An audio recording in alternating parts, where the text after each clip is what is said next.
Okay, I'm surprised that my microphone is not yet it's not yet bad.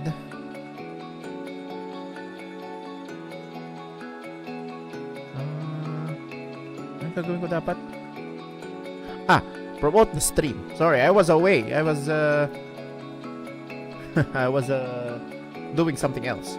Ano gagawin ko dapat? The VTuber model. First things first.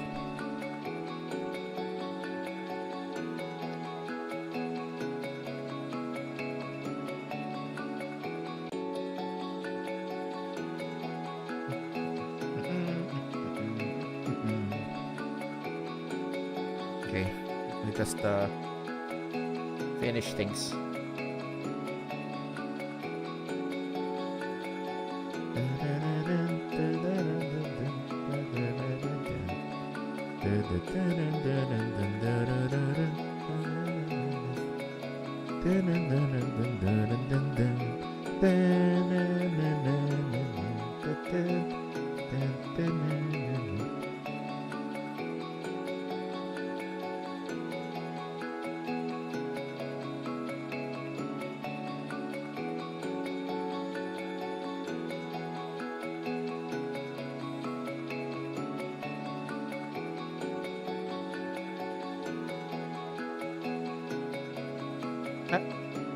Wrong channel.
Ah, yes, I'm finally done promoting the stream. So, hang on.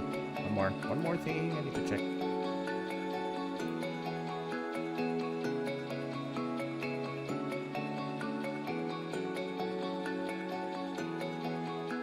All right. So, uh, arise, my worthy subjects. Your king, Arthur Farnsworth, is here. Hello, hello, hello. I can see you chatting there. Laura, I'm so sorry. I haven't really checked. Usually when someone gives me their live 2D stuff, I thoroughly review them. So I won't be able to respond immediately until I have a free time, like 100% free time to do things. Like right now, I'm juggling between streaming and working, so there's no room in between. I don't want to review things on stream. So whatever your work is, I'm going to contact you when I've thoroughly checked everything. Okay? So, yeah. I won't have a I don't see myself commissioning like within the next month anyway. So, gotta check. Do you even have do you have other profiles to check your pricing as well? I've only skimmed through the message, but I saw that you've sent some videos. Yeah, some videos on how the models work. But yeah, I'll thoroughly review them.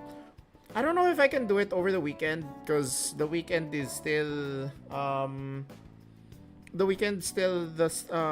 with the subathon still ongoing, and with me having to rush some of my work audits for the week. Well, that's something.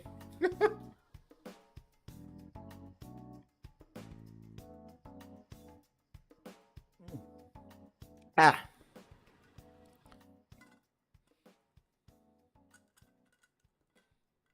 did you join my Discord? Because I thought I saw you on Discord. You can also try and on the promote your stuff things in the Discord. Although I should remove the limit of, I don't know if it's a bot from Discord or it's it's me6 that's removing chats from the promote your stuff here. Yeah, I think this is Discord. I don't know how to comment to edit the commands here, but I do want people who join in to promote their art as well in the channel. I work according to client's budget, and this makes okay, that's good because some of the artists that have been promoting or have been reaching out after I've asked if they're a bot is that they have a strict like pricing.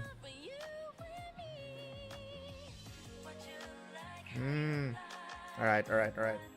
It's just that it's really been busy, and it comes with my line of work, but I thoroughly review things.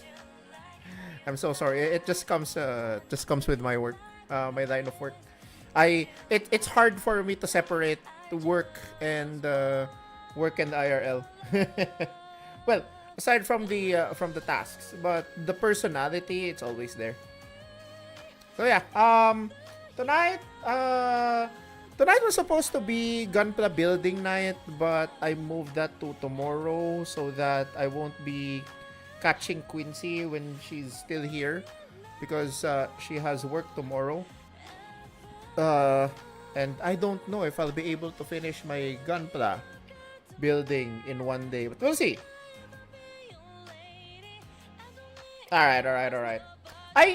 I wonder if you accept just the rigging portion, because if it I might have someone who is ready to make the sketch, but I don't think she knows how to do the one where you try to segment every single part of the model. Okay, okay, okay, okay, okay. We'll see how this goes. But for now, expect that I'll be able to reply after the subathon. Because what I intend to do after the subathon is I'm just going to take a 1 week break from streaming. Because I just want to rest. That's it. I just want to rest. And yeah, the subathon supposedly ends on the 24th. But I'm going to try and make a subathon timer for on Friday and see if we can extend it, you know, because we are currently, just so you guys know. Oh yeah, do adjust for Philippine time because I live in the Philippines. So, if I say Monday, that might still be Sunday on your end, or you know, Monday evening. That means it's Monday morning on your end. It takes me at least 5 to 8 days to sketch it because I'm very good at drawing it with clear lines. Hell yeah. Okay. My artist for my overlays, etc., knows this. I am not demanding when it comes to deadlines, but if you flake, that's when I start running towards, yeah. But I have a huge trust towards people who reach out. No, people who reach out, knowing knowing how I worked before. If you're the one who reached out, that means you are trying to grow yourself, right? And yeah, if you're the one approaching me, then you're least likely to be the one to scam. I can weed out the bots anyway. The fact that you are kind of persistent is showing, which is good. Yeah.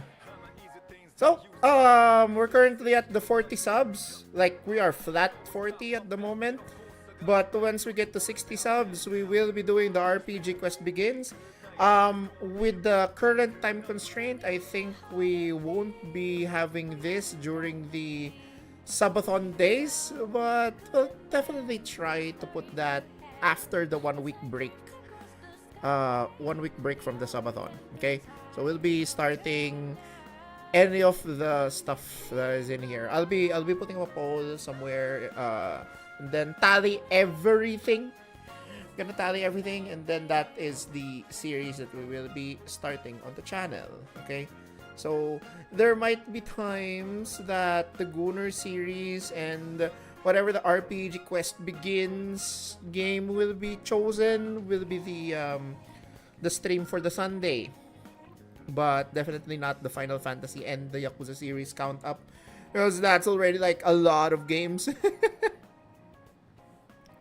There's already a lot of games in there. So you send me details on Monday, right? Yeah. Let's make it Monday evening, your evening. So so we can work things out that way. And like I said, I am not in a hurry. I am not in a hurry to commission anyone for a live 2D model. Okay? So there we go. Just sit back and relax for now. Now, another thing that I wanted to talk about is this one. I'm not sure if Tales of YouTube channel. I would love to work with you as well. We'll try to communicate by the time I'm more free. Okay, it's 130k. It still shows how Tales of is such a niche. Still a niche title. Wait. Where is the upcoming? You see this? You see this, chat? This will premiere in 3 hours.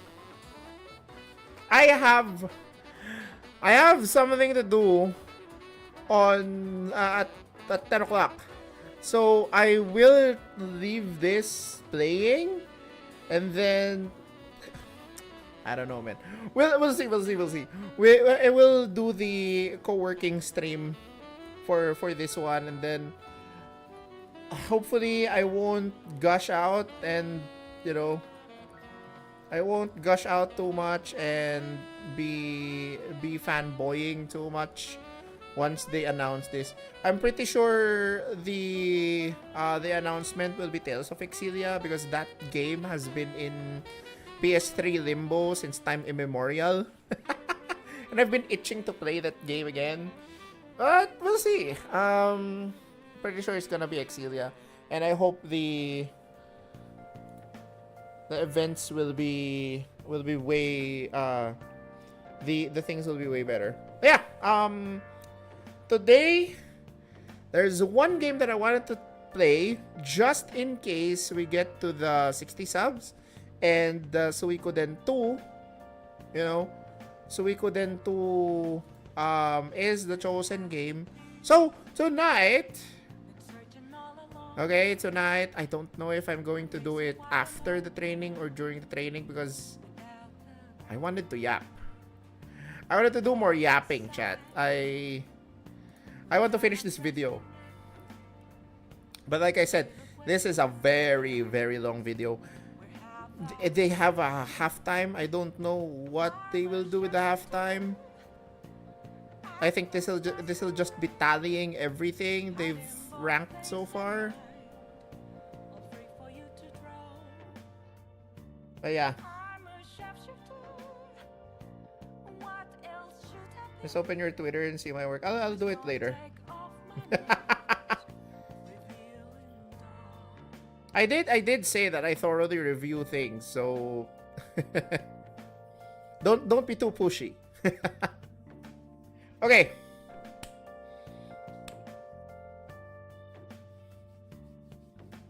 All right. Let's head on, shall we? Thought about it, the more I was like, no, that was good. That was super worth it. Mute. Okay, everybody, we're not quite halfway, but Wait. we're close. I hope you enjoyed my takes so far, because things are only gonna get more difficult from here. I split the list into 4 sections. okay. We just finished the first Okay, 2, okay. so before we continue... I thought it was I thought that was the previous section that we've watched from last Sunday. With the rest, I think this is a good time for a breather.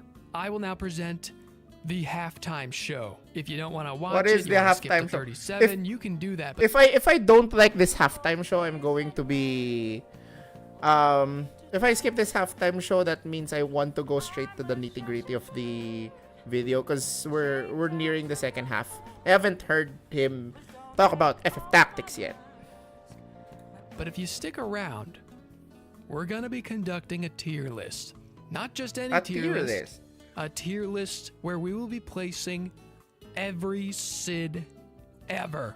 Every Cid in Final Fantasy history put to the test, faced against one another, so that we may truly find out which Cids stand above the rest. Sidolphus Orlando. Don't lick that microphone. Don't lick it. Don't lick the microphone. Okay, welcome That's everybody. a cute dog. Stop it. You know what? So If he's ranking all the Cids, I think I'll put that off to a different time. I just want to focus on the Final Fantasy part. So, that said, welcome everybody. Good job. We're here to rank every Cid. We will now return to the semi-final section of the ranking. Yeah. A section I have named the wonderfully controversial 22. Controversy is something that Final Fantasy can never He suddenly escape. jumped to 22. Every game that comes out will always be met with some kind of backlash. Drastically differing opinions will constantly be thrown around. I said at the beginning that every Final Fantasy is someone's favorite.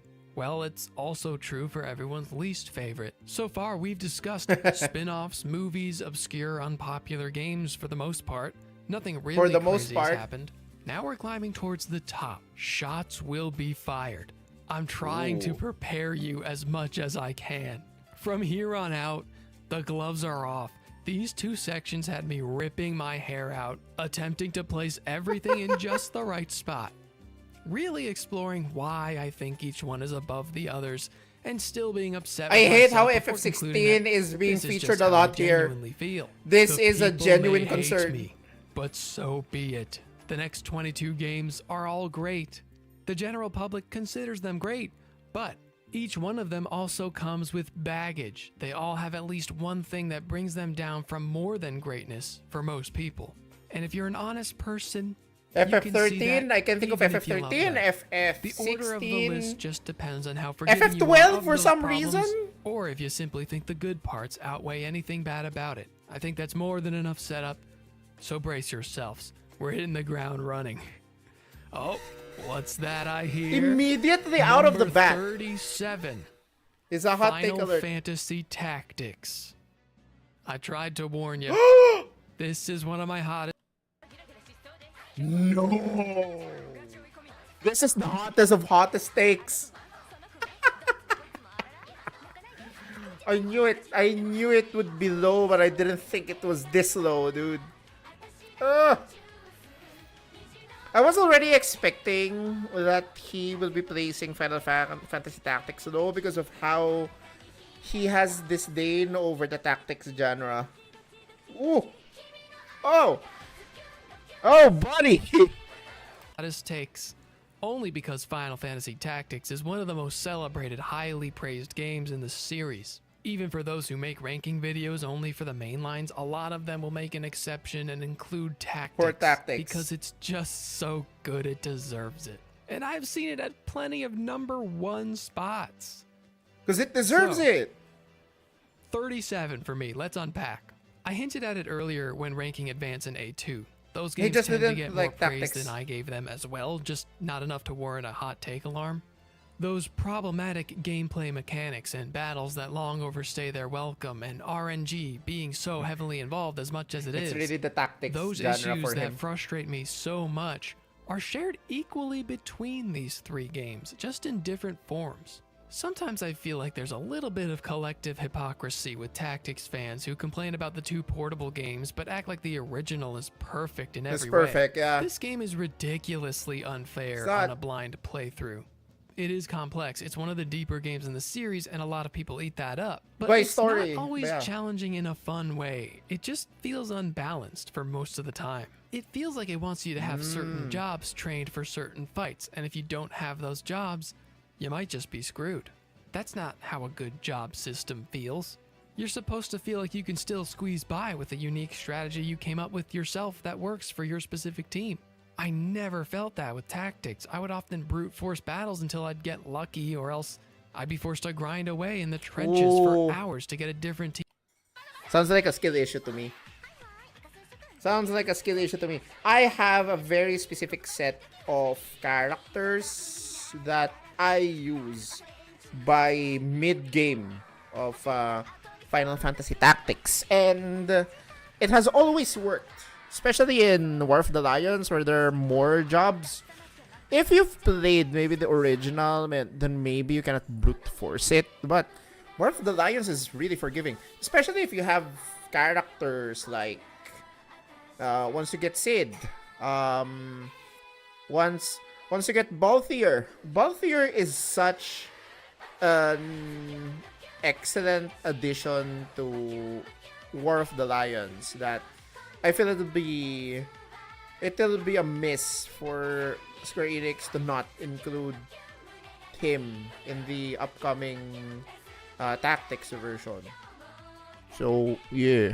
Team that works better, which was terribly unfun either way. Does that mean I'm bad at the game? Probably. but the way randomness wiggles its way in makes me feel at least a little validated.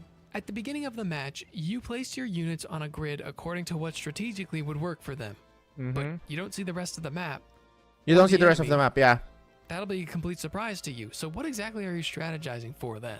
You can get into random encounters, which is just a pain in the butt for an SRPG because battles are so long. Imagine if every time you ran into a Zubat in a cave in Pokemon, it cost you 20 minutes. Sounds fun, doesn't it?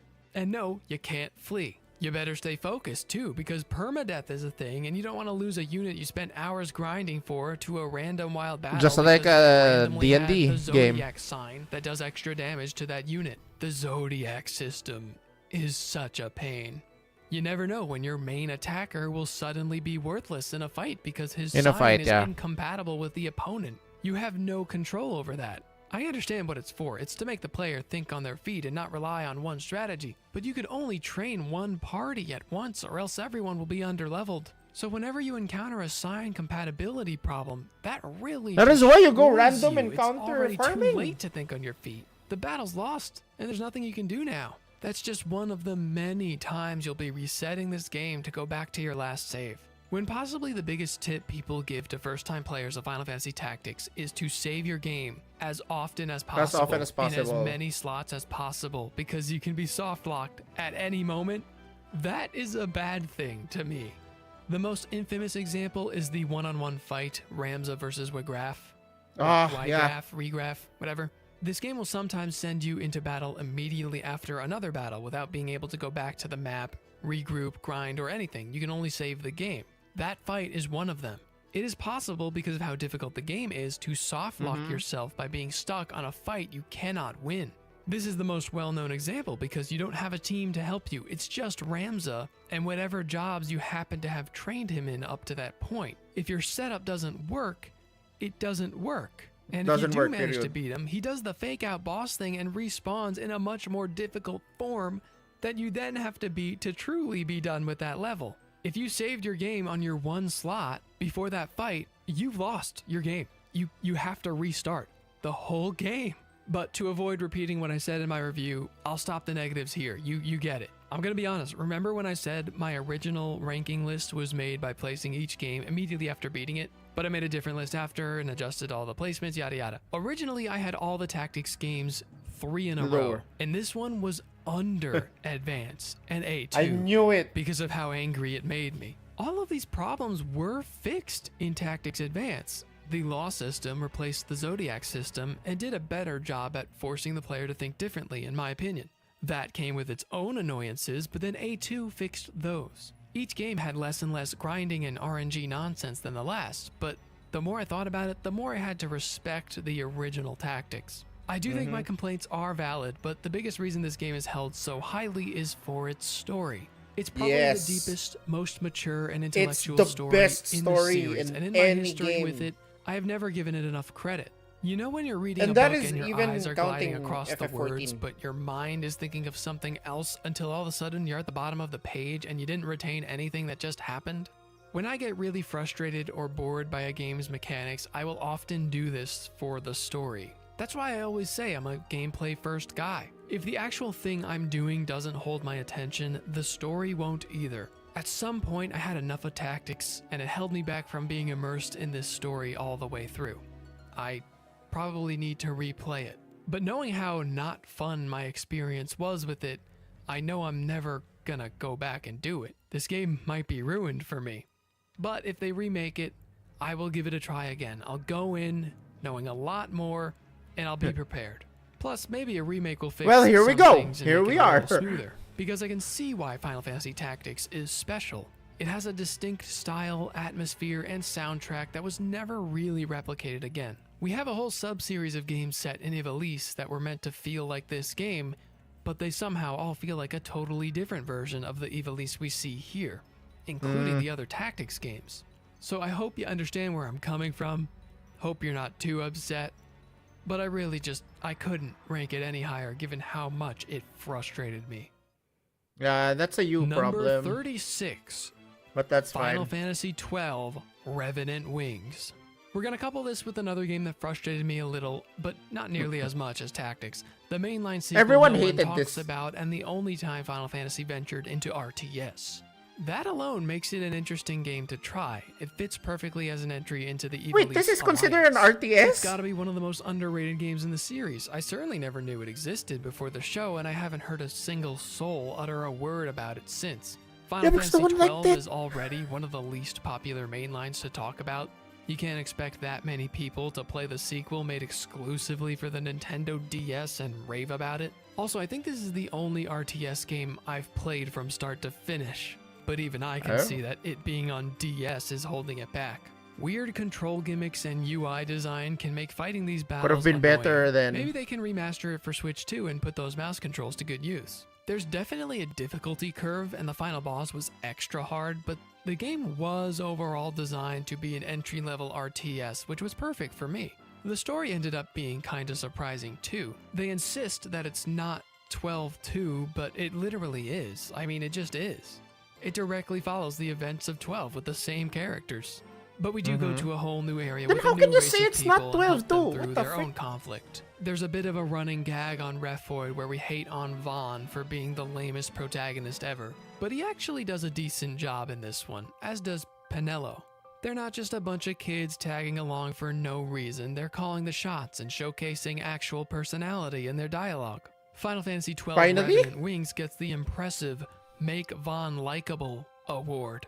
I would Yeah. also vote the quickening mechanic in 12 to be one of the most underwhelming ultimate systems in the series, and they're actually doing it better in this one. I would build my strategies off of using quickenings at the right time, and often would die if I messed it up, probably why I'm not super good at these kinds of games. But if the satisfaction of overwhelming an enemy with swarms of monsters you recruited and the ever-changing environment of a real-time area control are what RTSs are all about, which should I have think been they better. are, then Revenant Wings gets that just job looking done. at this Because gameplay it's is the making me only sick. one of its kind in this franchise. I'd recommend it to Put any this on Final PC and Fantasy that would be fan that's better, curious I about the guess. genre. And of course, I'd recommend it to all the 12 fans who stick up for that game in a world where most people kind of shrug it off. Even if you're not sure about RTSs, much of the stuff you love about 12 is present in this game too. So I'm confident you'll get some enjoyment out of it. I'm sure it's a good one to emulate. It probably feels better to play it that way than with a real copy. With the real honestly. DS, yeah. Number 35. Dissidia Duodecim Final Fantasy. How is this lower than the OG Prologus. Dissidia? I'm gonna try to forget the fact that I spent $15 on Prologus and wouldn't suggest anyone else do that. It's here for comprehensive reasons, and it has nothing to do with where Dissidia Duodecim got placed. Okay, now, this is effectively the one Dissidia game. Opera Omnia is dead, NT dropped the ball, and the first Dissidia is basically the same as this with a lot less content. I'm not even counting it as a separate title here because it's pointless. It sits almost perfectly in the middle ground of this list, and that's because I love the idea. I'm iffy on the execution. It's the crossover fighting game that fans have dreamed of, and it's tied together with a decent single-player story full of interactions between your Pretty sure this game was created by all of the playground talks about, oh, this Squall is the strongest Final Fantasy character. No, it's Cloud. No, it's Cecil. No. But I'm pretty sure that's why this game was created in the first place. And on top of that, people wanted the fantasy of Final Fantasy, to you know, be to see how they will interact in one universe. your favorite characters, lots of extended lore to find, and a crazy twist tying it back to the first game. The way it works is totally unique for a fighting game, being able to fully roam around a 3D environment, practically fly, slam each other into walls, and a risk-reward system that really keeps you on your toes. But it's stuck on the PSP and Vita still. No one's pulling out their Vita for a quick match. It makes Dissidia NT even more disappointing because that's the one home console sequel we got and they just mangled it.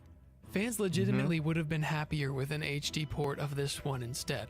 The whole inception of Dissidia was about the developers trying to make a game where fighting actually feels like how an epic anime fight scene looks. So why did they choose to keep it on the small screen with cut-back graphics and capability?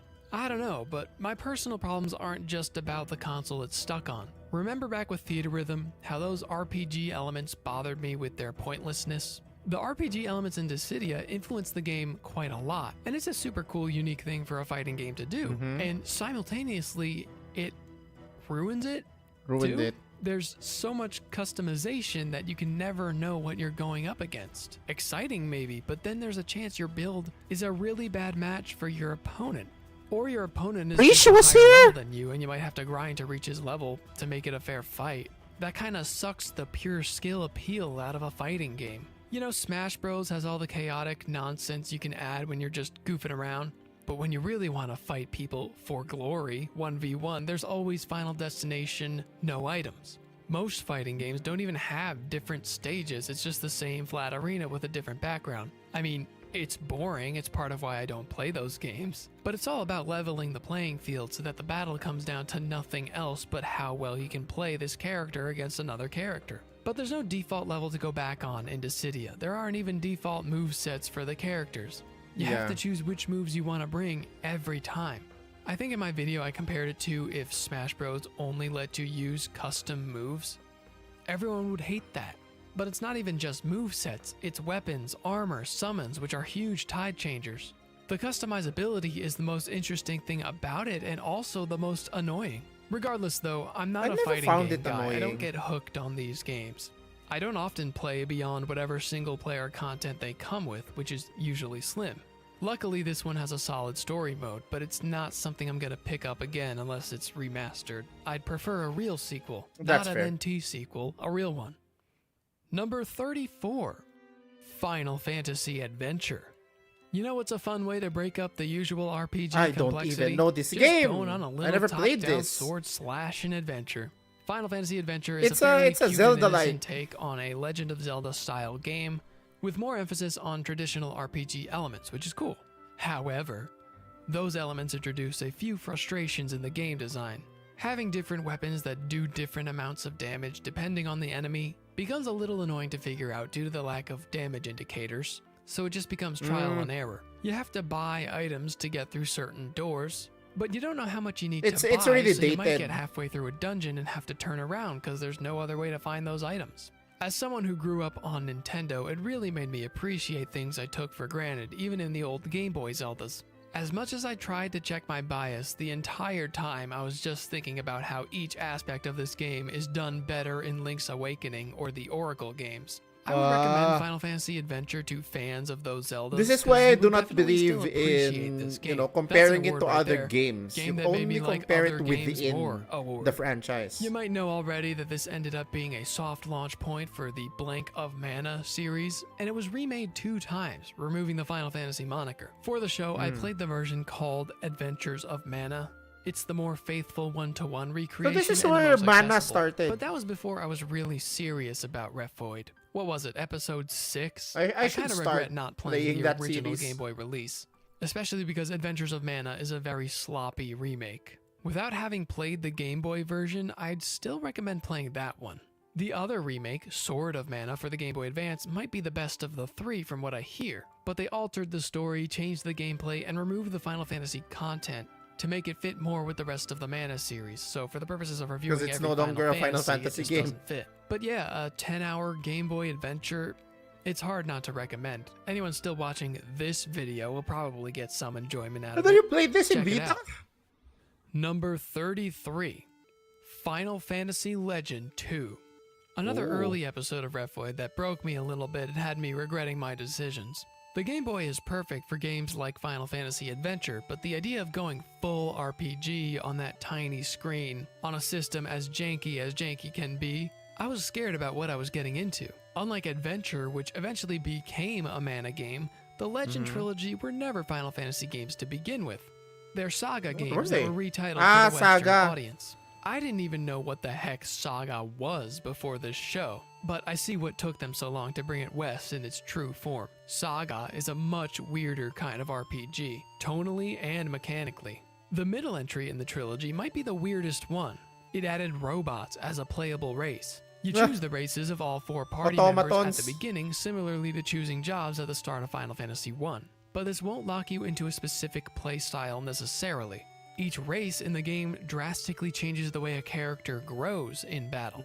After winning a fight, humans increase a random stat. depending on what they have equipped, and they can drink potions to improve their stats too. Mutants randomly learn and forget skills, which sounds as crazy as it is. Monsters might eat the enemy at the end of a battle and turn to a different monster, and robots install equipment into themselves and can charge them up for additional uses. Oh yeah, weapons can break. There's weapon degradation in this 35-year-old Game Boy game. You may have noticed a lot of randomness and lack of player control, which I tend to not be a fan of. See my tactics rant from earlier. But time away from Final Fantasy Legend 2 has healed whatever wounds it left me with. Being as unfamiliar with RPGs as I was at the time, it's a bit of an overwhelming game. But after everything else I've been through, it's really not bad at all. And I admire its weirdness so much more than I did before. If you learn to accept the randomness and let the game take you on a ride, it becomes a lot more fun. Instead of 90% of battles being a basic attack spam like most Final Fantasies, you might have to think a bit more in this one. And each battle you fight could change the course of your party. Should I let my monster eat this one? I kinda like how he is now. What if he gets worse? But what if he gets better? My favorite part, even though it annoyed me, was how your party could get instantly revived by a god under the condition that you accept his challenge to fight if you ever cross paths. Then of course you do later in the game, and he's tough, but you beat him. And from that point on, you can't get free revives. You killed God. What did you expect? Even by today's standards, this game does some cool stuff. The ambient twinkle aesthetic of the Game Boy fits it perfectly. So I don't know if I'm gonna revisit it anytime soon, but I know if I did, I would have a better time. Also, I know it's been remade for the DS, but only in Japan. If they ever brought that west, I think I would try it out. Next. Number 32. Final Fantasy, The Four Heroes of Light. This was a one-off I didn't know what to expect. We're getting a lot of games that I don't mostly know a pleasant surprise. or have not it's known encountered for being in the this soft launch of the in Bravely this part. Default series, another set of games people think count as Final Fantasy games just because of that relation and some common themes and ideas. The goal was to replicate the feeling game of is so those hard. original games. A simple story. The original is in the world, DS? Four Heroes of Light. I mean, come on. What I concluded in my review was that it succeeded, for better or worse. As in, it replicated that atmosphere, but also made me remember all the ways those old games frustrated me with their archaic mechanics. I was bothered by its apparent refusal to correct little problems like that, almost as if it's part of the fun, right? No, not for me at least. Yet the Four Heroes of Light charmed me quite a bit for what it is. The unique AP system was fun to work with. I like how You laging basically kapag pumapasok need to ka charge sa up your AP, stream, laging then spin spend to it by win. performing a move. So it's all about team coordination and getting the right amount of AP at the right time. I've never It played can be this tough game. to spend a turn boosting your AP, but If this is sometimes you gotta difficult, do wag it. na lang. Huge fan of the job system as well. I love a job system when it works. But there's usually a problem in Ayaw how it niya eh. pigeonholes players into choosing one. Natapos Because mo unless you ba? want to spend a bunch of time grinding, the other job The job choices system won't is so be good. strong enough, and your main one will fall That behind as well. warrants at Job least upgrading curiosity. in the Four Heroes of Light is not locked to your characters. They're locked to the jobs themselves. So you can switch around as freely as you want. You also don't gain Understandable naman. experience for jobs based Oh yeah, on Rufin. battles. You upgrade them with currency. These little changes Naka-lock actually in ka allow na ba? Naka-ready na ba to? Naka-ready na ba tong stream na to, Rufin?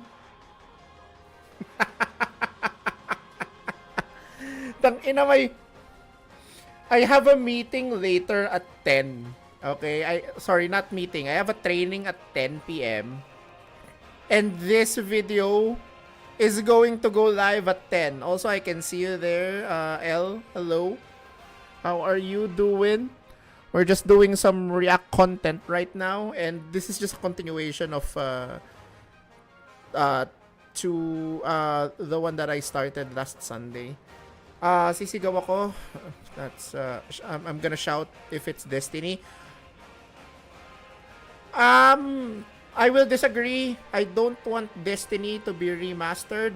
I want Destiny to be remade. I don't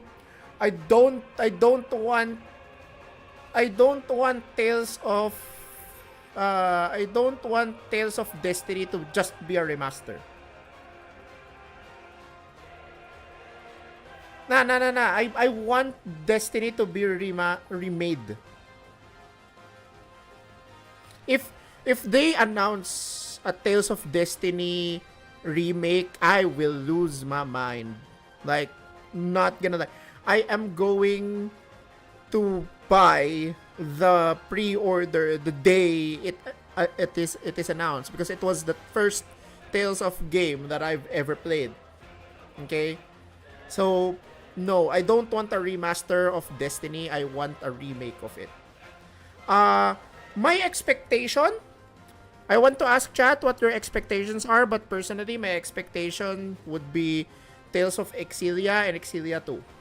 Okay? I am one of those people who are in the mainstream wanting a remaster of those two games that have been stuck in PS3 limbo.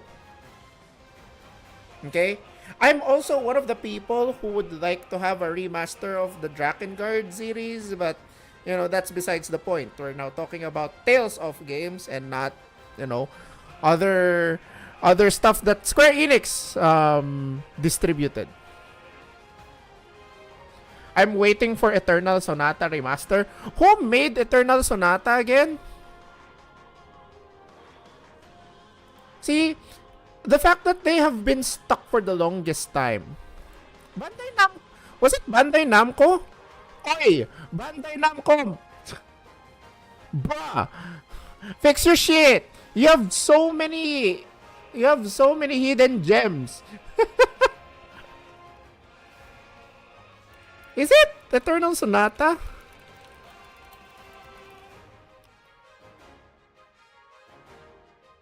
The developer is Tricrescendo, but it was published by Bandai Namco.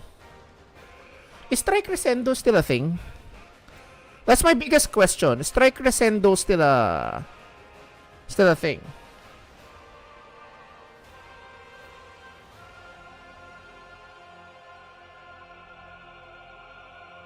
I remember that game crashing so much back in Xbox 360. Was it bad?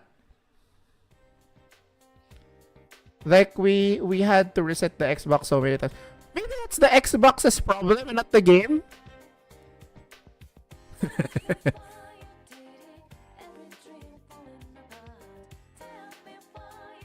Some parts of the city.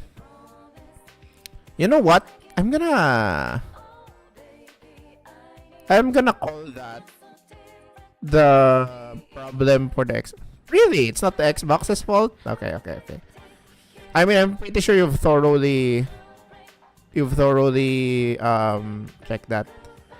Why are they leaving that out? There's nothing mentioning our Eternal Sonata.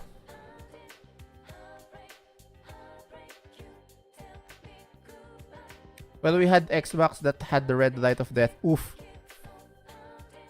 But this story is really good, I really love the story of Eternal Sonata. I feel like if my partner Quincy would play this game, she'd like it.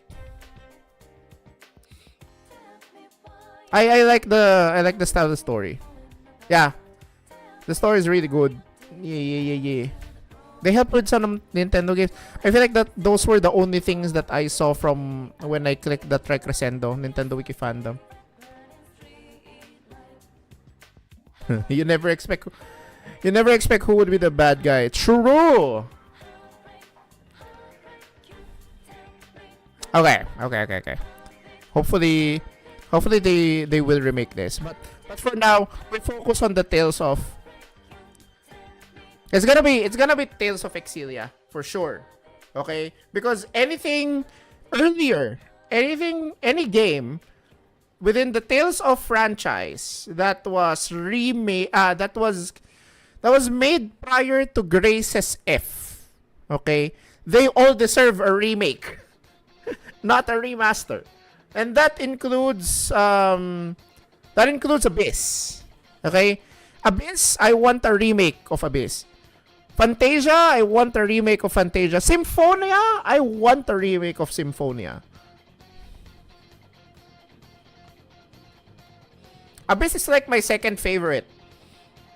I've already mentioned that my favorite is Berseria.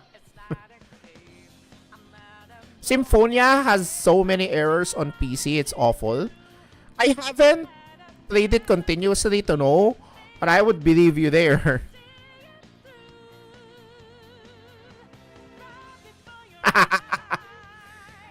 You know you're asking too much for Tales of Season.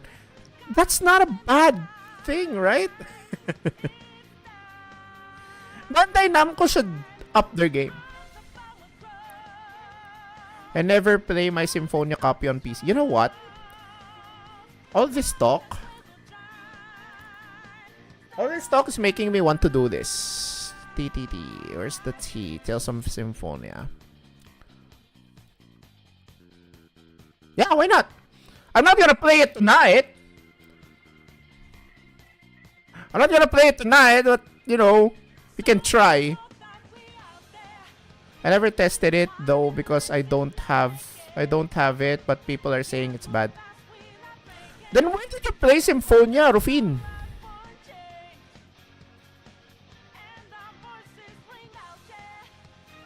I know I got a free copy of Symphonia with it. Oh, you played it on the PS2. Of course it's going to be stable there. God damn it.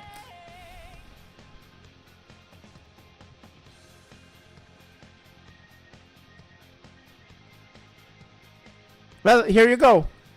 I've downloaded this. I'll play this. What's my schedule? Hang on. What's my current schedule? Wait.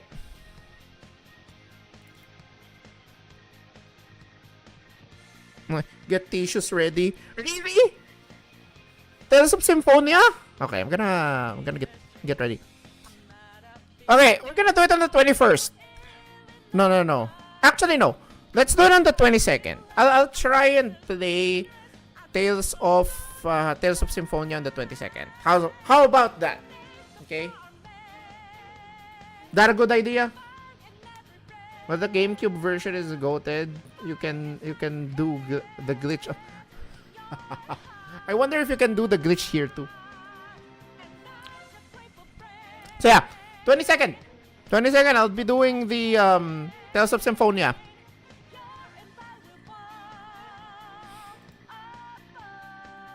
What other Tales games do I have here? I have Arise. I have Berseria. I have Symphonia. Vesperia. I love Vesperia. I'm just gonna say it here. Love Vesperia. Zestiria. Zestiria's okay. I prefer Berseria over it. But yeah. But meh.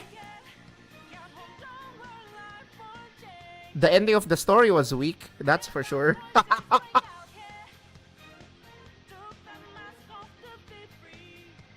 Berseria is 1,000 years before Zestiria. I know. And I'm still saying Berseria is way better than Zestiria.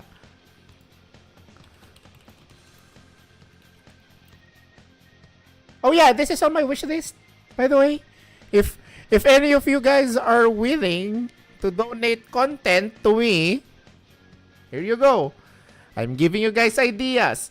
I would love to play this. Because I never finished this goddamn game.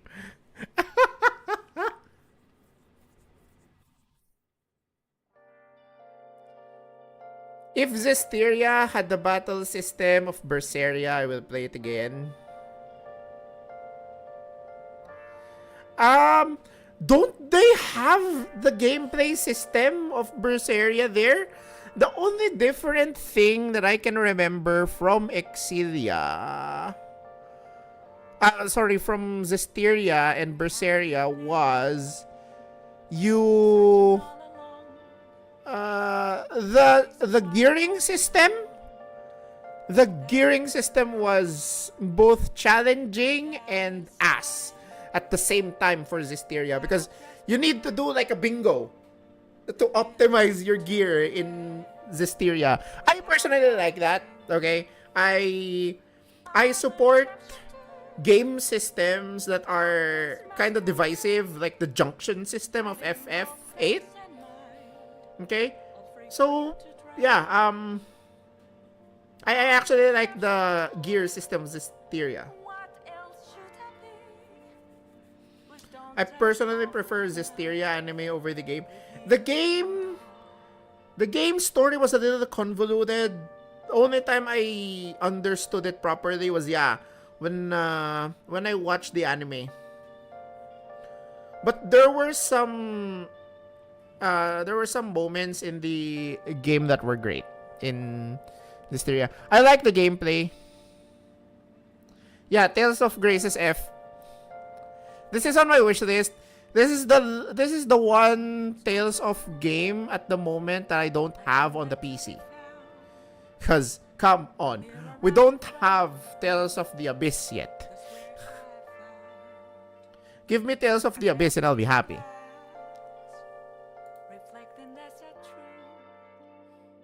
What the frick content is this? You thought Alicia was the heroine, but it was I, Mikleo.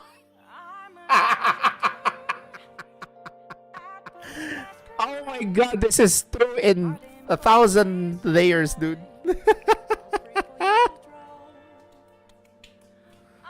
I would buy Tales of the Abyss in a heartbeat. Yeah, same. People dislike the first 1/3 of Tales of the Abyss because look was insufferable, but at the same time, if you didn't have the first 1/3 of the game, then the character development will be thrown out the window.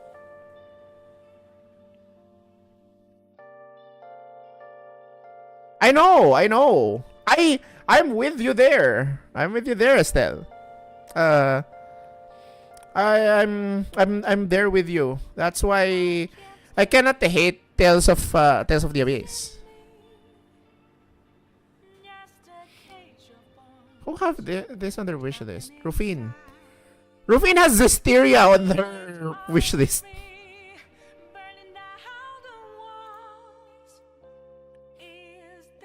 Okay. I think I'm digressing too much. Let's go back to the Final Fantasy stuff. Oh? Whoa, I don't hate it. Is this another talk about Is this another talk for the Star Wars? Well, if you play for the first time, you might hate Luke, but when you do a second run, you will understand all the character development. I agree. I played it back in... Was it the PS2? I believe it was released on the PS2. I played it a little bit. I got to Axeriuth, and that's when he started, like, kicking... He was kicking himself in the butt for, you know, all of the people who died in Axeriuth. But yeah, I kind of stopped because I only borrowed the game from a friend. Unfortunately, I played on the PS2 and then the 3DS. The 3DS is where I finished Abyss, and it's really good. I love Jade so much, but I don't like using Jade because I'm not the kind of person who plays a caster in a Tales game. I prefer using people like Guy, Jude,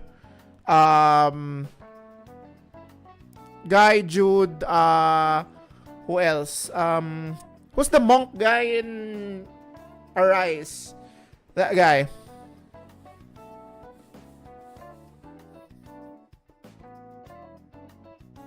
Jade is such a good character. Yeah, Guy. Why?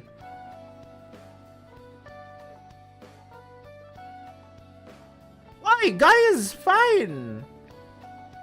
You'd understand why I like Guy, because I usually am the melee character type of player in a Tales game. The fast-paced melee guy. That's my gameplay. I love Tyr, but I never tried to control Tyr. Tyr is just in my party. You know, you can swap players that you control on the Tales game.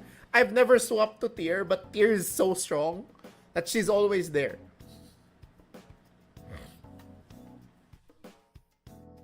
It's the same thing in Exilia and Rowan. I would always put Rowan on my party, but I don't want to play as him.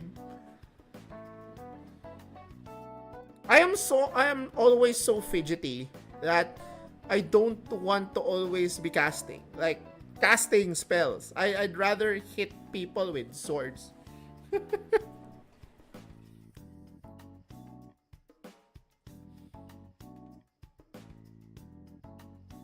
I think I play healer on Tales of Symphonia. Who's the main healer in Symphonia again? I kinda forgot. I know some of the characters. I feel like I've encountered the healer there before.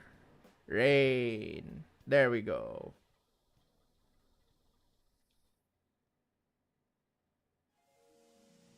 Her English name is Rain. That's the Symphonia healer. Okay. Well,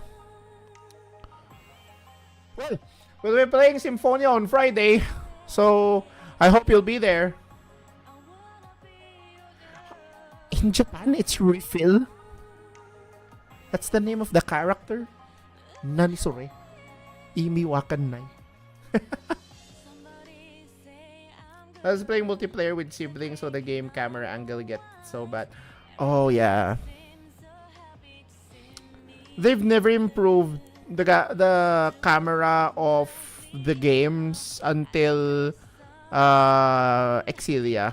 And even then, Exilia had like it was still like a prototype of how fluid the camera angles came to be by the time Zestiria rolled out. That's why I had to play healer as the main character so they can see better. Oh my god. I understand. Yeah. They have such a limited field of view. Okay. Let's continue talking about that while we listen to some of the entries here, okay? I mean, to check out all the jobs I wanted. Every new hat you throw on gives you all the new abilities and stats and possibly an extra passive ability. Like White Mage reduces the AP cost of healing spells by 1. So it feels like you have a trove of a bunch of jobs. So I'm still giving Rufin a little bit of PTSD by still discussing this specific game. There were times when this game felt drawn out. I remember the dungeons being practically indistinguishable from each other, just empty hallways upon hallways, but the forest one was green and the... So we're talking about hallways. I mean, we're talking about hallways. There's Final Fantasy X, there's Final Fantasy 13. They're hallways, right? I need to sleep now. All right. Good night. Good night, L. Appreciate you dropping by. I'm still gonna be here until the 24th. Don't worry. And then 1 week break from then. A manor one was purple. It's a lot of just walking and fighting enemies, backtracking through areas you've already been to, and the occasionally stupidly unfair boss fight that's a 10-minute walk from your last save point. These oh are the my aspects god. of old classic games that I felt did not need to be replicated. And it's for those reasons why I'm not seeking to go back to it again. Why bother when I could just move on to Bravely Default anyway? Apparently yes. So this is like the progenitor of the Bravely Default series. Like I can see the style being like Bravely Default. The stuff I like about 4 Heroes of Light is done better in that series. Everyone says I gotta play it. Well, it's getting a remaster, so maybe I will. When are we getting Bravely Default for the PC? Bro, I have Bravely Default 2. Okay? I haven't finished Bravely Second. I've only played Bravely Default, finished that one, 2 endings. There's no Bravely Default in the PC, only 2. And that sucks.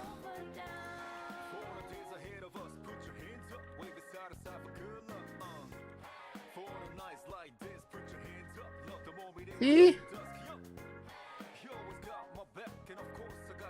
It's only Bravely Default 2, and this is criminal. Number 31.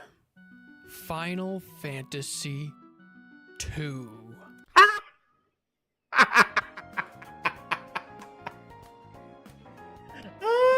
Finally, it appears. Thank you.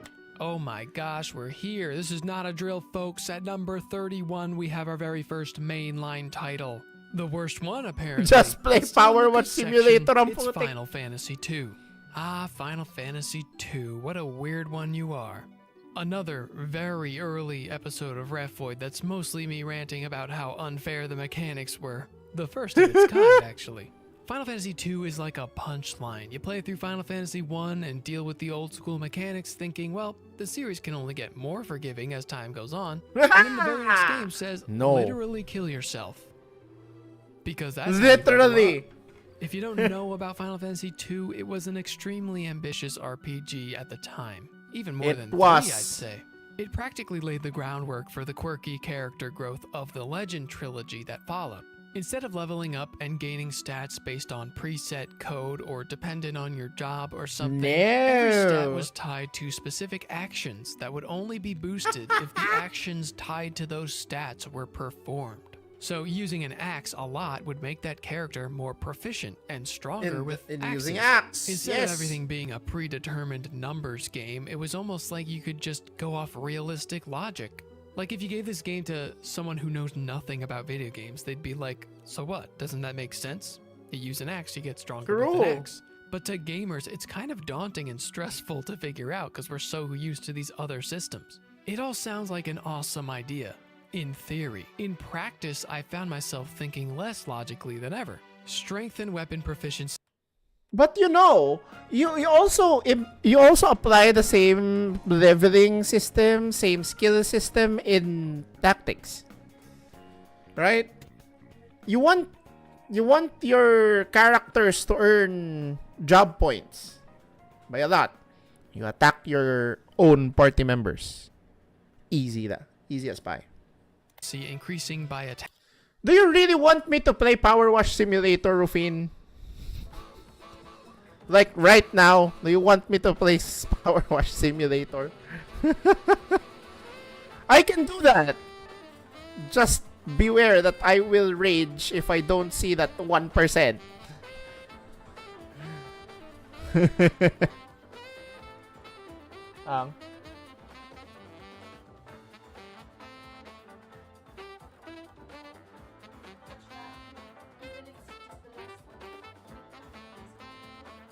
We ba?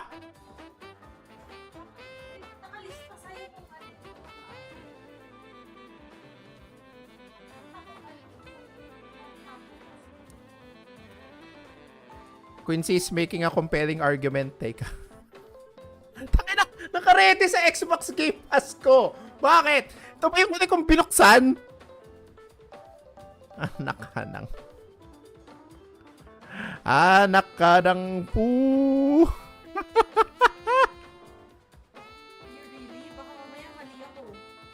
I mean, kung kumali ka, di, at least nakita ko, di ba?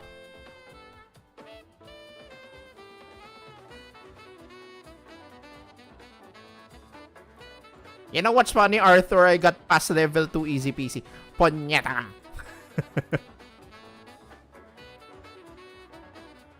Paano mo naabot lahat? I'm like, when I was doing this, like, back in, when was that? 2022? Basta one of your early Subathons. Early Subathons yun eh. I was doing this in 2022. Hindi ko mahanap yung last, like, 0.50% dust speck for like 30 minutes. Hutang ina.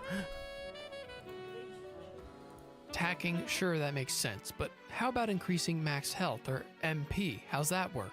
Well, you gotta use the stat, right? So you need to take damage. But if you just sail your way through enemies and kill them all like normal, you won't be getting hit that much. The solution is to have your whole team beat each other up. Sit there and let a goblin hit you turn after turn. MP is usually something you preserve, especially in these old games that ask you to hold out for an entire dungeon with no refill stations. You save your big attacks for when you reach the boss, right? But the thing about Final Fantasy II that I've noticed is the cost of MP per spell is Scales with your level. So a level 1 spell will only cost 1 MP. But then you will never increase your max MP, and that can screw your entire game. Cure is something you usually always do outside of battle. You only do it inside unless you absolutely have to because it wastes a turn.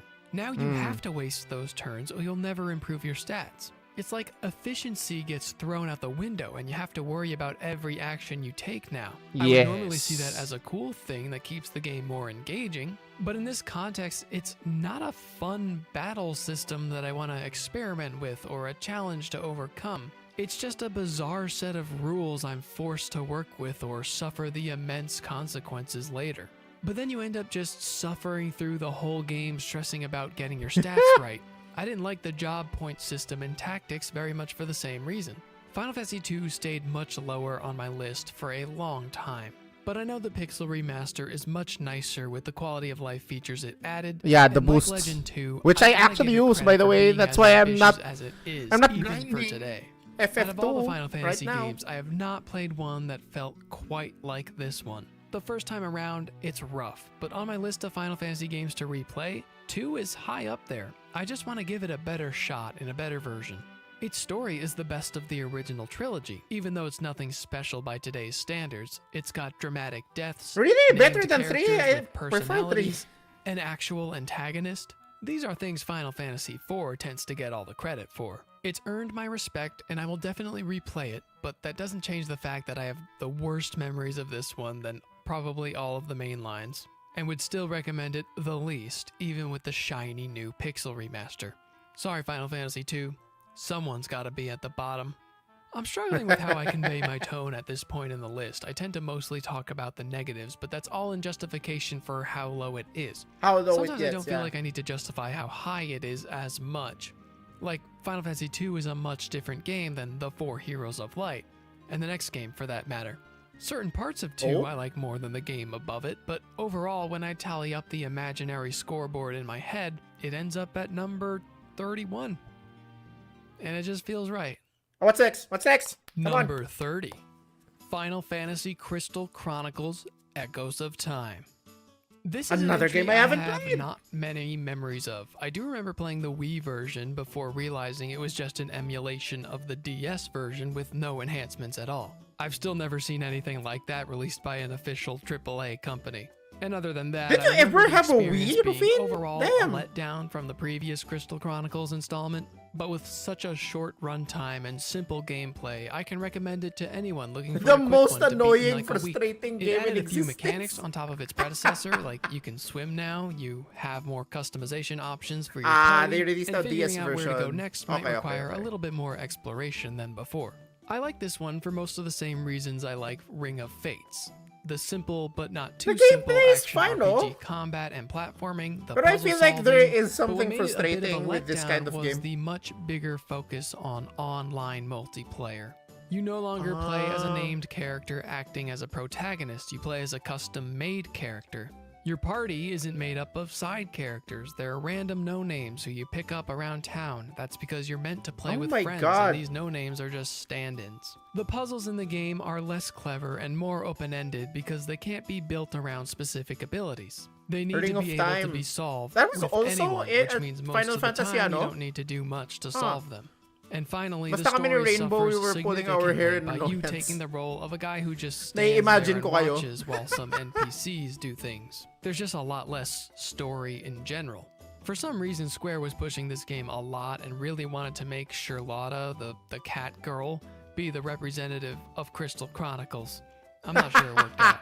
So yeah, we're talking about a The only cat girl that multiplayer-focused is very DS known game today you in can't Final really play Fantasy with is multiple Yestoda. people anymore. Sounds like Final Fantasy Explorers, doesn't it? So why is that game near the bottom and this one cracked the top 30? Because Echoes of Time is still fun without friends, and I'm not convinced Explorers would be even with friends. Maybe I'm a little biased. Puzzle platformers are just about my favorite things in the world, and That's DS definitely Crystal biased. Chronicles titles are the closest we've ever gotten to one of those in Final Fantasy. I do think it's worth trying if that endorsement sparked any curiosity in you. I did like its predecessor much more, as you'll see in a bit, but the reason this one is as high as it is because unlike Final Fantasy II or Legend 2 or even 4 Heroes of Parang Light, hindi ko all deeper, magugustuhan more yung complex gameplay nito. games, It never frustrated Although me. this It only reminds me kinda of disappointed me. I don't even think it Zelda, needs a remaster for any reason other than being on a Ocarina modern of system. Time.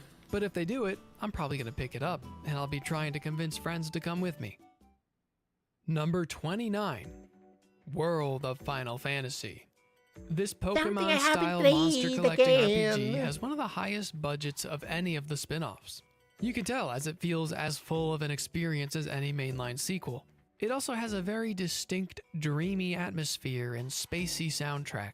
And when it wasn't leaning into those vibes, it was leaning into the 4Kids anime vibes. Now, that might be a major deterrent to you, and I would not blame you. One of my biggest... Kamukha ni Roxas yung Protag. Di ba si Roxas to? Wait. Available pa sa Steam to?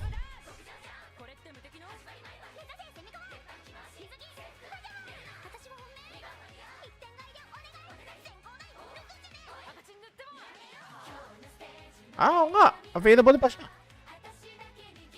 World of FF makes me sleepy. Nakakaantok ba siyang laruin? Siyempre yun yung una kong tanong, di ba?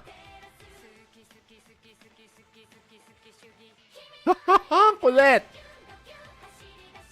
Similar to games you've played. Metaphor Refantasio. Expedition 33. I don't think so!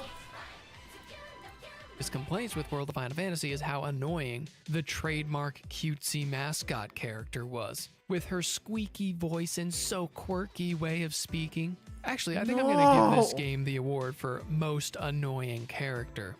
Congratulations, Tama. The two main protagonists might get on your nerves too with their constant bickering that's supposed to be funny but just gets overdone. The occasional 2D animated cutscenes were genuinely charming. It's funny though. But anyway, in Japan, as for how the Japanese game settings. plays, it's got a few issues. You're supposed to stack your monsters on top of each other. This combines their abilities and passive stat changes, making for a pretty interesting form of character building. Like you literally build the character on top of each other. They give you the option to unstack them and fight with all three individually, and I felt like these options were framed like they both have pros and cons, but realized soon enough that keeping them stacked is the only way to survive pretty much any attack.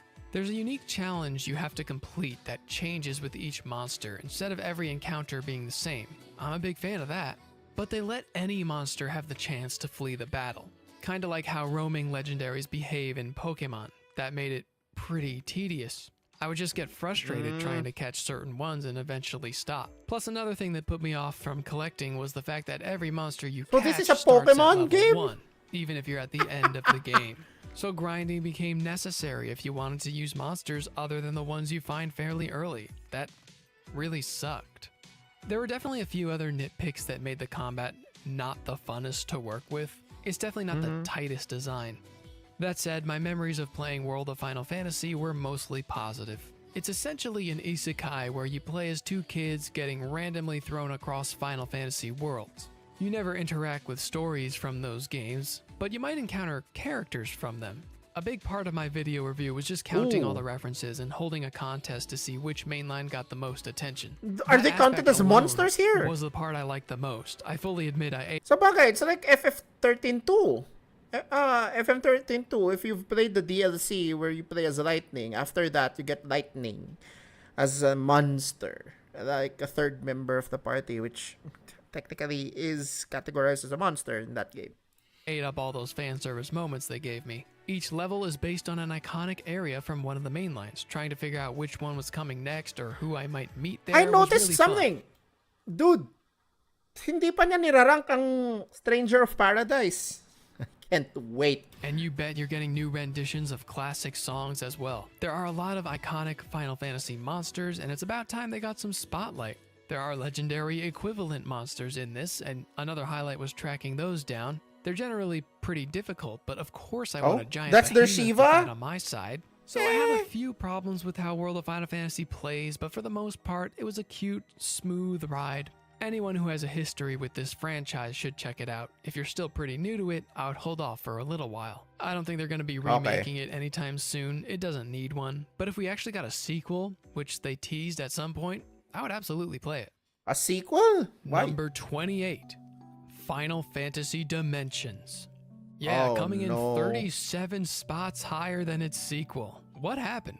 Well, if you know nothing about these games, they're practically unrelated in every possible way. There's a Just small like story Final element Fantasy. that connects them kind of, but the combat, the growth system, the world, the graphics, everything is different. And unlike Dimensions 2, Dimensions 1 was not weighed down by its previous life as a gacha game. It's just a classic, traditional Final Fantasy RPG. You ever see fans wishing that Square Enix would put together a small team to make small games that feel more like the older mainlines, with small development cycles to balance out the huge, high-budget mainlines that take forever to come out? You don't I have see that to sentiment call being it shared a quite Final often Fantasy online, if and I that's agree. the case. Well, they did that exactly one time, and they called it Final Fantasy Dimensions.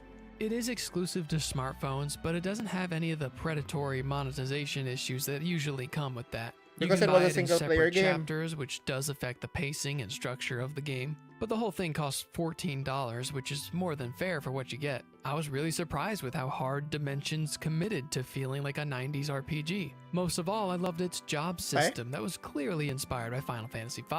I'm telling you right now, if you're a Final Fantasy V fan, check this one out. This is the If one. you wondered okay. what a 5.2 would look like, I bet it would look a lot like this. Speaking of sequels, Final Fantasy IV The After Years is also a 90s retro-style, chapter-based RPG made for phones. Why is that one so much lower? Simply, For the After Years is a slog that didn't keep me engaged with any sort of character growth mechanics. It was stop and go with each chapter, forcing me to start over with a new character until the end. Dimensions gets a lot of extra points for providing me with more interesting battles and not relying on nostalgic plot rehashing. The job system is a little different than 5. Jobs take a lot longer to level up, but mastering them felt even more powerful.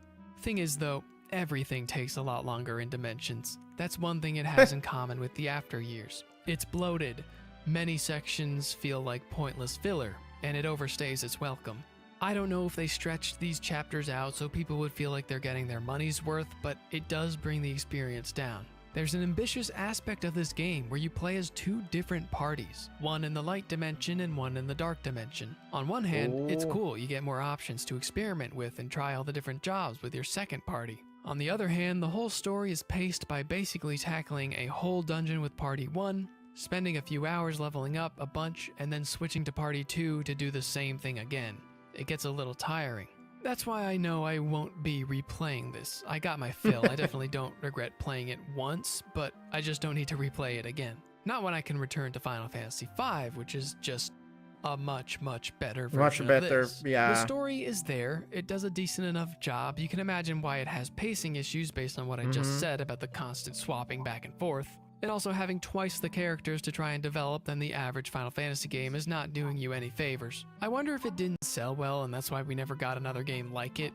Even the sequel dramatically changed its identity. Sorry, I You need have a game to like this turn that off my comes out headset on for now. consoles and has better pacing. You can sell a lot more copies with this strategy, Square. But for now, this one is worth trying out. Plus, it's got Mitsuda on the soundtrack. Do not sleep on this soundtrack. It's underrated. It's got some great ones. Okay.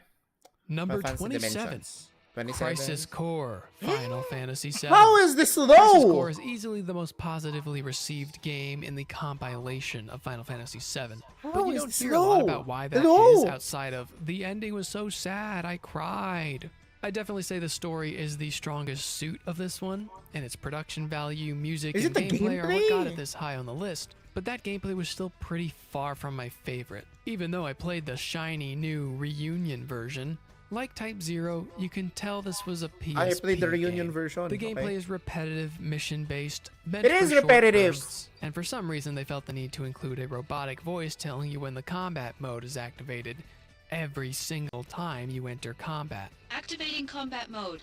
I was surprised how Activating much it played combat like 7 mode. Remake, but without a bunch of the stuff that makes it cool. The whole materia system is there, a little different, but not super worth investing time into due to how short the game is. I beat it in 15 hours, and I wasn't rushing. There's also that weird wasn't- slot machine of friends mechanic that I don't think I ever fully understood. I probably would have more to say about the combat if I did more of the extra content, but I didn't really feel the need to. He didn't After do a the couple content, missions that okay. consisted of running through a So he previous didn't level fight over again with Minerva. different enemies, I got my fill on the extra content. But because the story is so short and easily consumed, I would say Crisis Core is well worth checking out. It does have that prequel problem of introducing new characters that were never once referenced in the original, but you gotta just be okay with that when it comes to extra FF7 stuff. Yeah. And hey, Angeal's a pretty cool guy. Genesis, not so cool. I would be tempted to give him the most annoying character award, but Tama is much more deserving of that title. At least the characters in Crisis Core seem aware of how annoying Genesis is. But it begs the question, why is he even here then? Between this and Dirge, it seemed like they were setting him up to be important later, but then the compilation project just kind of didn't stopped. happen. It's funny, looking back at my Crisis Core video, I speculated on the possibility that 7 Rebirth could be an Avengers-style reunion of all the extra characters from these spin-offs, including Genesis finally That'll getting be the third game, not wanted. Rebirth. But that didn't even come close to happening, and thank God. But now Genesis remains nothing but a blemish on this otherwise pretty good origin story for Zack Fair. Everyone was speculating on why Crisis Core Reunion came out when it did. What did they need us to know before Rebirth? Turns out they just wanted to make sure everyone knew who Zack was. There was really nothing else to it. Anyway, theories aside, if you're adverse to anything that might taint the original 7 story, I still don't know if I would recommend this one. But if you're just looking for more 7 was in general, in Rebirth. it should probably be the first on your list to try. And yes, You that forgot ending is about brutal. that. Knowing full well what was going to happen, it still got to me. Number 26, Final Fantasy Crystal Chronicles. Oh, we're getting to the real good stuff now. I feel like you don't need much to show why This is Crystal good stuff? Chronicles is so loved. It's a very simple game, not as simple as My Life as a King, but as Final Fantasy goes, it definitely feels more casual. I've talked about a handful of Crystal Chronicles games now, and that sub-series goes all over the place. The one thing they have in common is How the many vibes. games are there? I in gave My Life as Crystal a King Chronicles? the coziest vibe award, mostly because that game was all about the vibes. It wasn't really much more than a vibe.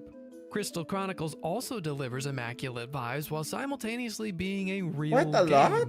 And in the same way that Tactics sequels have a totally It's different its own atmosphere franchise. than the first one, none of the other Crystal Chronicles games Sub-franchise. ever captured the same feeling of the original GameCube one.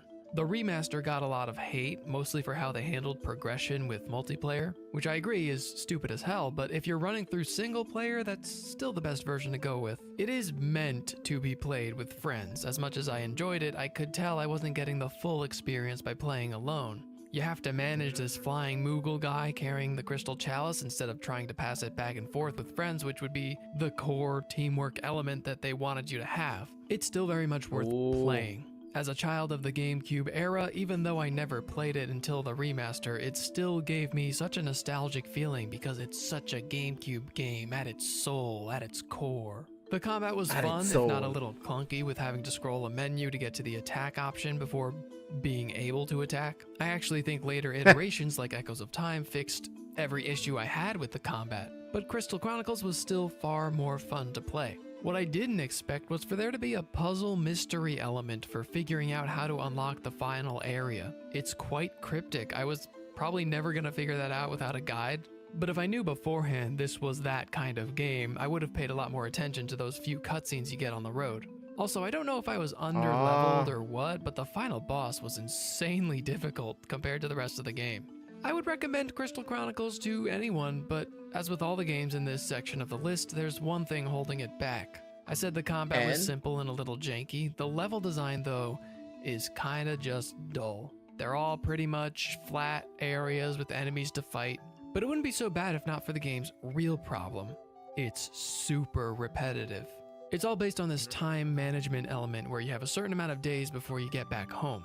A lot of progression is locked behind needing time to advance, which requires Wait, you to I do just the level, realized. but you don't have any new ones or Hang on. I just realized he ranked Final Fantasy 13 Lightning Returns higher than Crisis Core. It is in a level you've played once or twice or even 3 times already, so you just have to play them again. It's the only way to progress.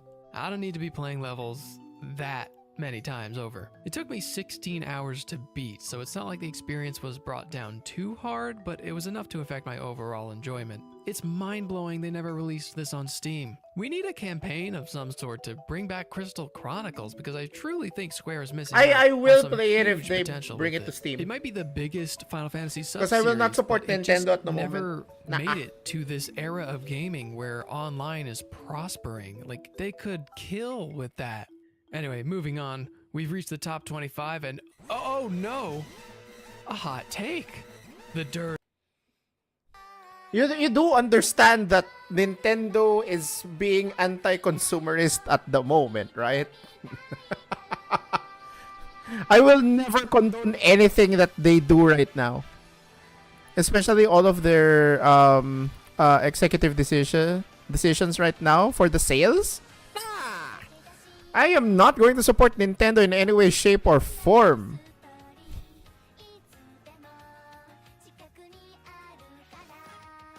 Yeah, but you also know they don't lay off people unlike other game companies, yeah? I know. But I'm weighing that heavily, right?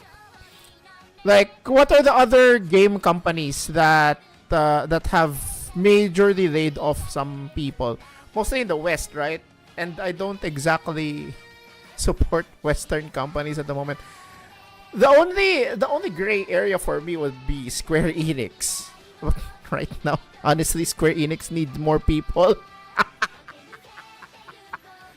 Square Enix needs more people, dude. But yeah, Nintendo's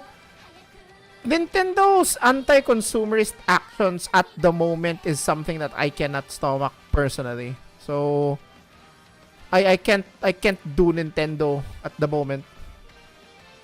If they improve their market strategies, then sure.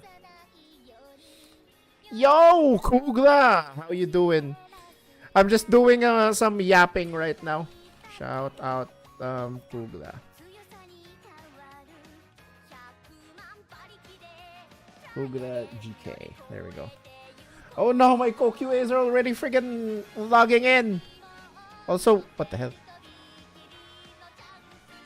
If I remember correctly, they're also focusing on movies and shit, which is why they're not doing much games. If they're not doing much games, that's fine. But I do not understand why you have to raise the prices of old consoles in the market just to strong arm your loyal fan base to buy a Switch 2. I do not see the reason for that. That goes against any economic theory.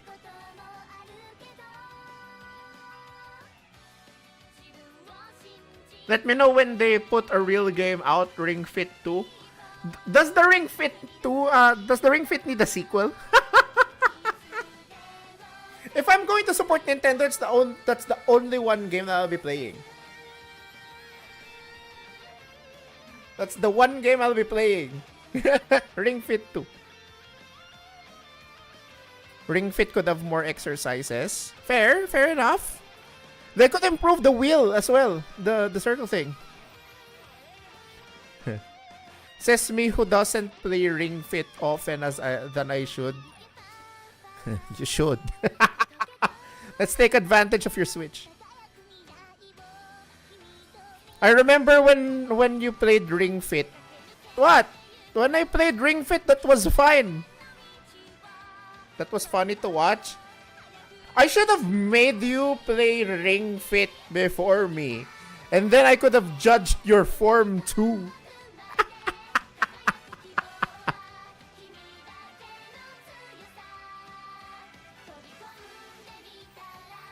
I am sure I was close to endgame. There's an endgame to it? Ah! Interesting. Now I'm curious.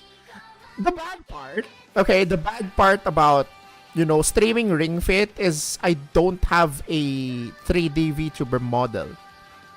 So, if I had the 3D model, I can play Ring Fit on stream so that people can judge my form.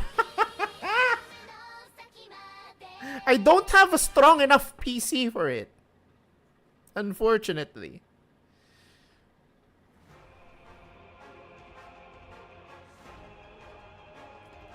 But sure, I'd actually appreciate if I would be able to play Ring Fit. Like I think Ring Fit is a good way to have gamers exercise. I've tried some of the the workouts. If you really put in the good form for it, it's a good workout. But if you're a gamer and you try and min-max, nah. It's not a good workout. It's all up to the mentality, honestly. Urge of the hot take alarm sends shivers down my spine. It only gets more difficult the higher we go up. I really tried moving this one multiple times. Okay, let's listen to this. Comparing this is it a hot take. Let's go. to every game on this list, it always ended up right here. If you thought my credibility couldn't get lower, I'm sorry. But What's number this? 25 is Dirge of Cerberus, Final Fantasy VII.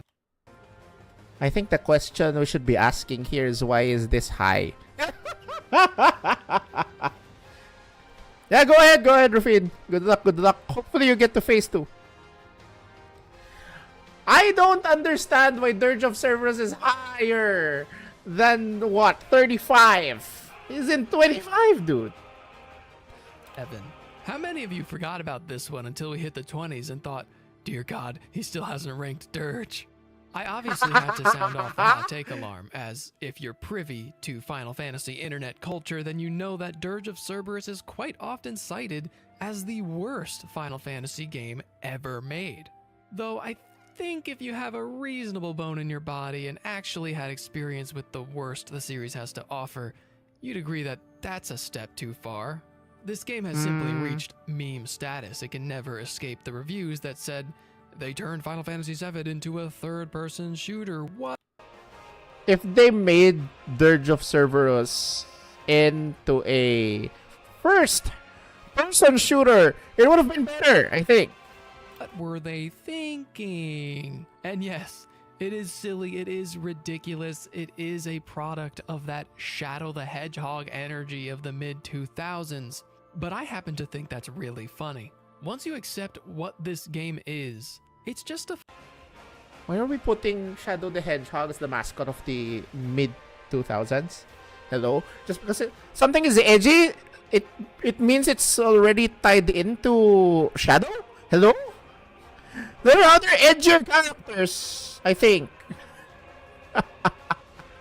fun third-person shooter with a wacky story. I haven't heard any actual criticism about Dirge of Cerberus except that it's stupid. And like, yeah, sure, you don't need to play it to know that. How many of these critics have played it? It's literally never... I've played like half of it on an emulator because I wasn't able to get the original copy of the game back in the PS2. Okay? So I think that will limit my capability to rank Dirge of Cerberus because I never finished it. And I've barely gotten to the halfway. Unlike the Final Fantasy games that I haven't finished, like Final Fantasy V, which I'm almost close to the Interdimensional Rift. And then FF12, which I got to Arcadia. So, basically, I've gotten way past the 50% mark. But I'm pretty sure when Dirge of Cerberus, I was only, the third stage. So, I wouldn't be putting it... Although, you're putting Dirge of Cerberus a little higher than Type O. So, I don't know. I would like to disagree with his ranking of Dirge of Cerberus if he's going to rank Final Fantasy Type O at a lower rank. Never been available outside of the PS2, so I'm willing to believe it's being bandwagoned by a lot of haters. Okay, I have heard from at least one person that the controls weren't very good. I personally thought they were fine. I had no problems with them. But I did play I didn't like the controls. That was my major issue. In 4K 60 FPS, so it probably felt a lot better than it did back in the day. But that's basically the only way to play it anymore. But enough defending. Why did I actually like this game more than everything else previous? Well, I like simplicity sometimes, especially as a way to break up all these grand RPGs you get in this series. I also yearn for variety whenever I can. It's one of the main things I love the series for. What other series can give you a town simulator, a tactics game, a tower defense, a rhythm game, a fighting game, and a third-person shooter? This is the Final only Fantasy shooter in the whole collection except for Final Fantasy 15 Episode Prompto. But the fact that you don't count Episode Prompto, for the love of God, please. It's part of FF15. it happened twice makes me even happier. So I'm going to give this game the Most Unfairly Treated award. And I wouldn't be putting it at number 25 if I didn't think the gameplay was good. Playing through Dirge of Cerberus harkened back feelings I had when I first played Max Payne. Just a guy roaming through dark corridors, not knowing what's gonna pop up next, and taking out enemies with a satisfying headshot. It's a very simple formula that's been done many times before, but now we get a little Final Fantasy. Port it to a port this or remake this into PC. Make it first person. Then I might play it. Like, port it to the PC. I will not play this with a controller. I'll definitely be playing this with a keyboard and mouse. Spin on it, particularly with the small RPG elements. Because I know the story is decent. Gun barrels and equipping materia. The negative caveats of all the previous rankings frustrated or otherwise hindered my enjoyment more than the ones in Dirge of Cerberus. I'd say the biggest negative caveat would have to be the story. It's kind of a joke, but it's a joke that made me laugh much more than it offended me. Being the last in the compilation, if you were still taking Final Fantasy VII's extended universe seriously at this point, I don't know what to tell you. What's legitimately cool about this story is that it features an almost Guardians of the Galaxy cast for this universe. Yes. The main crew, for once, is not present. I know because I Instead, read the story Vincent's on the main character, Wiki. And you get some Yuffie, you get some Cid, and a lot of Kate Sith. I love the spotlight it shines on our beloved B team. That's at least one thing I think 7 purists can enjoy. That and the wonderful Masashi Amaozu composing a serene, ominous soundtrack that a lesser composer would probably fill with heavy metal guitars or something. I would recommend it to anyone curious or just looking for a casual good time. Given its critical history and its place on the timeline relative to the ongoing remake project, I don't think they're planning on remastering it anytime soon. Nah, if they ever did, I'm in. There was a whole multiplayer. I would love it if they try to reincorporate some of the aspects, because they've already they already introduced the who are the enemies here? Whoever the enemies here are. They already implemented it and they've introduced it in the remake intergrade. So I am pretty sure they might cook up something for FF7 Remake 3 that will incorporate some elements of Dirge in it. Especially when we get Vincent as playable character then. Your campaign with its own story that cannot be played anymore. I would love to see it. This is my coming out story as a Dirge of Cerberus apologist. I hope you're not too mad, because with these lists, the ire tends to grow stronger the higher you get. So, that said, let's move on. Number 24, Final Fantasy 11. Okay.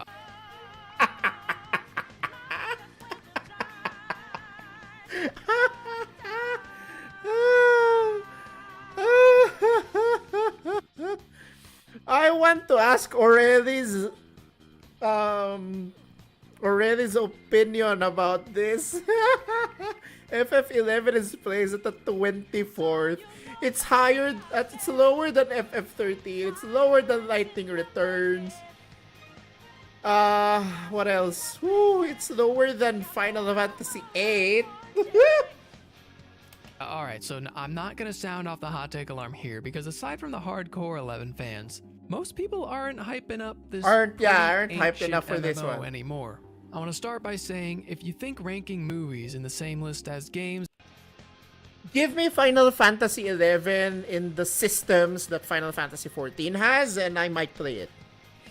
That is the caveat that I will give if I want to play Final Fantasy 11, because I didn't like the MMOs, the MMO genre, mainly because of the early stages of MMO games where it's too grindy, and then when you die, you lose some of that XP. You lose if you lose enough XP, you level down, and that shit ain't fun.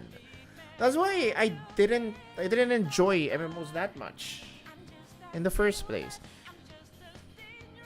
Is senseless because they're different forms of media. I would argue it's even less senseless to rank MMOs with other games. Sure, they're still classified as games. They have interactable gameplay and stories in the form of cutscenes, but they're also so fundamentally completely different experiences. How am I supposed to compare an MMO with hundreds of hours of content against a 10-hour spin-off? There are entirely different attributes to consider when talking about how much you enjoy an MMO. Comparing 11 and 14 with the rest of these games fairly is a near impossible feat. So that being said, I ended up settling on number 24 for Final Fantasy XI. It might be a shock to anyone who remembers my review that consisted of mostly ranting about how much I suffered just trying to make it through the story. Like many other games on this list, I've had much time to reflect on my journey with it. I still think playing Final Fantasy XI in current year is utterly painful. It's like crawling through the trenches of Final Fantasy in terms of accessibility, quality of life, and time investment. But I think I came out a better man. When I look back on Final Fantasy XI, I remember the cool stuff more than I remember the aggravating stuff. I kind of love the aesthetic of the world. And but isn't that the music. MMO experience? It's amazing. You can probably tell as it's the first game today to receive the amazing score on my music scale. And I'm not honoring it that way for its quantity of the songs, it's for the quality. Of all the Final Fantasies I've played, this is the soundtrack I've gone back to the most, believe it or not. I'm not kidding. Really? More in terms than of background 14? ambience, it might be unmatched. When I need something to throw on, I've been defaulting to this. Every track is just so nice to listen to. I need to listen to the FF11 soundtrack then. I deeply respect what Final Fantasy XI stood for. The game was built with online communication at its core. You had to talk with and help other people to figure out what to do together or you'd get stuck. And that promotes the best thing about online gaming, finding special, unique moments with real people that no one else will see. But I specifically said at the beginning of this video, we're judging these games based on how they play today. I can't give Final Fantasy XI as much credit for being designed that way when it doesn't really work anymore. The Final Fantasy XI of today is full of band-aids to patch up that design so it becomes easier to play by yourself. Because the sad truth is, the game's old, and there ain't a lot of people playing anymore. You can get lucky and run into someone here and there, but they're usually doing their own thing because there's no reason to look for people to interact with. It's not just because of the game's age, it's also because of the way the internet has evolved since 2002. I did ask for help from a few people in-game, and they all said the same thing. Read the wiki. Go ahead, read the wiki. Find the wiki, go there, read the wiki. Here's this full guide on how to get to the end of the game from level 1. Just read that and do what it says. We didn't have these wikis in 2002, but nowadays every game has one. When you get stuck in one of these games, specifically an RPG, say you want to find a certain item, what are you gonna run around the world until you stumble upon it? No, not in an MMO. To waste their time more than they need to. You look it up. You find a guide or a YouTube video that shows you which enemies drop that item, where the enemies spawn, and the exact % chance they drop it. There's no collaboration or journey to get to that point. But Final Fantasy XI is designed around that journey. Now that it's gone, the whole game is a lonely grind to get from point A to point B. Accepting that, it's been patched throughout the years, adding things that serve this style of gameplay much better. It's hard to believe you didn't used to have fast travel teleport stones to get around. You used to have to physically walk to the airship port, actually wait for it to arrive, get on, and then actually wait on the airship with whoever else was there as it flew to your destination. And there wasn't much else to do other than talk to each other. So you made friends, you found new information, you helped someone out. That was the magic of Final Fantasy XI. But now the airships are a redundancy, nothing but a waste of time. This game wins the fundamentally changed and will never be what it was again award. The Final Fantasy XI of today is summed up by this footage I always use of me sitting on the ship, sailing across the sea, alone, nothing to do but sit with my own thoughts. It almost feels post-apocalyptic. Everywhere It's is sad. empty. Running into a person outside of towns is so rare, but reframing Final Fantasy XI into a game about a quiet personal journey might do something for you. Because unless you bring a bunch of dedicated friends along, that's what the game is now. Summoning trust NPCs to work as your party is not very fun, and the combat system is really clunky, but it wasn't about any of that for me. This is like a nomadic journey that few have the strength to make it through, and that's what kept me going. Or you could just be someone who And loves this is why in the grinding, Final and Fantasy that'll work count up, for you too. I'm I'll sure the settle with story's interesting YouTube. if you give it more of a chance. I kinda didn't. But in my defense, the base game story is practically non-existent. Actual plot doesn't start until the expansions, and they're all slow burns. I only got all the way through Rhapsodies of Vana'diel, but that one I enjoyed a lot. An extremely satisfying ending to a difficult journey. They did actually add more stories since then, and part of me sometimes wonders about returning, but the annoying setup, the mechanics I still don't fully understand, just makes me think it won't be worth it. I know this is a weird endorsement, but I told you ranking MMOs here is weird. MMOs are ultimately what you make of them, and this is what I made of it. Someone else could have a completely different story. If it's something you think you might be interested in, even after this spiel, then I'm sure you will be. Next. Number 23. 23. The Final Fantasy Legend. I No, it's better haven't than that played that. MMO that changed lives. This Game Boy game I beat in under 15 hours. Look, don't read into it too much. I tend to prefer focused, short experiences over stretched out, time-consuming ones, but I get the merits of both. The Final Fantasy Legend is a whopping 10 places higher than its sequel. That's quite significant at this point in the list. It probably would be a hot take if people actually talked about these games. Legend 2 has a lot more going on mechanically and takes the player on an even weirder adventure. That's why I like it, but it also brings along a lot of confusion and frustration. Like mainline Final Fantasy 2 is to 1, Legend 1 comes out on top for being a smaller, more easily consumed Oh yeah, he experience hasn't that I ranked feel Final I could go Fantasy back yet. to at The any base time. game In those hasn't early played days it of yet. Refoid, being unfamiliar with old RPGs, I often had a lot to complain about. But I think it says a lot that my original review of this game is still mostly positive. My only real complaint was that saving the game had a good chance of soft-locking you if you did it in a dangerous spot, and the whole binary code looping stat bug. But those are issues you can easily prevent by being smart.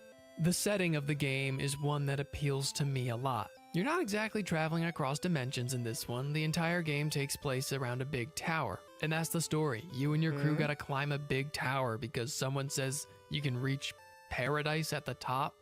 Oh, That's yeah, wait. it. Hang on. But the tower is Sorry. like an I have infinity to check train if structure my where download's every done. few floors you reach a my completely download's done. unpredictable new world that not- doesn't make not gonna sense play it within the yet. laws of physics. My favorite one was probably the floor that becomes an entire desolate city that was blown to smithereens, and you get a bike and drive around while being chased by a phoenix. That's the kind of creativity that kept me going. You never know what you're gonna find through that door.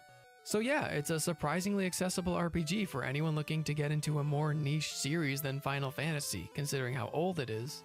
It definitely lacks some of the advancements brought by the other Legend games, but I still like it a lot. It seems nearly every Saga game has gotten remastered or remade these days except for this one. I don't know if they're planning on it at all, but I'm totally down. Like, I'd pick this up day one. Number 22.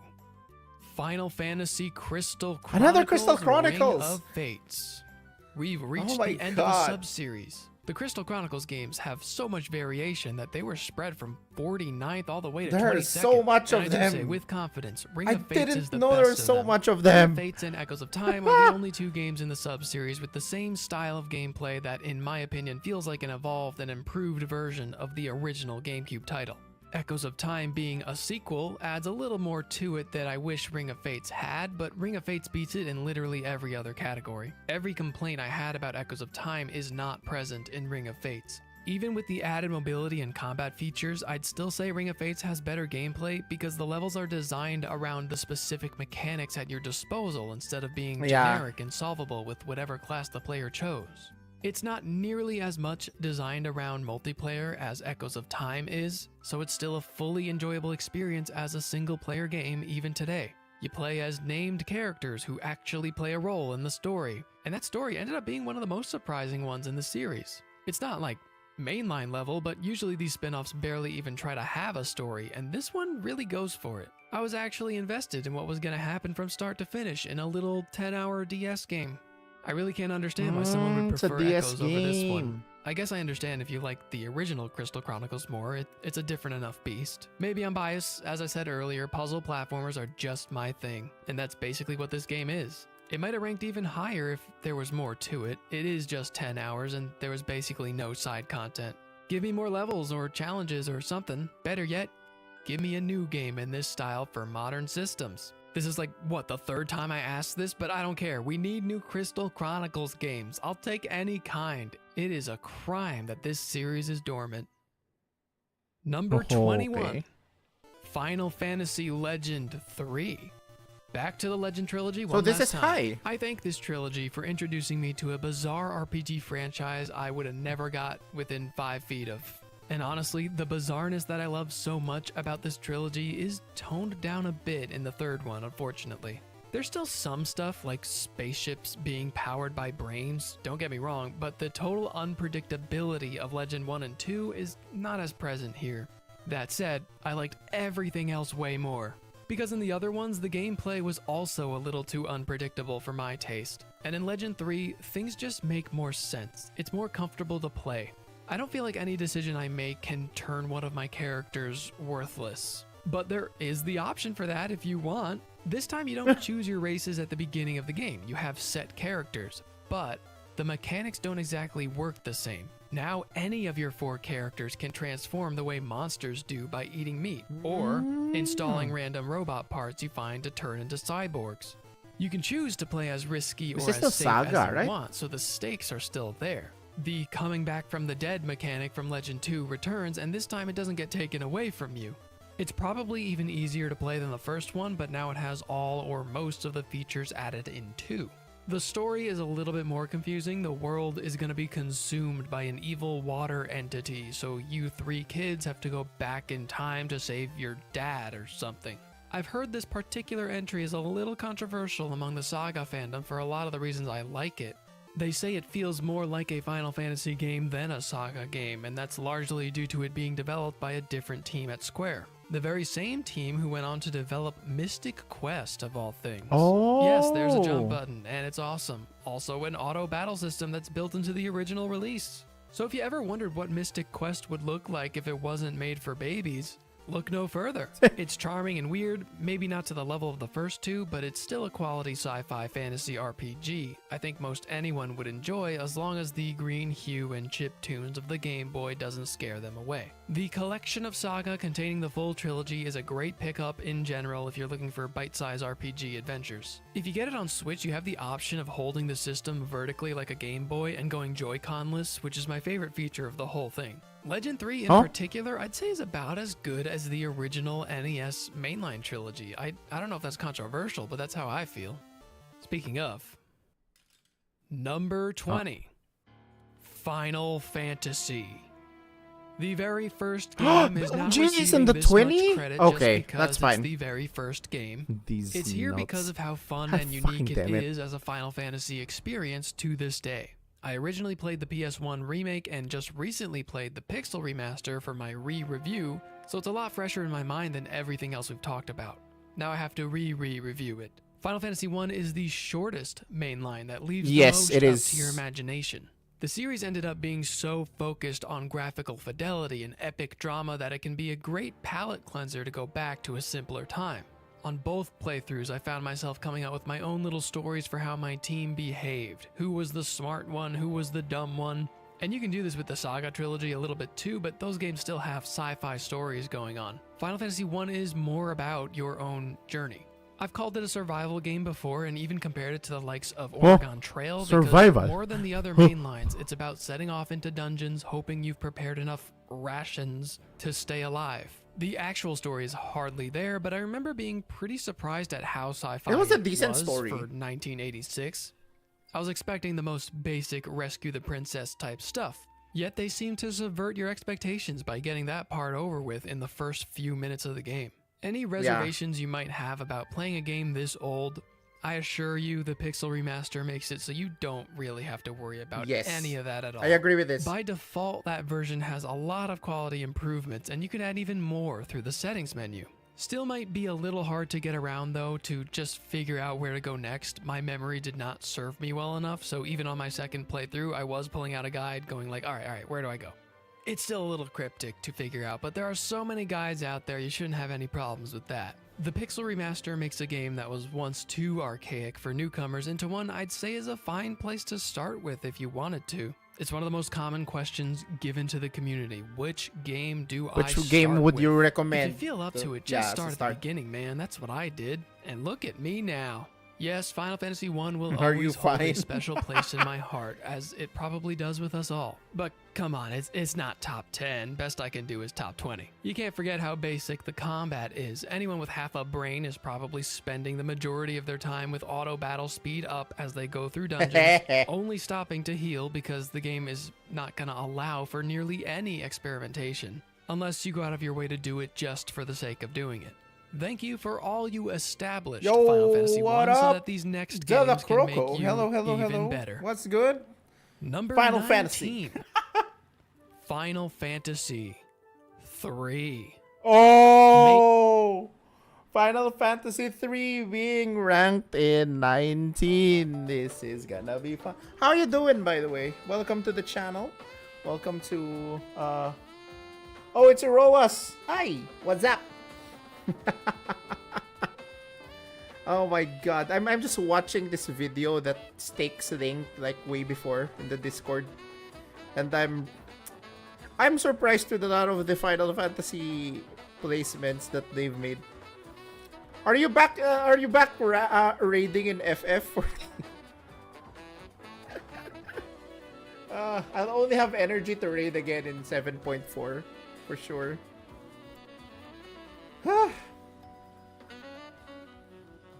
Hey! Not really just hanging with my GF. Hell yeah.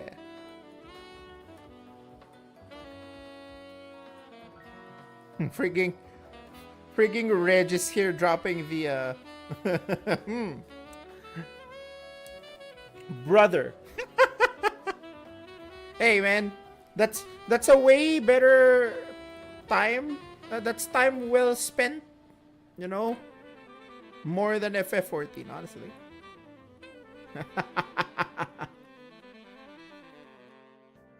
What's up, numbnuts? Even here, yeah, y'all bicker. What time is it? It's 8:19.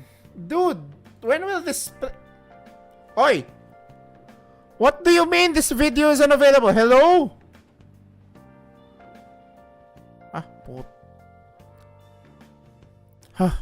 I thought it was lost. I thought it was lost. It's 9 on your time, but it's 10 on ours. It's in 100 minutes, it says. Yeah, 10 my time. So I will leave this on. Once it plays, I will be reacting to it, even if I have a meeting at 10 p.m. For now, I'm gonna be main lines watching this. For the most part stand on their own. They have their own vibes, their own combat systems, art styles. But in this case, I've always felt that Final Fantasy 3 is... Nah, I don't think it's gonna be a new Tales because they specifically mentioned Tales of Remaster. So it's not gonna be a new Tales. Maybe they will announce something more than just a remaster, but if they say it's a remaster, it's a remaster. You bet it's Abyss? The boys in the Discord believe it's Exilia. Abyss is good. It's a good pick. I mean, I love Abyss more than Exilia, but yeah. Either or I win. That's all I'm gonna say. If it's Abyss, I win. If it's Exilia, I win. If it's a different Tales game, I lose. Even if I love, like, Tales of Destiny, I don't want a remaster for Destiny. I want a remake for it. Oh my god. Let's see. We'll see. We'll see by 10 p.m. my time. Why would they remaster Exilia? It's a fairly new game. I mean, the thing is, it's been stuck in PS3 since it was released. So even though it's a fairly new game, maybe they want to port it this time to PC. Finally, it's like a lot of PlayStation 3 players would like to play the game, and they don't have access to it anymore.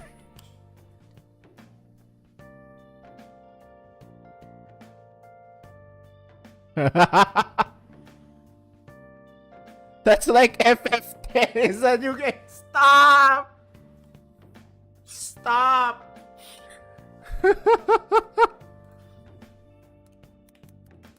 Tales of Exilia. 2011! It is! It is 14 years! Ah! Can't believe this game is 11 years. It's already freaking 14 years old, bro. Fuck! Shit! No. Date it a little later. It's like saying Final Fantasy 13 is a new game. That's even worse. I have a sense that Final Fantasy X is an old game already. But if you say something like Final Fantasy 13 is an old game, some of us might disagree. Only to learn that Final Fantasy 13 is... Final Fantasy 13 is already 26 years old. Is my math correct? No, but it's December. 2019, 20, 21, 23, 24, 25. Yeah. 26. Wait. No. 16 years. 16 years old. Like, bro. 6 years old. Fuck! I'm outing myself further. Kind of just an upgraded version of the first one. Final Fantasy II throws you for a loop with its vastly I've been 13 is new. What do you know? It's not. Then 3 comes back around and basically gives you what you expected from a sequel to Final Fantasy. The classes you chose at the beginning and had to stick with for the whole game, well, now there's a whole variety of those. And you can switch them around and try them all out if you want. Remember how cool it was to discover and fly the airship for the first time? Now you have 4 different airships and you can go inside one with your own little inn in there. That's so fun. The job certainly helped with the overly simple combat system of the first one. I still remember 13 versus was a thing. You're making me want to watch the 13 versus trailer. Hang on.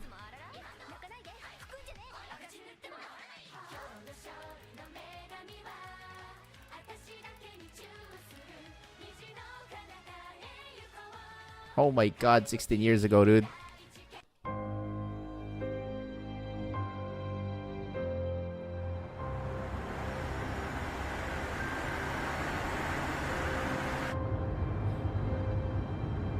I remember when Noctis was this guy?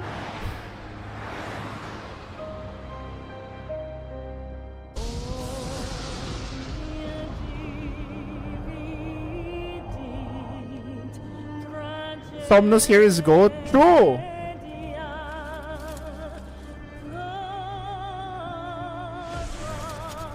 I was wowed by this. That part, oh.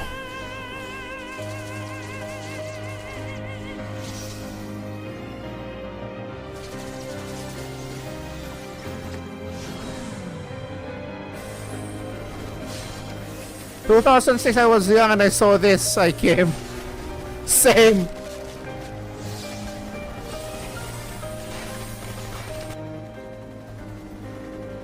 This was so good.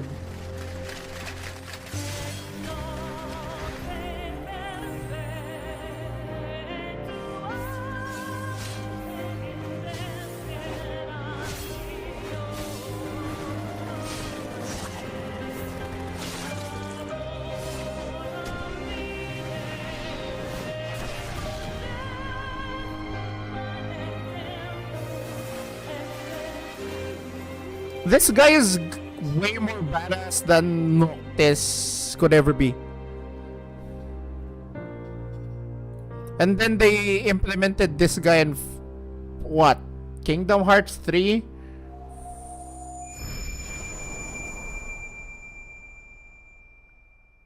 And then FF15 reveal. The reveal trailer. When it was announced as 15. I think this was the one. Like on the I know, right? The original concept was nice. Noctis 様も光が見えるんですね。俺が何を知っているのか、俺自身も知らないんだ。That part was in the 私は movie. 行かなくてはなりません。忘れることなんかできないさ。Fuck Tetsuya no more. Exactly. 自由に生きてください。 Just look at the difference, dude. Like Noctis became older at that point. He's no longer a 10-year-old boy.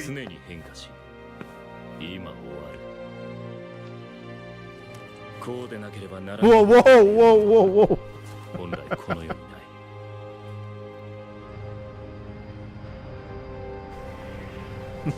Hey, what the fuck, old man? どうした？食べないのか？美味しくないよ。でもそんなことを言うな。料理人が仕事を失う。For all we know, dude, this is Regis IRL. That's like Regis IRL, man. ルシスの血は根絶やしにすればいい。なんだかめんどくさいことになってきたな。Ah! Of course!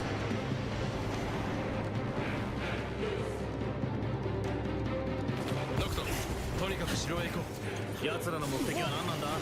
やはりクリス Holy shit! ニフルハイブはこれまでにもソルハイブ、テネブラーでアコルドのクリスタルを手に入れよう。 Regis is an FF15 fan confirmed.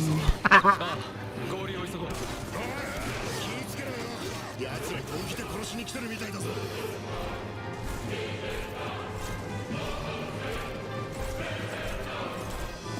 こうなっては戦闘は避けられんか。もともと避ける気なんてな。When they showed this, I was happy. 暴れると敵を引きつけてしまうぞ。 And that's understating it. 強いからな。 You don't see me. And this is what? Look at the in the PS3. They said. 目的はクリスタルか。言わずとも。 Yeah, I will never get that story, unfortunately. この世界に残された最後の。 I was surprised when this was what? In the King's Grave? クリスタルを運び出すつもりだろう。その前に何としてもクリスタルを取り戻 Tell is greater than Luna Freya. True. 制圧を完了させる。それと王子をレギスの息子を見つけたら始末しろ。 The summon music. I like it. 知りたいのか。まあ、重いぞ。 And then the amazing reveal. Versus 13 and then これが対をなす。the moment they removed versus 13 and made it 15. 世界は常に変化する。15番目だ。 Tada! I fanboyed when I saw this shit, man.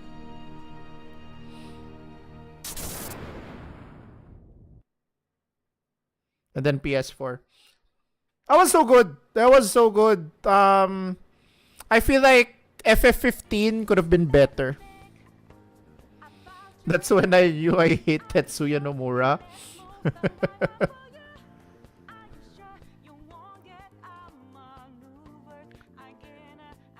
I hated the fact that he had to leave.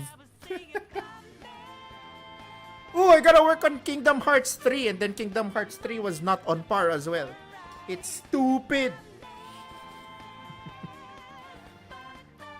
Exactly. Kingdom Hearts was dog water. Not even okay. I'd say the DLC was okay, but still, man. Why would you need the DLC to save a bad release? Right?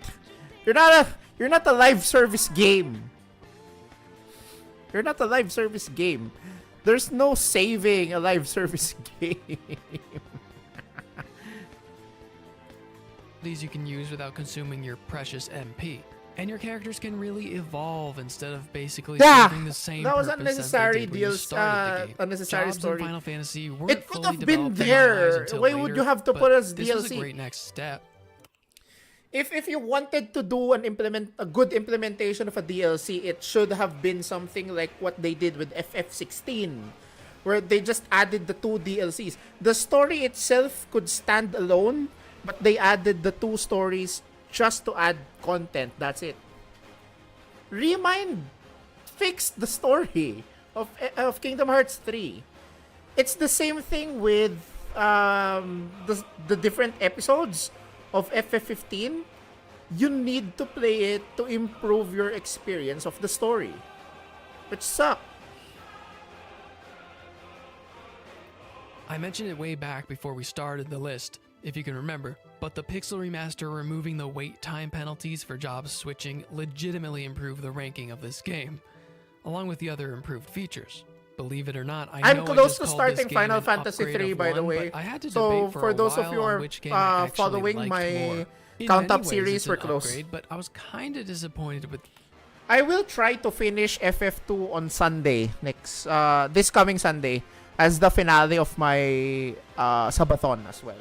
So if you guys are interested in seeing the complete or finish Final Fantasy 2, then join me on Sunday.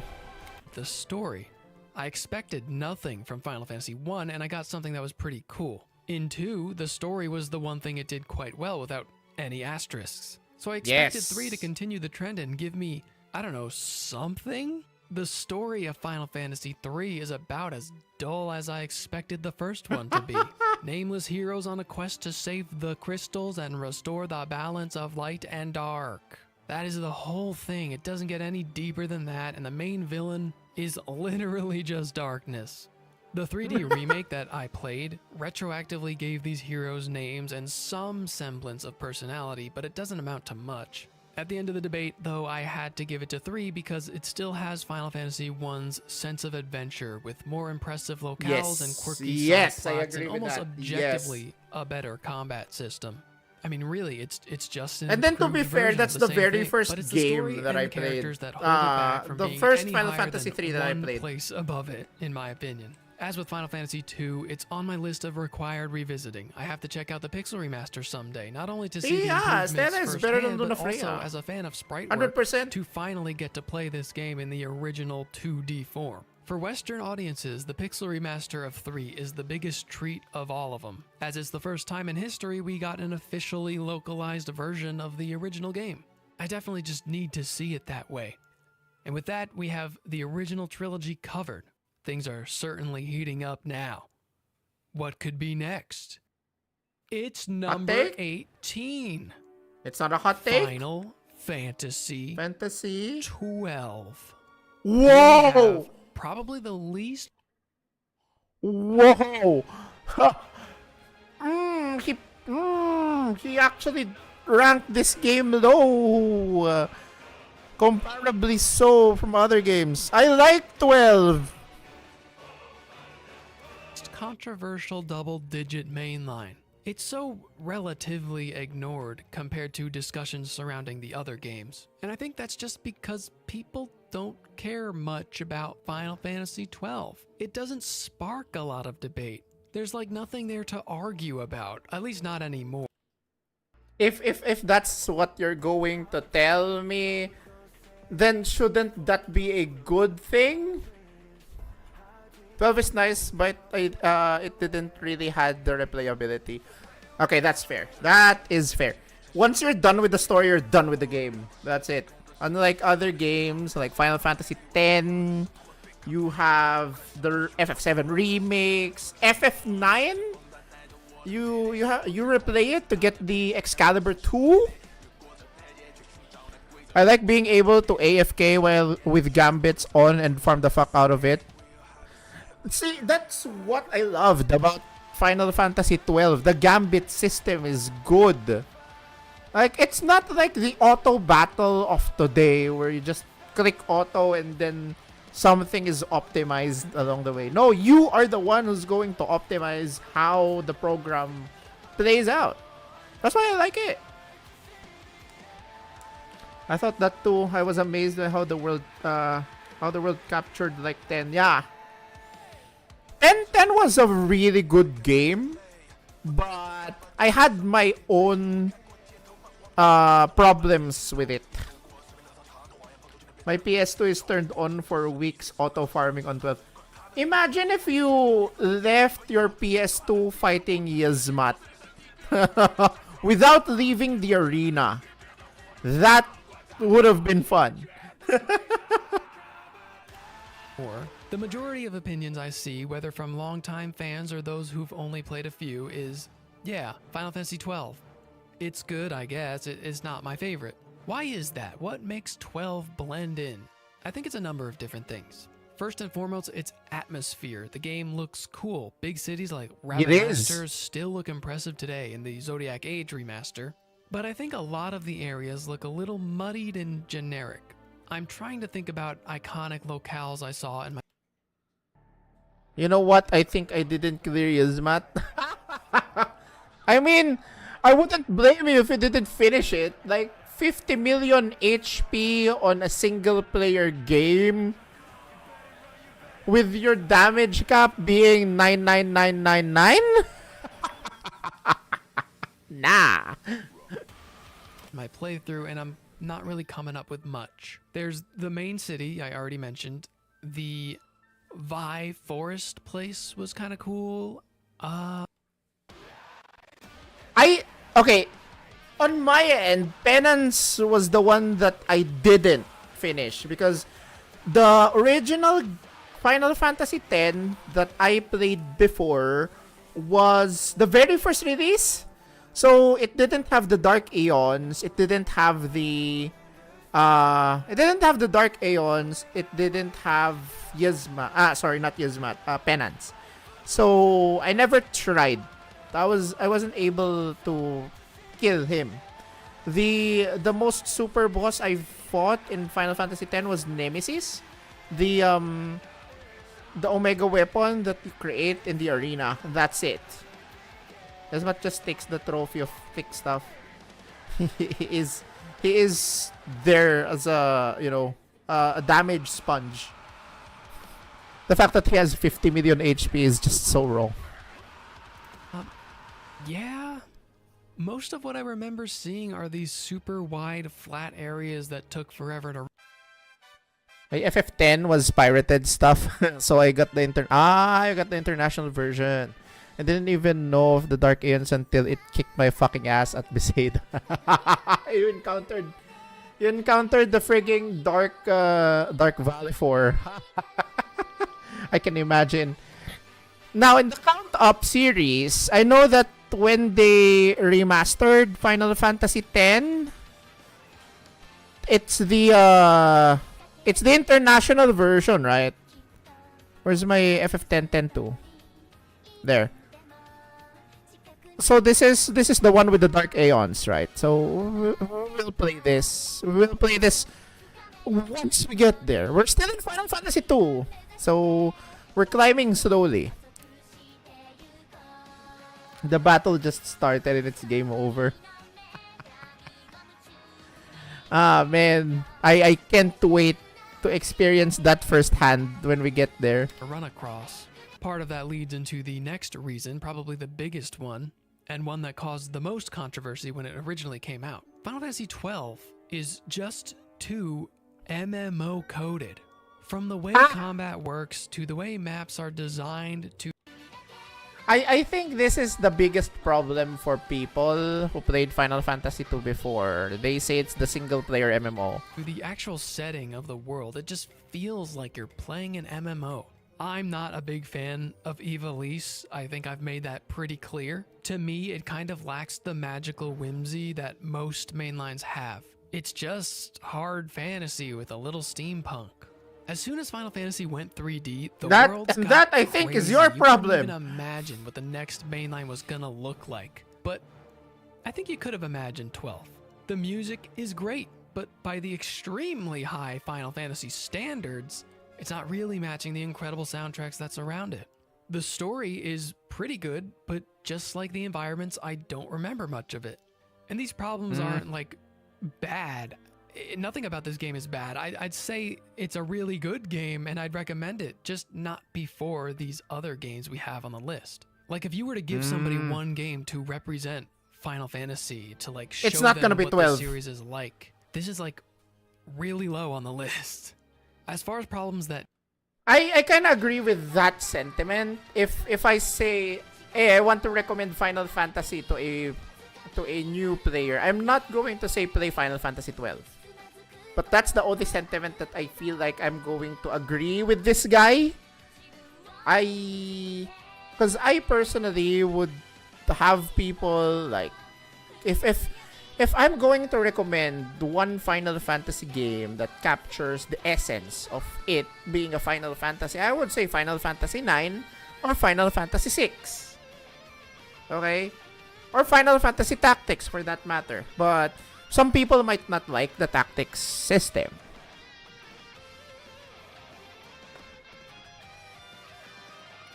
Color-wise, it's really dark and making it dull. The shadow has too much, even though it makes it detailed.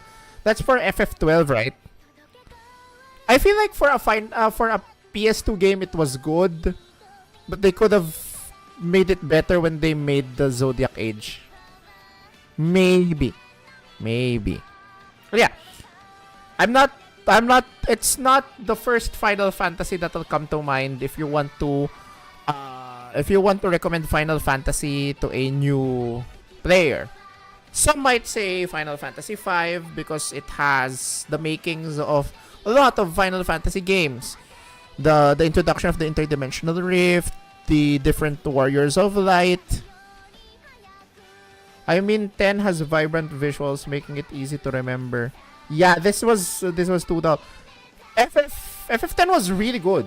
Like, the visuals of 10 was really good. I remember playing it as a teenager, or at least around 12 years old, so basically 1 year before being a teenager. I thoroughly enjoyed 10. It was the colors were popping. It felt more realistic than when I tried 12 back in the PS2, but I never got to finish it then. that did bother me, two things. First of all, I joke about it a lot, but Vaughn genuinely sucks. I think he is the worst protagonist, and he brings the story down with his mediocrity. 9 is so much better. Okay, if you ask me, this is my take. When I played Final Fantasy 12, I didn't think Vaughn was the protagonist. I have always been a firm believer that the true protagonist of Final Fantasy 12 was either Ash or Balthier. It's either those two. It's not Van. It's the same thing with Final Fantasy 6. Some people consider Celes as the protagonist and not Terra, right? So just because you're controlling Van at the very beginning doesn't mean he is the main protagonist. It's just, see, Regis even says it's Judge Gabanth. In some ways, yes, I would agree with that. But nah, I'm a believer that Balthier was the protagonist. Gabanth was good. Like one of the best written characters in 12. Brand Sweeter. Whoa. Damn, didn't know you went that way, Roas. Secondly, it's way too slow for my tastes. When a game comes with 2 times and 4 times speed boost option, that's a bad sign. I mentioned how wide and open the levels are. Traveling in this game is just running across these fields It's an at MMO. 4 times speed, colliding with enemies and just killing them automatically. I think Gabran's design was most delicious, it's not very with or exciting without most the of time. armor. Games that waste your time is one of my biggest pet peeves. Combat Hey, should be yo. fun. Traveling should at least be quick. But I played He ain't even so denying the much of this allegations, game bro. at 4 times speed, it's no wonder some of the environments didn't stick with me. And you could say that's my fault, but if it weren't for that feature, I would have been bored out of my mind. It would have been a far worse scenario. I'll tell you right now, this game would have dropped a few places for sure. Again, like in When I MMO, played this it before, just I always kinda played takes it at forever times to 2 get speed. places and Not do times things. 4, it's too fast. Wow, though, a lot of dunking on the 18th best Final Fantasy game of all time. Maybe this is controversial after all. Well, if those are my gripes, then what got this game to the top 18? It is one of the more mature stories in Final Fantasy. Yes. Politics, trade, tyranny, war. Final The Fantasy story of 12 this cares game a is so lot more good. about crafting a believable world with realistic cause and effect. Vaughn exists how he does because you're meant to take the role of someone with no place in this, just going along with the ride. I still don't like him though. I like the other characters a lot more. Bosch is okay. That's why I Ash love- is pretty cool, but This is why I love that Final Fantasy XIV implemented the armors of the judges, because I love the armors of the judges. everyone knows Balthier and Fran are the best. I love those two. They have such a charming rapport with each other and they tie the group together. Oh, a world where Balthier is the main protagonist. Now, I said the combat was a He little is! too MMO-like, but you can't talk Final Fantasy XII without talking about the Gambit system. The Gambit system is genius. It is one of the coolest systems in It the series. is! You have full The control Gambit over system your is so party's good. AI. It can and the teach more skills someone you learn, the deeper coding. you can get with Gambits. Or at least the actual concept of real-time programming. combat may not feel the best, but that's because they put all the spice into the pregame. Studying an enemy and reprogramming your team to respond to each other's moves in a specific way to combo him just as you needed is so satisfying, especially if you can do it without even touching the controller. That does help a little with the auto I would battling just through the loiter at entire Del game Masca issue that a bunch of these Esther games San for have, the not OST. just The 12. OST of this And I don't game know is if I really can say good this as well. for sure, but 12 It might have the most reminds me of side Tactics, that's why I love it's it. bursting with stuff to do. Those maps might be really wide, but there's a lot of stuff to discover. So many caves and such, leading to new areas you will never see if you just focus on the main story. All the side stuff is what's tempting me to replay the game someday. The hunt system became pretty Yeah, the hunt legendary, system. and it was used again in future games. I also heard a lot about super bosses in this one being crazy. It just feels like the main story is only a fraction of what you can see in Final Fantasy XII. And I'd love to see what you're really capable of with high-level Gambit combat. It's sandwiched between Final Fantasy X and 13, the most linear, straightforward mainlines of all, so that's one major way it sticks out. Ha! So he understands my gripe about Final Fantasy X. Final Fantasy X and 13 share the idea of being the most linear Final Fantasy games of all time.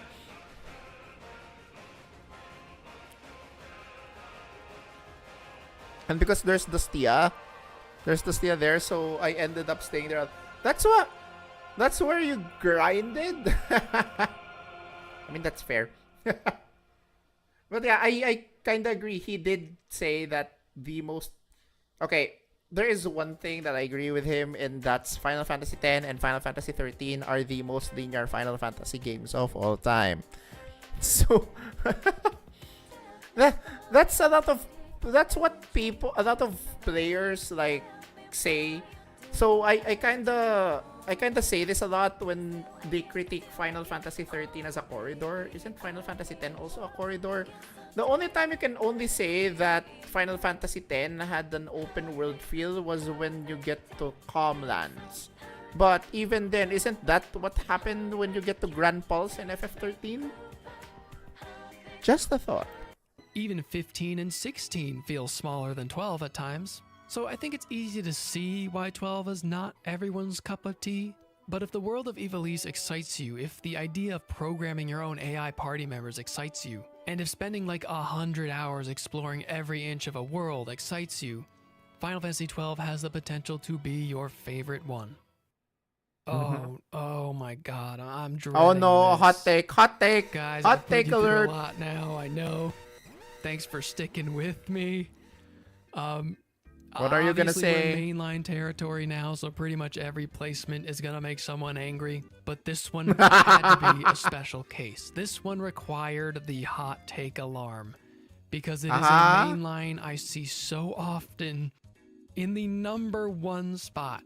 Not top 5. I'm talking about one of the best games ever made. Okay. It's our last hot take of the day. At least the last one I'm gonna sound the alarm for. Number 17. Final Fantasy Ain't 9. no Guys, fucking way. it just didn't hit that hard for me, okay? No matter which angle I looked at it from, it always ended up around no here. fucking For my way. taste, sitting right above 12 is the perfect spot. I subtly set up my critique of 9 in the previous entry. Many of the problems I have with 9 are the same ones I have with 12. I am one of those people who find the game way too slow. The battles in this one put me to sleep a little bit. 7 and 8, mostly 8, started doing some weird new things with the combat, and 9 in every aspect was about returning to form. But I liked the weirdness. I liked the new combat gimmicks. I liked the dramatic changes in setting. I'm so happy they continued doing that. Then this guy missed the point. This was the time when Hironobu Sakaguchi was about to leave Square Enix, right? And this was his swan song. Okay? You missed the point of them going back to the roots of Final Fantasy.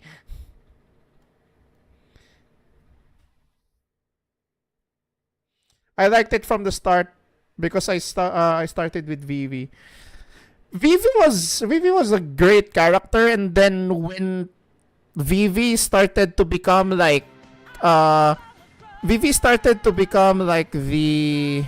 mirror to Zidane once Zidane started his character development. That was good.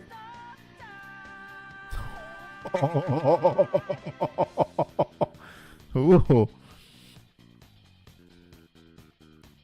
It's so funny because that word is considered a slur for AI. I hated Garnet's outfit. I mean, if you hated Garnet's outfit, dude, then how about...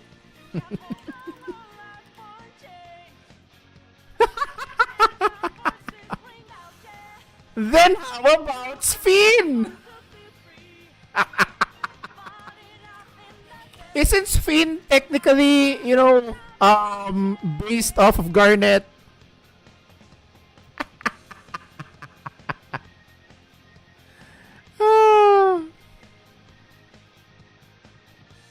Algie. I like it when she raised her arm. Wait, which outfit do you prefer, Regis? Gunner fucker. Wait, which outfit? The one with the hoodie? Iroha's? I actually like that glam better. I actually like that better. Yeah. Regis is so far gone, he's not even gonna deny it anymore. Okay, you know what? Let's listen to this guy explain himself. After 9. But maybe that's why 9 is still so special to people. It's kind of the last of its kind. Final Fantasy was never this again. Maybe my real hot take is I'm totally fine with what Final Fantasy became. I don't even think 9 does old.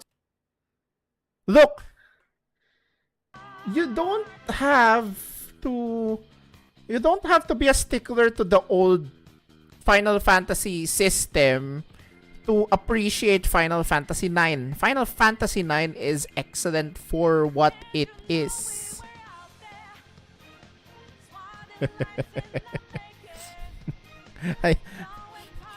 You know what? I saw your message, Iroas, and I read it correctly. And then I noticed Regis pointing it out. School Final Fantasy better than any of the SNES games, largely because of how tedious battling is. And I prefer the innovations of the other PS1 games that have more going on in their battles. 9 takes the approach of 4 and 6. You have set characters who basically have predetermined jobs that reflect their personalities. That's fine, there's Yes. no job system or materia system or anything, so what is character growth actually like? You get equipment. If you hold equipment long enough, you'll learn its associated skill. You learn its skill. And then you start learning the next one. It is basically as simple as leveling up in Pokemon, except there's a middle step of making sure you have the equipment on.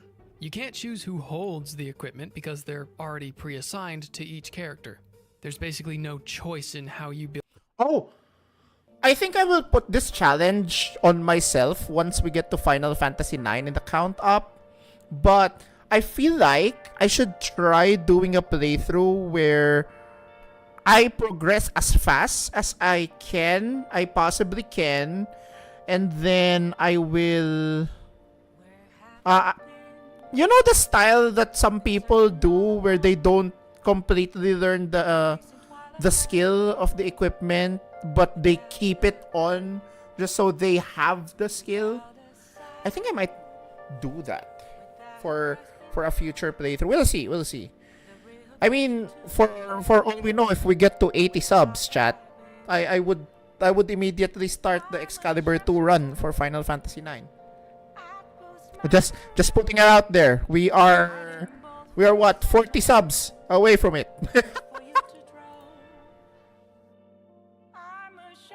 Okay, let's continue. Let's continue what he's saying, because I cannot take this FF9 slander. Build your team at all. I'm okay with simplicity so long as battles have some element of fun, or at least they're quick, and that's where Final Fantasy IX just drops the ball. The combat has as much depth as those early games we just talked about do, but without the easy speed up auto battle stuff. I'm not complaining about challenge, there's not really any challenge. You just have to be actively spamming the A button and watching the slow animations over and over. I hear so much love for the story of this game, but when you get right down to it, that is what you spend most of your time doing. And every other port of these old games, to some extent, the correct battle. this slowness issue, but this one not so much. I was waiting for something interesting to happen with the combat the whole time, and it just never happened. But enough about that. Let's talk about some other more subjective stuff. The story that everyone loves so much, it's good. I didn't love the characters that much. I know. Huh. I know. Vivi is great. I know everyone loves Vivi. Don't worry, I'm not going to lay a hand on his precious... So this guy is completely moving away from the fact that almost all characters have character growth except for maybe Quina. And even Quina had have decent character development if you tried to complete all the frog side quest. And then you also have, I think the second worst character development you would get would be Amaranth, because Amaranth doesn't have much screen time. That's also a problem. Also, who sent this? Is this it's Regis?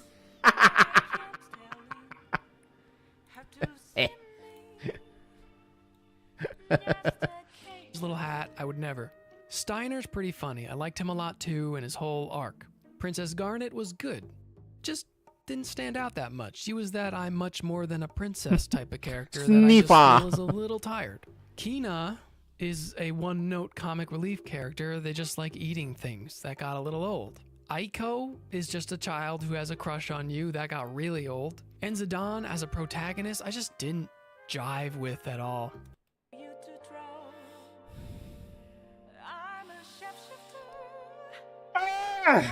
He's kind of a jerk to everybody for most of the story. Better than Bond, though. I also feel similarly about the world compared to 12. The areas are definitely way more memorable than 12, and there's no shortage of whimsy, but the storybook aesthetic is, again, just not really my thing. The character design is not really my thing. Man, I'm sorry, but everyone is ugly in this game. Everyone's face is either squashed or stretched out. They got a little bit of that. Big reminder, FF8 is ranked higher. He's saying that the character design, okay? Big reminder that this is Squall. Hello.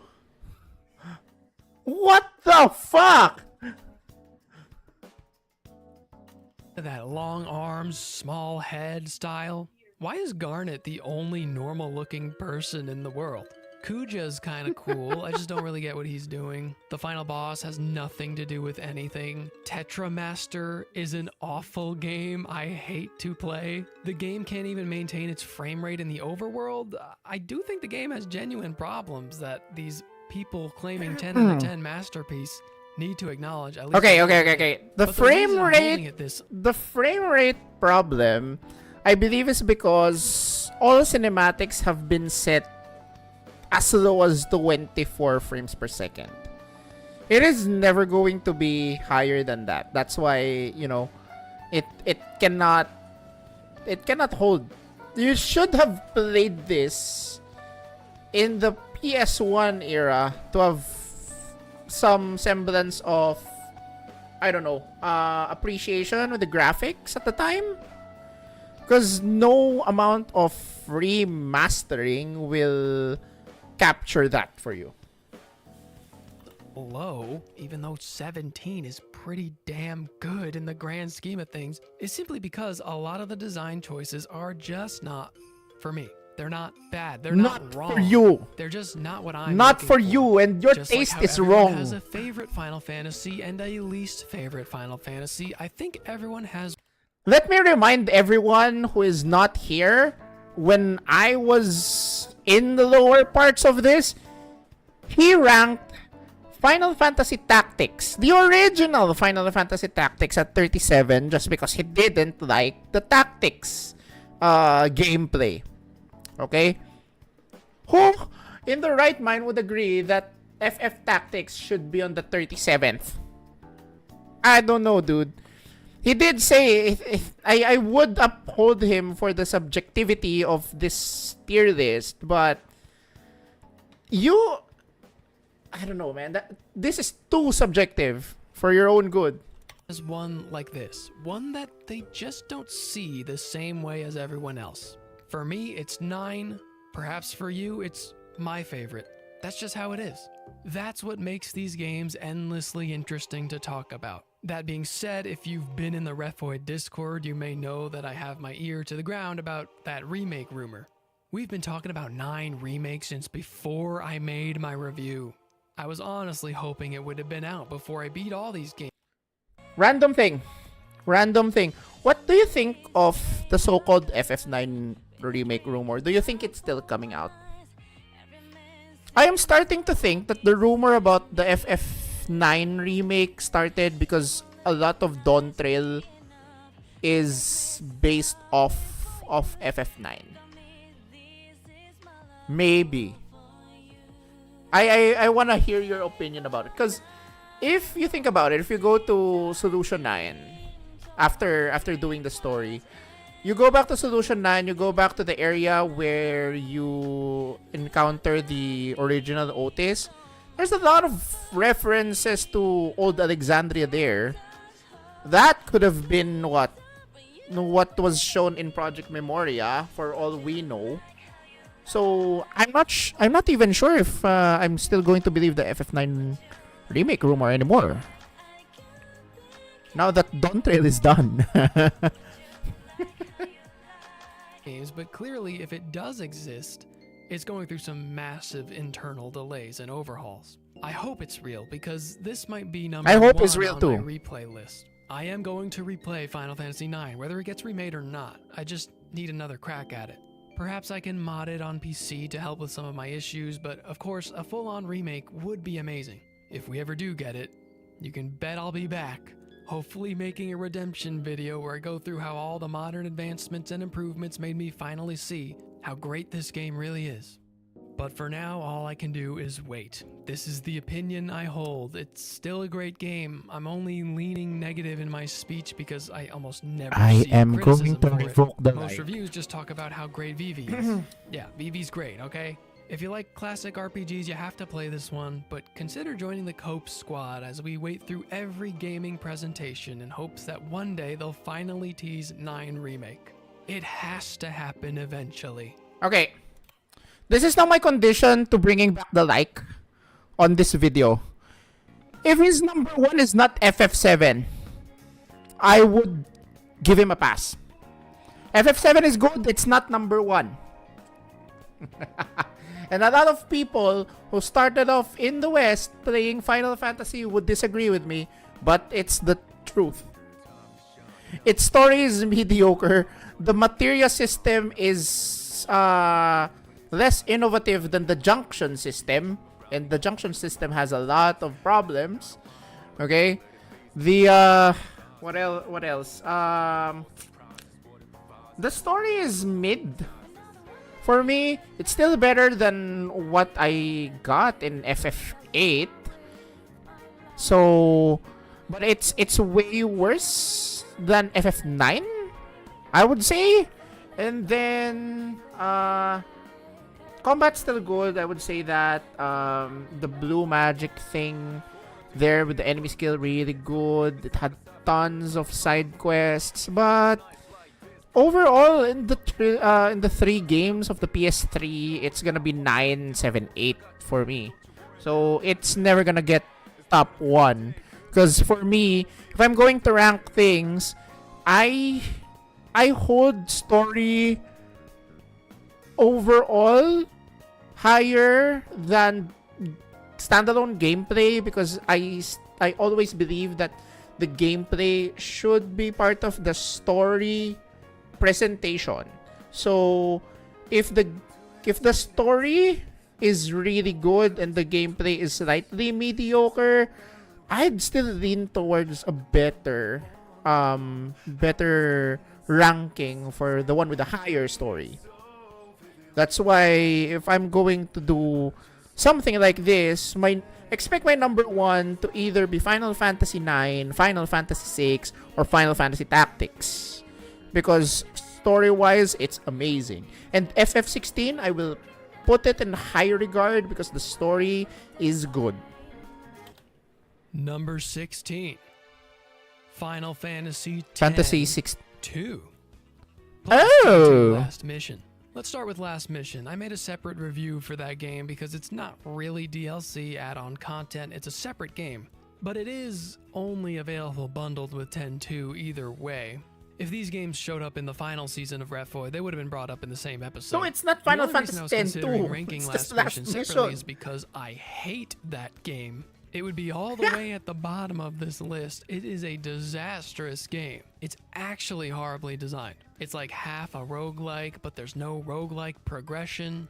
You basically have to climb a huge tower with mystery dungeon gameplay Then why that's is this somewhat high? adapted from the mechanics of 10.2, but not well. Why is this the high in rules the don't always rankings, make then? sense. There's so much randomization that you could just end up falling 10 floors down for no reason. And the requirement for passing certain floors is so unbelievably cryptic sometimes, it's not worth the trial and error to do it without a guide. It's an utterly unforgiving and confusing experience that feels like a minigame they made a half-assed attempt to stretch into a 20-hour game. A 20-hour game. 20-hour torture. game. If you were ever curious about what Last Mission Then was, why you are can you watch my ranking it very higher? ranty review. It is kind of funny to hear about how awful it was. And that's just about the only redeeming thing that came out of it all. Well, that's not true. I actually thought the story was really good for what it was. There's only about 40 minutes of cutscenes in the whole thing. If you're a fan of 10.2, I would check those out. It's nothing crazy, no god killing or anything, just a very relatable story about realizing you could be inseparable from your close friends, but then years down the line you grow up, become different people, and maybe you guys aren't that compatible anymore. It's a great epilogue to 10.2. But yeah, just watch the cutscenes. I couldn't let my anger towards Last Mission bring down the overall ranking of 10.2. After all, you could just ignore it entirely. Most people do. So let's talk about why the weird pop star Powerpuff Girls sequel to Final Fantasy X is better than 9. I thought about marking this one as a hot take since it's historically gotten a lot of hate, but I also think enough time has passed that most people can take it at face value now and recognize what it does right. Some people will never forgive 10.2, and I totally get it. In a series that's constantly changing things up, we have never seen Is tonal it shift this extreme. Final Fantasy X is such He still an emotional bunched quest it with following okay. doomed souls who know they're doomed but don't believe they have another option, so we just follow them as the world falls apart around them. 10-2 is like literally girls playing dress up and going on a silly secret agent adventure. Dirge of Cerberus is a more believable sequel. The actual story has more going on emotionally, but that remains the vibe throughout the whole game. And you know what? It's a fun vibe.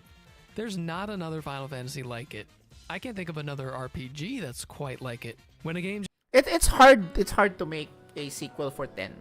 Like a believable sequel for It's like saying that you want a sequel to Avatar The Last Airbender, and you still want Katara or hell, even Toph to be your main character. That is what you're asking for in Final Fantasy X too. Okay? It has to be someone else. just wants to take you for a fun ride, you won't find me complaining. I have a little 3-hour video you might see about how I want more games to be like that.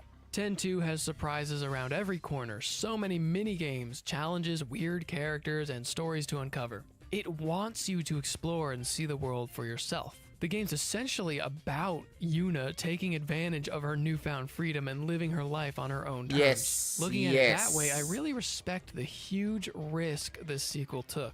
You always get sequels to games or movies you feel didn't need a sequel, and a lot of the time it's the same thing over again with slightly different characters, as if nothing in the first game mattered.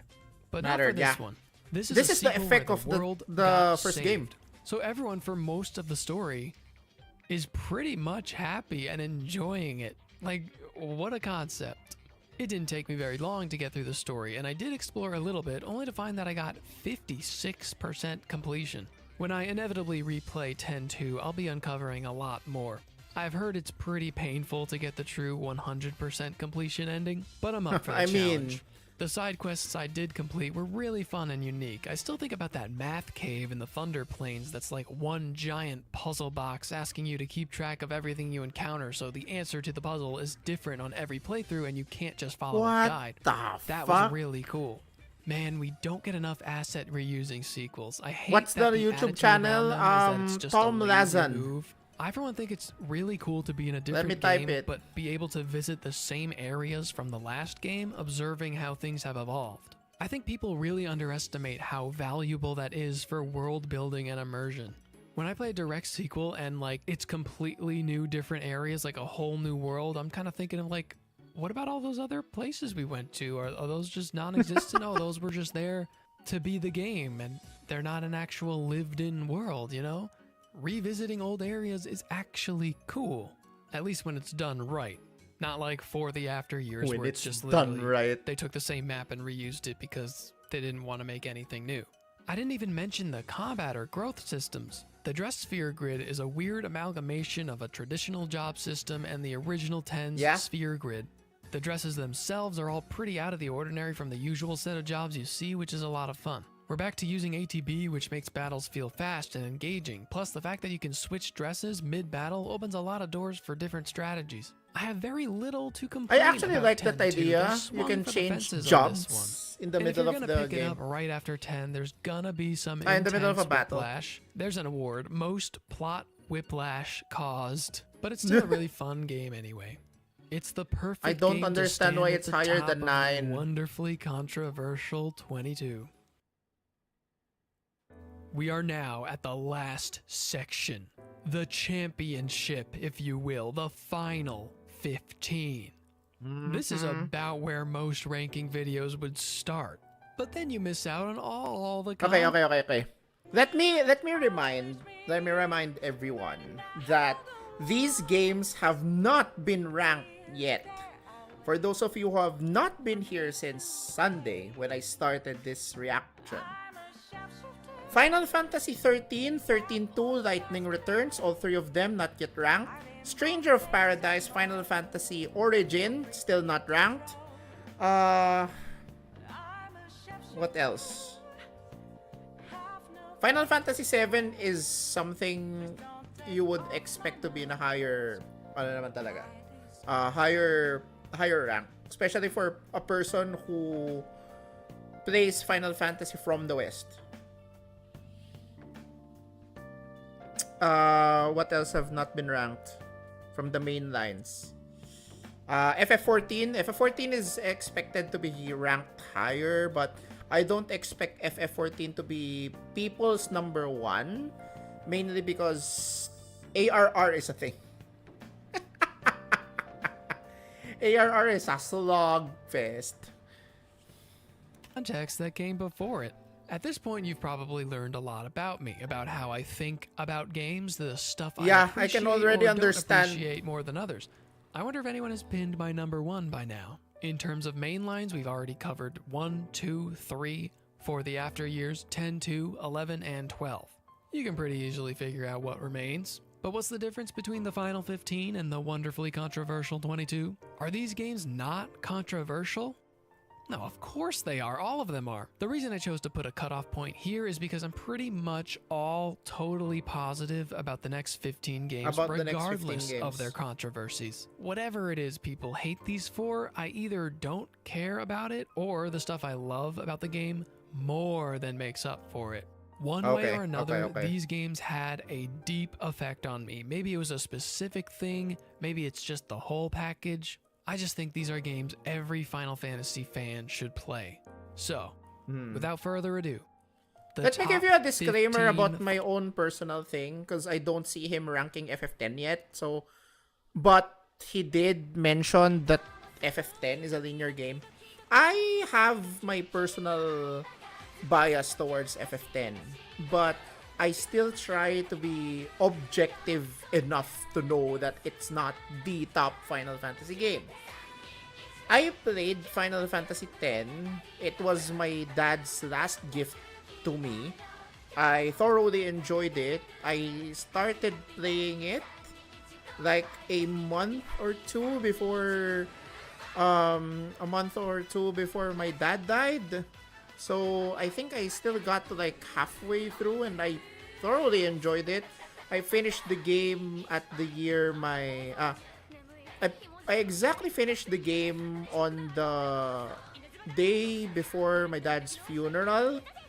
So if we are going to count even the single sentiment that there is in every game, then my top 3 would be Final Fantasy XIV number 3, because of all the achievements that I've reached there, all the good times I've had with friends I met there. Then you have Final Fantasy IX, which is memorable for me because it was it was a gift from my grandfather, and it was the game that my dad saw me play a lot. And FF10 because of how it is tied up to the catharsis of, losing a father. Okay, so there. That'll be my top 3 if I'm going to put in the emotional subjectivity of ranking these games. But no, whenever I try to make a ranking for myself of games I've played in a certain franchise, I tend to remove those subjective matters. Only the objective thing remains, at least in terms of ranking those video games. That's why I always put in a lot of stock in the story when it comes to ranking RPGs, because number 1, I'm a literature major. I know how to analyze stories and narratives in as much objectivity as possible. So that's the only metric I can give when it comes to making an objective ranking of any game franchise. So there. Maybe this can be a project of my own once I'm done with the Count Up series, but that remains to be seen. Final Fantasy games of all time. Number Top 15. Oh? He's putting 14 here? Okay, This I'm eating low? my words a little bit because I actually do have a lot of problems with 14. I'll explain. It's an MMO. He does put So, gameplay. That already He has comes stop with and so many gameplay caveats. more here. You know the game is going to be eating a lot of your time. A lot. Yes. And if you don't want to rush through the And he story, it's doesn't- going he to take a doesn't lot like of that. your money via the subscription. It took me 347 hours over the course of a year and a half to get to the end of the Dawn Trail main storyline at the cost of $301. But I should say, I did not take advantage of the legendary free trial that goes up through Stormblood, which by my estimation would have saved me $91. I Yes, hate that I it could always have. gotta talk money when reviewing MMOs, but I just can't ignore how much they demand You of cannot you compared to ignore everything else. the That's all money you thing. gotta say to anyone recommending an MMO to you. Nah, I don't feel like spending more than I've ever spent on a game and basically And this is why FF14 is not going to be my top FF game of all time, because honestly, if we're going to factor in everything, even accessibility, an MMO is an MMO with monthly subscription is hard to recommend to a player who wants to play Final Fantasy. Sure, it captures the Final Fantasy-ness of Final Fantasy, but the accessibility of it all, you have to buy the base game, you have to buy the expansions, you have to subscribe monthly, and it's an MMO, so you need friends, or at least a group of people with the same objectives as you when you're going to tackle the most difficult content of the game. So yeah, it's hard to recommend Final Fantasy XIV to someone who wants to get into the franchise. They should start off with a single player game first. having this be a part-time job for the foreseeable future. There's really no way to argue against that point. So, ignoring that, what are my problems with the game itself? Well, like 75% of the main quest is just walking around a map and talking to an NPC. Kinda boring. 14 Like an kinda MMO. goes against the design philosophy that 11 originally had. It is not at all about communication, it's a lot more about automation. 14 was born into a world that already operated on fan wikis and Googling the Yes, answer to any question you yes. had about a game. Unfortunately, so it it's a accepted product its of the fate and times. made every single quest on the journey, every step of every quest, give you a map marker to follow to every single destination. It doesn't expect you to ask for help, nor does it expect you to do any research. You barely need a brain to know where to go next. But for other stuff like getting the best gear, what job is right for me, and the millions of other things you can do in this game, you can choose to research or ask around. The amount of 14 players is only growing. Nah, with it's each 14 for expansion, even all 15 these for years some odd later. reason. Major cities are drowning with people. Somebody there is bound to talk to you. But I still think most people approach the multiplayer aspect from within their own communities. They find a guild that's active and then they all play together. You're not often meeting anyone in the overworld just hanging out. You meet Bonds might be made with you meet people who want to raid with you, and then you raid with them for the longest time. Yes, that's now the system in Final Fantasy 14, not 11. Because right now, even though yes, you have an MMO, you have everyone accessible there, still people will tend to gravitate towards a single niche. within the dungeons or raids. I've met a few people who ended up on my friends list after struggling through a particular boss, but they weren't very lasting. I don't know, maybe that's a me problem. I never actually joined a guild the entire time, but that's because I was basically a part of my own unofficial guild. And yes, this is the reason Final Fantasy XIV is ranked in the top 15. I've certainly never experienced a party like this before. Some friends of mine decided to join me on my quest. Most of them had already played, but were excited to help me through dungeons and whatnot. As Refoid went on, people from the Discord came to help too.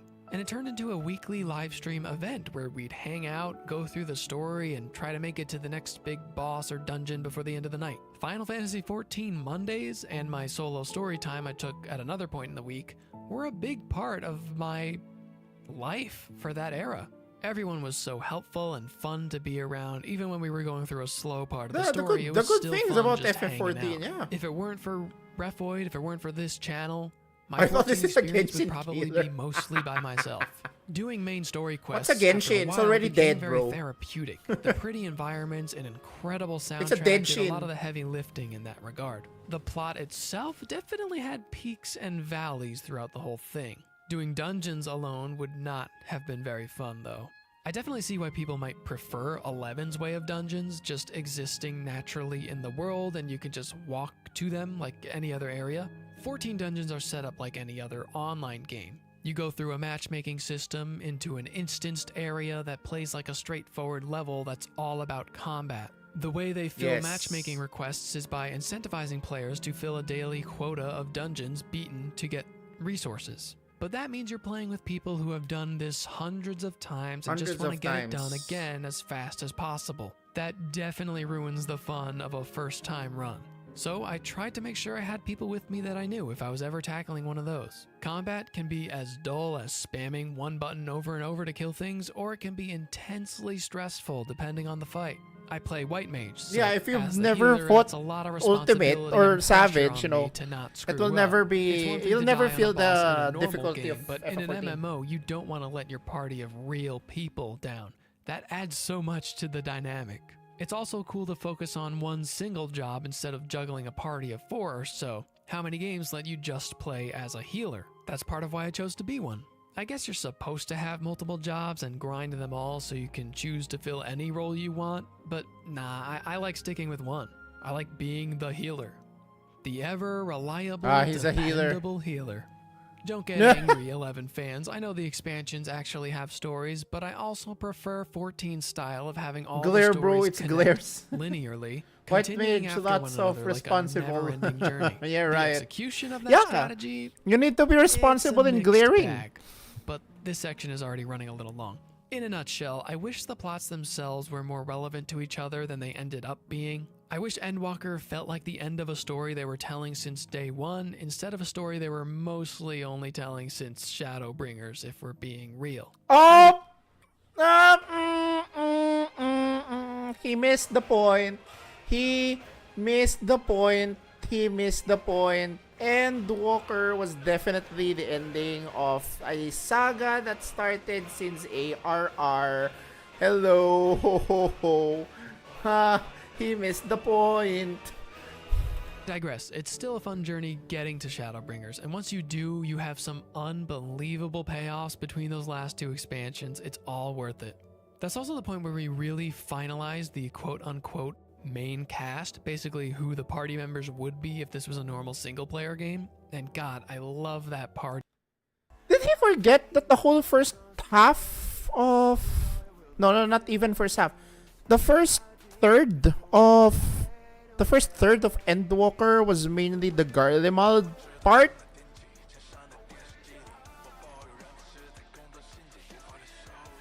She's legal, literally a grandma. She was in stasis for 400 years. So, you know, if you're going to ask for the technicalities, Regis, you need to ask Wendy.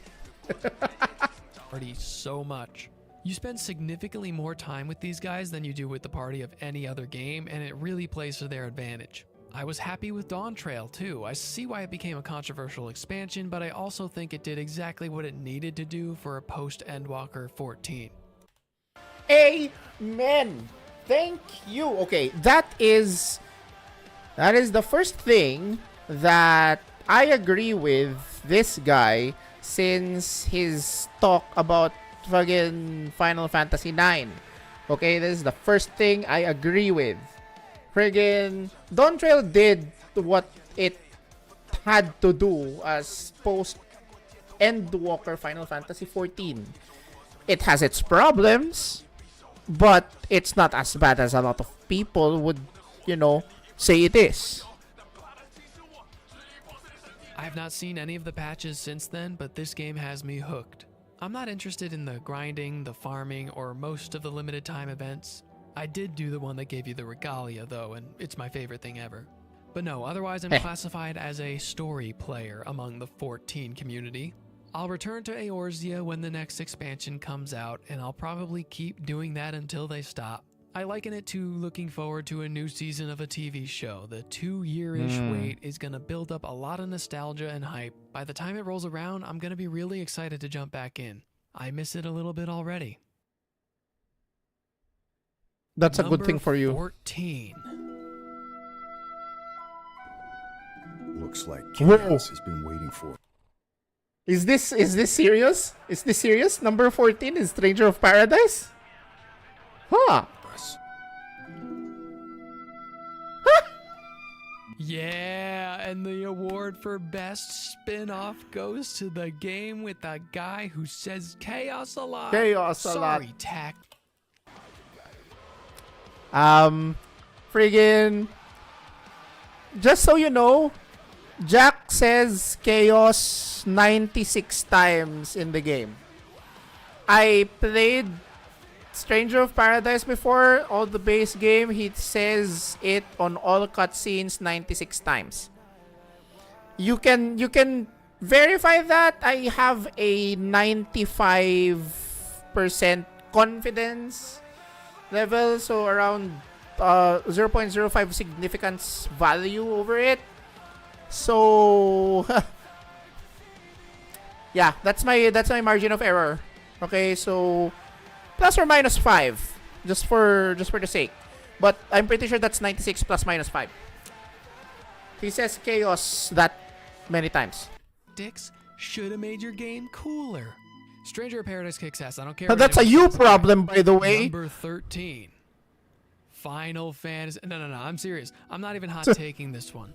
It surprised me too. Stranger of Paradise is one of the most satisfying action RPGs I've ever played. When 16 came out, I saw some fans give it flack for the combat not having as much depth as this lower budget spin-off that came out a year earlier, and they got a point. It takes a with the combat, yeah, system found in Final Fantasy V, dimensions, tactics, and translates it to a real-time combat setting with great success. You can merge 2 jobs to take advantage. And I am surprised that they were able to get away with it, with, you know, working with Yoshi P with those assets, because for all we know, majority of this was made by who's the developer? Ninja Theory? Of each of their abilities, just like those games, or whoever developed Nioh. Feels like a dream. The flow of discovering new jobs is also paced so well, because the thing about most job systems is you're never going to see a wide variety of them usually, because eventually you gotta lock in and keep leveling your favorite ones so they become as powerful as they can be. Another great thing about this job system is there's a good amount of them and you're free to try all of them. They each level up via a skill tree, and a bunch of them are actually locked behind reaching the end of a skill tree with another job. Some of them are treated as direct upgrades anyway. So I really enjoyed leveling all of them up while not missing out on mastering my favorites. Plus, no matter what job you have or how high a level it is, because it's a Dark Souls-y game, I know it's more like Nioh. People get really mad when I say it's like Dark Souls. But because it's that kind of game, the biggest factor to winning is how skilled you are at staying alive and parrying correctly. It is a hard game, but there is an easy mode if that gets you worried. I love how creative they got with the way jobs are adapted to work for real-time combat. It's not just like assassins can use knives and samurais can use samurai swords. They all have fun gimmicks to play around with. Thief doesn't steal money because that wouldn't really mean anything in this game, so they made Thief steal enemy abilities to let you use it against them. I was just floored at how consistently fun the combat was. I was constantly changing it up without worrying about missing out on anything. You know what? I'm gonna say it. Best job system goes to Stranger of Paradise. That's a big award. But enough about combat. There's more to this. The story is stupid, and that's fun. The story is stupid? It actually got me with the twist it pulled near the end, but I do wish the characters had more time to cook. I know this isn't a full budget game, but there's only a few cutscenes at the end of each stage, and most of the time it's not spent on getting to know these guys. Instead, adding to the mystery of what is going on in this Final Fantasy I adjacent story. The game knows what it is. Jack remains as funny as he is in that trailer. He's supposed to be arrogant like that. If only his friends were as unforgettable as him. I'm not playing this game for the story, but what's there is kind of fun. Now there is some DLC for this game. I'll make this brief. It's a 10-2 last mission situation again.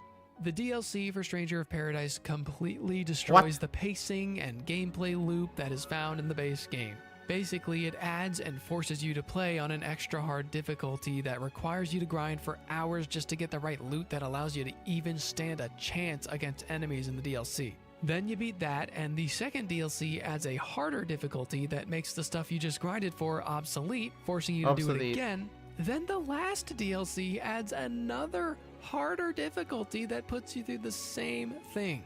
The game becomes 100% grinding from the start of the DLC onward, and 2 of the 3 DLCs don't even add new areas. Because there's nothing It more. just makes everything harder and makes you replay stages from the base game until you can fight the one new boss they added. That's when I remembered I was playing a Koei Tecmo game. But unlike the rest of there the we go, games, Koei at least Tecmo, the thank you base so one much. was nothing but fun for the whole time. If you watched my video, you know I spent the first half praising this game like I did here, and the whole second half just ranting about how much the DLC offended me. I still get some fans in the comments telling me I'm wrong, and it's actually fun to grind endlessly just so you can play the game again as you were before. You're not convincing me. In fact, another award to Stranger of Paradise. Worst DLC in the series. Put that on your shelf next to best spin-off. Man, this is a roller coaster. I haven't even told you my favorite part about the game. I already gushed about it in the video a lot, but there's an amazing detail involving the level design and music that I had no idea about going in, which is why I'd urge you to do the same before listening to the rest of this part. You should play this game, just skip ahead if you're gonna. Okay, so each level in the game is based on one of the 15 main lines. But it's not as simple as that. They're designed in the same way a drawing looks when it's done purely by memory. It all still looks good, but something is off. It's not quite right. It's not quite how you remember it. And the music works in tandem by hiding motifs from those games in there ever so subtly under the rest of the song. Or maybe the motif is replicated imperfectly, so you can tell. I might offend Gen Z people here, but this is definitely the mindset of a Gen Z player. Blown away at how well this was executed. I don't see anyone else talking about it. I don't know if people don't think it's a big deal, but this was the thing that made me say, wow, this is a special game. This is a special moment I'm experiencing, when it all clicked and I realized what was going on. Jack spends the whole game suffering from his memories being all scrambled up, not knowing which ones are accurate or when they took place. And the designers put the player into his shoes by messing with their real-life memories of games they played in the past through the visuals and sounds of the game they're playing now. Am I overreacting, or is that an outstanding achievement in game design? That's the sort of thing that shows how much more powerful video games can be as a form of storytelling. I just need more people to know about it. So there you go. That's why Stranger of Paradise is joining the top dogs. It gets a big recommendation from me. Who directed Stranger of Paradise? Daisuke Inoue. So basically a new guy. Maybe he should design other spin-offs. Just save your money and skip the DLC. It's not worth it. Number 13. I'll do whatever it takes.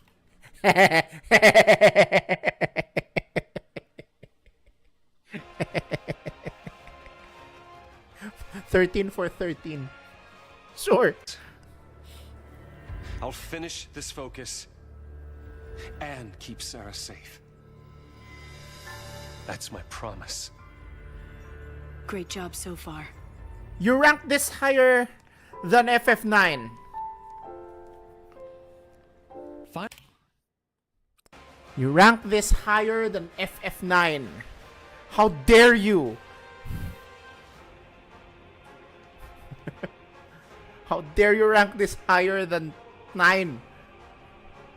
Final Fantasy XIII's soundtrack and environments are so magical and serene, I can't get enough of them.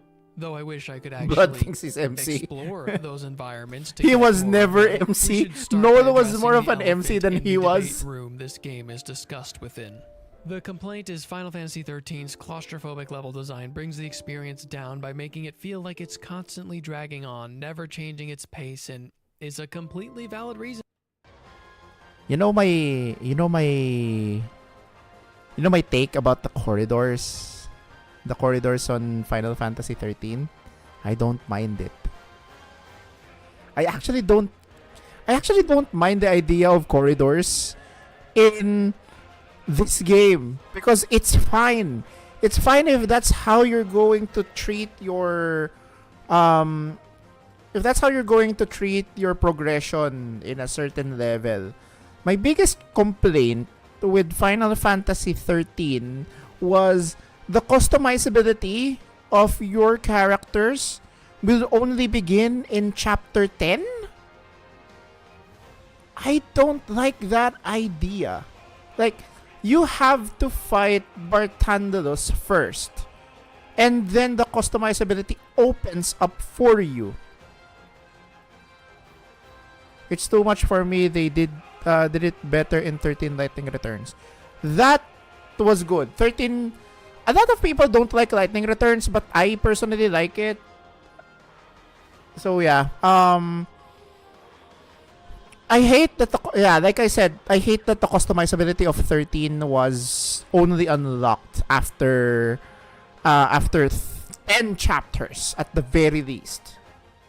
Like, you have to be in that arc, the training arc, so that you can unlock every single Crystarium for each character. Okay?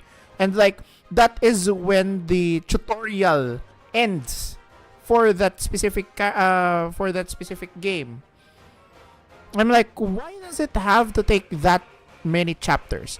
And the story is nothing comparable to like something like Final Fantasy X. Final Fantasy 12 had a better story than this. 13.2 is dog water for plot. Honestly, the romance in this game is absolute shambles. That's the other thing that I wanted to talk about.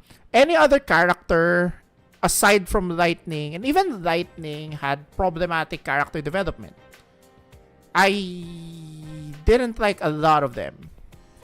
Okay, so yeah, that is why I'm complaining why FF13 is ranked higher than FF9, because the character developments presented in FF9 were way better than 13.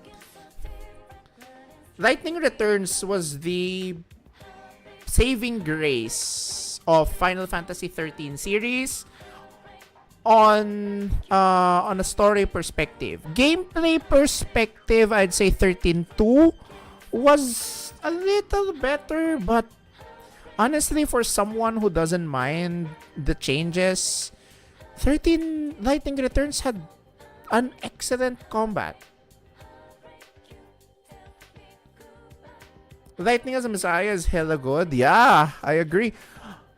You know the DLC that they released for Final Fantasy 13-2?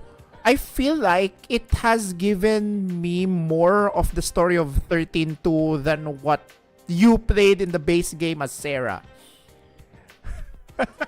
That's how much I glaze Lightning. Reason to not like this game. And I even believe that it's not high. It shouldn't be higher than FF9. The character upgrade trees leaving absolutely no room for customization for at least half the game. It's a 1-2 more than punch half, of sir. being forced More than on half. rails that understandably made a lot of people upset. Though I'll actually defend this part a little. The whining about the upgrading is a little overblown considering there are plenty of Final Fantasy games that are about as bad in this regard, and most of them never expand at any point. When 13 eventually does open its system up to you, compared to those other games, it's actually a lot more interesting. I like that this game took the idea of a job system and made a much tighter, more focused version of it. I think Exilia has better character development than 13. Like, holy shit, 13.2 wasn't necessary. The idea of making a huge plot. I agree. 13 and Exilia, since they coincide with one another, they're both the 13th mainline game of their franchise. Exilia was way better. And what's the system that they had for the leveling?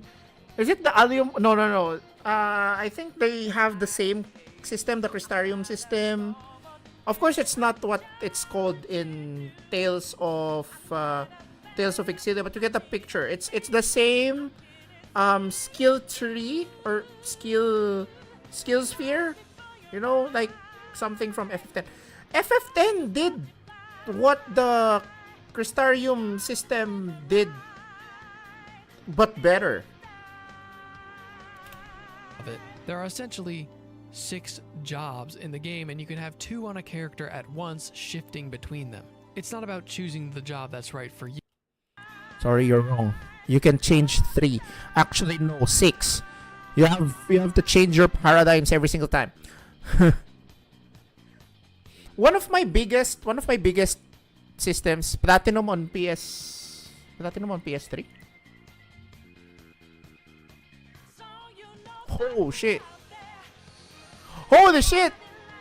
Yo! It's Regis's gameplay, man! Oh, it's in the PS3. That's why you have this. Irish Kigal? Oh, holy shit! Yo!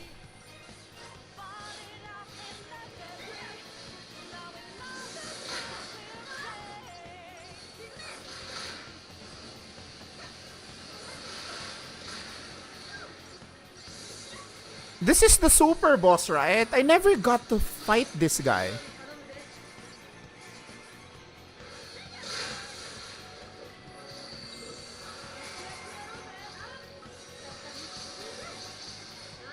I was never able to fight this guy, unfortunately.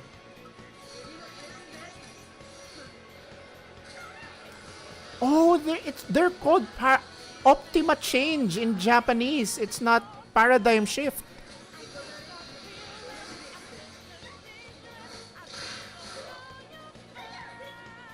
Jammer, I assume, is Saboteur.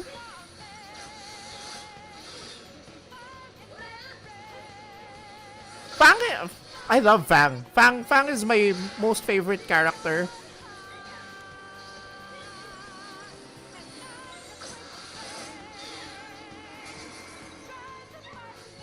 No idea. I played in the game MJP. I'm trying to infer everything because they have different names. Enhancer is their synergist. Healer. They have more basic names here in Japanese. Blaster, I assume, is their Ravager.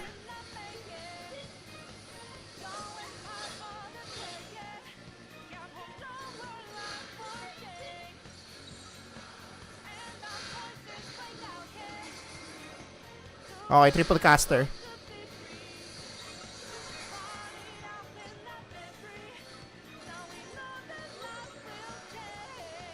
You know what I usually do in FF13?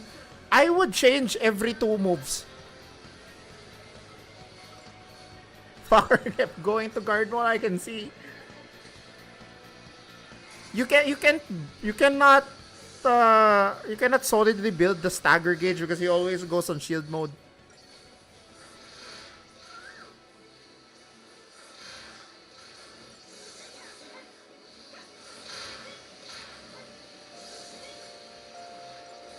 Regis already knows his priorities here. The fact that he's playing all girls. If that were me, I would have Lightning, Fang, and Saz. I would remove Vanille. I will put Saz.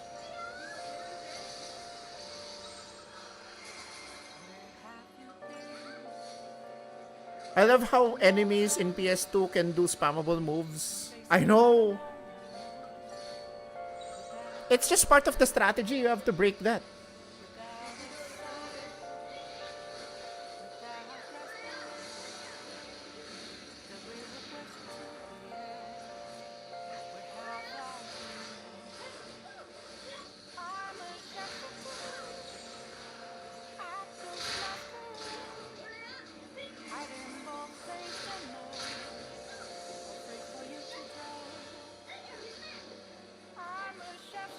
No way, Vanille. Vanilla Boobs is the only reason she stays in the team. Hey! You say my end, but shouldn't you be saying that to someone who appreciates Saz?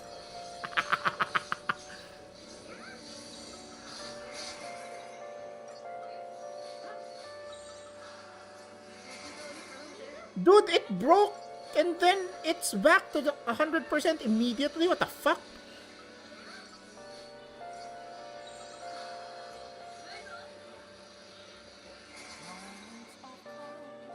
The lesbian ending was okay. It is done well.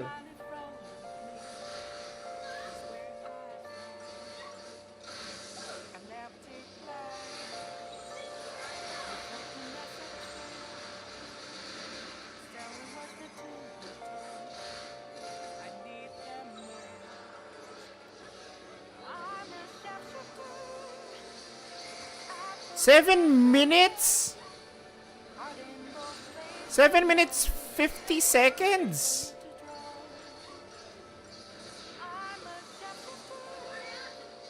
Wow, you have the complete stuff here. What the frick?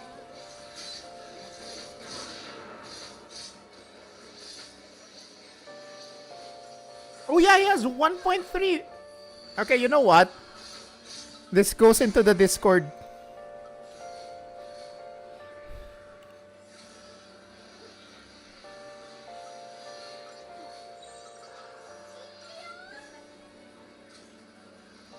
This goes to the Discord, bro.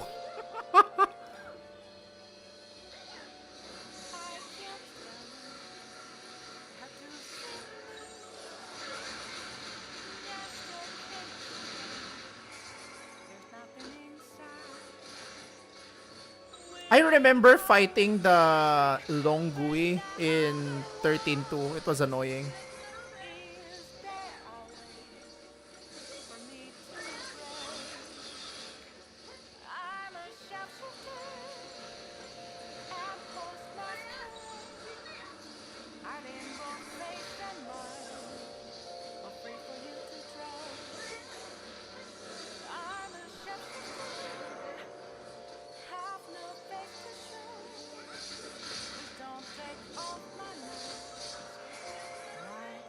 My god, it's so difficult to break this goddamn guy, dude.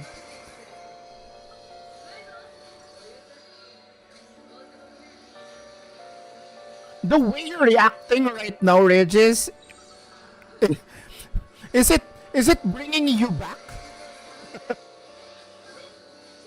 Is it bringing you back to the time that you're having trouble with this? I would be tilted too. Like, my god, you break him and then he's back in guard mode after a few seconds. It reminds me of FF13 Lightning Returns Iron Knight. I hated that boss.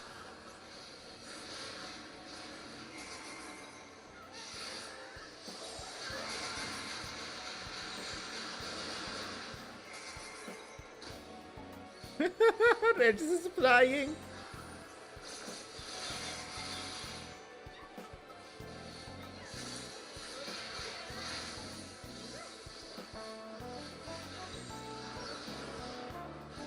Oh, it's breaking. It's breaking. It's breaking again. Let's go. Kill it. Kill it. Kill it, bro.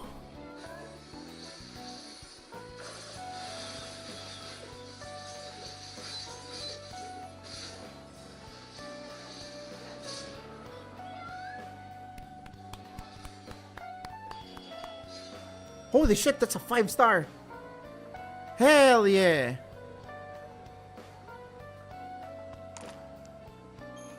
Oh, that was great.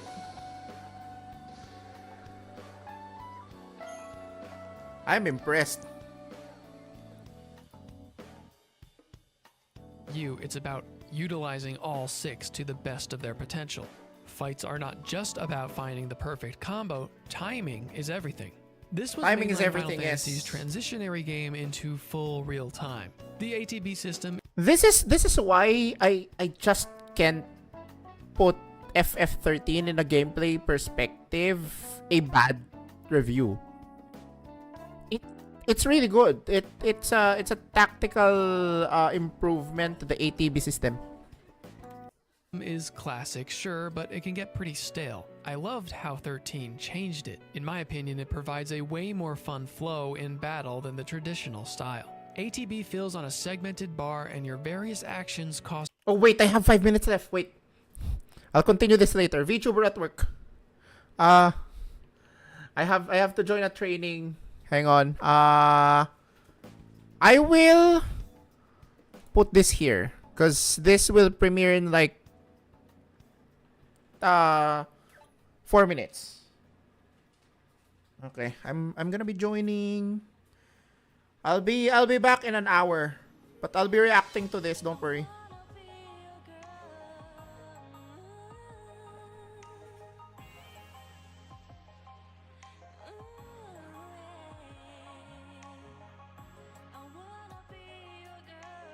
Okay, I need to turn on that.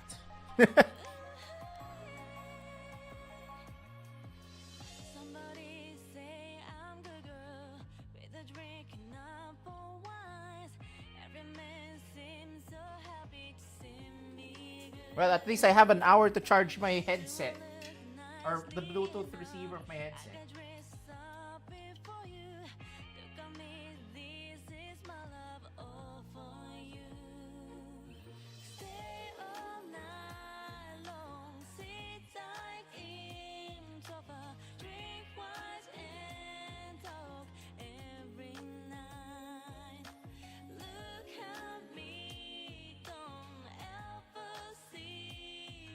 Premieres in 2 minutes, chat. Holy crap.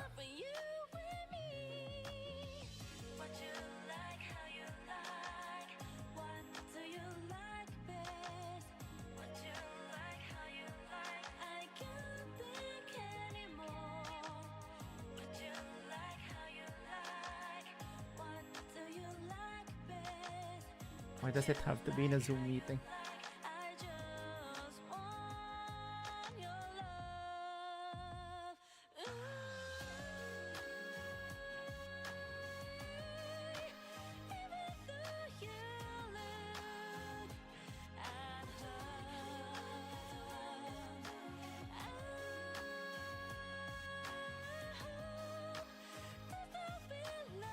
I'm gonna be... Yep, I'm muted on the I'm muted on the Zoom meeting, so at least I can continue talking with you guys. I'll mute here if I'm going to ask something about the product, but that's fine. We react first. We react first to the Tales of game.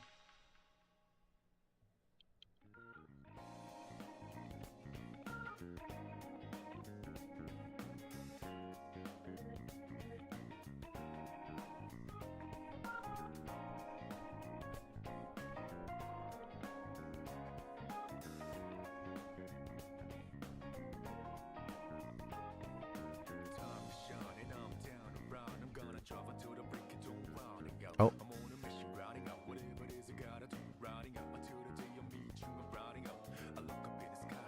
Hello. Hi. Come on, premiere will begin shortly, bro.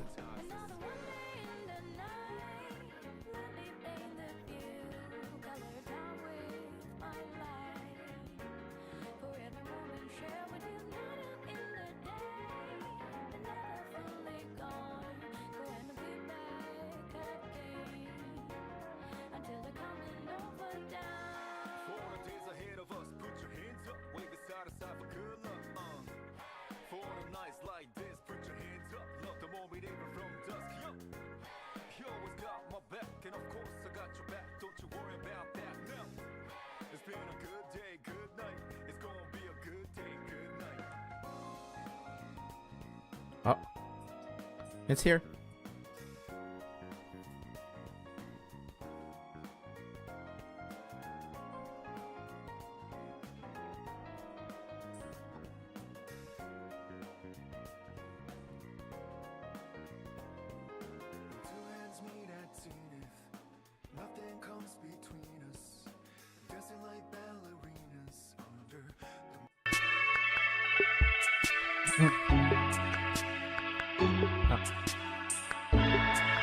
Ingay.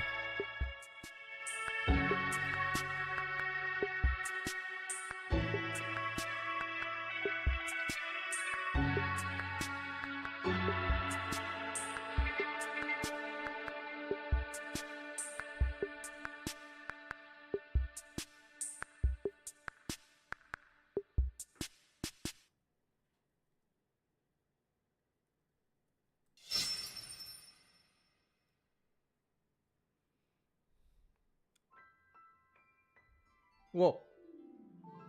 Okay. Not gonna lie, I had a small heart attack when I saw Fantasia.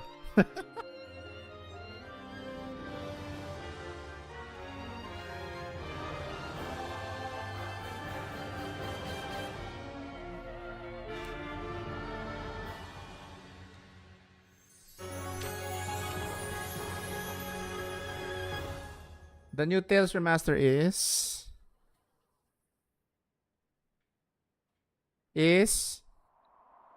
Exilia?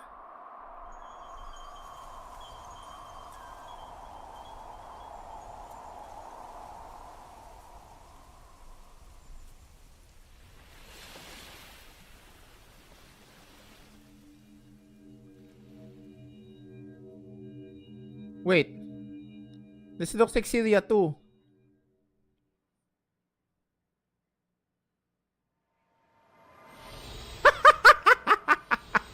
It is. 世界を破滅に向かわせるような力を求めるのか。君は一体。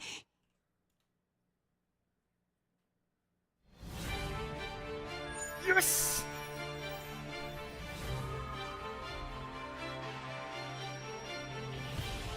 I always have to double check if I'm muted or not, or else I'm gonna they'll be confused why I'm noisy. このリーゼマクシアは私の施した精霊術シェルによって閉ざされた世界として生まれた。ミラは本当に精霊マクスウェル？金はいただくが人助けをする素晴らしい仕事。お友達いないから。執事のローエンと申します。どうぞお見知りおきを。ジュードは昔からすぐにそうやって言うんだから。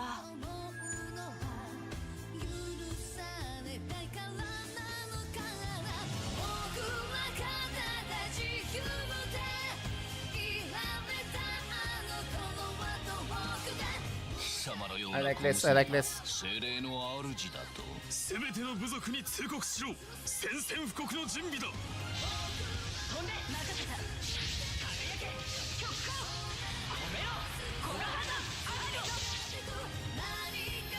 私は前に進まねばならない。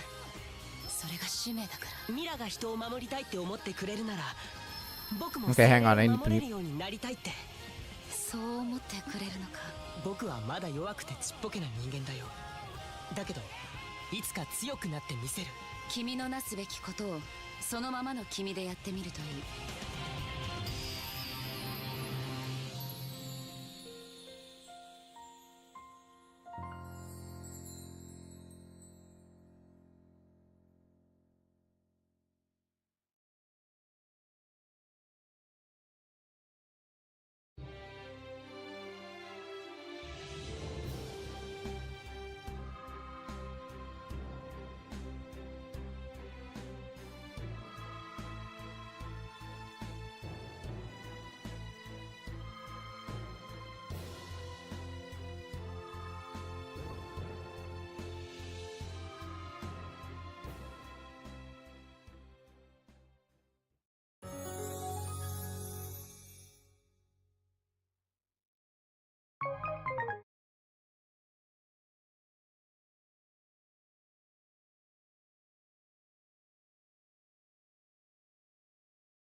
Are you kidding me? That's it? That is all that they presented? Literally just a trailer.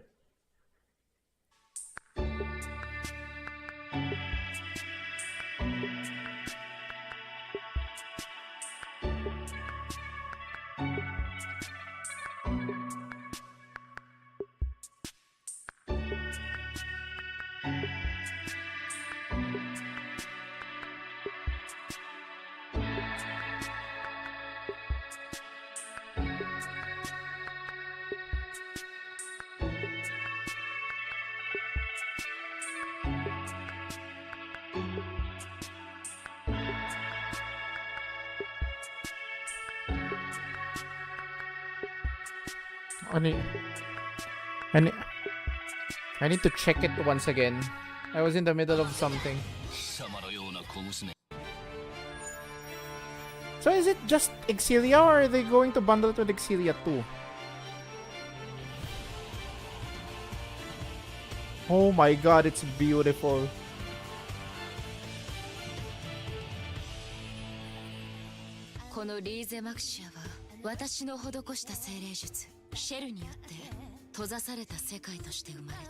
Mira は本当に精霊マクスウェル？金はいただくが、人助けをする素晴らしい仕事。友達いないか。 I can finally play this. I can finally play this in Japanese. Because I know that Sugita voiced Alvin. 執事のローエンと申します。どうぞお見知りおきを。ジュードは昔からすぐにそうやって言うんだから。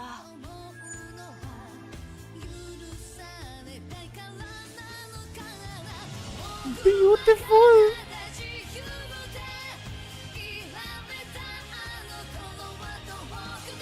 貴様のような小娘が精霊の主だと。すべての部族に通告しろ。 Yes! 宣戦布告の準備だ。 Masamura boy!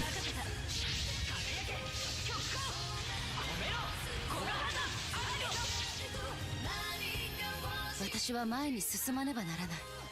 それが使命だから。ミラが人を守りたいって思ってくれるなら、僕も精霊を守れるようになりたいって。そう思ってくれるのか。僕はまだ弱くてちっぽけな人間だよ。だけどいつか強くなってみせる。君のなすべきことをそのままの君でやってみるといい。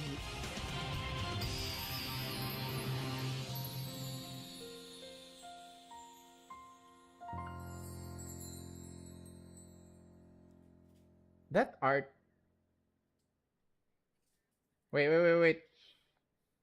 I need to take a photo of this. Hang on.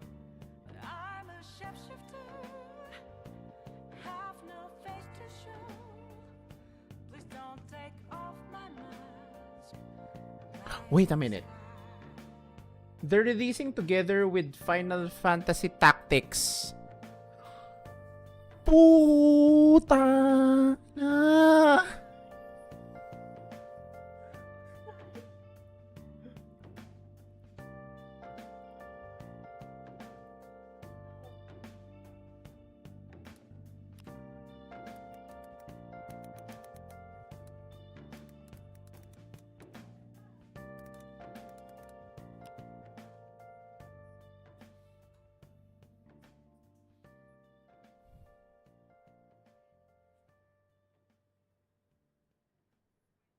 Okay.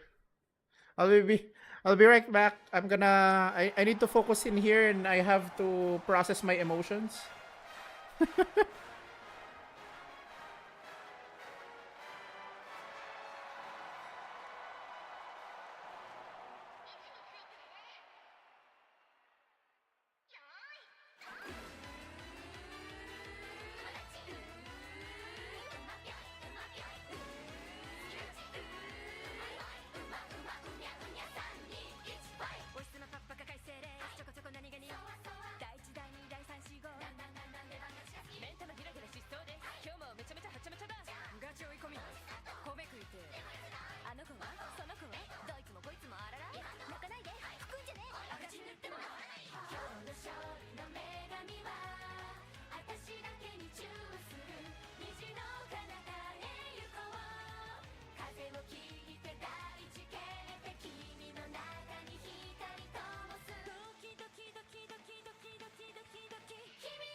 long as we're careful. I think There they are.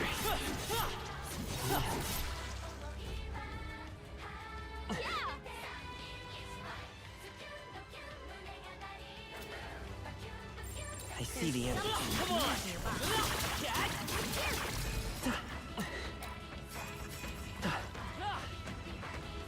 There they are. I see the enemy. we're evenly matched. Charging in. Forward! I think we'll be fine. Time for some close talk. Let's give them a fight.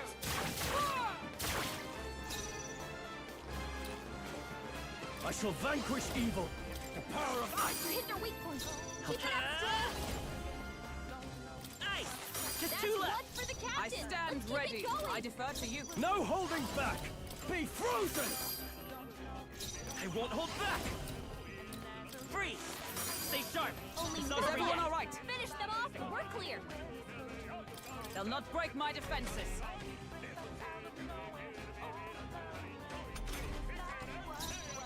Are you prepared? Perhaps not. Taste steel. Hit their weak point. Let's Keep stay it up, calm. Stroll. Me! You hit their weakness. Observe the That's enemy. your opening, Captain.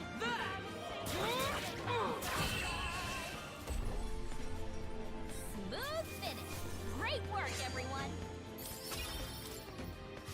Don't let your guard down. There's more of them.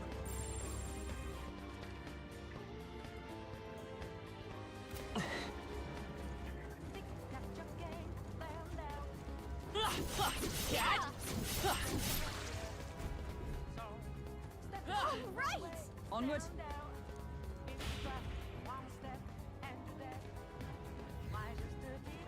So apparently,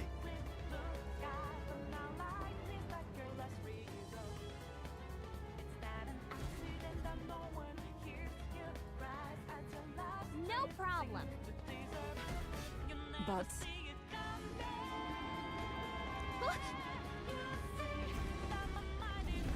hurry.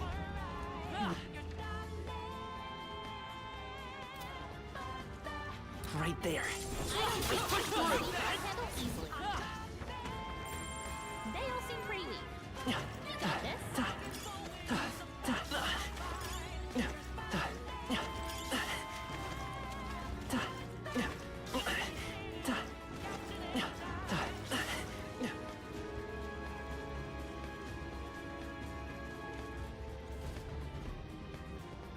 Fine.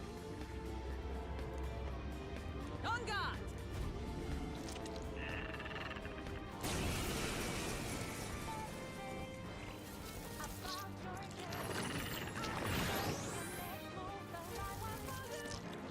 What's happened? Audacity! Stroll, your Warrior! speed's down. Let me rethink this. I call upon royal power within. Be frozen! Brace yourselves.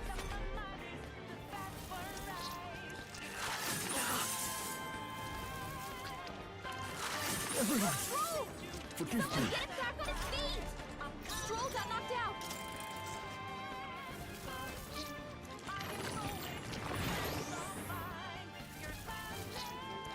What's happened? That.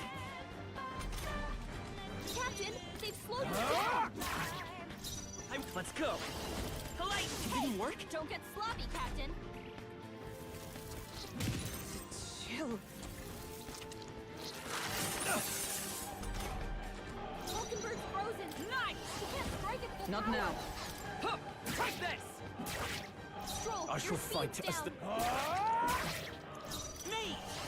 Hey, don't get sloppy, Captain. Dodge! Nice one, Captain.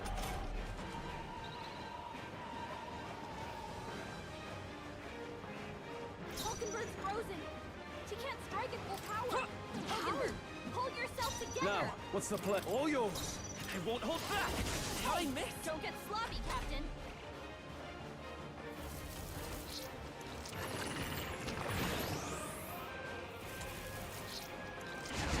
That's not good. My strength. Falkenberg's frozen.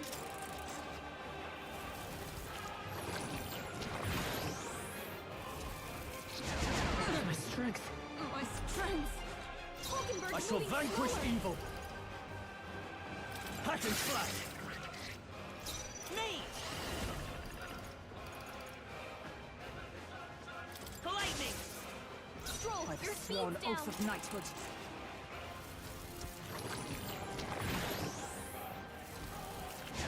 I feel so My heavy. friends. Hulkenberg's Warrior! moving slower. Pass on! I will fight with pride.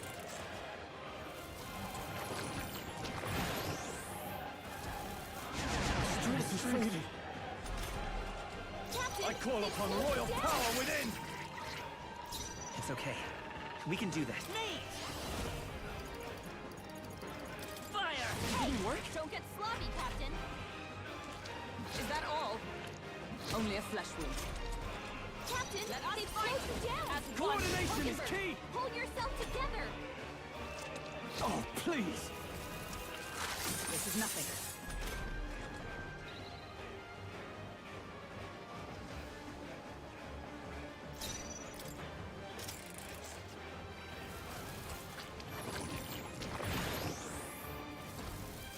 I feel so My heavy. friends. Stroll, your speed's Withdrawing! down. Guarding seems the wise move. Captain, I'll show you the... they've slowed you down. To safer ground! Hulkenberg's moving Allies, slower. together! They'll not break my defenses.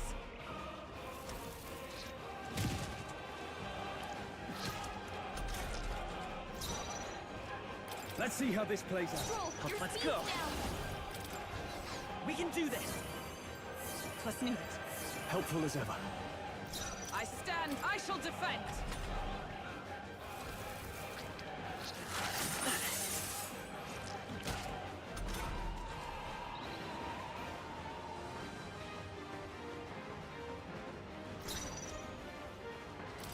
Stroll, you gotta aim better than that. Let's take... Me!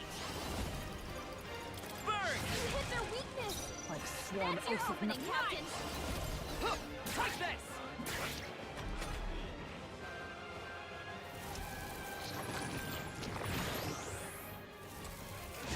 Strength is fading. Stroll, your speed's...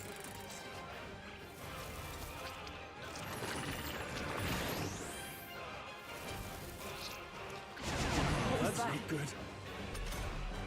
Stroll, your speed's down. It's okay. I'm counting on you. Hulkenberg's Is everyone moving up? slower. Behold! We stand together! Only a flesh wound. So cold. Captain Warrior! Falcon. Tougher than I Captain's gonna be a thought. lot weaker. It's... We're looking good here. Comrades, let me me help! help. Right.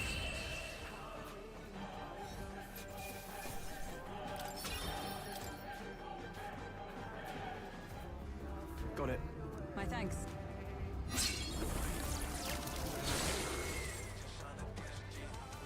Let's go. Let us hurry. Was that?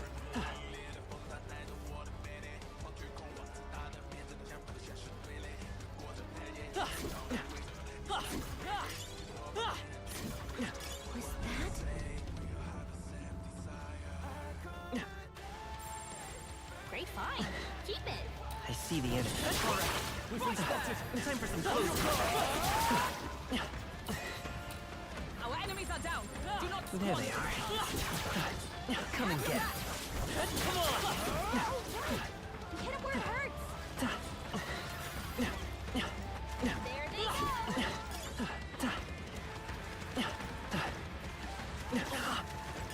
If it's useful, I say grab it. Hey, you found something. I see the enemy. Charging in. Time for recklessness. Nice. You're gaining strength.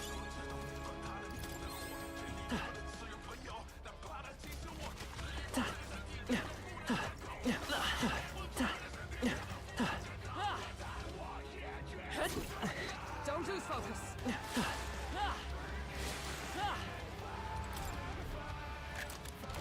We found something. Well, well.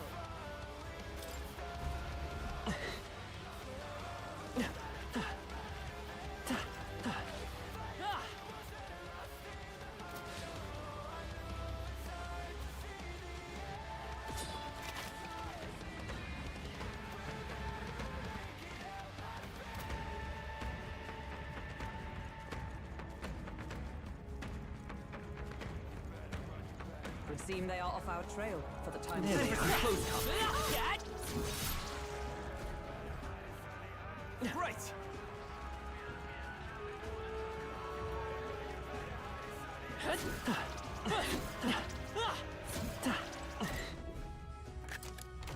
Whoa. Well, well.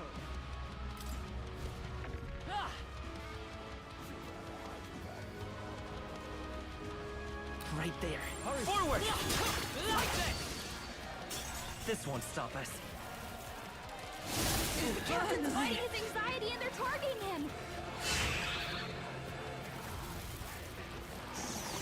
This is nothing. Is that all? This is nothing. Is everyone still okay? stands. Gotta heal up. Hulkenberg's in bad shape. She needs help. I shall vanquish evil. Give me your aid! Something else. Are you prepared? Hack and slash! You hit their weak point. I'll show you the... You hit their weakness. That's your opening, Captain. I'll stay my blade. Hulkenberg's been Warrior! She gets hit. She's in. Almost finished! Only 2 Next, enemies left. come forth, Stay Royal strong. Soul! Ice! It burns. Just the thing.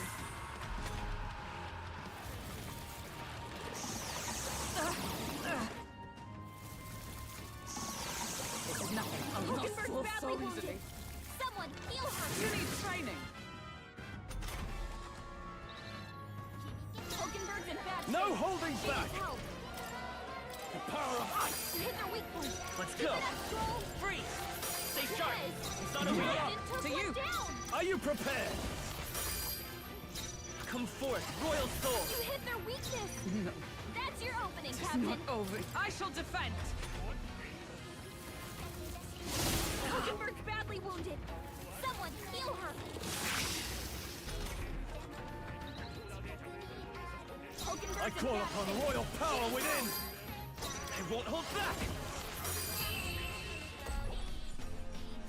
What a finale! Keep your energy up, everyone. There they are. Cat.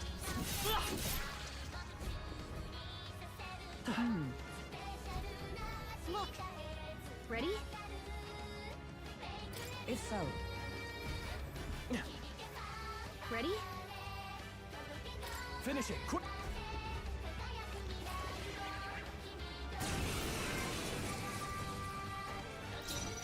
Warrior! Come forth, Royal Soul! Freeze! Yikes! Here comes the counter.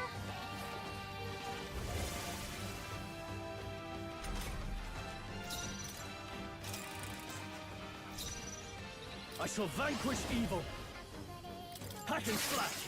Right on target. Let's go! Nice one, Stroll. Lightning! You hit their weakness. by the sworn That's your oath of opening, knight. Captain. Comrade, lend me your strength. I'm counting on you! Right. Now, Light 'em, warrior! Hulkenberg. I'll cut you down! Stroll, you gotta aim better than that.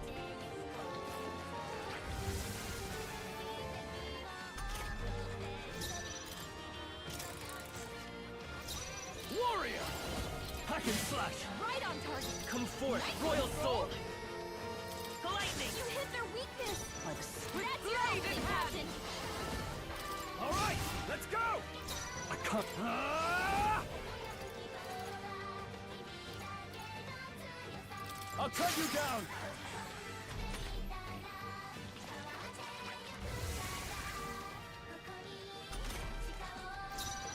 Me!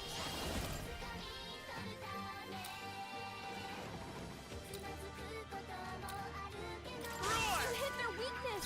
Observe the That's enemy. your For opening, all Captain. that we strive for. Huh, fight there. No holding back! Hack and slash! It's okay. I won't hold back! Lightning! Is everyone all right?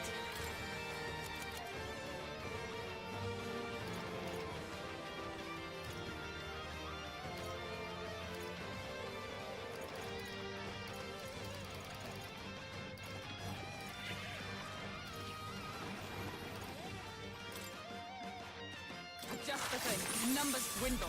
You never let us down.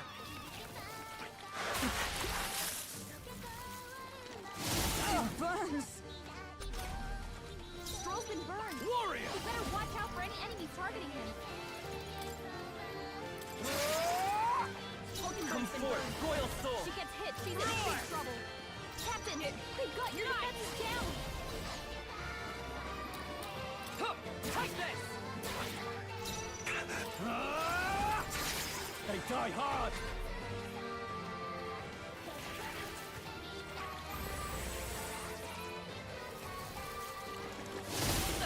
Only a flesh Captain, wound. you're bad. Let's get him some healing. This is nothing.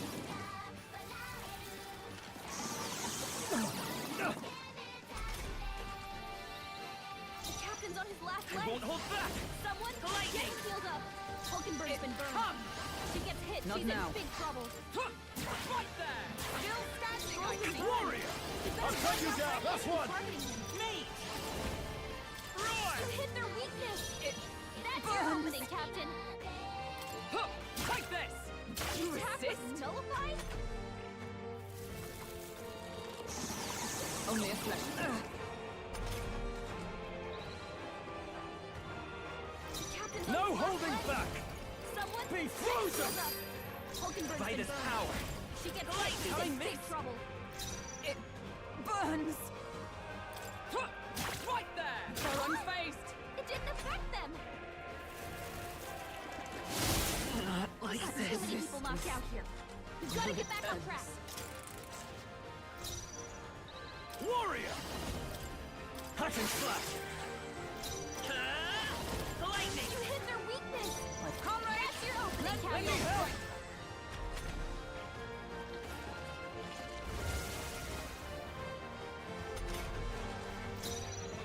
Let's do this!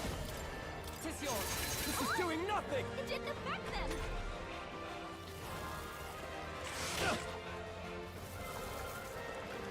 What a shame!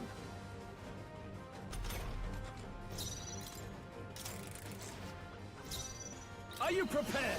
Hack and slash! By this power! Lightning! You hit their weakness. Behold! That's your opening, I'm Captain. counting on you!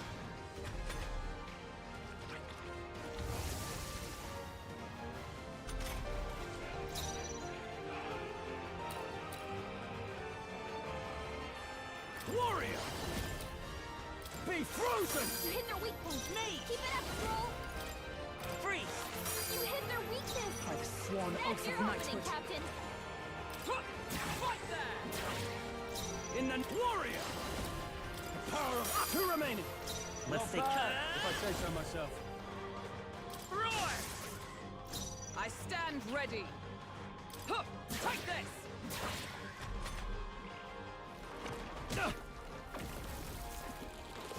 It burns. Hulkenberg's been burned. If she gets hit, she's in big trouble. I call upon royal power within! I'll cut you down! Me! You hit their weakness. That's your opening, Captain. Not now.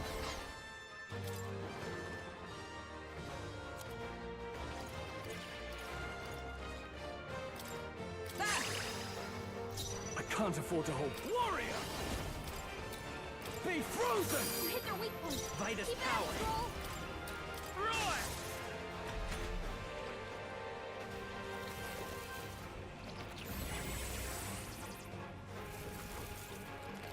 Oh, please!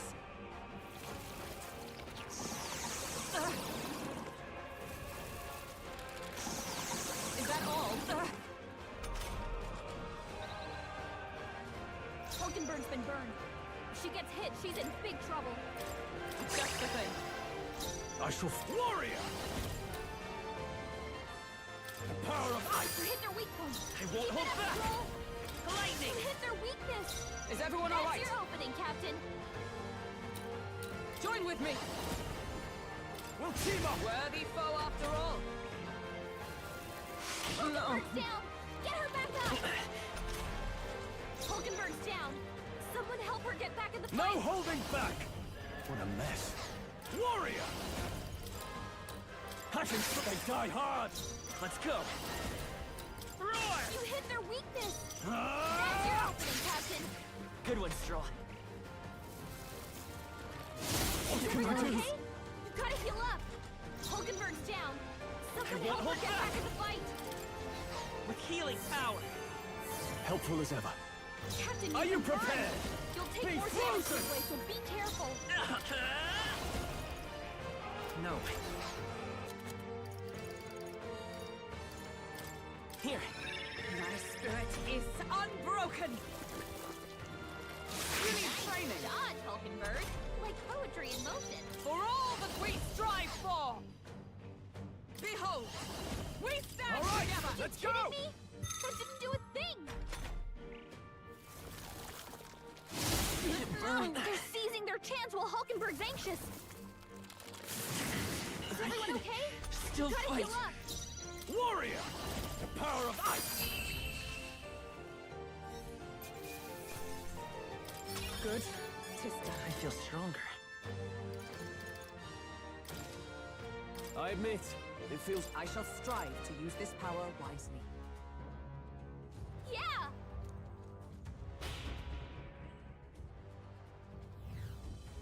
All right!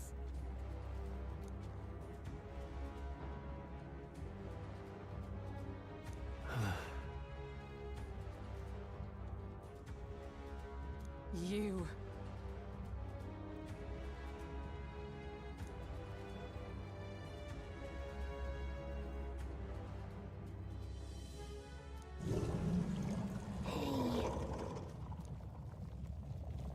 Huh? Hurry! Damn it. On guard!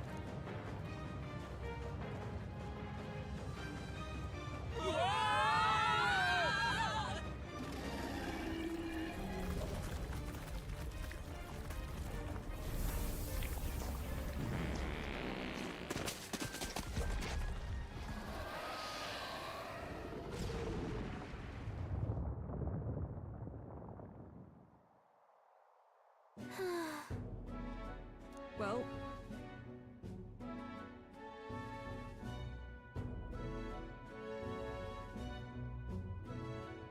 Even so...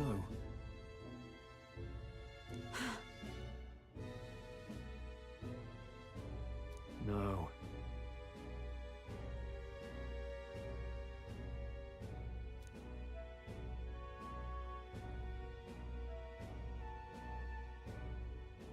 wait.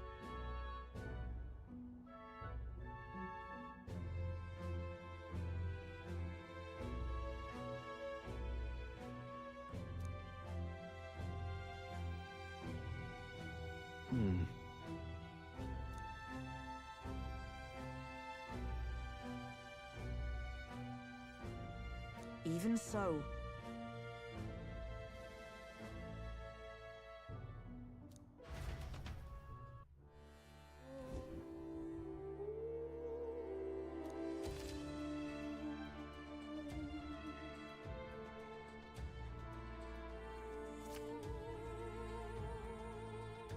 Is all well? Sure. Sure.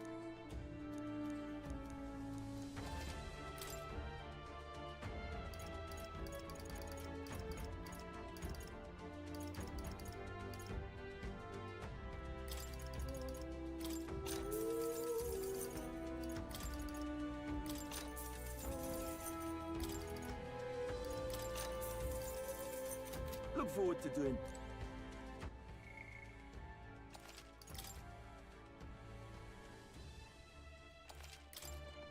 Fancy your look? Now then.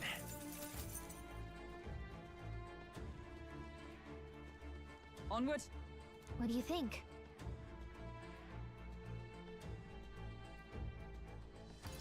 Understood.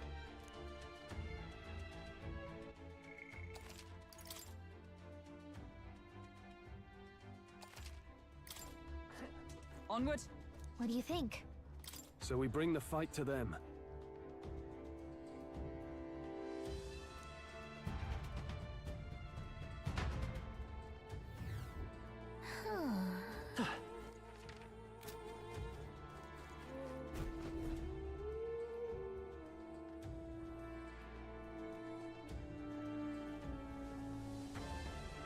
Indeed.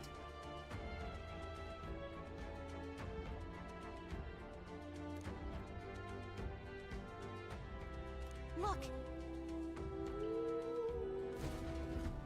What the? However,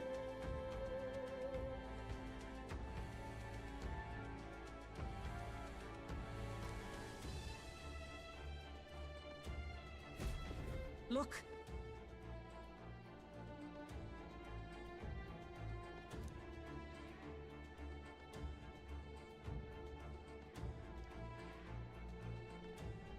Well, I'm heading out.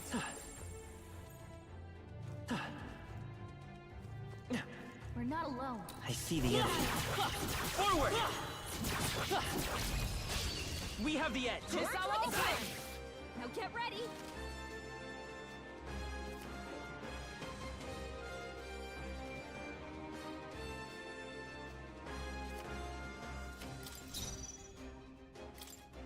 We're evenly matched. Guess we better stay on our toes. Be frozen! I'll ship me! Fire! By the night! This won't do. There!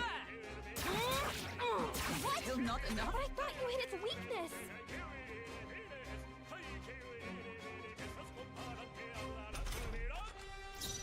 Warrior! The end's in sight!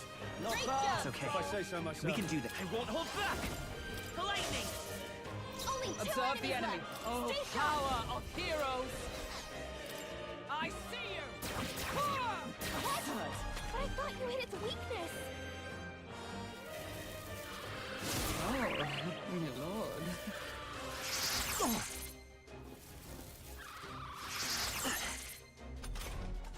Hulkenberg's been Are you charged. prepared?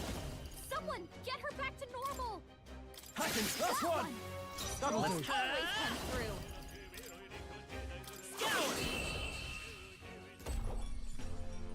Smooth finish. Great work, everyone.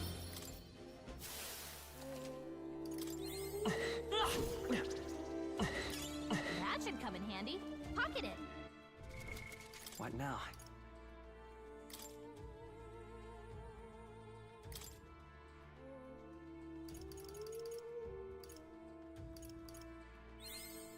I found new power.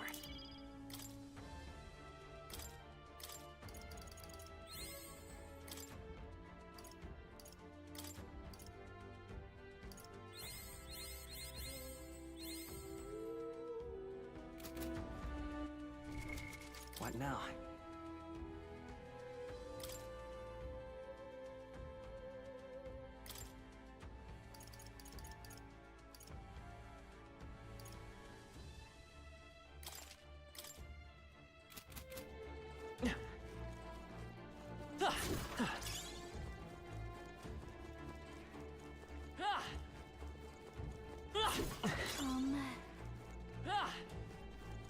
Right there.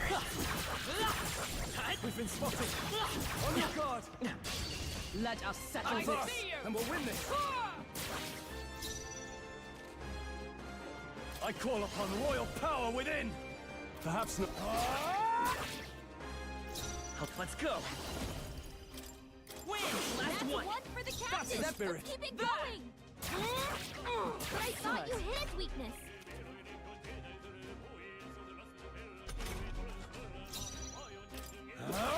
They die hard. I'll show you. Me! What a finale! Keep your energy up, everyone. Satisfactory. Looks like we're safe for now.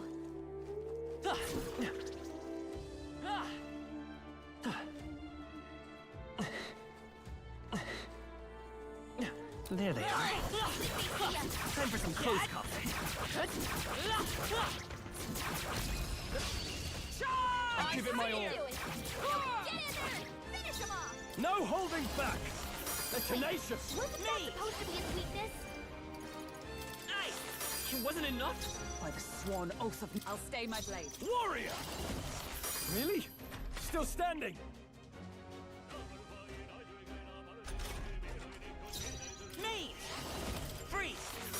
It's on it! I stand ready to you! I call upon royal power within!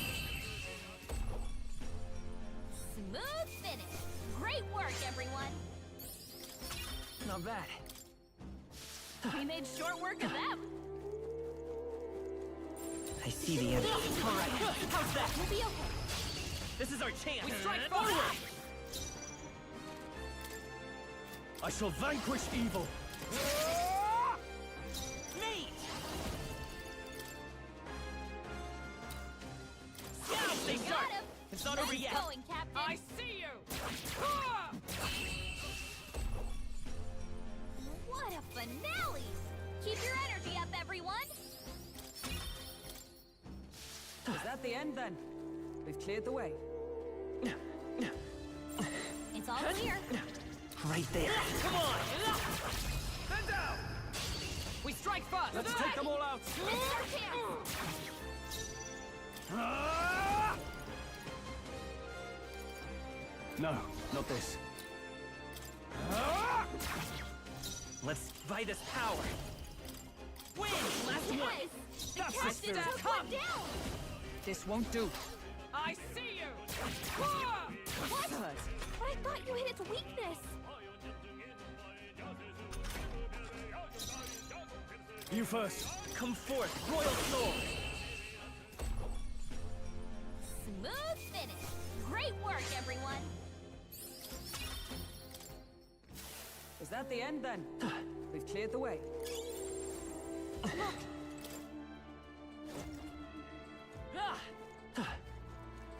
Everything's pretty standard. Yep, we're safe here. Everything's pretty standard.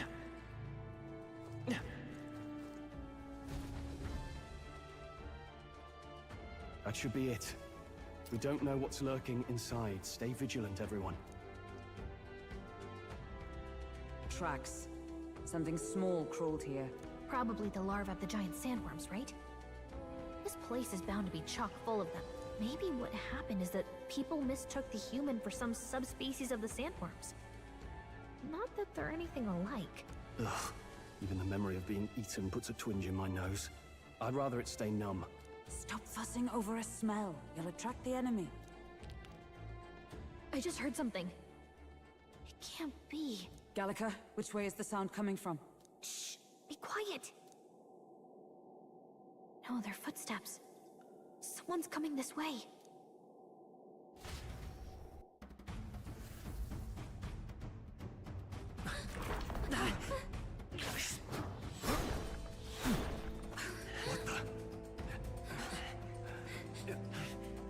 Keep your guard up. Who's he? It's coming back!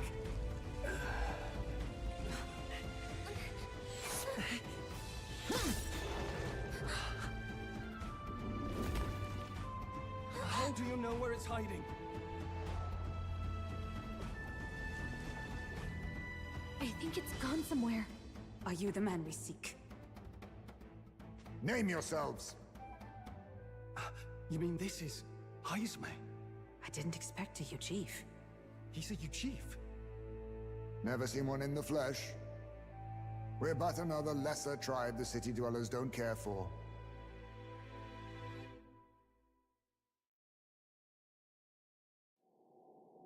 We owe you a debt, it seems. A Knight of the Crown, are you? Is that why you knew my name? Or perhaps you know it from the wanted posters? Both, actually. I flee to the furthest depths, and still they pursue me. Where are the people you kidnapped? What are you talking about? Suppose there's no point standing around chatting with someone after my head.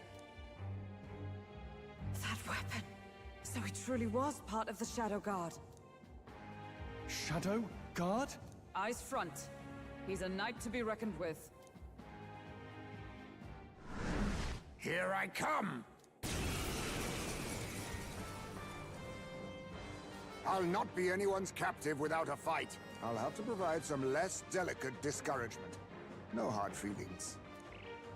'Tis best used. Huh? There's more high space? To push me this far. I did not give you enough credit. But against my mirage arts, your strength means nothing.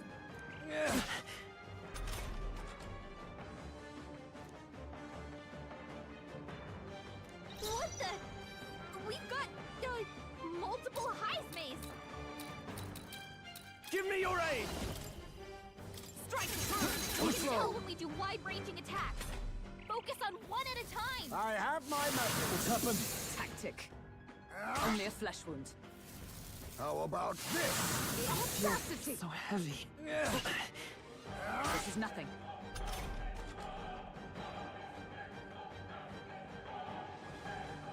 Captain, they've slowed you down. I was saving this Huh? to push. What the? We've got... That's all you have? God!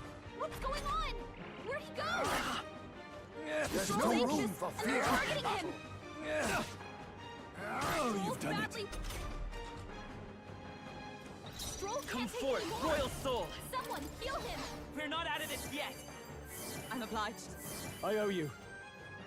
Let us clean up this Behold, mess. we stand together. Right there. I'm You're barely unfazed. staying awake. This is nothing.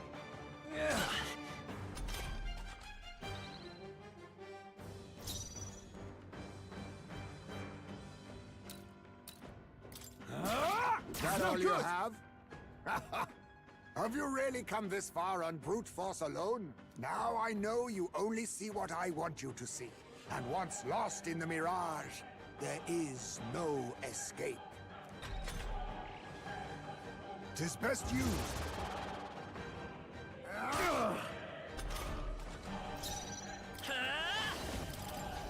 With healing power.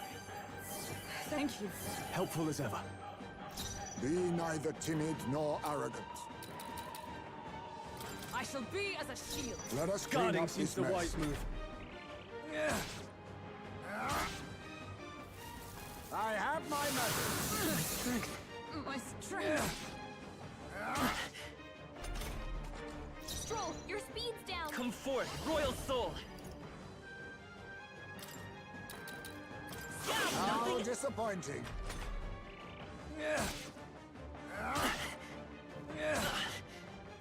Stroll's badly wounded. Can anyone heal him? Stroll can't take anymore. I'll hold my ground. Someone heal him. We're not out of this yet. I'm obliged. My thanks.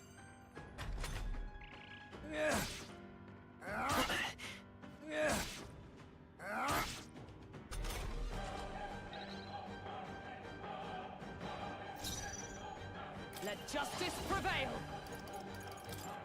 I stand waiting. Be I neither call timid upon royal nor power arrogant. within. No, not this.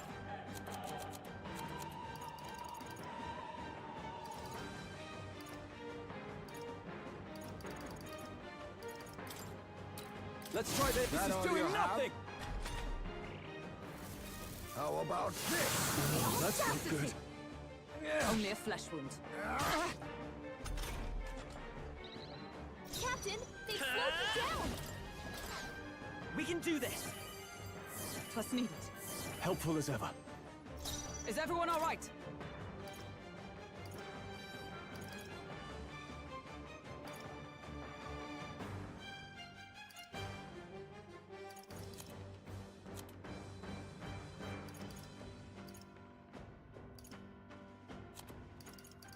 No sense in waste. For all that we strive for, strike me if you dare. Stroll, You your think speed's yourself down. equal to a Ujief's agility? now.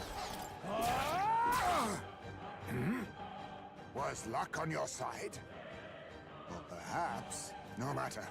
I can't back down. Most impressed? You've some grand cause to fight for, I'm sure. I've no intent...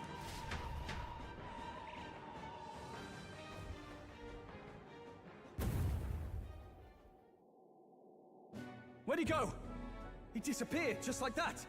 Even wholly surrounded, too. Tis bad enough that he's skilled, but we have an environmental disadvantage here. But the very first thing he did was save us from a human, right? So it seemed. Had he not stepped in, he'd be rid of us, and not have to bother exposing himself. A passing strange choice for a supposed amoral scoundrel. Well, we don't know anything for sure yet. Worth noting that the petrification magic didn't kick in either, I suppose. Our names still mean nothing then. The people's support is not yet strong enough to protect us. 'Tis frustrating, but we must press on. Should we investigate the hut in the meantime? Maybe we'll find some clues about the kidnappings. Good plan. Let's take a look first.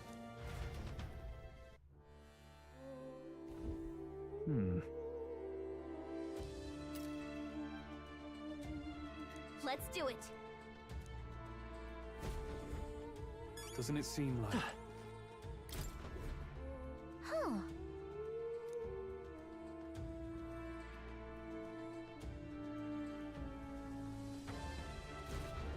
I see.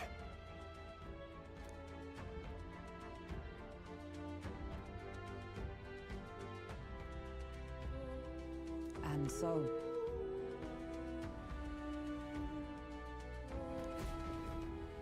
Really? That's...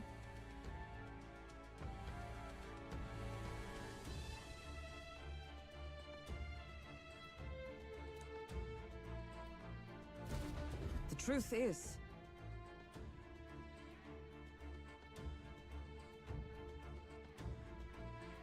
I get it now. Even so...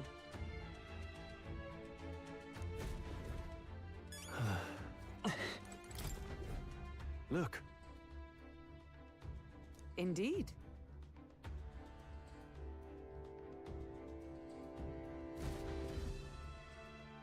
Hey.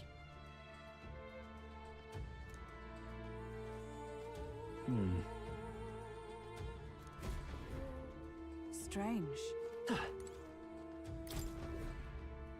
This is... What the what?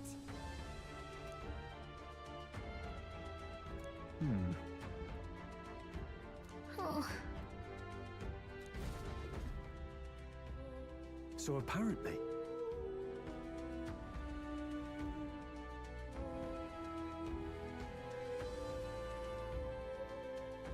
But... No.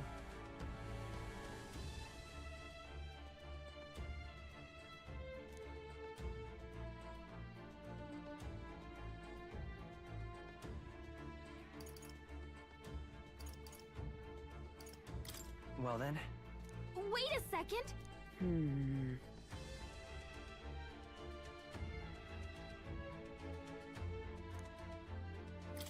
This place... Right.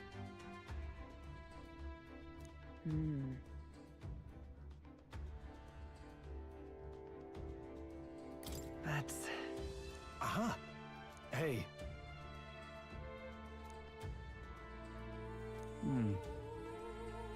I see. Then...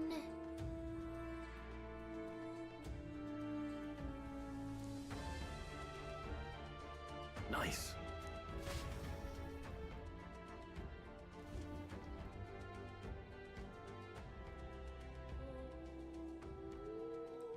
Right then, let's get this plan underway. Eyes me! Come out! Show yourself! Wow, that's some crazy echo! Kind of nice getting to let loose. Long as I'm yelling anyway. Luis! You think you're so bloody untouchable, you bastard? Hey! Big ugly sandwormy human thing! Even Hulkenberg wouldn't eat you! Gasp! Rejected by Hulkenberg! The ravenous, all-devouring she-beast of the Knight's Order! Is this what we've come to? Saying whatever's on our minds? Well, So be it. Danica, the sound of your wings keeps me up at night. Stroll, you think you're so smart.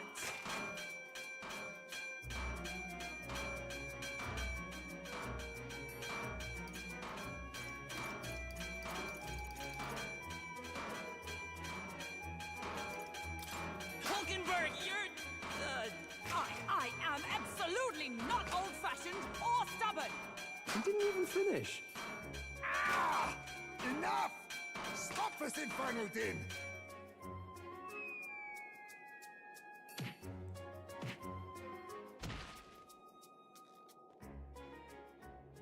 What do you think would happen if that monster showed up without my ears working? You'd all be dead. Is this blasted bounty that important to you? Here's our guest of honor at last. It was never about the money. Children are missing. We can't just ignore a kidnapper. Kidnapper? I see now. As you were saying before, they've named me a kidnapper. A monster preying on children. If the charges are false, I would hear it. In truth, even I've come to doubt the allegations. And why is that, Lady Knight? You've lost a child yourself, haven't you? I cannot imagine a parent who has endured such pain would kidnap children, much less sell them off. Hold on. I can't trust a man who does nothing but flee the people responsible for my home burning. Zorba, who forced the dead to fight on his behalf. Anyone who can't face reality themselves is capable of any low. True enough. If we lived in a world where words alone proved us just, I'd not be living in this infernal cave. I'm sorry, but I won't go to the gallows before I've even honored my son's death. If you'll not leave me be, then we decide this another way. So you're finally ready to fight us properly? Draw steel. If I'm to take your life, I'll not do it from the shadows. But if you refuse to retreat, then ready your blades. We have our reasons for not backing down. Hope you don't think hiding's enough to make us give up and leave. Here I come. Allow me to use this.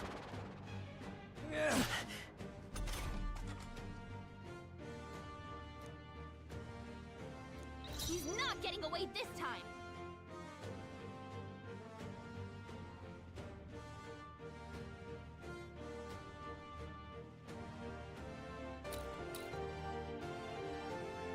Are you prepared? I'll take Really staying awake. Where'd he go? I have my message. What was that? My strength. Ha! Die! Is that all? I show no mercy. Where am I? Hulkenberg's lost her memory. I was saving this.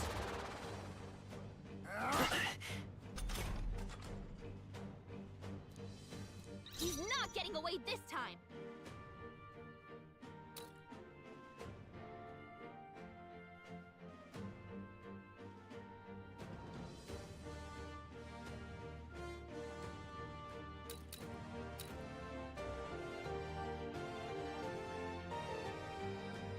Let us clean up this mess.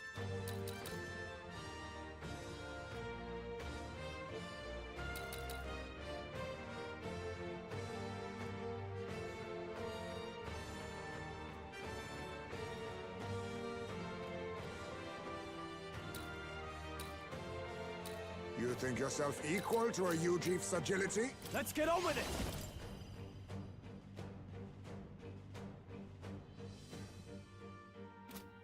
Something else. Let's see how this plays out. Be neither timid nor arrogant. You think yourself equal to a Ujief's agility? I show no mercy!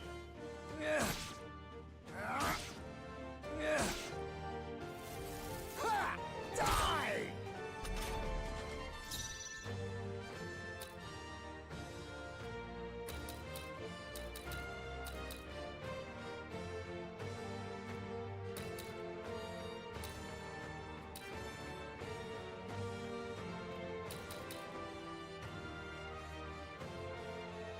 In the name of justice! I'm barely staying awake. Where'd he go? I have my message. That's not good. There's no room for fear. Targeting him. How about this? Your weight is so heavy. Slash! What can I do? Badly wounded. Can anyone heal him? Stroll can't take any more. Someone heal. Allow me to use this.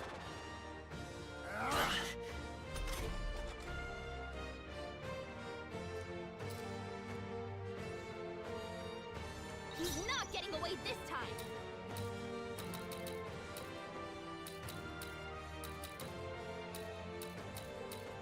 Let's get on with it! Strike I see your first. flow. Tell when we do wide-ranging attacks. Focus on one at a time. I show no mercy. Nothing. Ha! Die! Slash! Stroll's badly wounded. Only a flesh Can wound. anyone heal him? Stroll can't take any more. This should work.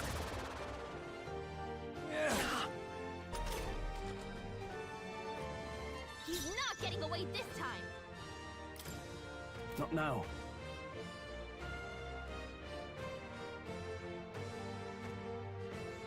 This.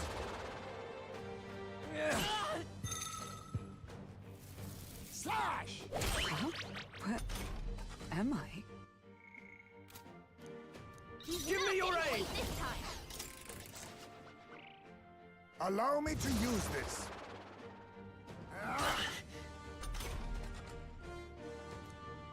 He's not getting away this time.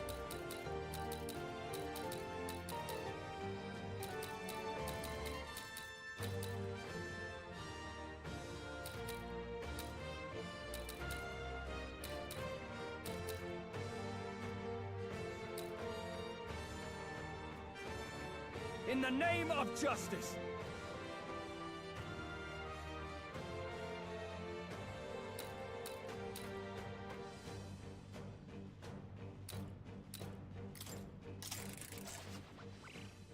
Tis best used.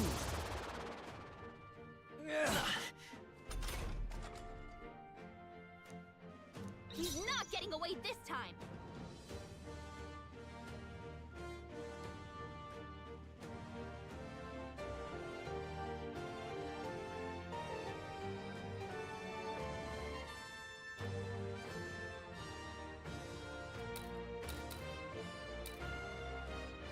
Let us clean up this mess.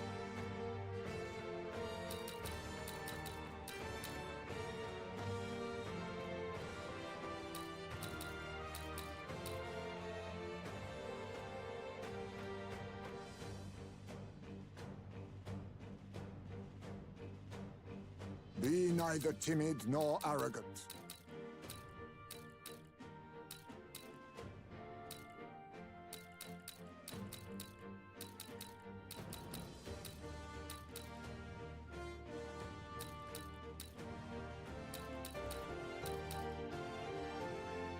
You think yourself equal to a Ujief's agility?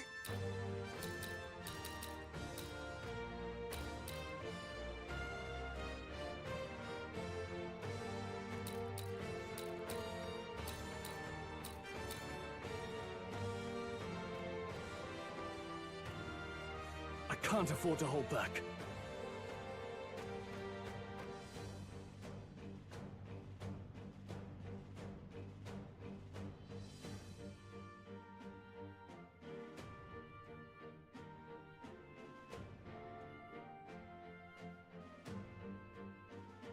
Let us clean up this mess.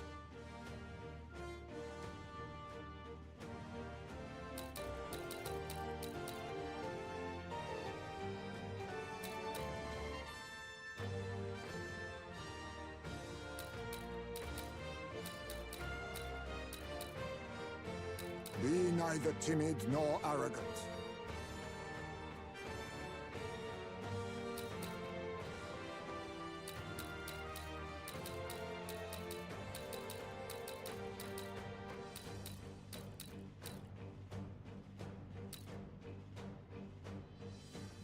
Now, what's the play? Looks like we can't brute force through this one.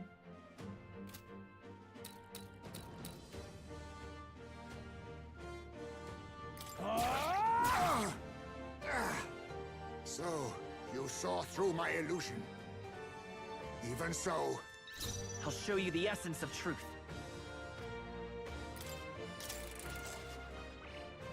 I'll use this!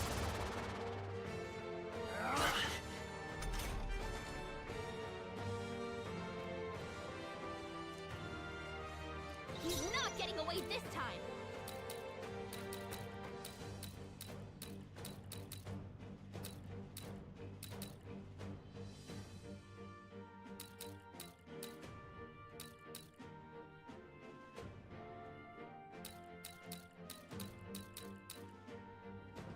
In the name of justice!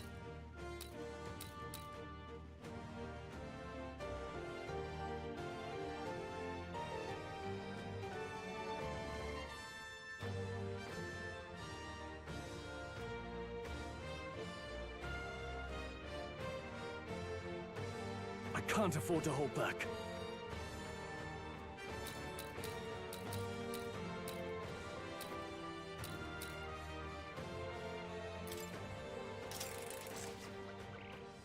Tis best used.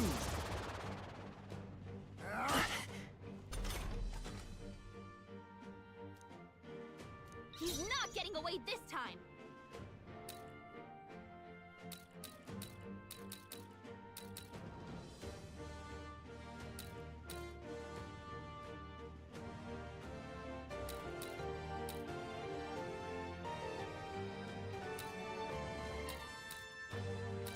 You think yourself equal to a Ujief's agility?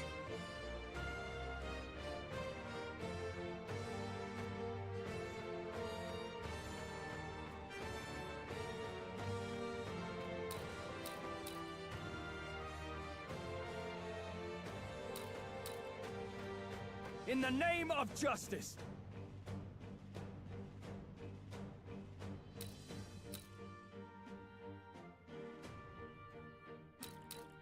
A blunder! So, you saw through my illusion. Let's stay calm. Be neither timid nor arrogant. Take this! I show no mercy! What was I doing? Die! The captain's lost his memory. He can't use any skills. What just happened? I see your Don't game! get sloppy, Captain. The captain's hurt bad. Only a flesh Let's wound. get him some healing. The captain's on his last legs. Someone get him healed up. The captain's lost his memory. He can't use any skills. Allow me to use this. All these copies. I wonder if there's some way to tell them apart.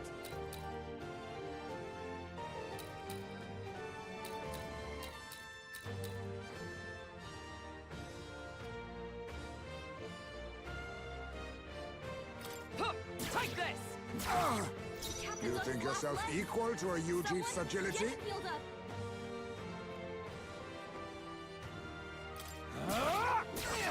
The captain's lost his memory. He can't use any skills. Slash! What's in the training? Dodge, Hulkenberg. Like poetry in motion. The captain's on his last legs. By the sworn Someone oath of get him knighthood. healed up.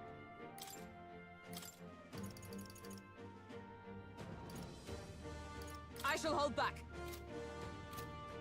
To Take the them rear all guard! down in one fell swoop. I stand waiting. We're not out of this I yet! owe you. Thank you. Right there!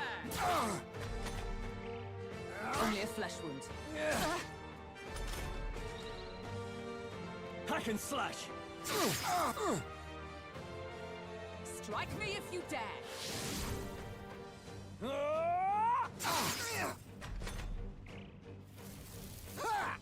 Only a flesh wound. Is that all? Is that all?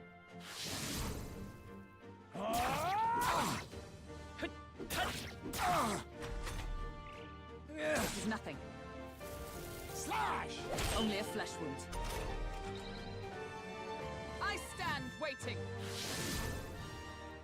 Too slow! You gotta aim better than that. I'll use this. How about this? That's pretty good. Wait a second. Something's off. That copy doesn't have a... Take this! By the sworn oath of knighthood.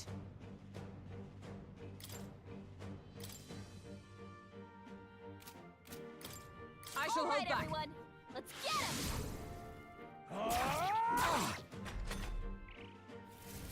I have my method. What's happened? My strength. Allow me to use this. Captain, they've slowed you down. A blunder. Is everyone all right? The All right, strength everyone. wins out then. Let's get him!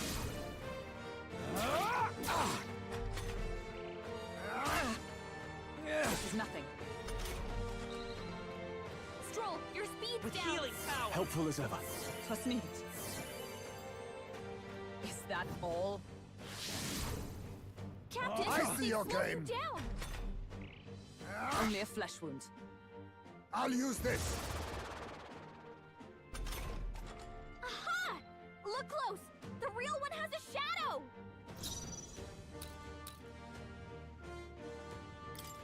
Take this! A blunder. I shall hold back. Crash him.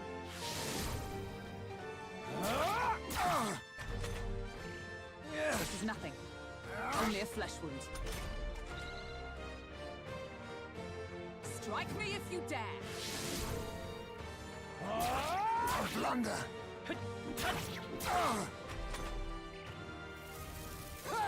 Die! Allow me to use this. The real one's got a shadow. Check the ground. Huh, take this! That all you have? What's going on? Where'd he go? I show no mercy. Captain's hurt bad. Can't give up now. Let's get him some healing. This is nothing. Captain's on his last legs. Someone get him healed up. Save your them all strength. down in We're one not out of fell this swoop. yet. Thanks. Thank you. Charging lost her memory. She can't use her skills like this. Slash! Wait. What was I doing? Tis best used. The captain's lost his memory. He can't use any skills. A blunder. Hulkenberg's lost her memory. What just She happened? can't use her skills like this.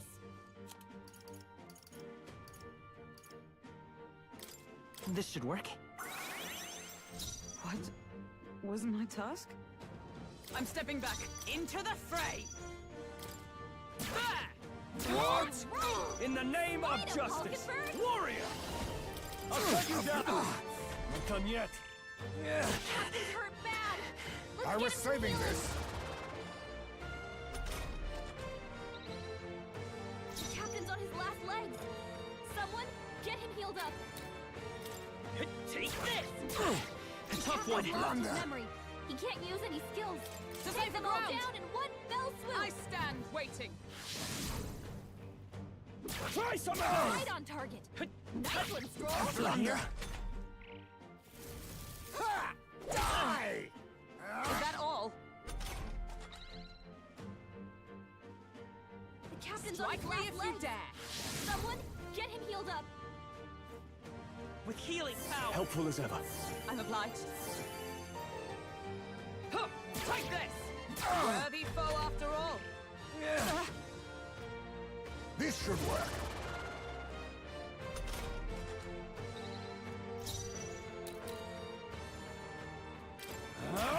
Tougher than I thought. It's okay.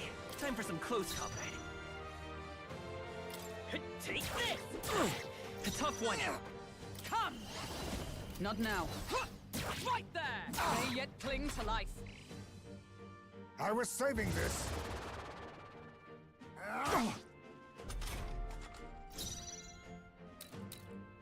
They die hard! I'll show you the Then my fight ends here. What are those strange powers you possess? That'll do. Not bad at all.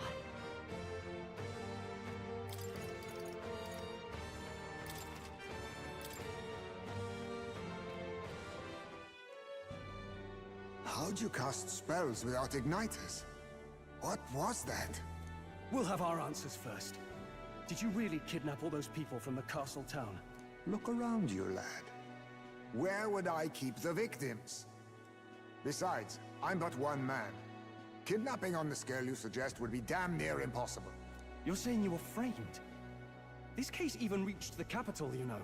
Why would anyone pin such horrors on an innocent man? Innocent is more generous than most of the world sees me.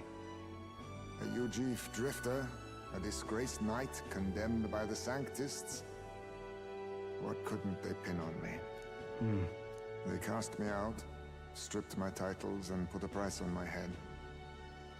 They would even refuse me the right to mourn my child.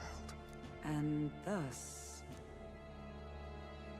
you held back against us, didn't you? You never intended to take our lives. Or perhaps you could not bring yourself to kill a young man. Just didn't want to make a mess I'd have to clean up. What do you think? Is Heismay really our kidnapper? I don't think he's the culprit. I agree. That being said, it is also hard to imagine the town maintaining a groundless bounty so faithfully. It was the Holy Lady who named the price, and the guard captain who thereby took it to the capital. To end this as a case of mistaken identity would disgrace their word. You think they must have had a reason to suspect him then? So, what's really going on here? Sounds to me like between the Guard Corps and Heismay, one of them could be lying. Remember when we first arrived? We almost got killed by a beast they told us would be asleep. You cannot be suggesting the Guard Corps set us up. Absurd! No, it defies all reason. They went to such lengths to place the request. So you think I'm the one lying, do you?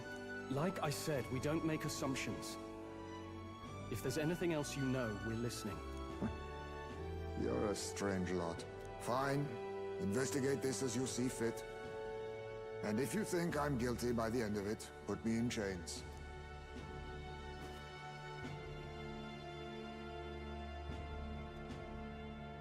What's the matter? Never tied up a captive before? Give it a rest, old man. You'll make a better guide than a captive. Otherwise, the human makes a meal of us, and nobody wins. A strange lot indeed. And... oh, my God, a foul-smelling one to boot. Ugh, don't remind me.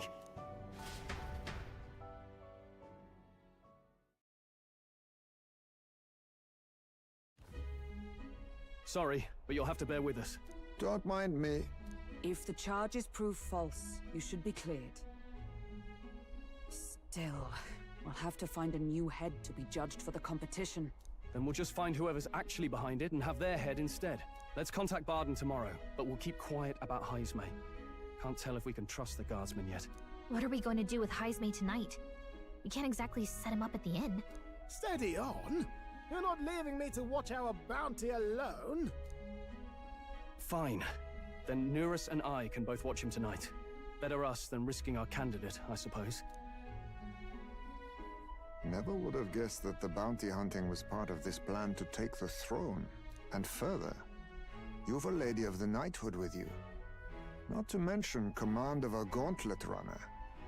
I sense there's more to this story, hmm? It's a long story. It is even stranger that the youngest of you is the actual candidate. Still, I suppose I can see why they'd put their trust in you. But now the throne's in anyone's reach, eh? Suppose the king's magic wasn't just a myth. Well, hardly matters to an old codger like me. No telling if I'll even live to see the next king crowned. This is all jolly cheerful. And I'm to be stuck between these two old goats the whole night. Don't blame me, lad. You volunteered. Those are some sharp ears. We should probably watch our words in here.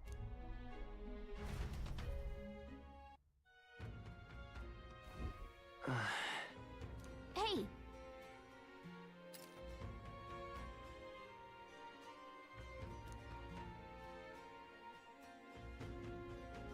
On to shite this ass. Young man, hey!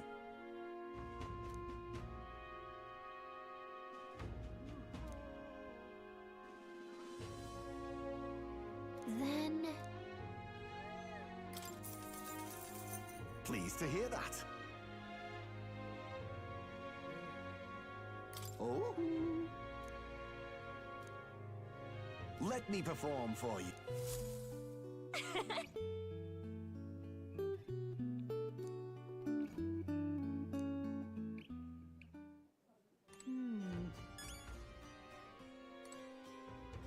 On to shite this ass. What do you want to know?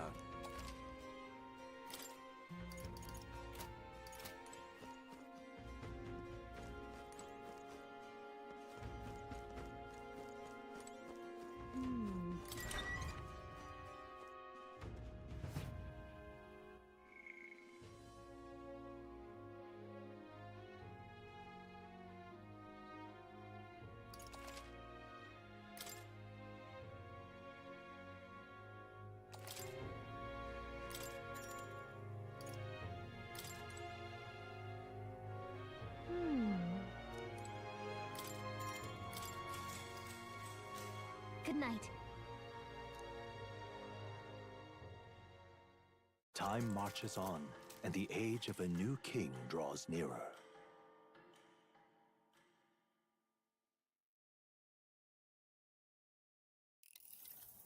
I dreamed we were being chased around by a horde of giant sandworms. I barely got any rest at all. I hope Heisme behaved himself in the Gauntlet Runner. We should go check on him later. We also need to get some information out of Barden. But how do we even bring it up? Are you awake? Barden just sent word. A few children disappeared in the night. Wait, but Heisme's in the Gauntlet Runner, right? If he's still bound there, that basically proves he's innocent. But if he's not, we need to get to the runner, quick!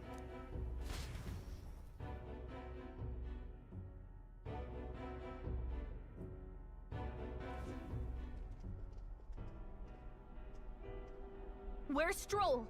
Speak, man. Are you alright? Where's Heisme? What happened here?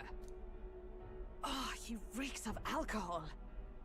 Eurus, you old sot, don't tell me you drank yourself to sleep. Well, Heisme was blathering on about some things I found rather unnerving. So I had a little sup of the spirits to calm the nerves. Wow. What a mess. You witless... Maybe some cold water will wake you up, and if that water's not fixed yet, you're really in it! Ah! Now, what's all the commotion? Ah, that was it! He kept scaring me, so I stuffed him into the lavatory to shut him up. He says that like it makes sense. Does it make sense to you? He doesn't drink and drive, does he? If you dare touch a single drop on the road, I'll toss you off the runner's back myself! Anyway, one thing's for sure. Heisme was tied up the whole time, so he never set foot outside, right? What's all this about frightening Eurus? I cannot imagine you suddenly felt compelled to share ghost stories. I heard some strange sounds last night. I could tell they were footsteps, but not any I recognized. If it had anything to do with the disappearance of the residents, it could prove my innocence. That's why I spoke up. I don't think he's lying. With all that fog, I couldn't find the source of the footsteps, but I found plenty of something else. Children's shoes. It was after midnight. No time for children to be out and about. I had the shoes checked at the guard station, and it looks like they belong to the missing children. Then 'tis likely those footsteps belong to your true culprit. But the guard said no one left town last night. Nobody left? But that must mean the culprit is... Inside the town? Logically, yes. If that's the case, I'd like to talk to Barden, but how much of this should we share with him? If you ask me, it's time to lay out all you know. Taking me with you might help your case too. Let's not get ahead of ourselves. To bring you before the very man responsible for the bounty on your head, I trust I need not illustrate the risk. Risk or not, the real culprit's likely one of their own. If you hide me, they'll accuse you of harboring a known criminal. You all had it right. It's time I faced reality. A life on the run leaves no room for me to truly mourn my son. Heismay. Whatever the case, let's meet with Barden. Well, I must say I couldn't hope you'd capture him so swiftly. Something wrong? You don't look well. Got a face like you've just stumbled upon a dead man. No, it's nothing. Just surprised you caught him. Aye, you have my thanks. Clearly we were right to trust you. You'll get your payment in full. Before that, I want to ask you one question. Why was Heismay the only suspect in this case? One of the guard witnessed him firsthand. Go on, Morris, tell him. On the night of the kidnappings, I spotted a Ujif bolting into the wilderness. Several times. No mistaking a squat figure like that. I'm telling you, what are the chances of there being 2 Ujif brigands in the area? What did you say? Strange. I don't recall the kidnapper's tribe being listed on the bounty poster. Even the captain seemed surprised, yet you alone knew this. He's obviously our culprit. Most strange. Heismay was already in our custody yesterday. In other words, the kidnappings of last night cannot be his doing. Is this true? Captain, I'm one of yours, aren't I? You're not gonna trust this little red-eyed bastard over me, are you? There's also the testimony from the guard at the gate. He reported no one coming or going from the city. You scabby bounty hunters think you can mock the guard corps like this? Just take your damn blood money and get the hell out of here! Fine. Keep your hair on. We'll get to the bottom of this eventually. Is there a problem here? Barden, may I interrupt? No problem, ma'am.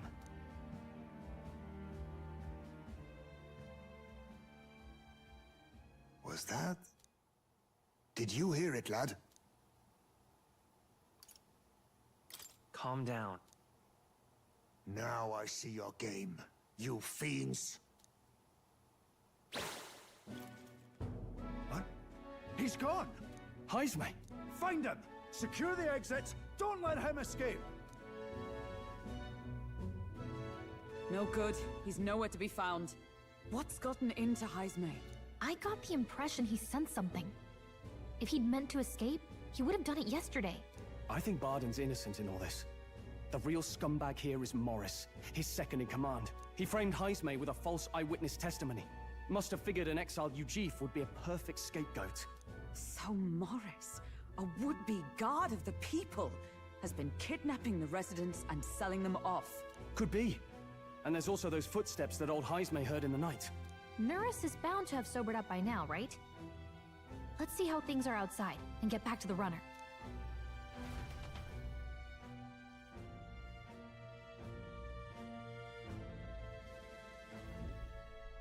Are you coherent yet?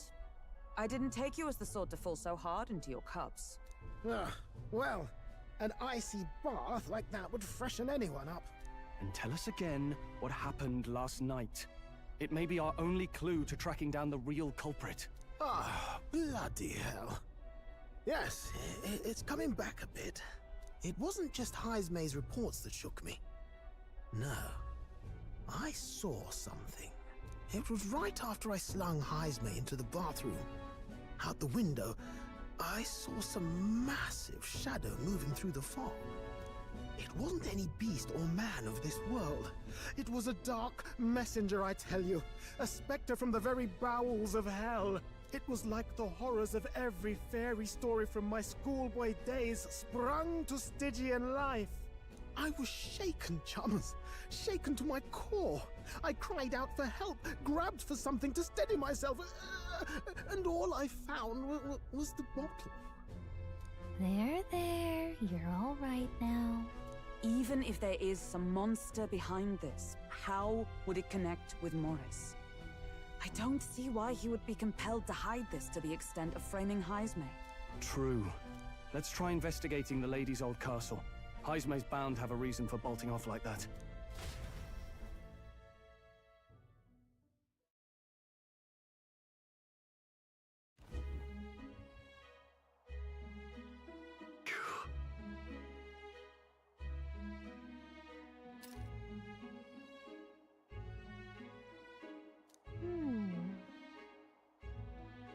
Fie.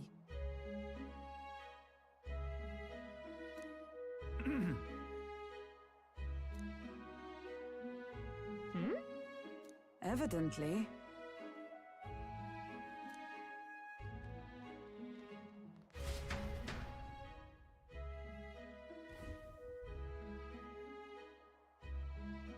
Huh?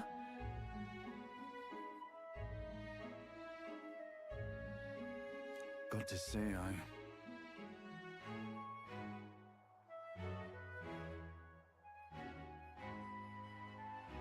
What folly!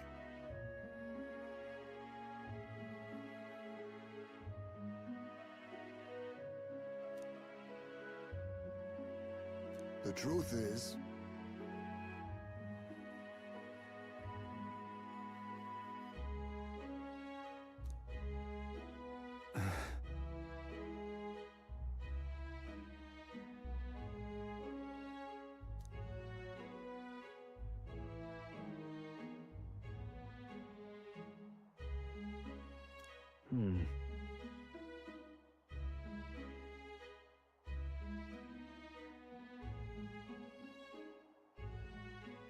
it's absurd.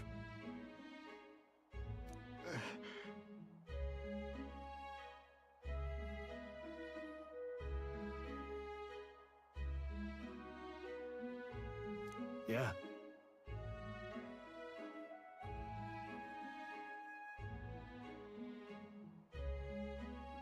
Huh?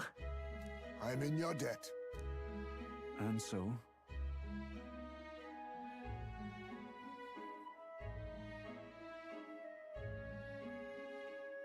But then...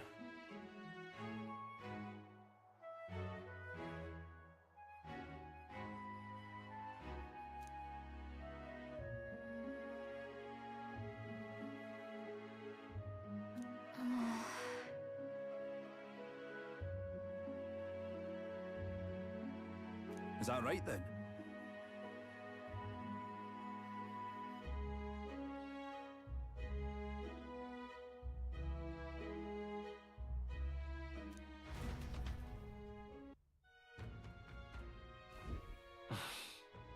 Isn't that... What is it?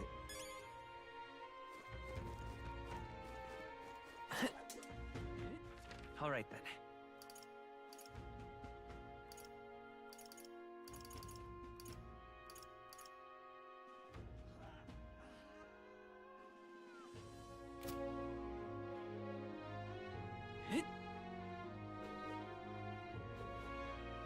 Hey, listen! Hey, mister!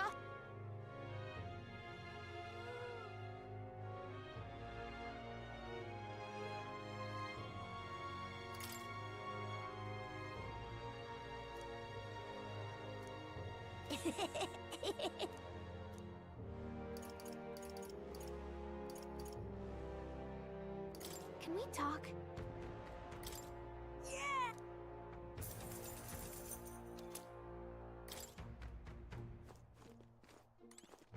Excuse me?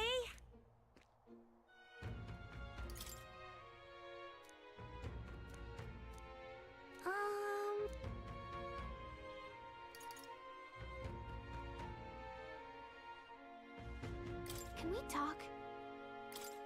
Thank you.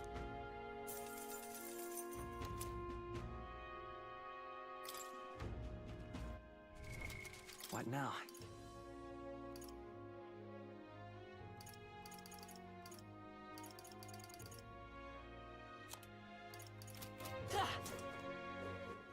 All right then.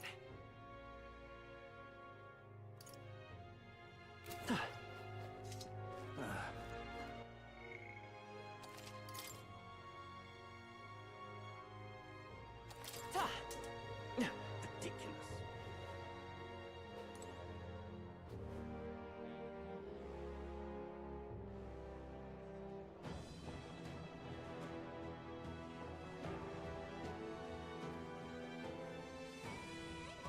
Let's go. What now? Ready? Let's go.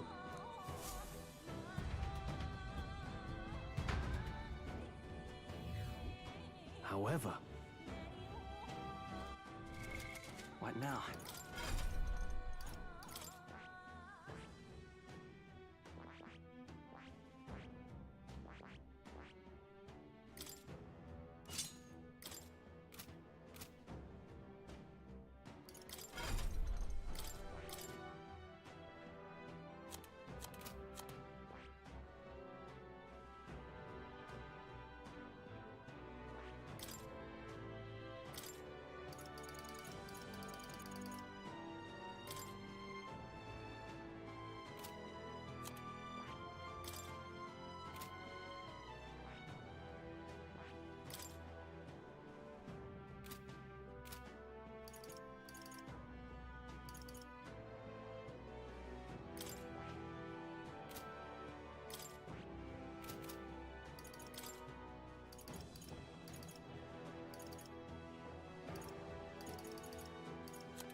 What the hell?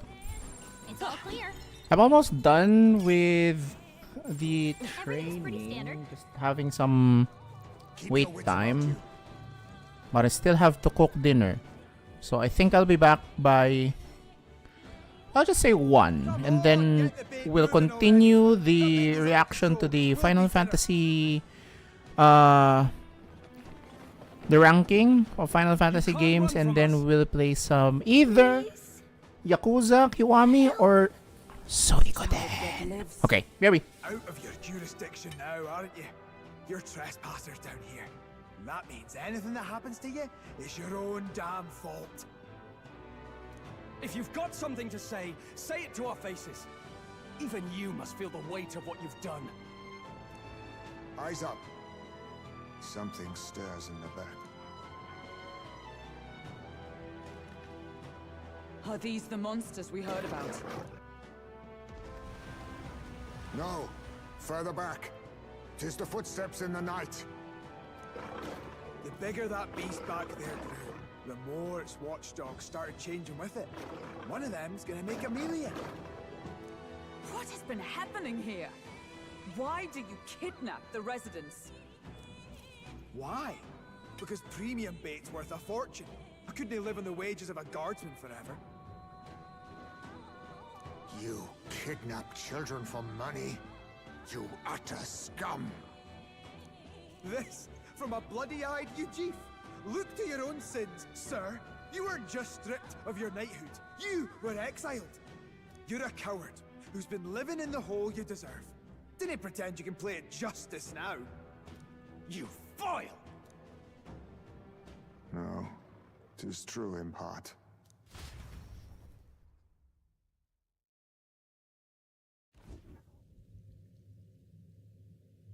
Tis why I stand here now. I ran from my past and turned away from my pain. You prey on innocent lives. Your sin will be repaid. Yet I cannot condemn you alone. Not when I could not see past my own suffering. Not when I locked myself away to be alone with my pain! O lodestar, who falters in memory, O thou anguished traveler. Thy long stagnant stance hath finally been broken. Now choose thy path.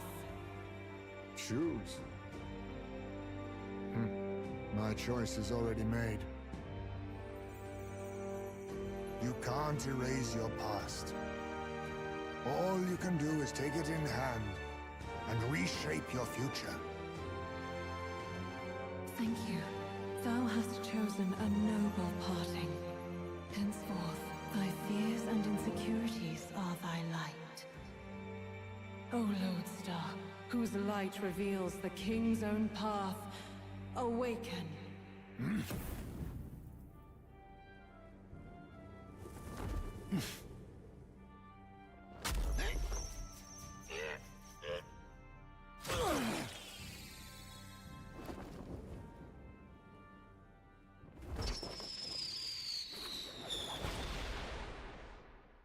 I am Haisme Noctul. I believe the arc of life depends not upon birth. By these hands, soiled or sinless, I fight!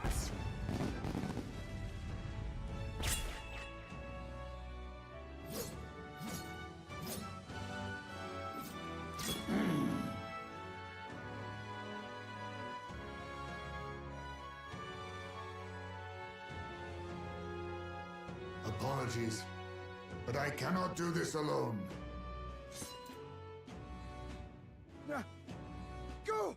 Rip them apart!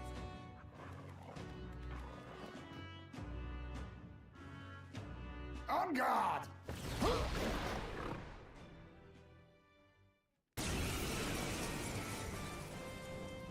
Morris, you will not escape me! Out of my way, fiends! What's going on? He just started fighting with us.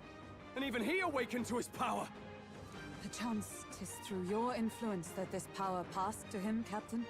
Oh, is this what Moore was talking about? Young man, you seem the most adept with this magic. I will strike at your direction, if you might spare it. Rest assured, I once stood among the Shadow Guard, and the years have not dulled my edge.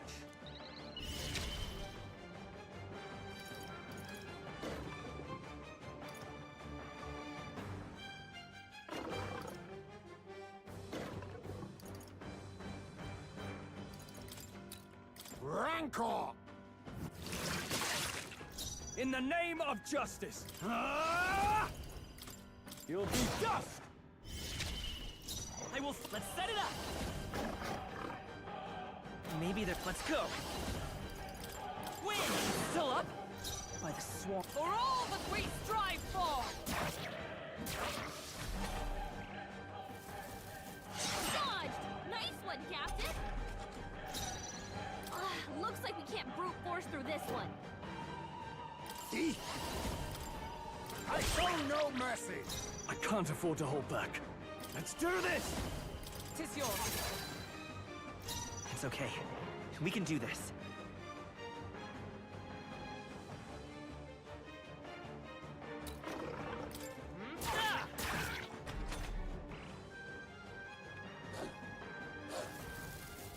Hot! Oh no, Highspace been burned! Any attacks on Not him now. are gonna hurt, so cover him! Huh, take this! Now accept your fate! No! Die! I shall fight. Warrior! Give me your aid! Show them our might!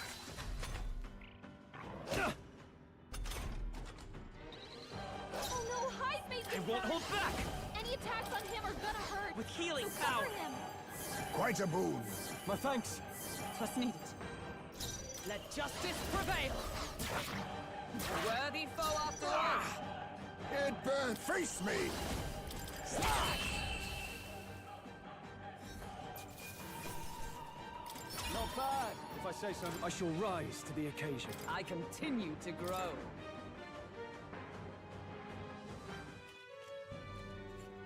Stop!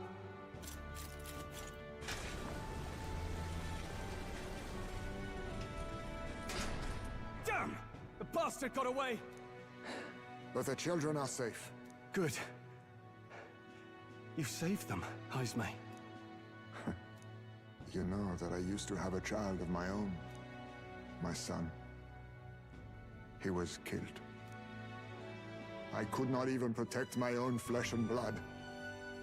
Who could call me a knight? Since then, I've wondered what I had left to live for, and found few answers. Is that why you lived in such a dangerous place? That you might be... We need to chase down Morris first. He said something kind of weird back.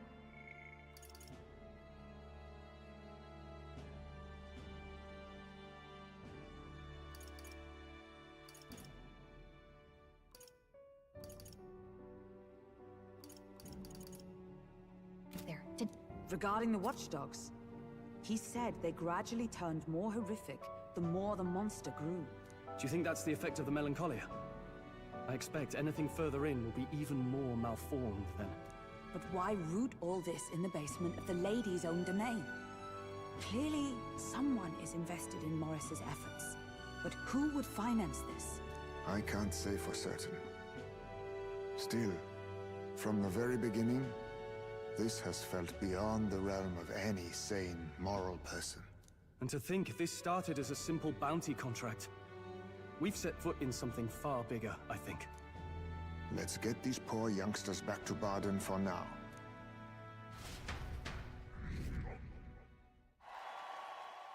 Sure.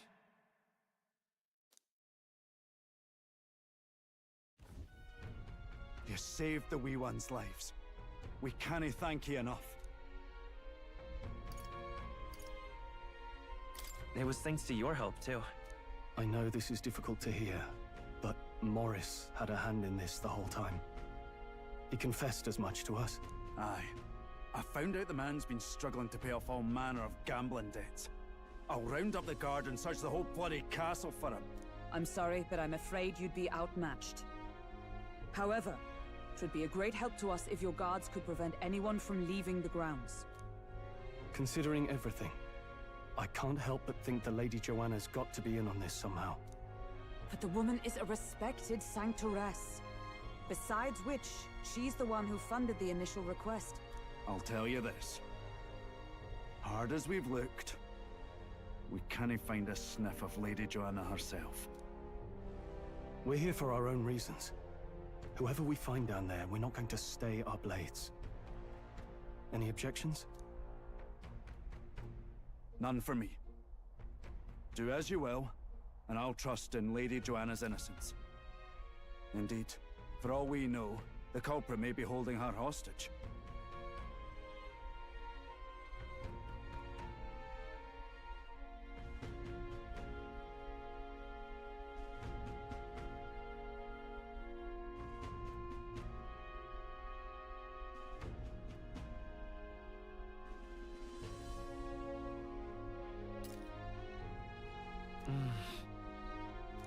I too have a score that needs settling. I cannot let these atrocities continue, especially not in my name.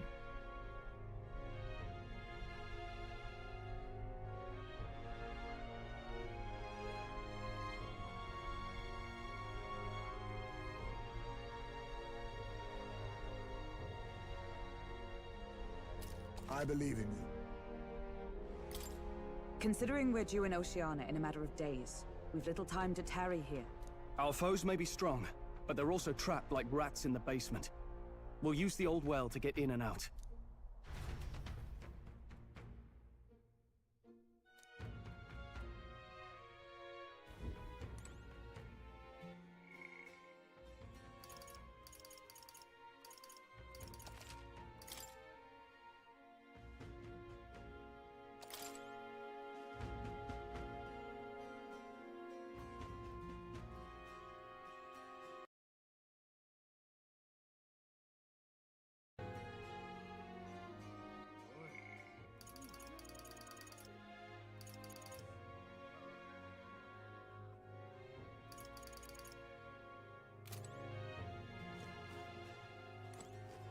What you wanna...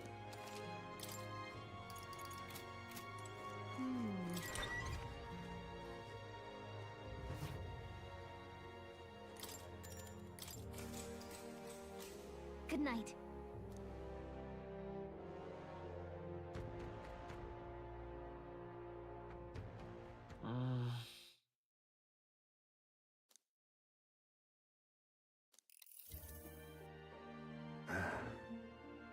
can't sleep, lad? As it happens, I'm a bit restless myself. That a novel there? Don't see many carrying those around. Bit of an odd question, but what's your real aim as a group?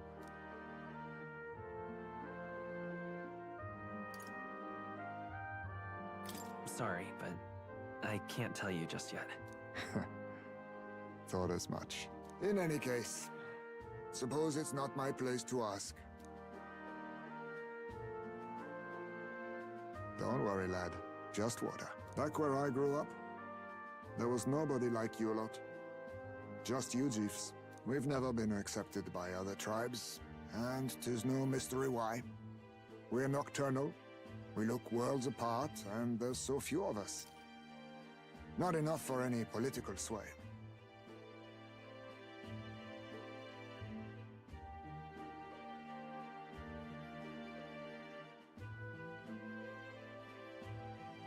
Our elders only ever thought of short-term alliances. Loyalties changeable as the wind. We relied on their power, not ours, and resigned ourselves to that. Oh, I loathed it. Even as a child. I hadn't been cowed into considering myself lesser.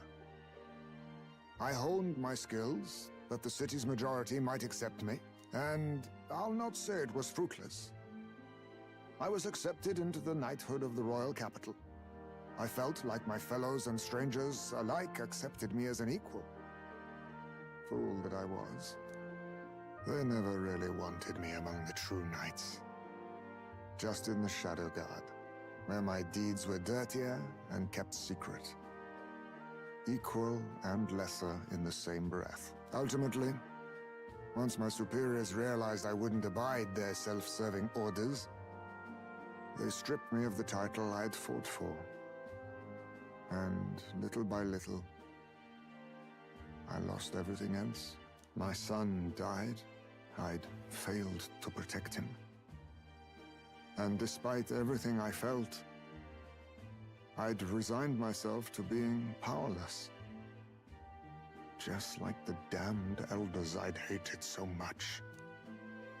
But you know, you lot have helped me realize something. I'd thought for a long time that if I wanted to feel accepted, instead of being the eternal outsider, I'd need power, status, some mighty patron nobody could defy. I wasn't really looking to swear myself to some superior. I only wanted not to be alienated for who and what I am. I just needed allies. Friends. And from now on, we're friends. A free spirit, are you? It'll be my pleasure, then. The aloof hermit, Heismay. Within him dwells the virtue of the thief. Nurture thy bond with him, and a new power yet slumbering within thee may awaken.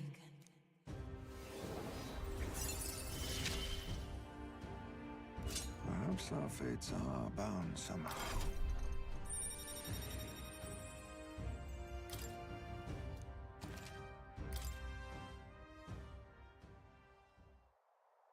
If my boy was still alive, he'd be about your age. Though he'd look absolutely nothing like you, of course. Long as we're both awake, might I have a look at that old novel of yours?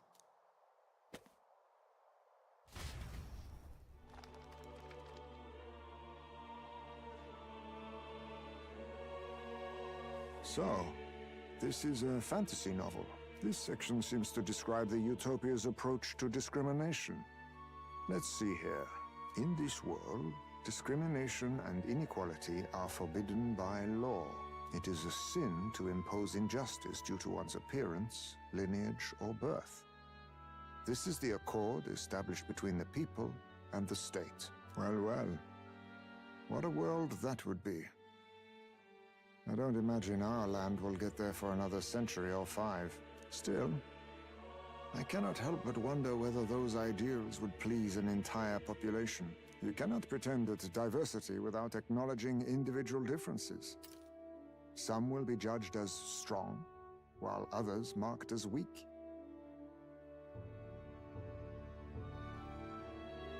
Equal competition doesn't mean equal footing. Their very aims of freedom and balance could spell doom for the striving weak. I wonder how we might ever achieve a true utopia, where everyone could be happy. If this awakened power is meant to be wielded in service of my beliefs, then, no matter who calls it naive or foolish, I will always use it to save the weak.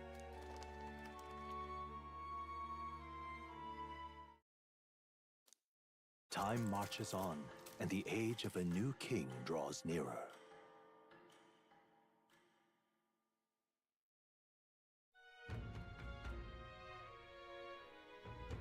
So,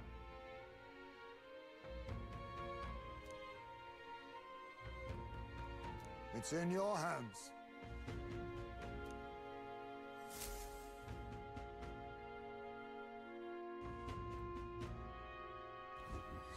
Let's focus.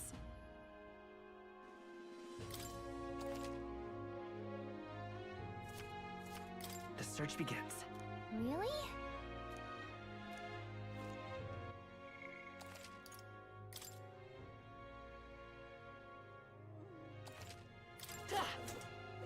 More people missing. All right, then.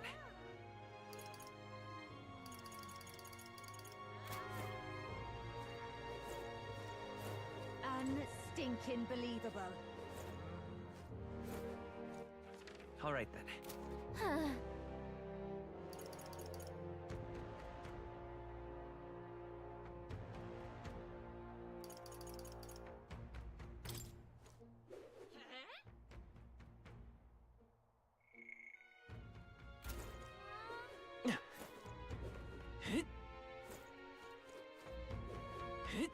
All right, then. Go.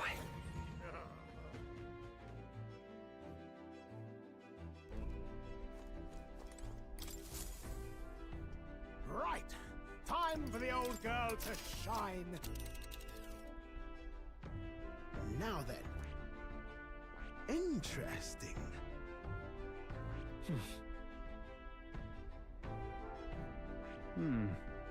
Interesting.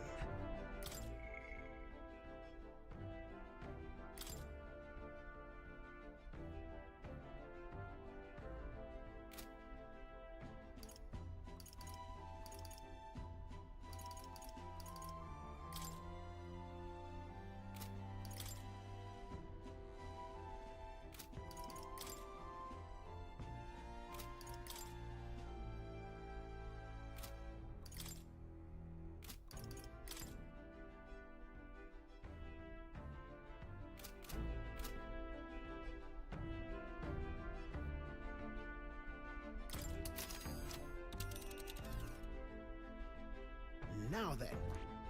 This place. What are we doing there again? You would pursue... It's your call. Let's be off.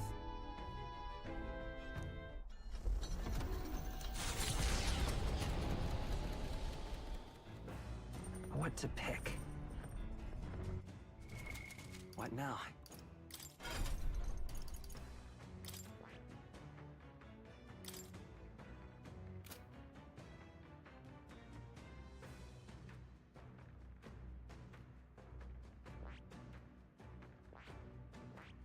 I see. Fascinating. This right here. All right?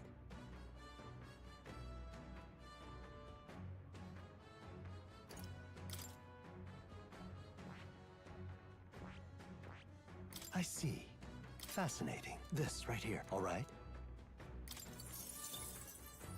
I'm counting on you. Of course.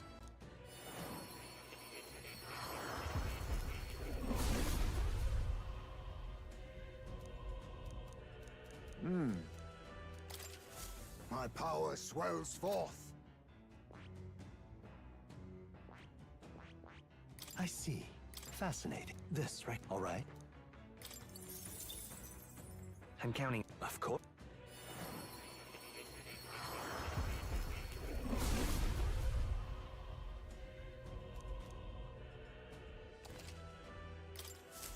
Steady effort is key.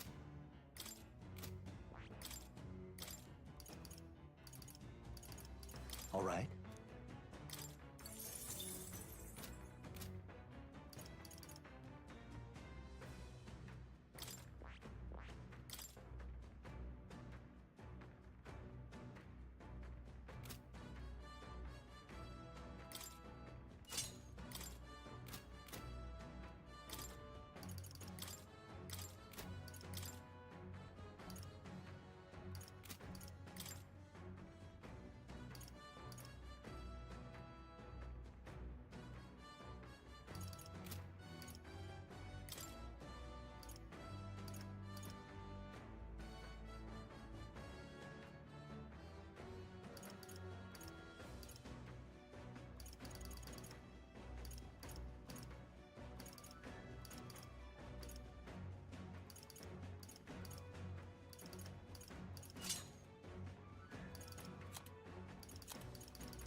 What?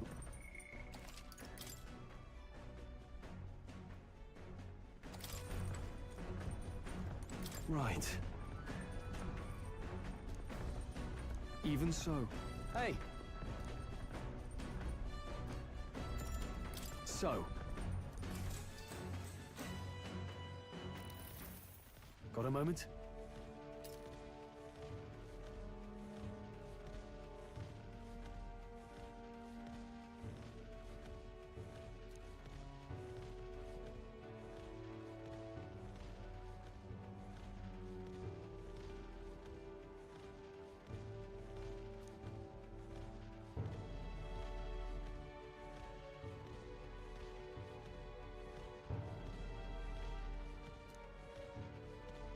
Hey!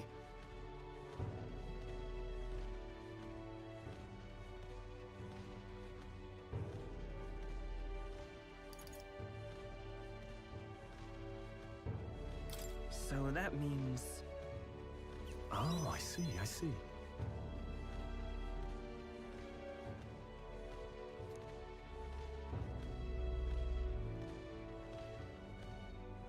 Aye.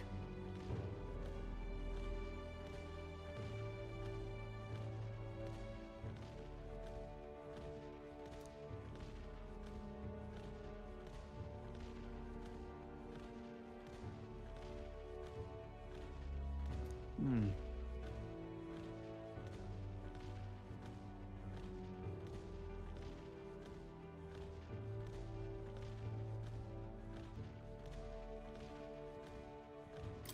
Look at that. Yeah.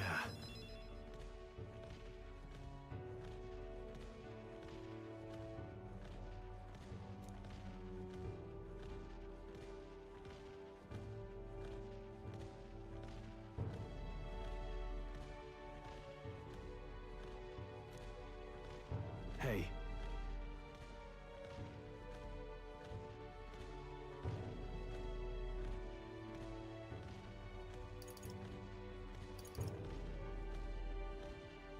Yeah. Right.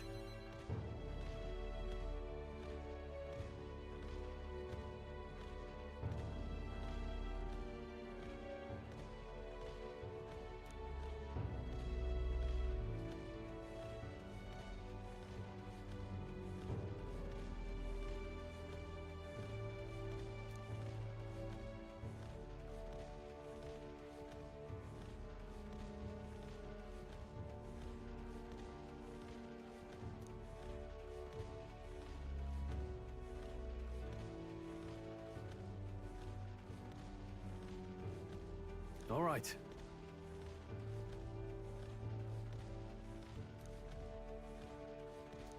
Now then.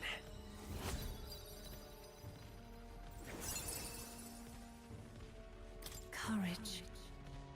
Why, that's...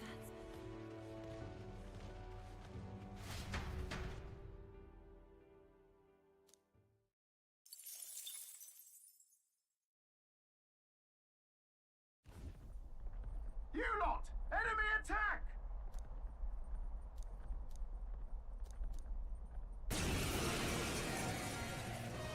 You're just rust upon my blade. Barging in on us?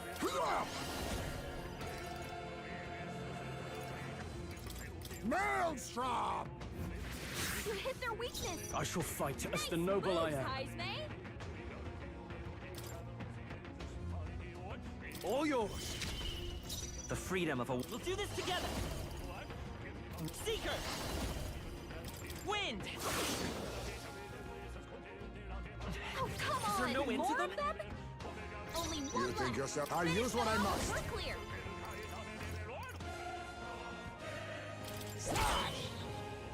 Are you prepared? I'll crush Right you! on target. I won't hold back! Nice! You hit their weakness! Is ever behold! That's your opening, We Captain! stand together! We'll team up! Let us clean up the power of kings. Ha! Die! There they go!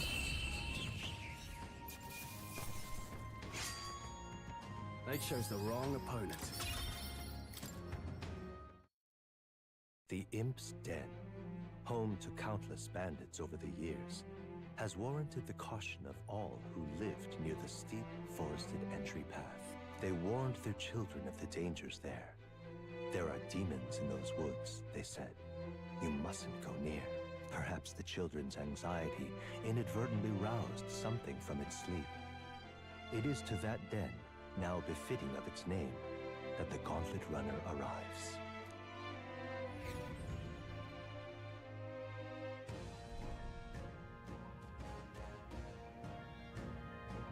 The thing is... Well... Just... Yep. Well...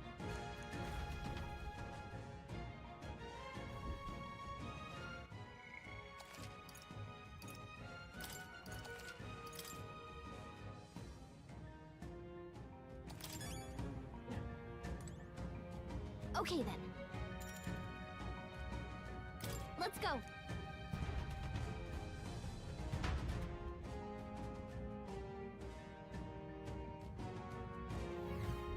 What is this?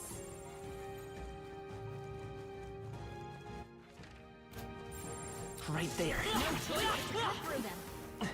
These would be our quarry then.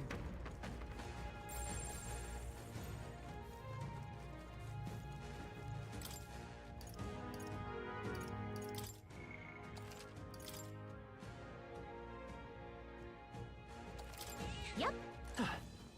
I see There are the enemies enemy. around. Charging in. Come on! Forward! Charging in. Time for some close. Forward! Brace yourselves.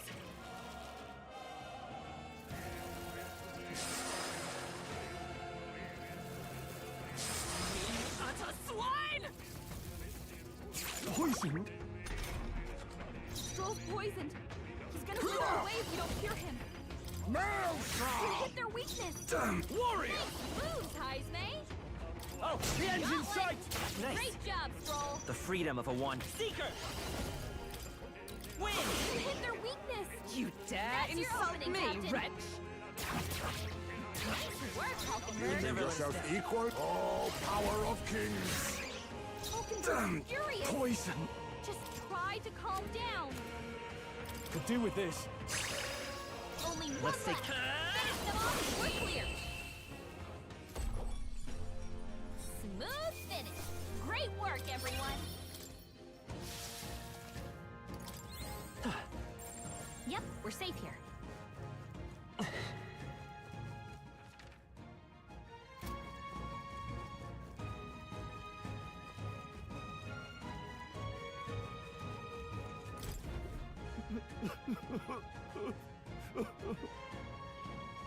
I don't know.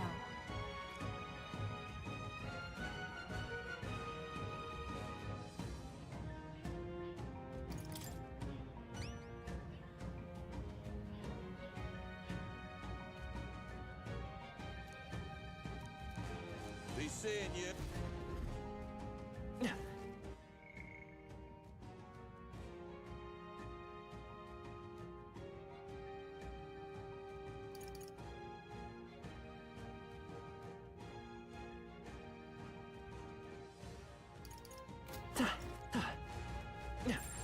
Right there. Let's push through.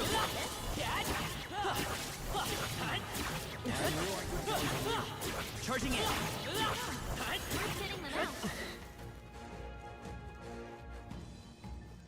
Nice.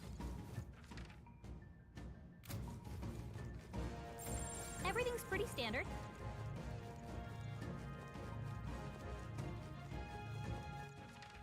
There they are. Forward! I knew I could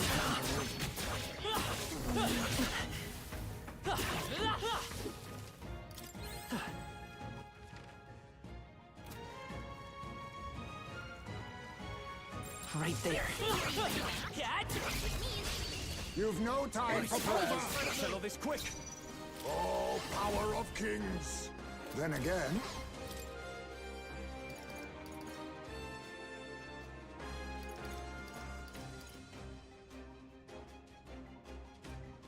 I shall unleash my all. Then I'll stop holding back. You hit their weakness. They die hard. Scour! Let's finish this! My life is in your hands. Let's go! One remaining. Hulkenberg's got this handled.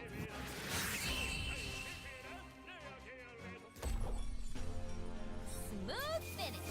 Great work, everyone. Our immediate vicinity is secure. We should be safe. I'd say we're evenly I matched. see the enemy. All right, how's that? You got it. Now, we must strike. Stay calm, everyone. They're immune to light. Careful, everyone.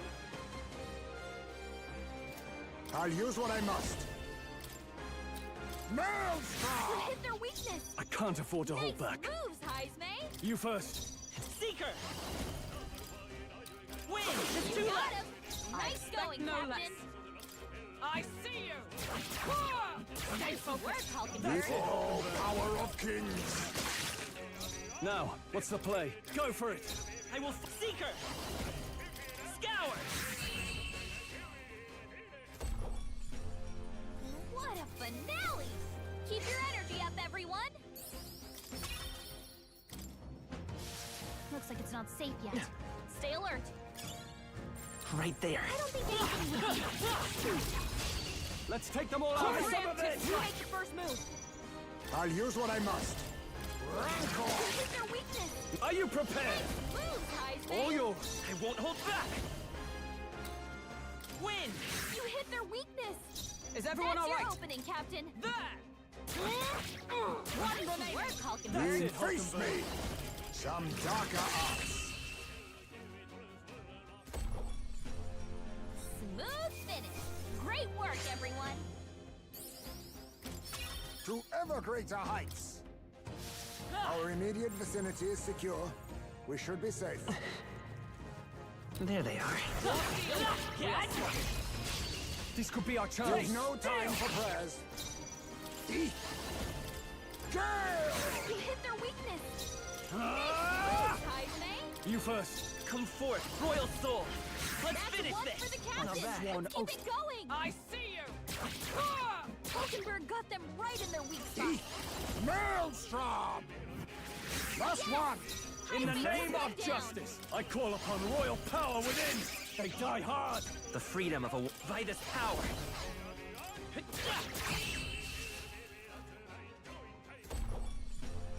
That's the last of them.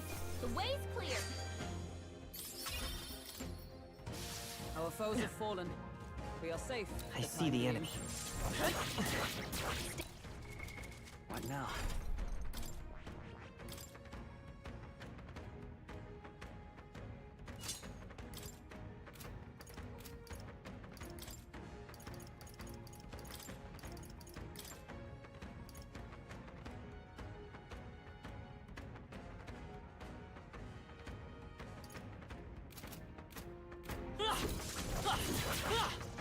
Time for some close combat.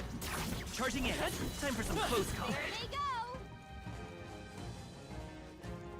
There they are. Come on! We'll be okay. Hey!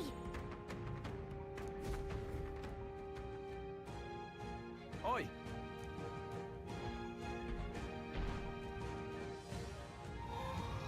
What? No worries. Don't lose focus. Whoa.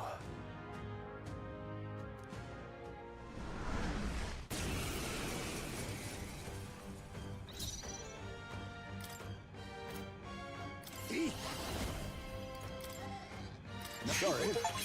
Why, hello there. I shall fight. I call upon royal power within. I'll crush you. Mate! Scour! Oh, power of heroes! Not now. To safer ground with blade in hand!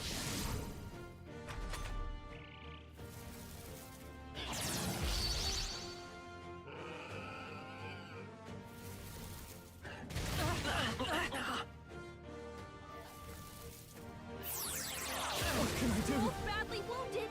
Can anyone heal him? My best. I'm sorry. Wasn't enough. We gotta get back on track, or this'll get ugly. Face me! I stand ready. Someone, help, please! For all that we strive for! Huh, take this!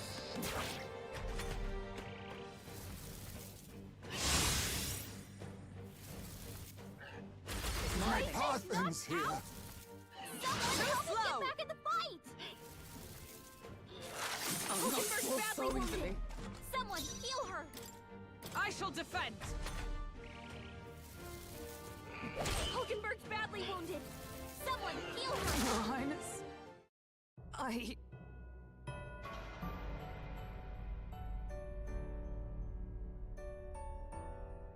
Will your tale end?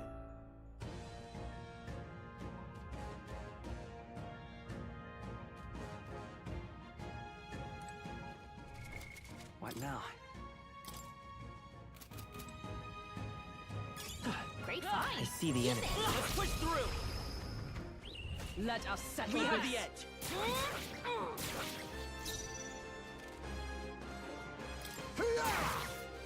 In the name of... Let's stay calm. Come! Not now. I see you! Hulkenberg got them right Let in us their clean weak up spot. this mess. I got one left! They Much had no obliged, chance Heisme. against Heisme. Only one left. Are you Finish them off, prepared? We're clear. All yours. I come forth, royal soul. Scour! You hit their weakness. By the That's your opening, Captain.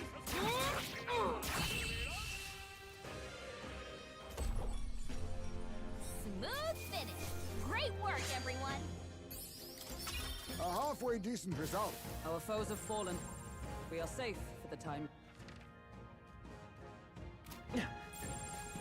Just a bunch of There weak they are. ones. All right. How's that? Yeah. Forward! Great job. Hey, Oi!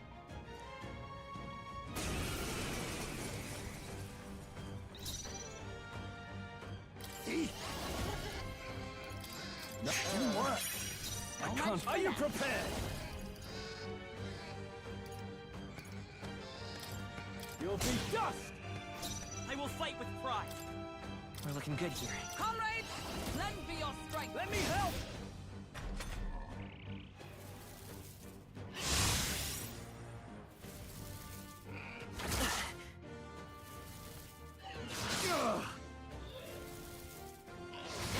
Captain's hurt bad. Still fight. Let's get him some healing. A blunder. Only a flesh wound. The captain's on his last leg. Someone, get him healed up. What a blunder. In that I call upon royal power within! Hack and slash! By this power. We can do this. Much thanks. I owe you. I'm obliged. I'm stepping back. Oh, power of heroes!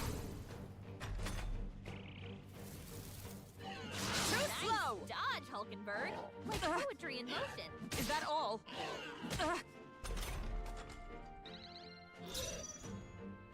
I'll use what I must. Nothing work. So Now, much for are that. you prepared? Let's stay calm. Seeker! We're not out of this yet. Quite a boon. Helpful as ever. Twas needed. By this. For all that we strive for!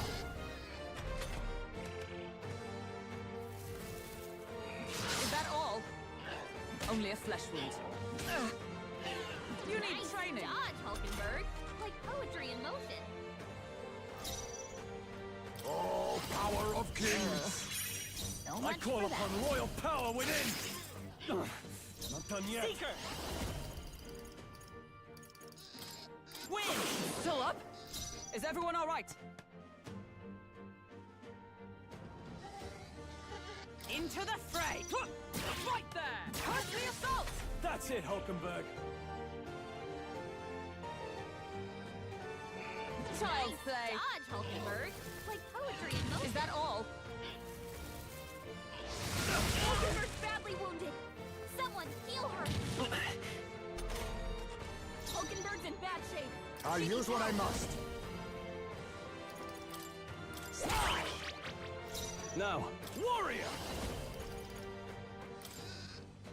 Oh, Roll, you gotta aim better than that. I will come forth, royal soul. With healing power. Much thanks. I owe you. Thank you.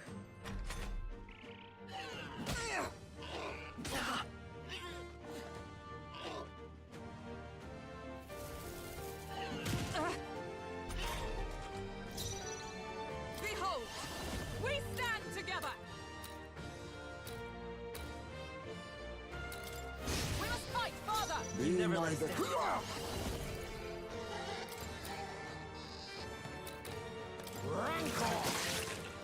A warrior! Let's do this! Show them our light. What?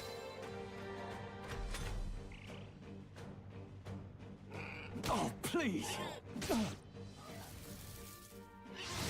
everyone okay? I can't give Gotta up heal now. up. Oh, Roll's you've done it! badly wounded. Can anyone heal him? Seeker! We can do this. Quite a boon. Helpful as ever. Twas needed. Stroll, Observe the enemy. Sap your defenses. Let us fight as one. Numbers dwindle. You think yourself equal to a youth? Now accept your fate. Formidable indeed. Too slow. Dodge, Hulkenberg. Like poetry in motion. I shall vanquish evil. No, let's make an end of it. Strike true.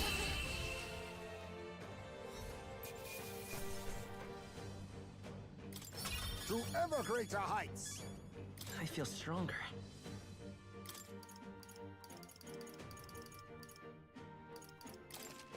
Nice. I feel I have stronger retained already. my edge.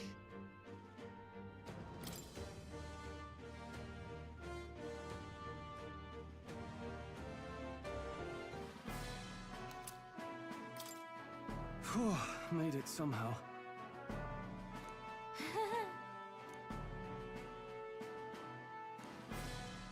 Huh?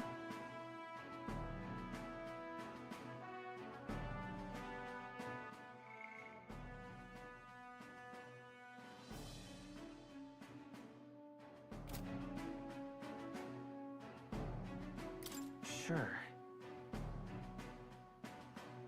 I'm sorry. Oh, jeez. Yeah.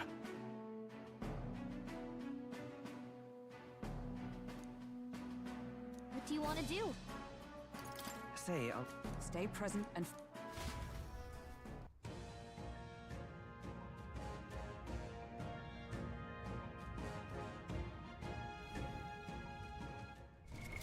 What now?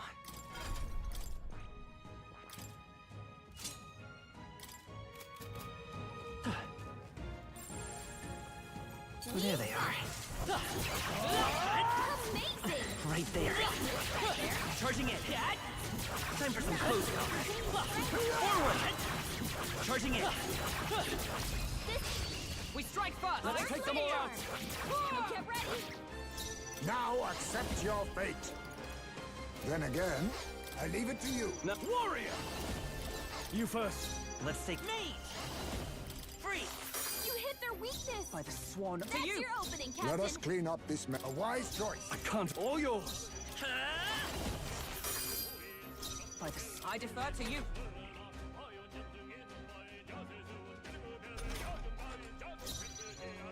I'll use what I must. Maelstrom! I call upon royal power within. Not done yet. Me! Nice! You hit their weakness! Comrades! That's your We'll opening, team up. Captain! That's the last of them! The way's clear! Power courses through me. To greater heights.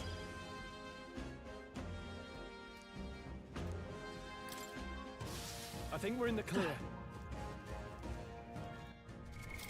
What now?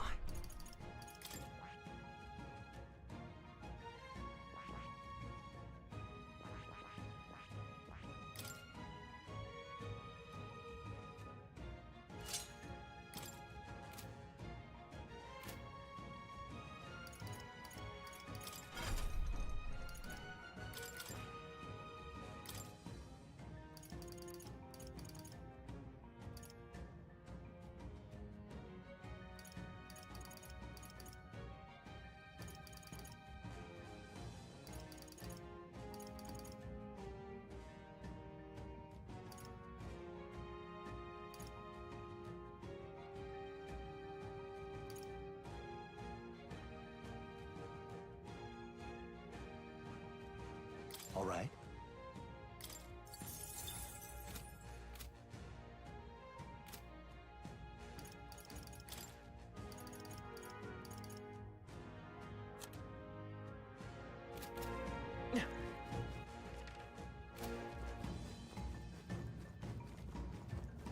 There they are. All right.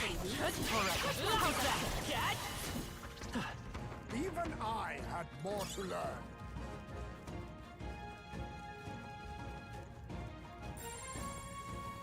Right there. Let's push through. Forward. Time for some close combat. I knew I could count on you. They all seem pretty weak. There they are.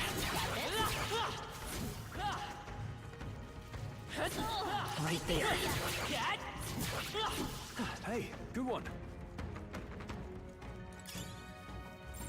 Everything's pretty standard.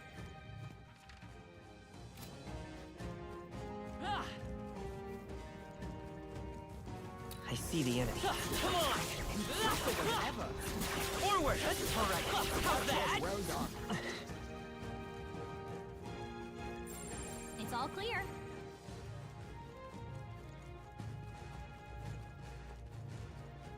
Right there. Charging in. Let's push through. Whew.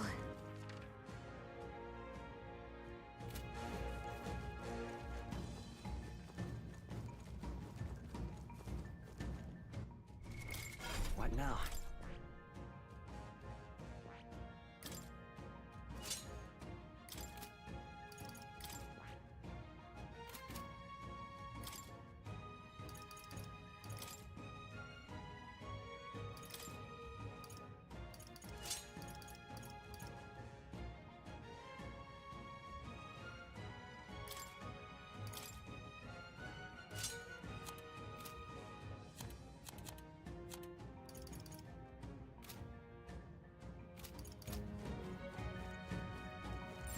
Yep, we're safe here.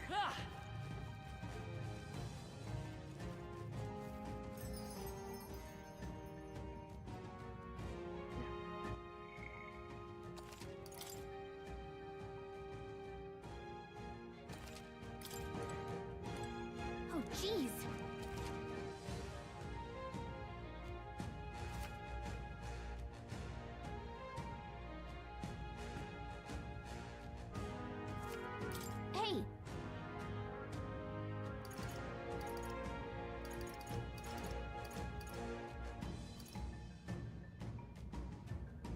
Okay then.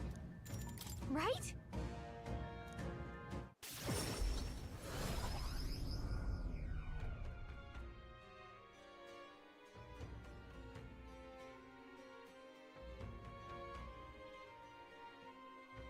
All right.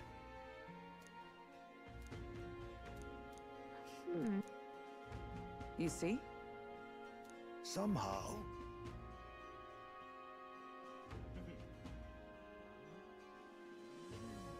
Guess we're splitting up.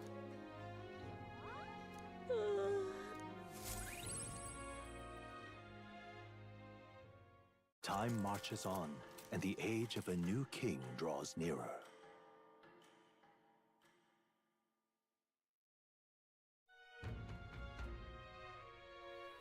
We should hurry.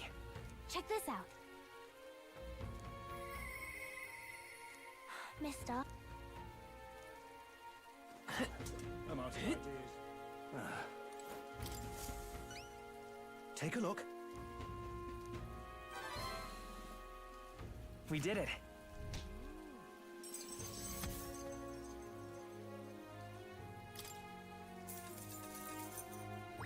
All right.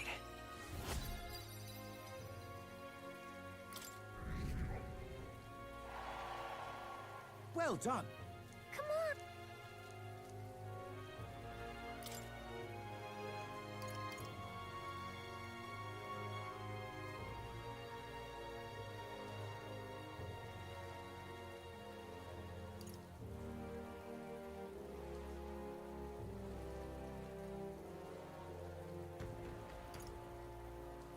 What do you think of this? I see. Hey!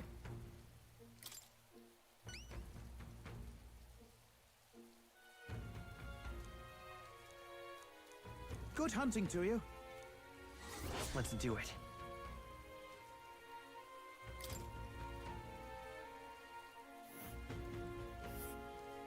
Ooh. We'll face danger here. A village. This place.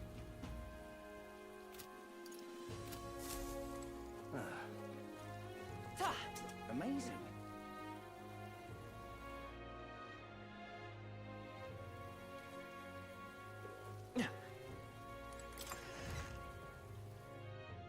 Hey! What'll it be? Now then.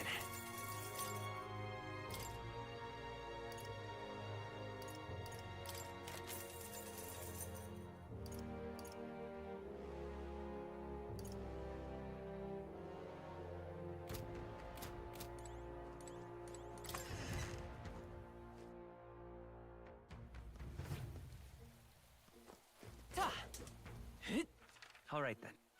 Where to? Let's go!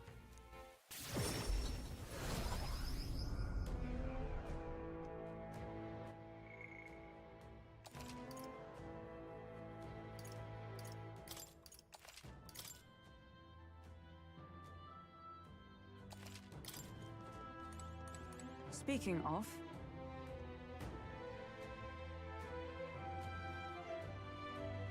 should we go in? Well then.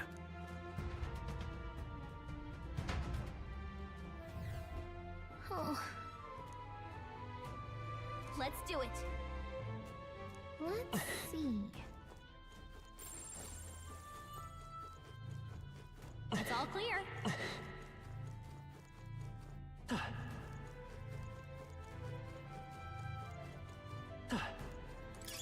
Not bad. I'm sure you'll find it. Everything's pretty standard. stay present and focused.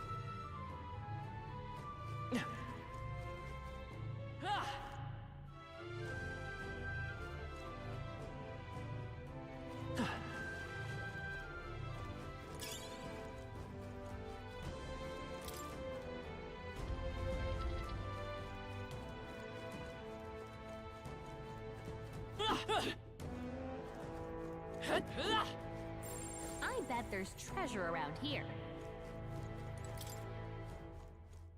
Ow! We found something. Yeah.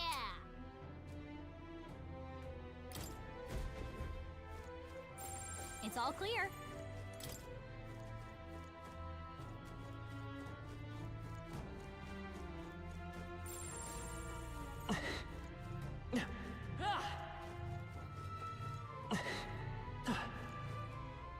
Right there. This won't stop us.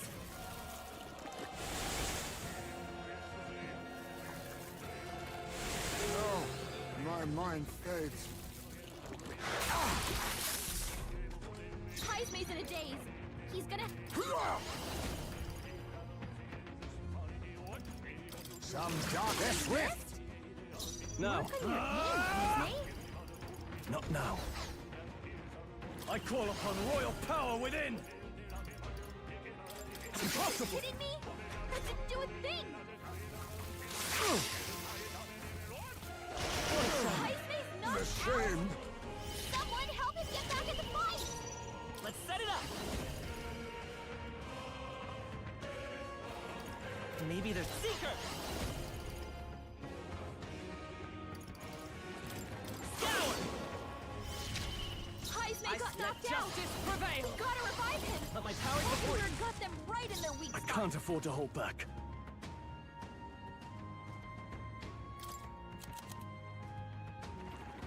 Here! Hit their weak point! Keep it up, It's Stroll! okay. We can Seeker! Win! Last That's one! for the captain! Keep it up. Let's keep it going!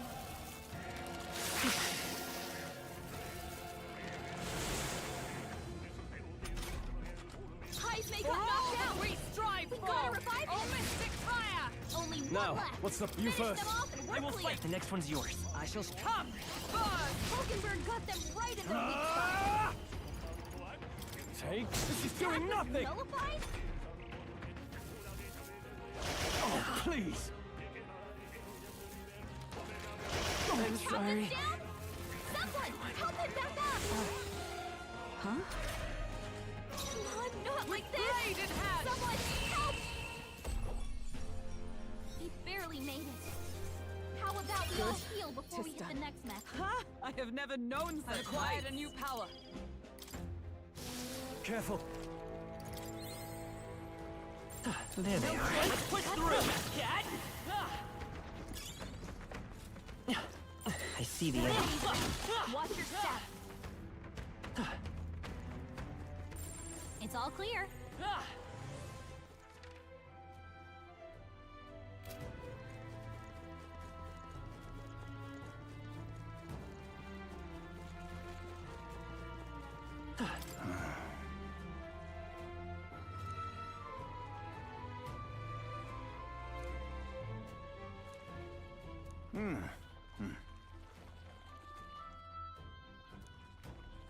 Oh, thank you indeed. Nice find. Looks like it could...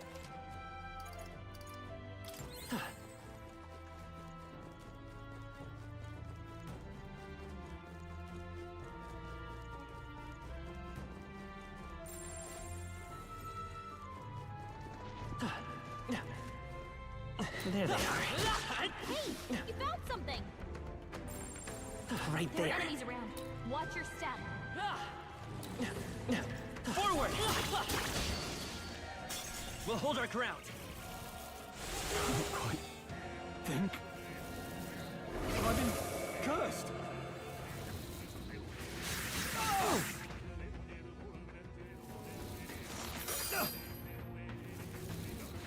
Ah!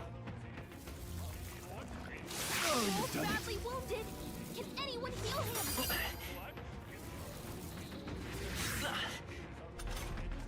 Stroll can't take any more. Someone heal him.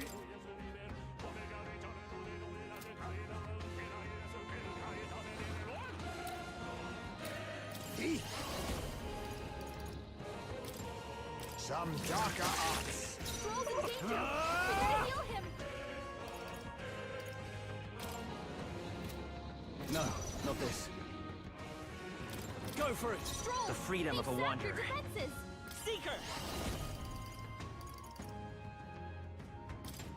Scout, more left! Got him. My My life is in your hands. Comrades, lend me your strength. Let's do this! Oakenberg got them right in their weak spot. Let us clean up this mess. I need just now accept your fate.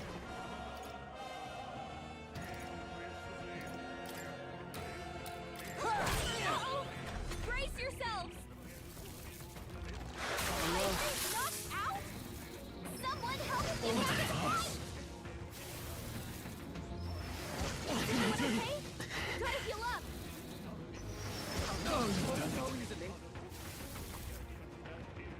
My best wasn't enough.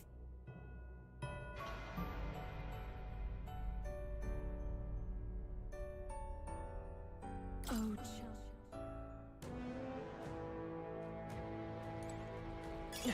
Nice find. Looks like it could be useful. What now?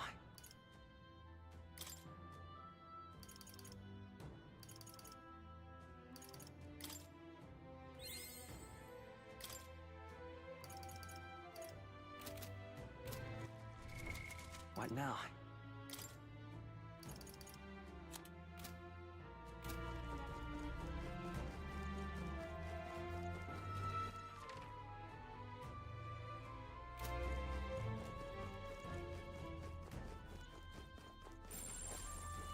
I see the enemy.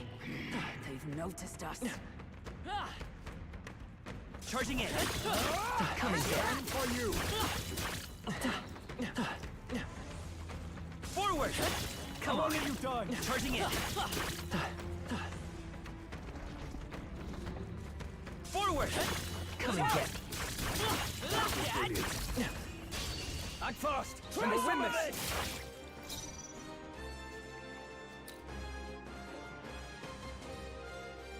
On me, we go together.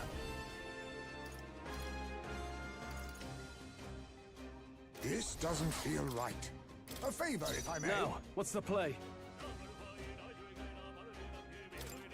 Go for it! I will fight with pride. We'll do this together. Maybe there's a better choice. I'm counting on you. Behold! Let's do this! Oakenberg got them right in their weak Good. spot. Perhaps this suits me best. I'll use what I must. Rancor, commendable bearing. I shall fight as the noble I am. You first. Vitus power. Scour!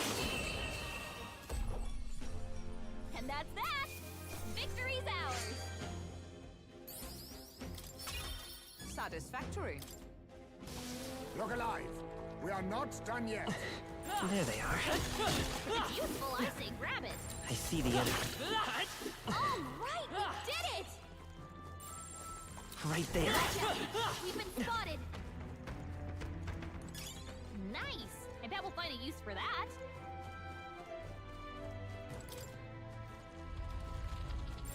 Yep, we're safe here.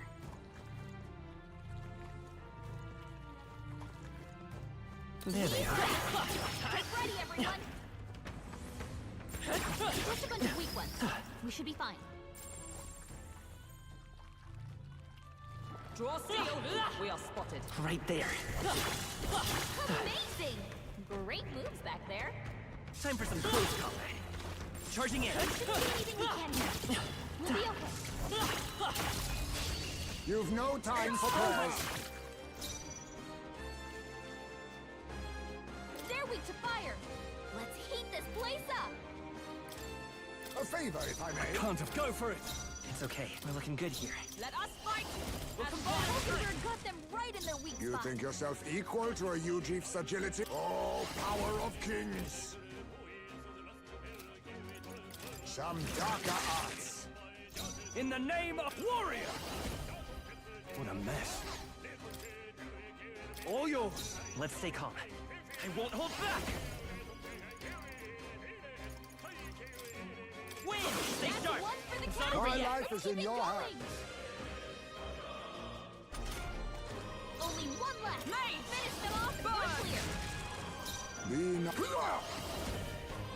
Nothing. I'll be taking that. Why, hello there. In the no holding back! You first. Let's go. Scour! That's the last of them. The way's clear. Don't get too relaxed.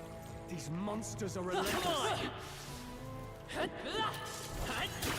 Alright, how's that? There they are.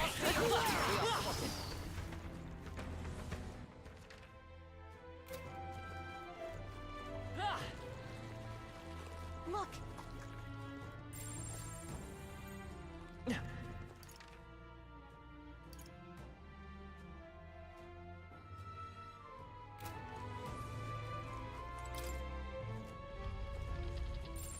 We're not alone. Keep an eye out.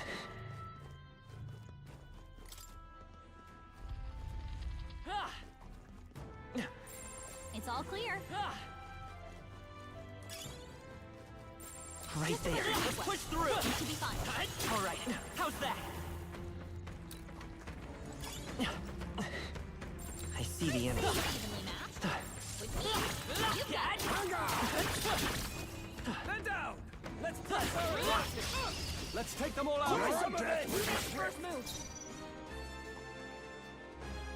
On me, we go together. This doesn't feel right. I leave it to you. I shall fight. Go for it!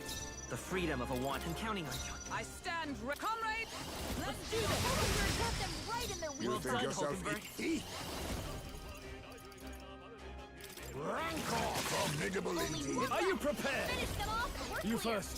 Come forth, Royal Soul. Win! Woo, not too shabby. Let's keep this up, everyone. Good. 'Tis done. I think that's all of them. Everything's pretty standard.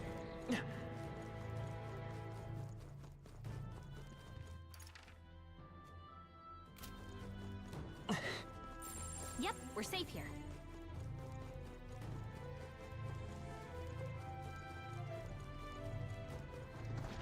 They found us. Get ready, everyone. There they are. Fine, keep it. I see the enemy.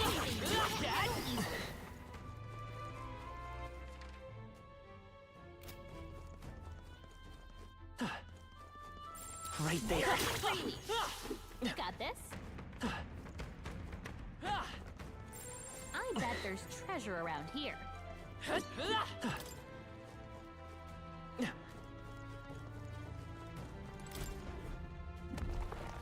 We found something. That's lovely.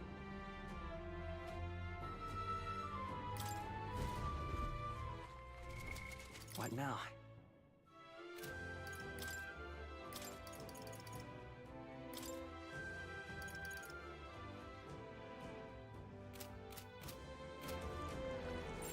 Yep, we're safe here. Everything's pretty standard. I see the enemy. They're onto us. Forward! Come on. Charging in. Right. Settle this quick. Stay calm, everyone. They're weak to fire. Let's heat this place up. Looks like slash attacks won't do much against them. I leave it to you. In the name of justice, all yours. The freedom. We're looking good here. Let us fight. You can do Hulkenberg got them right in their weak spot. Perhaps this suits me best. Eek! Some darker, formidable indeed. In the... You first. Let's go.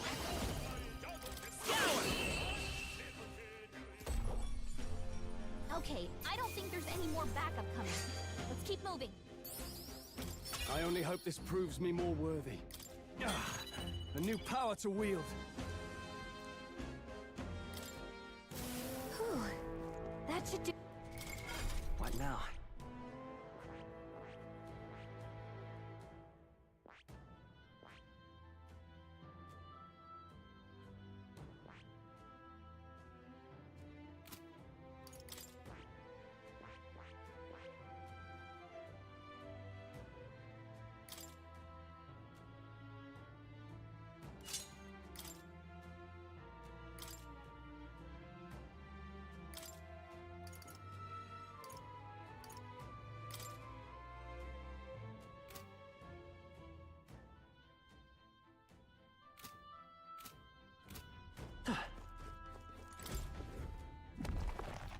found something. Amazing! Everything...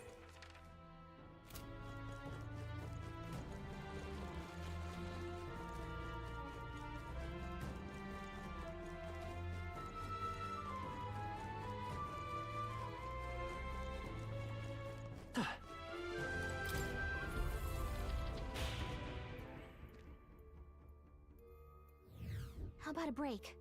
That's true.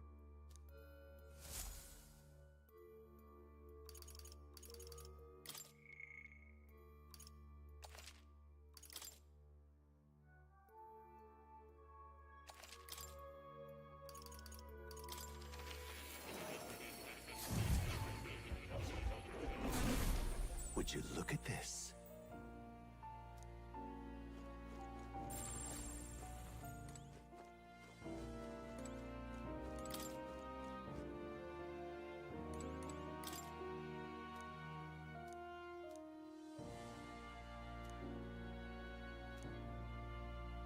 Yep.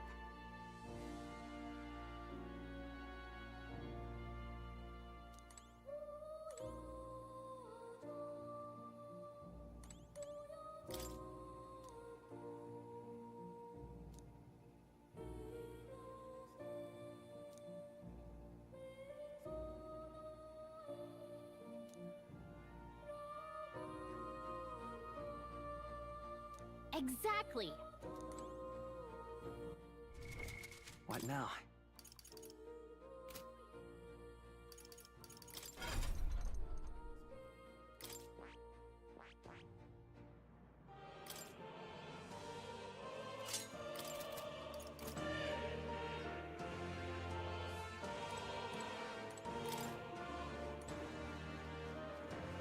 Oh.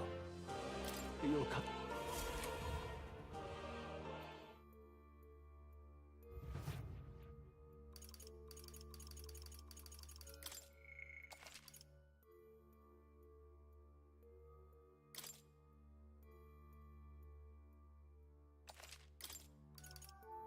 Let's go.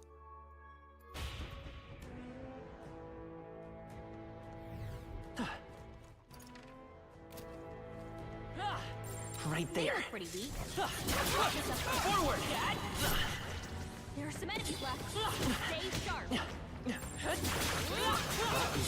I'm sorry.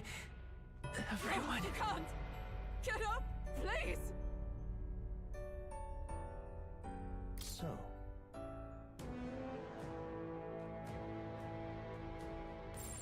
Just a I bunch of see weak the ones. enemy. Time for some close. Push through! Yeah, nice work. Forward! Right there. Charging in. Careful. We've got company. There they are.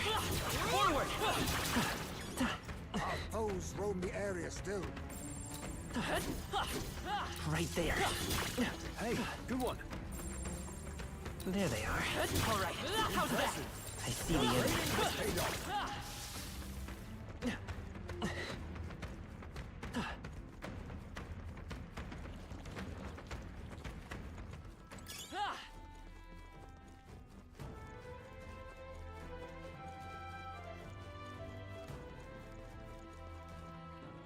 Right there.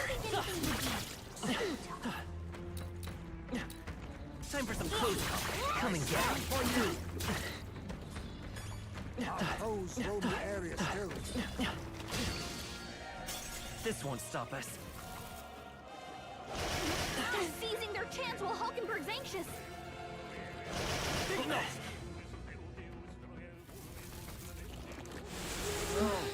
My mind fades. The captain's dazed. He's gonna have a hard time landing hits. Now accept your fate. Yes, Swift. Look at your aim eyes, All man. yours.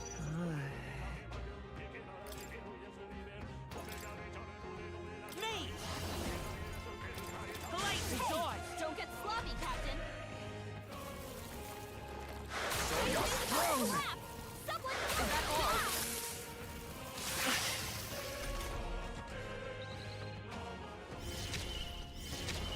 Heismay's in real danger. Join with me. He needs healing now.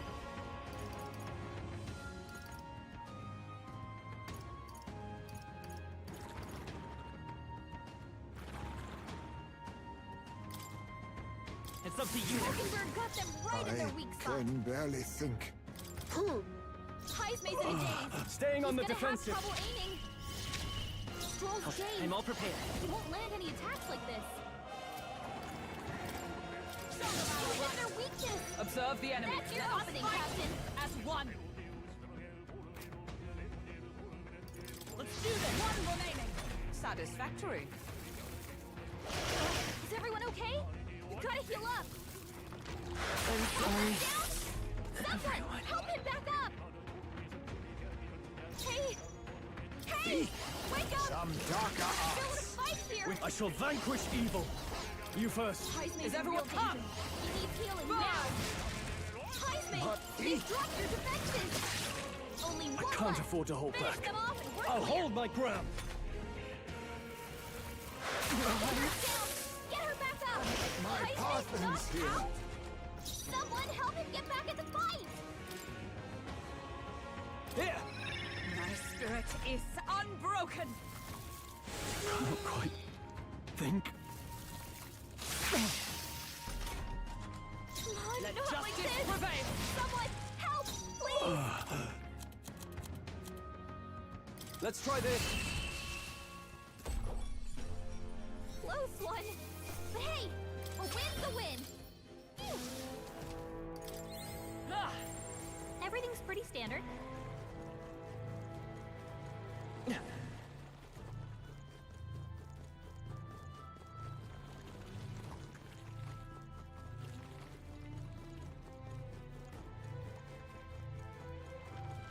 I see the end. Come on!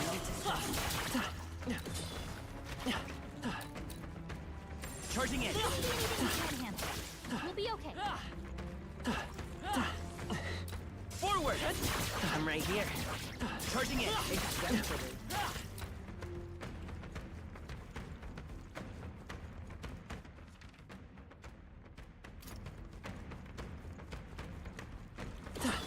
Come on.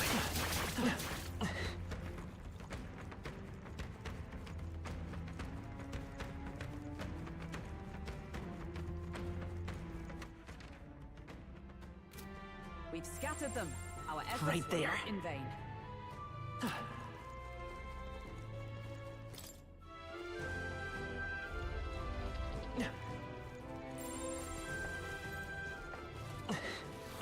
I don't see anything we can't handle. That worked out. Keep it up. There they are. Oh, wow. Hit him where it hurts. Draw steel. We are spotted. Looks like it's not safe yet. Stay alert. Right there. Forward! Hold the area still.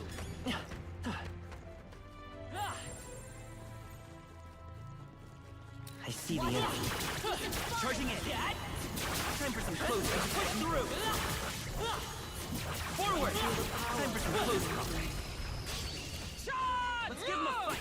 Take that! A favor, if I may. With these fists, go for it. Let's go.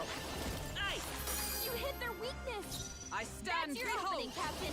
We stand together. Let my power support you. Mockingbird got them right in their weak spot. A wise choice. I can't afford. You first. By this power. There they go. Our immediate vicinity is secure. We should be safe. Right there. That was the last of them.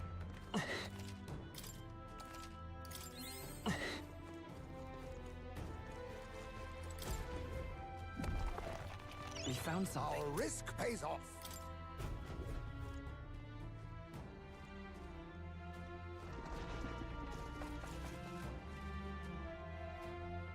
Really? Charging in. Time for some close combat. Keep an eye out. I can feel my power growing.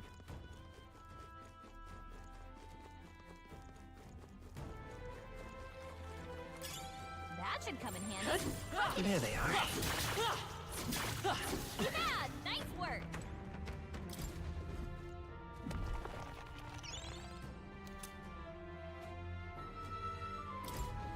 This is... But...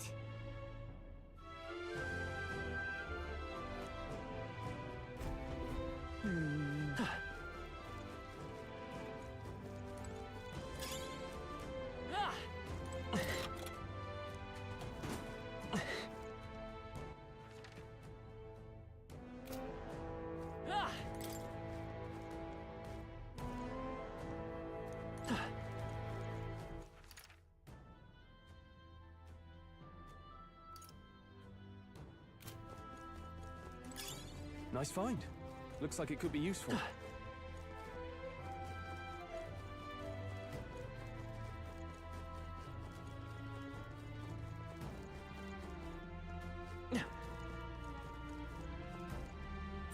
I see the enemy. Keep an eye out. Charging in. Time for some close combat.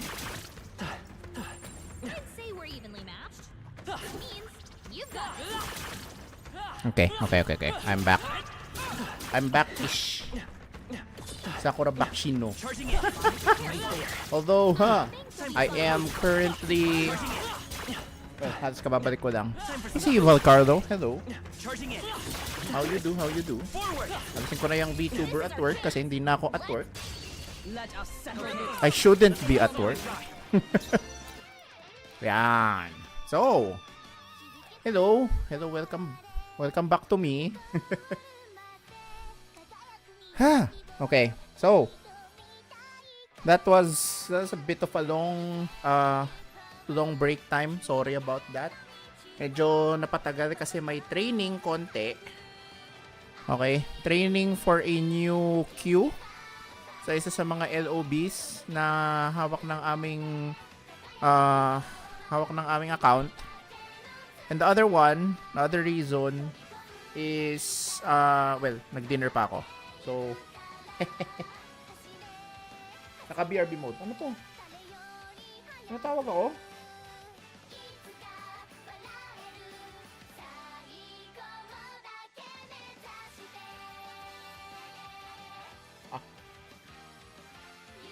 Kala ko ako yung hinahanap. Kalimutan ko, hindi lang pala ako yung naka-PL.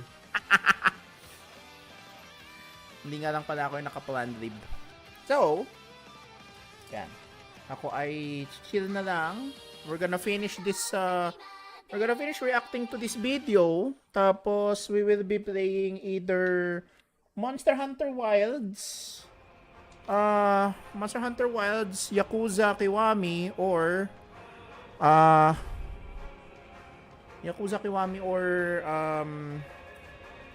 Suikoden 1. Guys, we achieving our sub goal, which is, sorry nga pala if I'm speaking in Filipino right now. I just want to be chill, so I'm speaking in Filipino right now.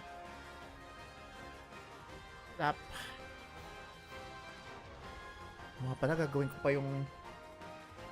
yung report ko. Due siya mamayang hapon na lang siguro, before ako mag-build ng gun pala later this afternoon. I'm gonna be resetting the stream.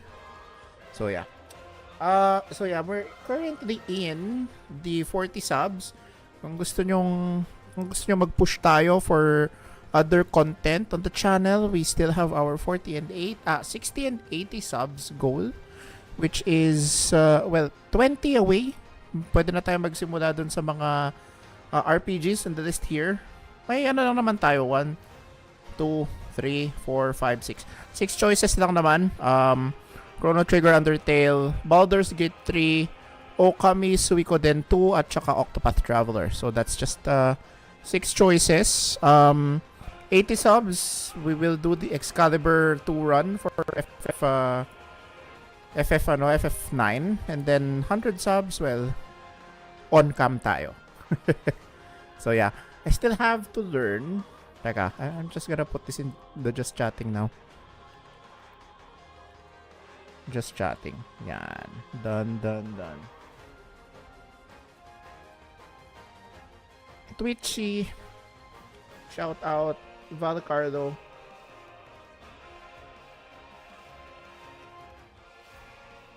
Yan. Hopefully I'm shouting you out correctly. Yan. Please follow my good friend Valcarlo. Yan. Yapping mode lang tayo tapos konting gaming later. So, continue na natin yung video. Medyo I'm worried. We're still in number 13 and it's Final Fantasy 13. We haven't ranked 13-2. Lightning Returns. FF16. The remakes. FF10, FF7, FF8, FF6, FF4, FF5. We still have a lot, actually. We still have a handful. Although, I sort of lost my hope for this ranker already because he ranked FF Tactics number 37 and he ranked FF9 at FF9 at 17. I don't like that one. Okay. Also, in case you have missed it, okay, I can show it to you guys in case you missed it. I'm still livid. I am so happy that that this was shown. Okay. Tales of Exilia Remaster. Just in case you missed it, let's watch it again.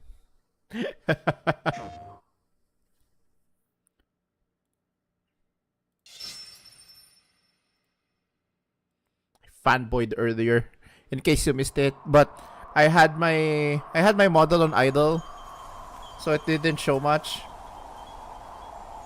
But yeah, I kind of fanboyed a little bit.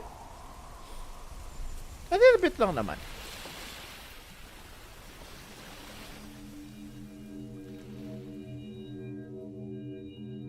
When I saw this, I'm like, this is FF. Sorry, that's Tales of Exilia. And then I saw the city landscape. I'm like, oh, now we're up. It's in English here. No. Ayoko yung English. Give me the Japanese. Give me the Japanese one, please.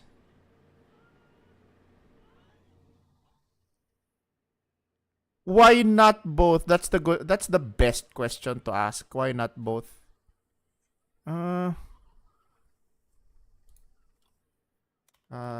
Tales of YouTube channel. Mas gusto ko yung from Tales of YouTube channel eh. Because it's in Japanese voice. You can see the bias.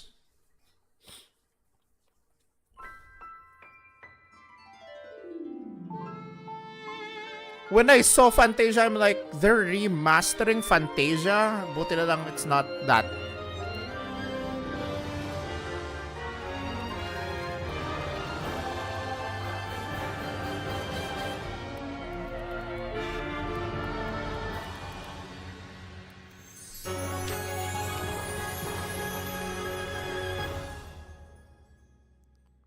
Also, apparently, lumindol.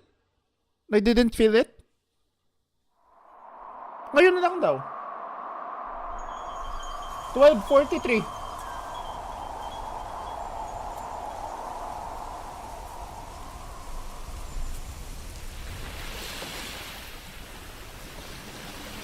Malapit daw sa Tagaytay.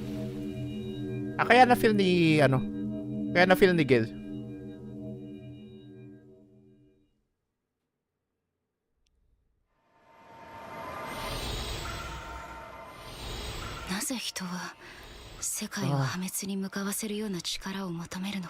Mila's voice in Japanese is so beautiful.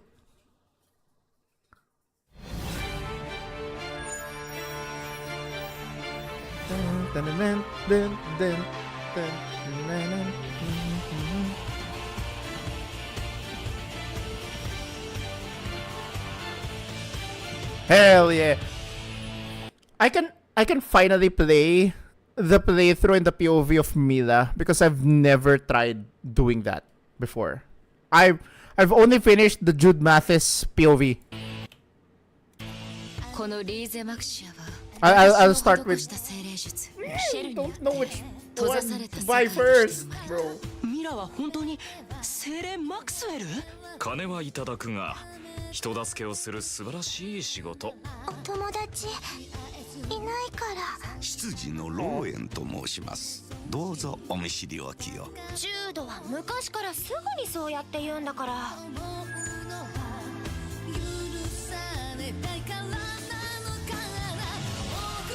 Wait. Was that Oh my god. Stan and Leon. Really? This is the you know this DLC, this whole thing right here, it's just going to feed the shippers of Leon and Stan.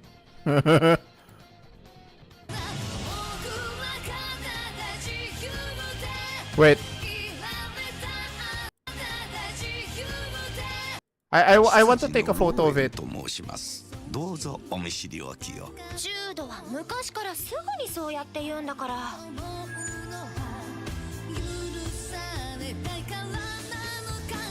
Up. Okay. The important part. Okay. Yan.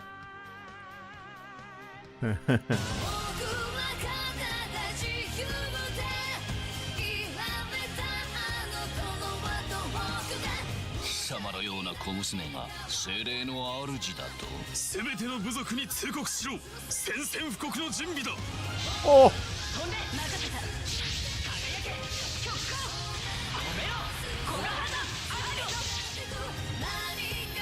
私は前に進まねばならない。それが使命だから。ミラが人を守りたいって思ってくれるなら、僕も精霊を守れるようになりたいって。そう思ってくれるのか。僕はまだ弱くてちっぽけな人間だよ。だけどいつか強くなってみせる。君のなすべきことをそのままの君でやってみるといい。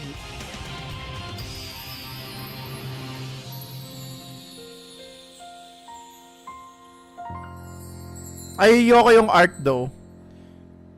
This art is meh.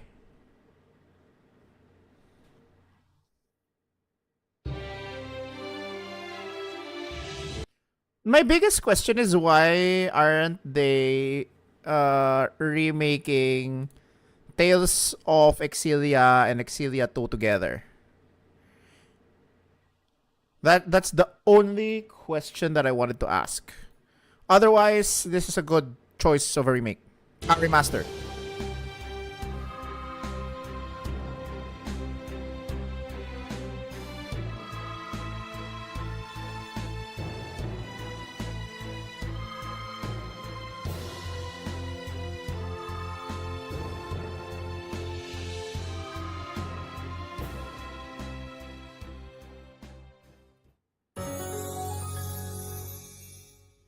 Tapos nalingat lang ako, tapos na yung tapos na yung video.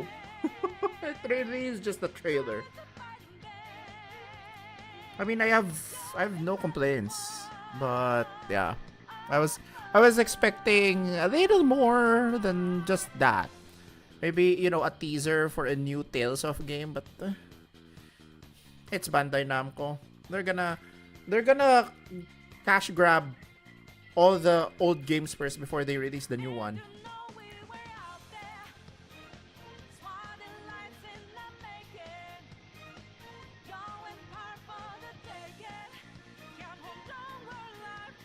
Cost different amounts of ATB depending on how powerful they are, and you can bank combos so your character executes as soon as they're ready. No more wasting time looking for moves while your bar is filled up. You gain access to more segments by leveling up, as well as new abilities and whatnot. So yes, like the upgrade trees, combat is a slow burn as it drip feeds you its mechanics. Everything about this game is a slow burn, but the battles themselves are not. I agree. In case you're wondering why this situation is different than how I feel about 9. The story is slow-paced, but battling was so fun and easy to get into that I never got tired of it. Bosses were where the real challenge lay. And dude, the story of FF13 is so subpar compared to FF9. So, if your saving grace is the gameplay, then that's fine. But if you're going to tell me in the totality of things, in a Final Fantasy game, that Final Fantasy 13 is way better than FF9, it's not. Lied, and I had plenty of intense close call victories, the best kind of victories. An underrated part of the combat system that never gets enough credit is how proximity and positioning matters for certain abilities. But you don't have movement control over your party. I've seen some people turn this into another issue, but I found it to be fun. The battlefield doesn't just look more dynamic than ones of the past, it actually is dynamic. You are specifically given projectiles that keep lightning away and melee moves that command her to rush the enemy. You're meant to use these to your advantage at the right time. You can even dodge attacks that way. Final Fantasy XIII's combat at its highest potential is some incredible stuff. Its biggest sin is just how long it takes to get there. The story is great too, but it has the same exact issue as everything else. It takes a little too long for a party to actually all come together, dealing with their own sub-party problems until you're more than halfway in. But I found this No, if again, if you're going to say that the story of FF13 is better than FF9, if that is something you will be implying and you will die by that hill, you're objectively wrong. World and all the strange sci-fi rules it adheres to be fascinating. The party may be separated, but they're all troubled by the same curse and no one knows what the hell they're supposed to do about it. I love stories like that. This is one of those games that has logs and data entries you can unlock throughout that I almost never bother reading, but I did this time just to learn more and more about everything. I recommend reading Final Fantasy XIII Episode 0. You'll definitely enjoy the story more if you've been reading the data log. And even for my standard, even after playing FF13 twice before, the story just doesn't stand toe to toe with any of the retro games. And by retro I mean anything before FF10. So FF9. So the Sakaguchi era, okay? Anything during the Sakaguchi era is does not it eclipses anything between FF13 to 15, with the exception maybe of FF. Well, yeah, I should even include FF14, since if you're going to be strict about it, then ARR was the only one that is included in my criteria. And ARR story is a little meh, it's serviceable, but at the time, you know, it doesn't stand the test of time. The story, the character development of people in FF13 is just subpar. The one with the best development might be Lightning, a little bit on Snow, but the development you have for Hope was insufferable. Vanilla and Fang took a long time to get there, and then you have Saz. You know, he tried to be the Waka of the bunch, but it doesn't entirely work that way. Hero Promise, which I'm looping in with this ranking because it's obviously directly connected. It's a novel that sets up the characters and the world in the days leading up to the start of the game. These days are touched on in-game through a few flashback cutscenes, but getting the full picture before playing adds a lot to the experience. Seriously, it was like I got attached to everyone before I even started playing, so I cared about all the bad stuff that happens at the very beginning to kick off the real story. Each chapter focuses on a set of characters, and a promise, as the name implies, is established at the end of each one. You get to go into the game knowing exactly what their motivations are, and some of these promises are not fulfilled. Promises are a major theme in the game as well, so it's just all tied together really nicely. Why not make your experience playing this big game even bigger by making it a dual media one? There's another short novella called Episode 1, but this is more like a teaser for 13 too. I would not read that unless you're definitely planning on playing that one. Anyway, I love Final Fantasy 13. warts and all. But if I had to pick the next mainline to get a remaster, after 9 of course, it would be this one. They already let you have full control over the ability trees from the start of New Game Plus, so it would be really easy to just give players the option of having that from the get-go. They could tweak a lot of things to speed up the pacing of character building. As for level design, that would require a much bigger overhaul. That would be full-on remake territory. And this game is still so pretty and smooth. Wait, I hang on. Never I say got a it message. needed that.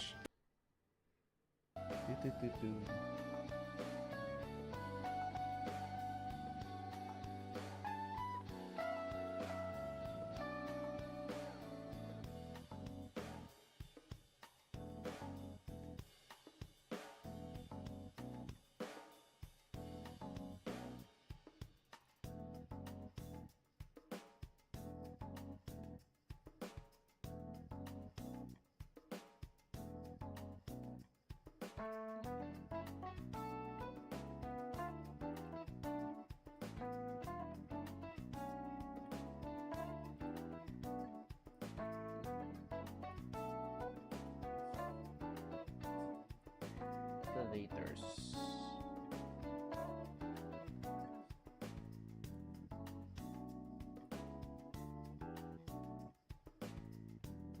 There was an earthquake. It's in Batangas. I wonder. Okay.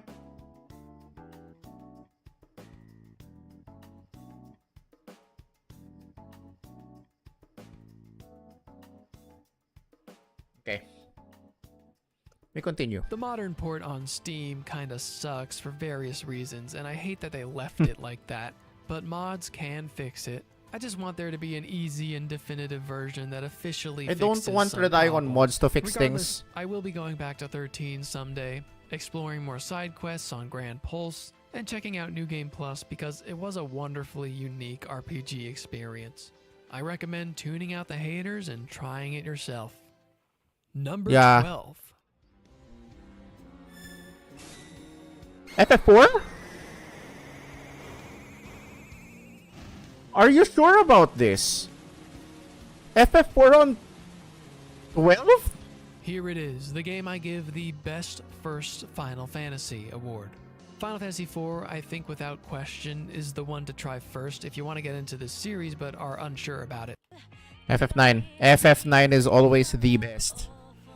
I'd say FF4 is good, but number 1, this is the start of the ATB system. It's not refined. Could have been better.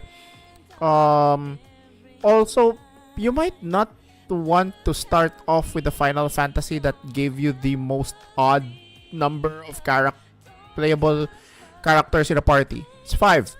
5 characters that you can control. It's more balanced when you play in the later games when you only have either 3 or 4, which is the staple. This is where everything really started. It's like 1 through 3 were prototypes and 4 was where things got real. It's kind That I of would a agree. perfect game. Like, I don't have a list of problems to go over with this one. It does everything it wants to do. It's just pretty dated. dang well. So why are there still 11 imperfect games above it? Well, I guess the answer is I just don't have much to say about Final Fantasy IV. Playing this series in release order allows you to see how big a jump was made between 3 and 4, but I've played like 60 more Final Fantasy games since then. 4 was the template that most of those games either followed, improved upon, or twisted. The so-called problem with being the first, so to speak, is the first SNES game. This is when they started templating the formula for Final Fantasy. Okay, they had a good one with Final Fantasy 1. Final Fantasy 2 was an experience, and then Final Fantasy 3 was a good start for the job system. It was refined in FF5, but FF4 story-wise, this one has the beginning of a good Final Fantasy story. Okay, it refined everything before. Okay, and yeah, I think there's not much to say about Final Fantasy 4, like he says. It into something new. you start to appreciate the bold and risky changes to the formula that newer games bring to the table even with their imperfections. 4 is definitely one of those main lines that's in the discussion for best of all time, but I could never put it there because it's just not interesting enough to me. It's also one of those games that make people say, well, at the time it was a huge deal. At the time it changed everything. Yeah, at the time we never had that's a not a character good, go through an existential crisis. That's not like a good Cecil. thing.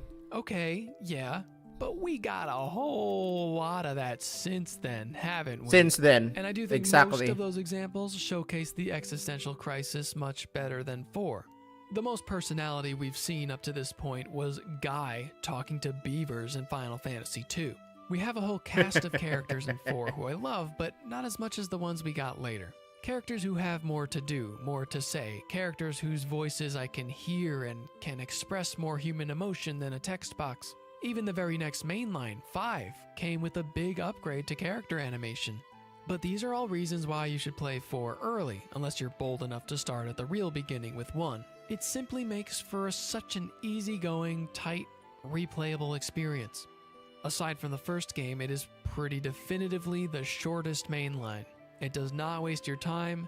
It doesn't ever feel slow. Story. And with the pixel It's just remaster, story I'm on sure story it's on even story. smoother than ever. But for a veteran fan, which I guess I can say It's smoother I am than now, FF2. it doesn't offer much to mechanically stick out in battles. There is no character growth whatsoever. Each character has exclusive just abilities leveling. only they can use, and you don't even get to choose who you bring to battle until the end. What I do like is that means battles are going to be designed around whoever the story assigns to you, so you're forced to work with what you got. It's just that usually means it's the same thing with FF2, right? You're forced to change between different fourth party members at all time until you get to Leon in Leon at the end. there's one solution to a boss and it's probably very easy to figure out, aside from the pretty general solution of just hitting everything as hard as possible. It is the only one with a 5-person party system, aside from Dimensions. That is fun, I do like that, and it's got one of the biggest casts for that reason. It does everything well. Each of the games above might do certain things worse, but they do other things so much better in my opinion, and that's what gives them the Wait, hang on. Gamescom is now live? Hang on.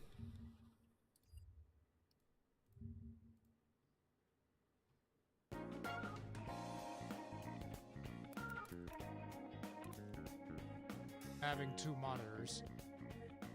Let me see. Maybe if I do this, let me see what that looks like. That looks okay. Pre-show that starts looks kind of in okay. 1 minute. Although Oh we shit. probably should at the very least, do the decency. Hang on. 2 p.m. Ah!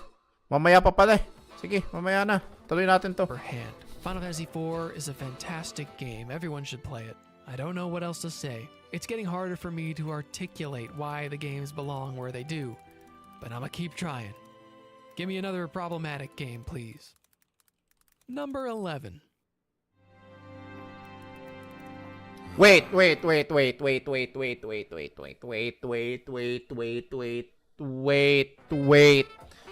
Final Fantasy 15 is higher than Final Fantasy 2. I cannot justify this because the gameplay of FF15 was atrocious. Gameplay-wise, if you wanted an action RPG, stick to FF16. The launch, well, if I can't just go with the launch because you have to consider every episode afterwards.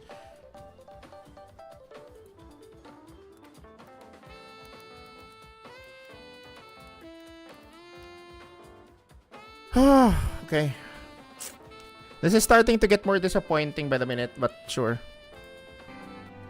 What else do we know? Well, then we can't be sure until we see it with our own eyes. And that means we go back to Insomnia. Might not be safe for us there. Might not be safe for us here. Turn back.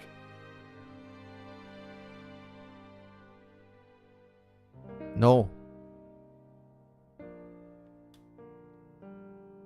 So, Shall we start with the bad stuff?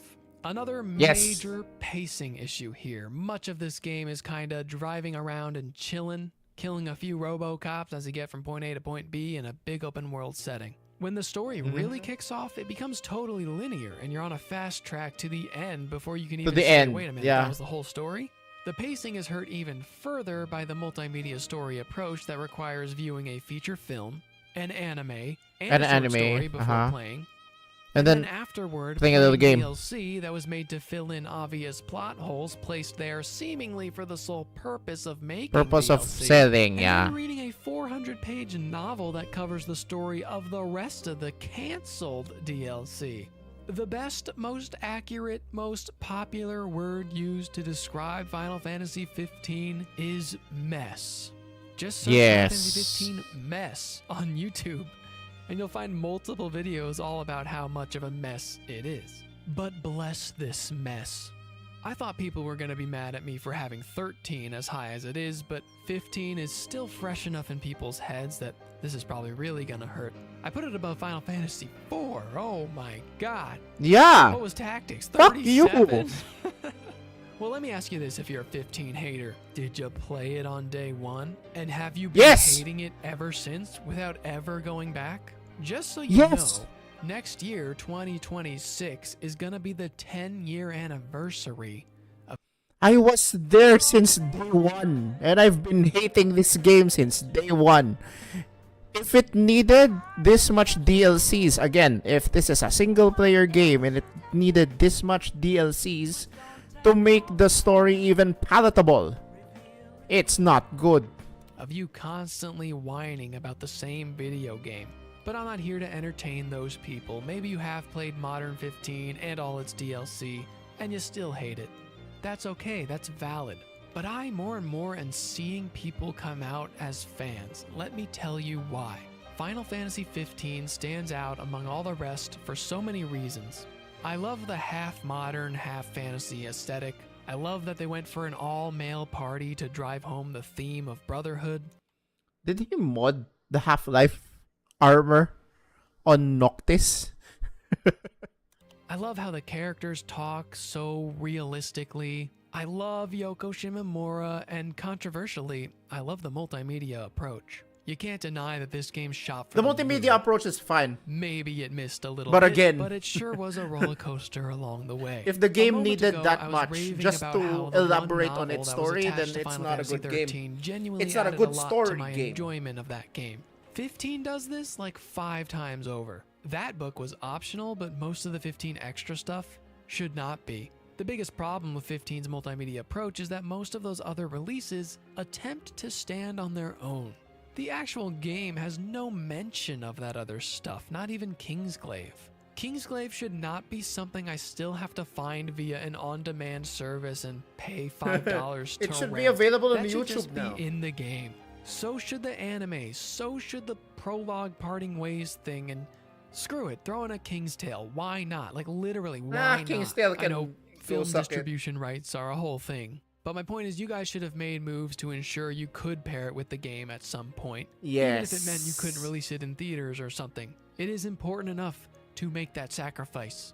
I'm imagining a world where the Final Fantasy 15 main menu screen looks like one of those Kingdom Hearts 1.5 plus 2.5 collections. And they list you everything in the right order so you can enjoy everything like it's meant to be enjoyed. We should not have to consult a fan-made guide telling us where everything is and what the best order to see them all is. But all that said, it's not rocket science. Anyone can still do it as long as they're aware that all that stuff exists in the first place. And seeing all that stuff in that order as I did made the Final Fantasy 15 experience truly one of a kind.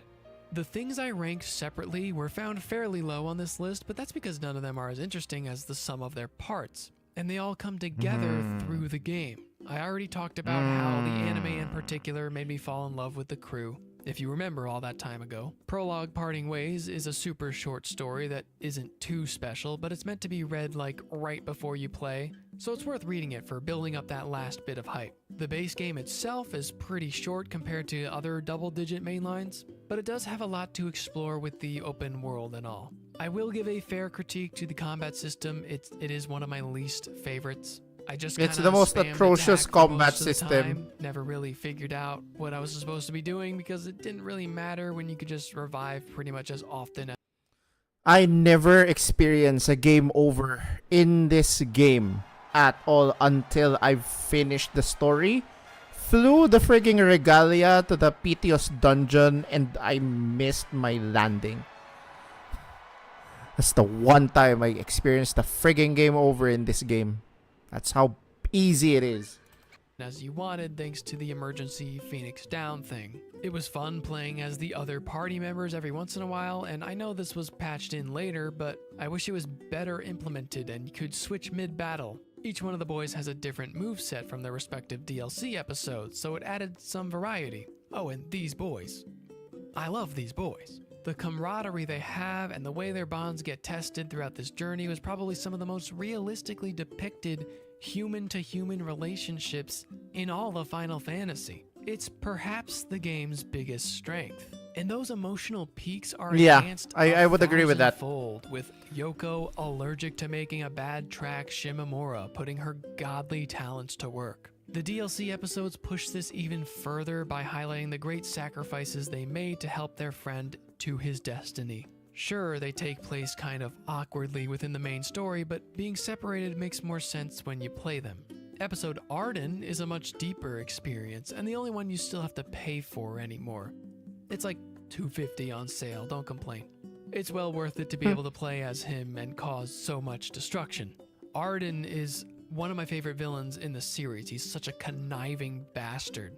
Don't forget to watch the separate anime OVA prequel they made specifically for the DLC. But Arden is The whole weaker package there compared made me to appreciate Ebb him itself, way dude. more. Oh, and there's the multiplayer mode, Comrades, too. Oh, It actually Comrades holds some sucked story ass. significance and is pretty fun, though grindy, especially because 0 people are still online playing it. I definitely recommend at least checking it out. There's just so much to Final Fantasy 15, and that's one thing I need to emphasize. People say the game is a product of a cynical company trying to cash in and rush a game out because it has story DLC and cup noodles cameos or whatever. It's not even rushed. That's the thing.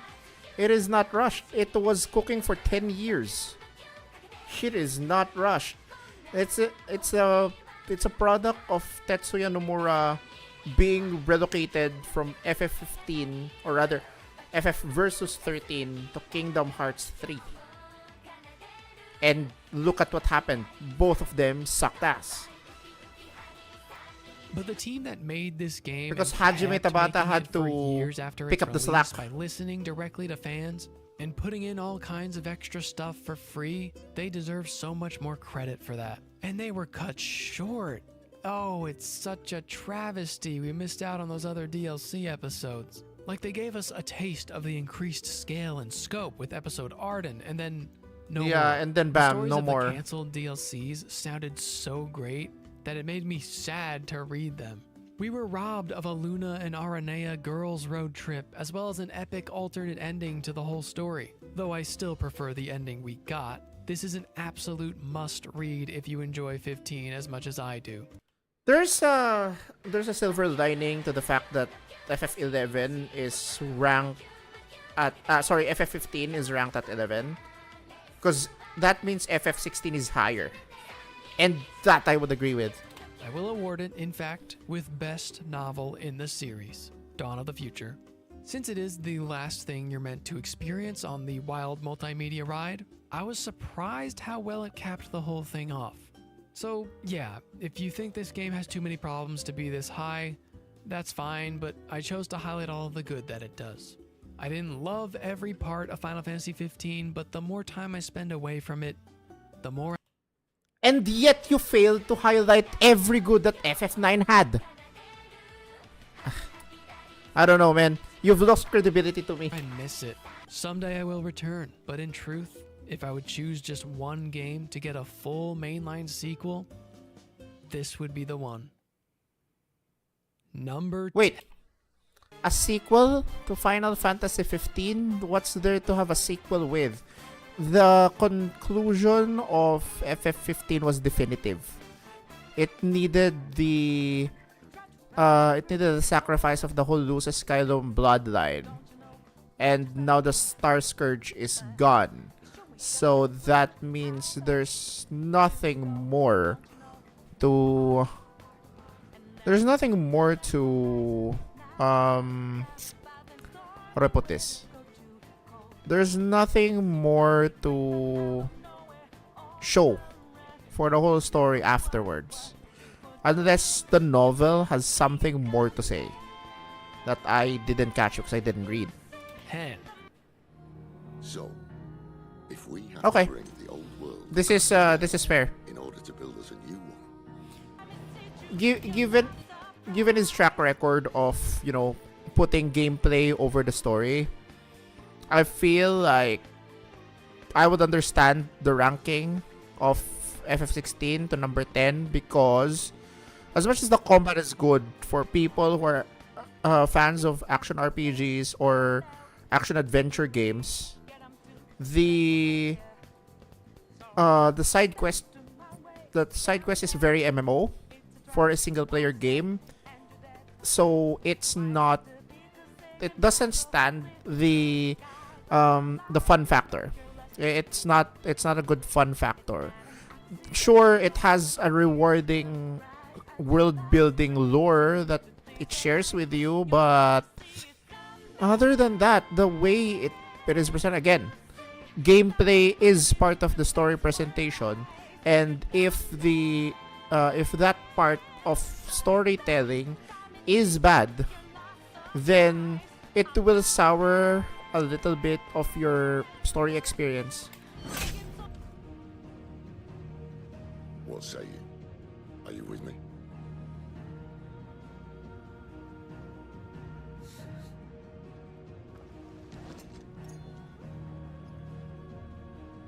I suppose it's about time I repaid your faith.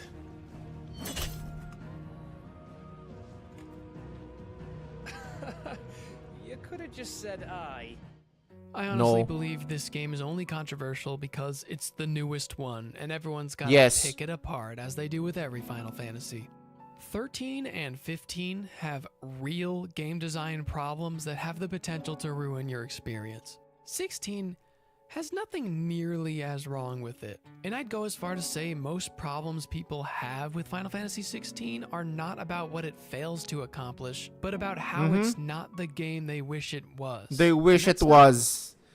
Okay. I'm a little bit wishy-washy in how I feel about this guy, because on the one hand I agree with him, and then on the other hand I vehemently disagree with him. You know, it's just something else.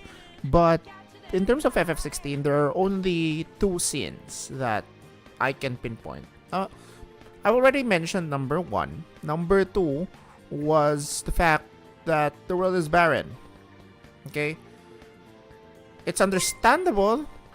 Rumi! Hey! Welcome, Rumi everyone! has arrived with 23 courtiers. Oh my god, you guys caught me ranting about people hating on FF16. Welcome everyone. This is the Arthur Farnsworth channel. My name is Arthur Farnsworth, your gaming and yapping monarch. Usually caught playing some Final Fantasy games and a lot of JRPGs. So welcome. Passing on the birthday stream baton to you. Thank you so much, Rumi. Let me give you a quick shout out so that people who are already here follow you. Shout out Rumi. There we go. I do want to check what have you been playing as well. Rumi. So what have you been up to? Can't see properly. Special events. It's just a birthday thing. Let me give you a follow back as well. She's literally the 3-day stream non-stop. Hell yeah. I would love to do like a non-stop stream, but I can't because I have a day job. I can only do this now because I'm currently in a planned leave from work, paid time off, but without it, I won't be doing a non-stop stream. I did rest nap. Yeah, I took a 2-day leave. Hell yeah. Typical way of the typical way of the birthday stream, and I do understand that. Yeah. So, just to welcome you, okay? We have ticked off. We have ticked off 3 milestones in our subathon already, okay? And I have scheduled these 3.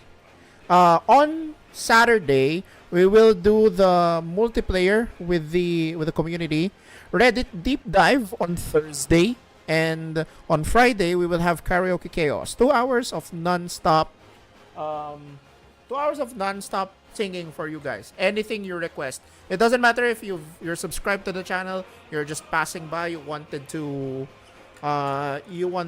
request something on Friday. I'll be doing that. I'll be singing it for you. Huh? Did you guys hear that comment?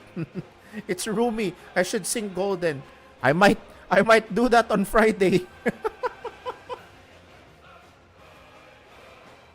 Oh no, the Reddit conglomerate. Is it going to be, do you think it's gonna be bad? Okay, I need to run first because I need to work tomorrow. Hope you have an awesome stream. Hell yeah. Thank you so much, Ed. I do hope you have a good one.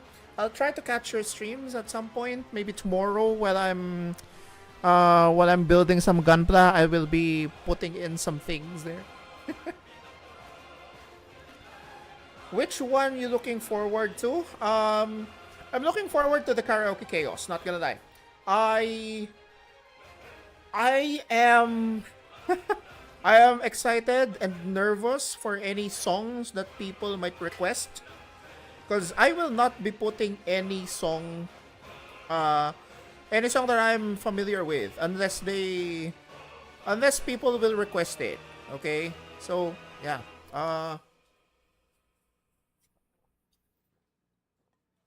Thank you for the hydrate, Rumi.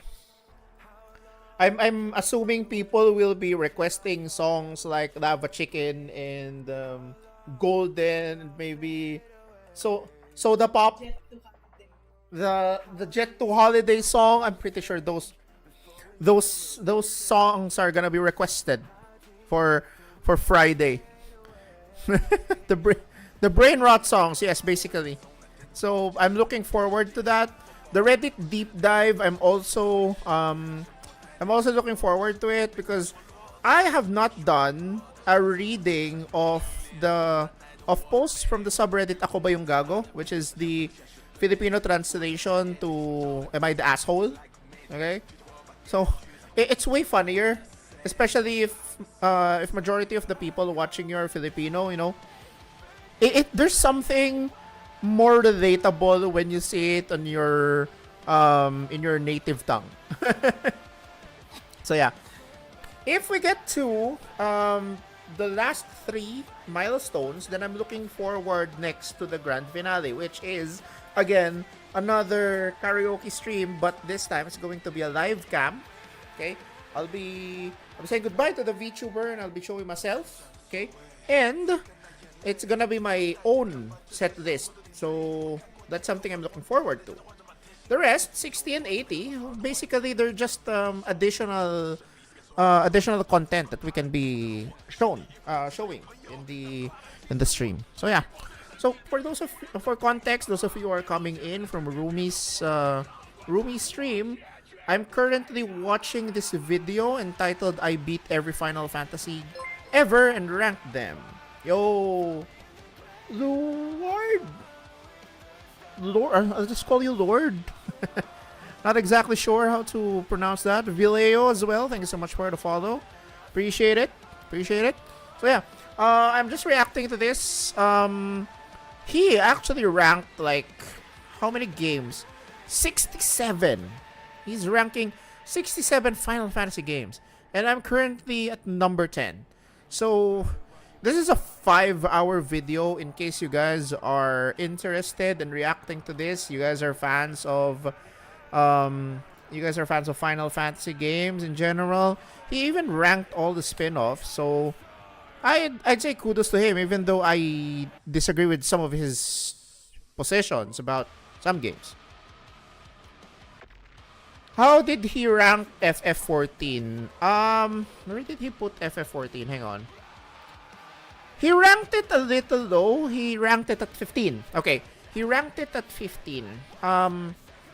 And somehow, I agree with his rating, mainly because his rating is completely dependent on the gameplay. Okay? Or at least majority of his criteria is gameplay. Okay? So whatever gameplay that doesn't give him any enjoyment, he ranks a little lower. And because, FF14 might be a good story in general, but the gameplay is a bit meh. The cooldown wait time. The cooldown wait. No.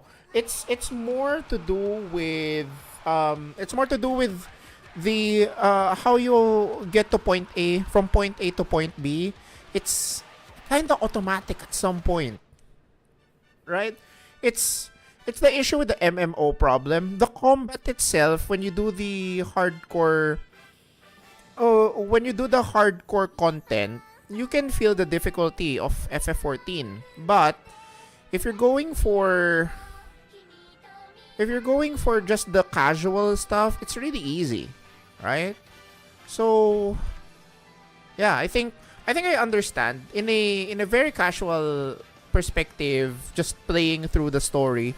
I would understand the boredom that playing an MMO like Final Fantasy 14 entails, especially if you're going to consider the game in general.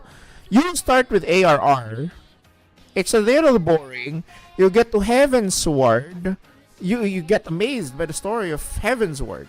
And then you go to Stormblood. It's a little meh, okay? And then you have your peak Shadowbringers and Endwalker, and then Dawn Trail has to bring you down because it has to restart the whole cycle again. It's only going to take any lore bits and pieces that it can grab, any open-ended stuff from the original game, from the original plot line. You're just gonna drag it to Dawn Trail and build from it, right? That's how long-term storytelling works. So in general, I would agree. If that's the case, then you would put FF14 in a lower ranking, on top of the fact that it's not the most accessible Final Fantasy game. Accessibility-wise, FF14, you'll have to... It's the most expensive game. It's the most expensive Final Fantasy game because number one, you have to buy the base game, you have to buy the expansions, and you have to subscribe monthly. So, it's not the most accessible Final Fantasy game there is. So, any self-respecting Final Fantasy guy who would like to try and rank the games in an overall setting, not just story, not just gameplay, not just accessibility, not just music, but overall, it's gonna rank lower. It's not gonna stand chance between gems like FF6, FF7, FF9, what else? FF4. It's not gonna stand against those giants. Really fair criticism. Many people take issue with how Final Fantasy has genre shifted into a full-on action RPG series, and 16 is often pinned as the scapegoat for a discussion that's much bigger than one game. Taking Final Fantasy 16 at face value, it's a fun, big, epic story that can be enjoyed by all. The scale of this game's plot is bigger and more...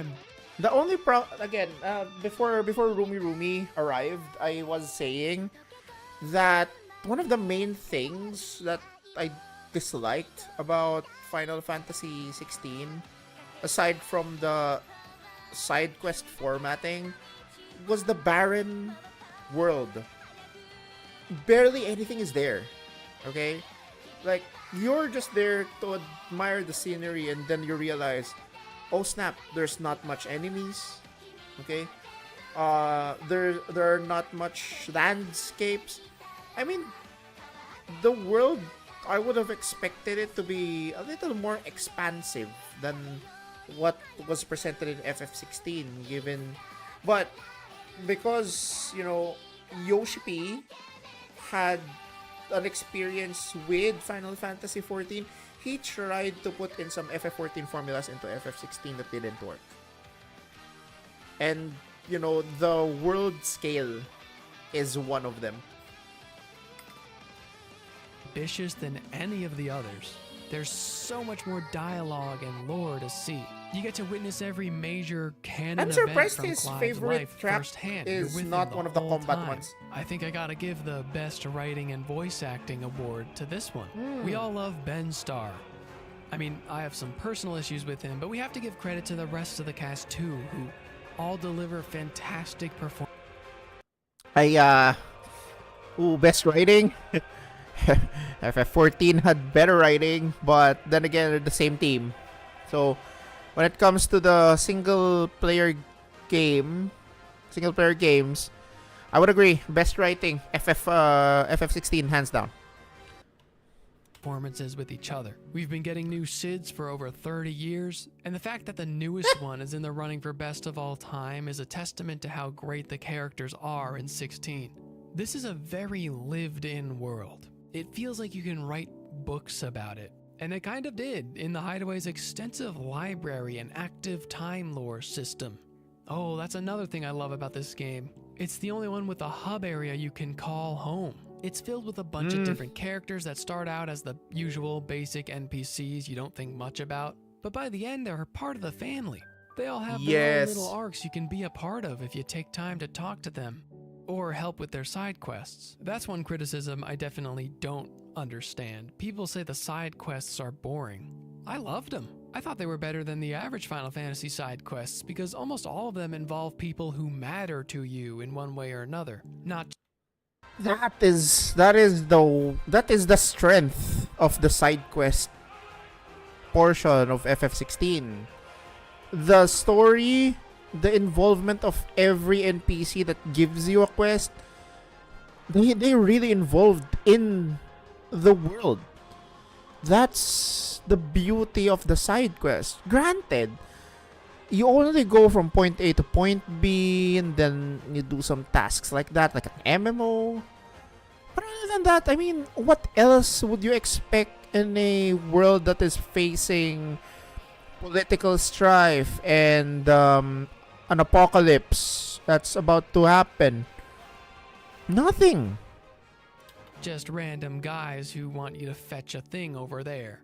It's another big part of the game that makes the journey feel so alive. I feel similarly about 16 as I do with Final Fantasy IV. There's very little to complain about that's significant, and that's why I feel like it'll stand the test of time quite well. Wait for 17 to come out. We'll be seeing videos like, was Final Fantasy 16 a misunderstood masterpiece? Or some crap like that. Now there are some things I don't like, or really just don't prefer about 16. Just like 4. It's definitely a single person game. It's a hard pill to swallow. Yes. It's not even like 15, where the boys at least stick with you the whole time. You're mostly alone. Well, except you do have Torgal, the best boy. The lack of a party removes so much potential strategy to the battles. Though obviously the game is designed around being a one-man army. Being a one-man, yeah. Simultaneously what makes it so fun. Oh, the power you have at your disposal is so massive. This is the one Final Fantasy game where you feel that every skill, every ability, every power that you acquire all throughout matters. This is your power fantasy. Final power fantasy? Power Final Fantasy? I don't know. But you get the picture. It's the effect of getting every icon and then integrating them into your combat, and then it makes you feel strong. It gives you that sense of accomplishment being in a specific portion of the game already. Some of the moves in this game I will never get tired of witnessing. The giant Bahamut laser beam, the triple combo Titan punch, the fully charged Zentetsuken that just wipes the entire screen away. God, that's so satisfying. It has its problems though. Again, like 4, it feels a little too simplified. This one does have actual character growth, but it doesn't go much farther beyond the surface level. The fun comes with mixing and matching your summon abilities to synergize best with your build to make that number go up as high as it can. As fun as these abilities are, the game doesn't demand very much of you, and there aren't many mechanics to make fights feel that different from each other. So that means whatever combination of moves you like best can be used for pretty much every single fight in the game. And there's rarely any reason to change, so it definitely gets old after a while. But when fights are truly challenging, like but it's the same thing as Devil May Cry. That stops mattering when I'm breaking a sweat trying to dodge everything perfectly and time my combos right to take down a colossal enemy. The open world is hardly open, and outside of those hunts, there's barely anything to do, but at least it's beautiful to look at. Still, between the epic super bosses and entertaining side quests, I just fell into 100% completing the game. I thoroughly enjoyed it all the way through. The 2 DLCs get a big recommendation as well. One of them is a giant dungeon with crazy fights and a final boss that's probably the craziest fight in the whole game. Also, you get rewarded with some game-changing items that scream for you to try New Game Plus with them. The other is a whole chunk of new story and a whole new area with new summon abilities. Like they just give you a handful more of everything you got in the base game. A real deal expansion. And the base game can stand along with is a can great stand without complete the package. DLCs. If the biggest sin your game commits is having combat that focuses more on being simple and satisfying, or maybe lifting a few too many game design choices from Final Fantasy XIV, then you're in a pretty darn good spot with me. Exactly. Number 9. How is this higher than FF9? How is this higher than FF9? How is this higher than FF9?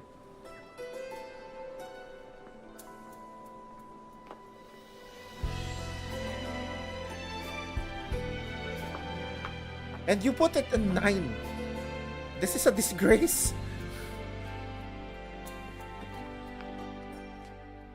An underdog game sandwiched between 2 recognized all-time greats, with the most incomprehensible story in the whole series. I love Final Fantasy.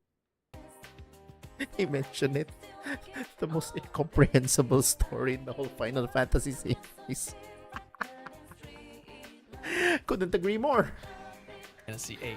If you want a crazy, weird adventure, hey, chat, this is do the tell one me for if you. you guys In a have lot of something ways, to say 8 about this, improves on what was established You in guys 7. might have some Characters look opinions like about humans Final now. Fantasy that you might CGI want to share. cutscenes were more extravagant, and you could even control your character. I welcome conversations really cool in this you don't get to see in modern games. heavy It also discussions brought about the this one. series' first side game in the iconic triple triad.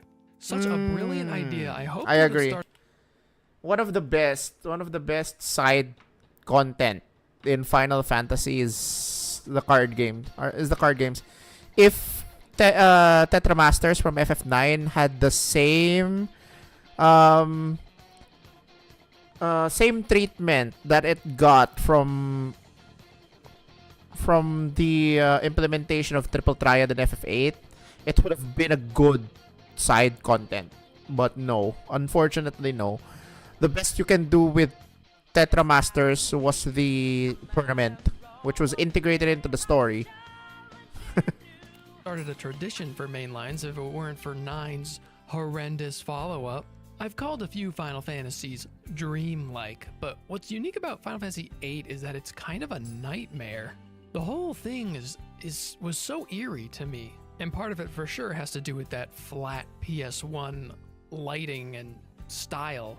There's a lot more whimsy in each of the mainline's siblings on the same system, and I love these are whimsy, more but I vibrant also back love how when this one we have goes in the CRT opposite TVs. direction for a change. The main villain is literally a spooky witch living in a haunted castle. How fun is that? And the confusion of the story adds to its unsettling nature. You go to bed, you wake up with a different party, They won't be explaining this to you, you just gotta go with it. And it's not like the whole thing is drab. There are plenty of cute, lighthearted, fun moments too. I guess it's more like the space between dream and nightmare. Fever dream is a more accurate depiction. That's often used as an insult, but I don't think it is. You have no idea what the next area is gonna look like on your journey. You have no idea which characters you can trust. You don't know what kind of messed up, gross monster you're gonna have to kill next. When do you get the airship in this one?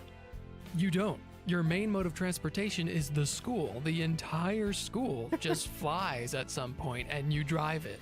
And at the core of this fever dream story about hunting a witch or something is a sweet high school romance story between Squall and Rinoa. It might be the most romantic of the bunch, though there is some competition there, of course. I'll never forget the scene where your whole party... As much as I like the love story between Squall and Rinoa, I would prefer, if I'm gonna be honest, the love story between Jill and Clive, like that. Cecil and Rosa, I like that too.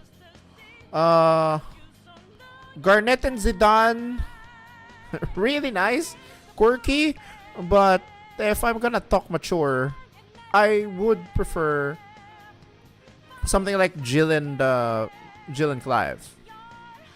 Yeah. Gets annoyed that you haven't gotten together yet, so they set up a whole concert just for the two of you. Or my favorite scene with Squall and Rinoa spinning around in the void of space right before the game temporarily turns into a cat and mouse horror chase where aliens jump scare you as you try and escape a spaceship. I honestly don't even remember how you ended up in that position, but I remember how fun it was, and that's what's important. That's kind of the biggest reason I need to replay 8. I just gotta go through that plot once more to see if I can understand it this time. But I've been avoiding the controversial part. Well, the story does upset people too, but mostly they hate this game because of the draw system. Using magic and certain abilities requires... The draw system's fine. What I hate is the junction system relying on the number of spells that you have. So if you junction, say, Ultima in the strength stat, you won't be able to be using Ultima in its threshold. For God knows how much. So example, if you're building, say, for me personally, I would be building Rinoa as my general mage, so both white magic and black magic, right? I would put Ultima in the magic stat. You put Meltdown in the spirit stat. You won't be able to use those spells at all during the time. So in the end, you wouldn't be using magic in the in combat in the game when you get to the higher levels, because you would like to save your spells for junctioning. So I kind of understand why people don't like the draw system or the junction system, but it makes for characters with really good physical attacks, you know. You can put a lot of elements into your attacks. You just can't make good mages in this game. Drawing them out of enemies. By spending a turn doing that, you'll earn basically consumable items that act as your moves. This is a tricky thing to get used to, but I thought it was kind of cool. There's no more MP bar, so if you can stock up on these draws, you can pretty much spam whatever you want. And I never found that I needed to farm as much as the whiners say you do in this game. Plus in the remaster, you can toggle 3 times speed, so if you ever wanted to grind, it's pretty quick and easy. Character growth is tied to this system as well, but also the various summons you encounter along the way. You can bind them to each of your characters to get access to more permanent abilities, and you can enhance those abilities with your draws. it becomes a little Persona-esque. You're leveling up your summon, not you. And you're enhancing their moves and boosting their stats so you can apply their whole setup to any party member you choose. Like I said, it's a little tricky, but a lot more intuitive than it sounds. You feed moves to your summons so they can benefit from the attributes of that attack. Want to enhance their lightning potency? Feed them some lightning. Want to increase their speed stat? Feed them some haste. It's weird, but it makes sense. The strangest battle system is befitting of the strangest mainline Final Fantasy game. This is a world I want to see more of. It's my second choice for a mainline sequel request, but I doubt that'll ever happen. For now, I someday plan on I don't returning see to see all the weird reason side for quests this to I've have a heard sequel. so much about. Number 8. Ha! How dare you? How dare you rank FF6 this low? A lot of people are flaming this guy now. I called Final Fantasy IV a perfect game. I wouldn't say the same for Final Fantasy VI. Why? But it's a better game, if you catch my drift. It runs on much of the same philosophy as 4. You have a party of characters who fit a specific role that you cannot change, and you can only work with the characters that the story allows you to have at the time until the game opens up a bit more. I found the characters themselves to have a bit more depth than those in 4, like their arcs and personalities can't be summed up as easily. The story was more interesting, bringing you to much stranger locales. The music was even better. It was more cinematic, even going for 3D shots. Those moments are still exciting to this day. Everyone talks about the opera scene, and for good reason. This is the kind of thing that was missing from 4 and 5. This choreographed sequence where the whole cast is working to pull off a scheme, and the player is tasked with playing along in a way that for once doesn't involve fighting. That's the type of thing that really elevates an RPG, that power that only video game storytelling can deliver. And it's not the only moment of its kind. The game is full of... This is why I always hate it when some people say, oh, if you just want to enjoy the story, why don't you just read a book? No. There is something different in the story presentation of a video game. I don't know, some people just don't get it. Hard-hitting moments that you wouldn't expect to see in Final Fantasy, at least up to that point. What happens at Kefka's new continent and the aftermath of it all. It's difficult for me to come up with new praises for Final Fantasy VI because it's been done so much. I feel like I'm beating a dead horse here. If you haven't played Final Fantasy VI, you just have to do it. As I was playing through each game in order, of course I was noticing all the little differences and improvements in each one, but Final Fantasy VI, from the first second, sends such a powerful message to you. Those dark clouds and that fiery logo, the music swelling, the buildup of the Magitex trudging through the snow. In an instant it says, this series just got real. And from that point on, these games have always made an effort to push the boundaries farther and farther. It is the 2D Final Fantasy and one of the most popular choices for number 1. But it's number 8 for me. What doesn't hit about Final Fantasy VI? Well, as much as it improves over my problems with 4, the battle system still feels pretty trivial at times. The characters all have much more unique abilities, but most fights are still pretty basic. You do have an actual growth system now, but I didn't engage with it much. It's like a more simplified version of 8's summon junctioning system. You give Magicite to each character and can learn abilities through them. This will affect how your stats grow and grants you the ability to summon an Esper. It's because it's Summoning the Espers was such a slow and system. often underwhelming attack that I went almost the entire game without using them. And thanks to this Magicite swapping system, along with the relics and other pieces of equipment that synergize, I remember my biggest complaint about Final Fantasy VI was how swap heavy it was. I felt like I spent so much time in menus changing things around to make my setup right. And then you hit the final dungeon of the game where the party splits into 3 different groups and it jumps back and forth, constantly forcing you to re-swap that's also a thing in the 3 FF9. parties. FF8, God. by the way. Also, that moment after the new continent where the entire world changes, the game changes too. It becomes an open world hunt down for all the party members to get the team back together. One by one, you have to seek them out so you can be prepared for that final dungeon. But this whole time, the story comes to a full stop. That's basically the end. All you have to do now is fight the final boss, but there's hours... Isn't that something that is present in both It's the negative that Final Fantasy 7 through 9 kind of took from Final Fantasy 6. The moment that the final dungeon was unlocked, like there's not much to do because you are in a desolate world. So say at least Final Fantasy 7 had something to do before you go to the Northern Cavern. But in FF8, once you go out of Ultimicia's castle, there's not much to do in the world because you're in the future. There is nothing much that Ultimecia hasn't touched in Final Fantasy 8 in the future. Everything is desolate there. FF9 has the same thing. The mist is back after it was removed. After you kind of cured the world, Gaia of the sickness of the mist, and then a lot of places have become inaccessible. Like Dali has become inaccessible. The gates, the Southern Gate, Northern Gate, became inaccessible. Burmecia has become inaccessible. The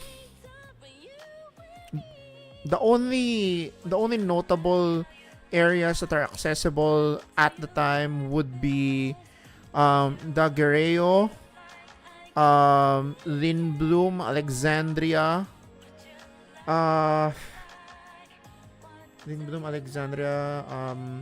Madain Sari. The Ifa tree is accessible. Black Mage Village.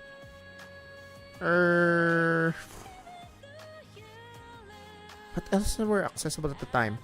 The Chocobo Air Garden, the Chocobo Forest, Chocobo Lagoon, Chocobo's Paradise. So those are mostly the areas that are accessible at the time. You can even visit the old places like Oilvert. I don't even remember if you can access Estogaza, which is, a good place to buy stuff before going to Terra at the time. So, yeah, it's something that they inherited from FF6 that was not good. And hours left in the game as you search for everyone. Nothing significant happens during that time aside from learning what they were up to during the time skip. Sometimes that's interesting, sometimes that's not. So it kind of kills the pacing. Also, the 3D airship moving sure is cool, but it can be such a pain in the butt to navigate. After such a legendary moment, the air gets sucked out a little bit. The pacing in general throughout the game is mixed in my opinion. Final Fantasy VI is a game whose peaks are so dramatically high that most people ignore the valleys. The valleys are there. 10 out of 10 gets thrown around way too much. It's one of those games where if you take off the rose-tinted nostalgia goggles, you'll start to see its flaws. But those peaks are still peak, and they make the game a must-play. The final boss? Oh man. I'll throw it that award. Best final boss goes to Final Fantasy VI. At the end of my review, I had this pitch to remake it in the style of Final Fantasy VII Remake, where the first game would end at the new continent, and the second game would be the big open world part with Kefka's Tower in the center of the map. Kind of like Breath of the Wild. I'm still holding on to that dream, or really for any extra attention to it's gonna be the longest remake series ever because of how expansive Final Fantasy VI was. Number 7. Is this Final Fantasy V?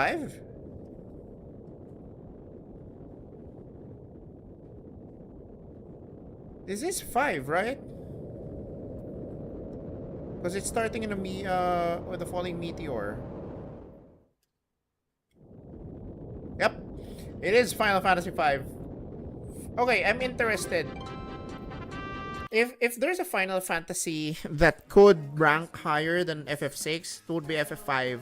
And this is arguable because some people still see the peak of Final Fantasy VI story compared to Final Fantasy V, but the way he thinks, I think I understand why FF5 is better than 6.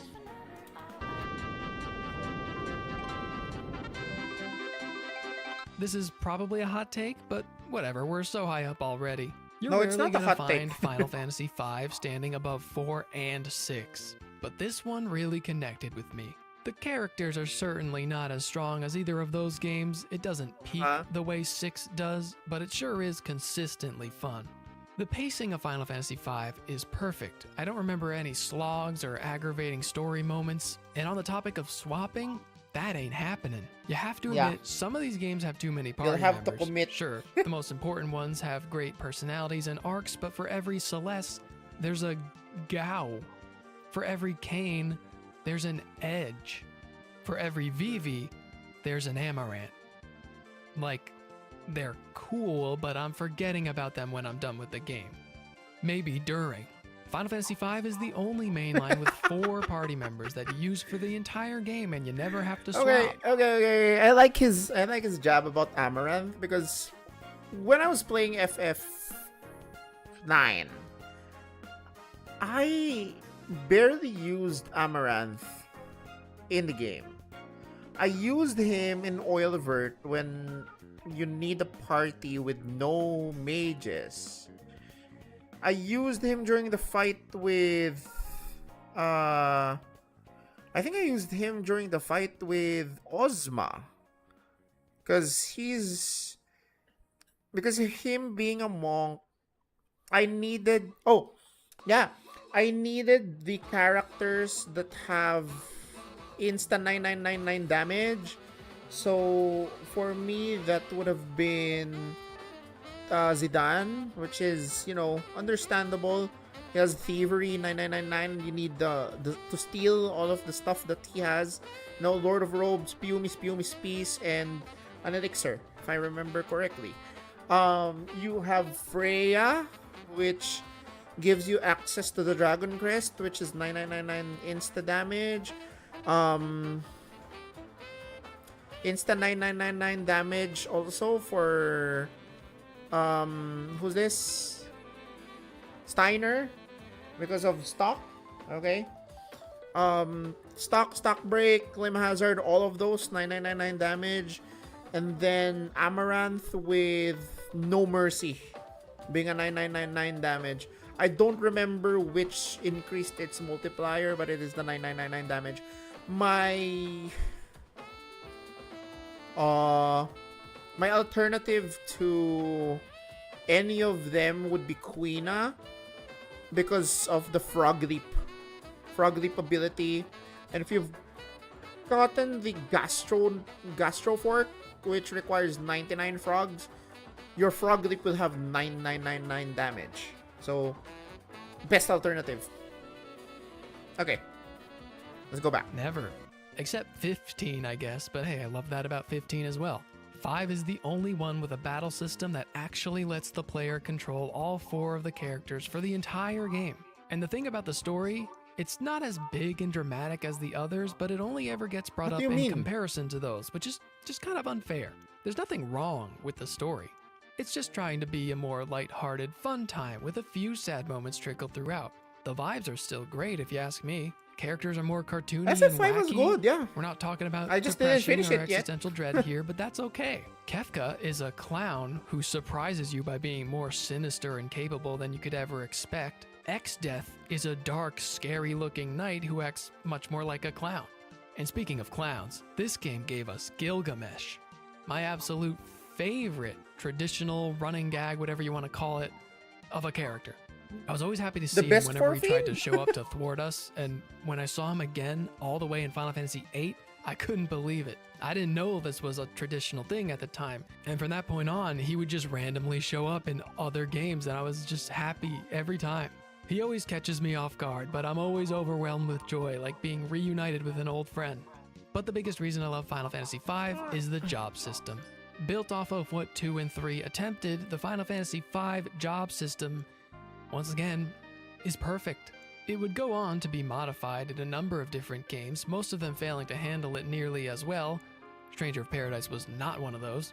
And I should reiterate, I have never been a huge RPG guy. Before starting this show, I could probably count the number of serious RPGs I played on one hand. Leading up to Final Fantasy V, I had played 9 games in the series. That's 4 mainlines, the Legend Trilogy, What's this job Adventure, by and Bart? Mystic Quest. It looks like Minwoo. At that point, I was thinking, yeah, this is about what I expected. They're fun, I guess. But 5 showed me how immensely satisfying a well-designed character growth system can be.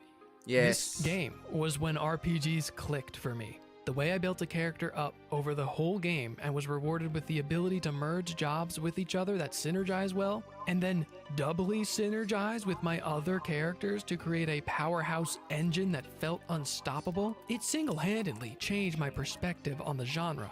And in the following games I played, I was always chasing this feeling in the gameplay. Wait, RPGs tend to have better stories over action, platforming, or shooters, but the gameplay is boring. Oh, right. Gamescom is already available. I missed it. What the frick? I like to not only thank him, but turn it over to him to share some thoughts. Guten Tag, Gamescom! Holy shit! まずはこのような素敵な場所に招いていただいたジェフさん、それから我々にね、いつも本当にたくさんのインスピレーションをくれる良三さん、それからカプコンの開発チーム、そして何より It's Yoshi and 本当にありがとうございます。Ryozo, holy shit! The most unholy combination. Guten Tag, Gamescom. First of Oh all, my I'd God, like they're to thank back. Jeff for having us here, and Ryozo-san for all the inspiration, the Capcom team for working on this special collaboration, and to everyone enjoying our games. Thank you so much. まあ今良三さんの方からもちょっとご紹介いただきましたけど、まあモンスターハンターワールドの時にもご一緒させていただいて、今回それに引き続き第2弾ということで、モンスターハンターワイルズとも、我々クロスオーバーと呼んでですね、全面協力して、コンテンツ開発してきました。Show me the magic, Yoshi P. As Ryozo-san mentioned, Stop we worked talking. together on Monster Hunter World, and we wanted to make it happen again, and it's happening for Monster Hunter Wilds. We would Hell call it a yeah. crossover, and we're very happy to make this happen with all of our efforts. There should be a G rank for whatever monster they're putting in. ですので、ファイナルファンタジー14側にも、スペシャルなバトルコンテンツご用意しております。先ほどね、ティーザートレーラーとして、モンスターハンター側の映像を見ていただきましたが、我々もちょっとだけ映像をご用意してきました。Since this is a crossover collaboration, not only Monster Hunter Wilds, but Final Fantasy XIV would also are they be having taking a special for Final content Fantasy inside XIV? it. Outside of the trailer we just saw, Final Fantasy XIV has also prepared a short trailer to show you what you can get. Wow. Oh? All right. Well, thank you so much. Okay. Yoshida-san, here's the trailer. This is the 14 part. Oh, no. Or we're getting Guardian Arkveld.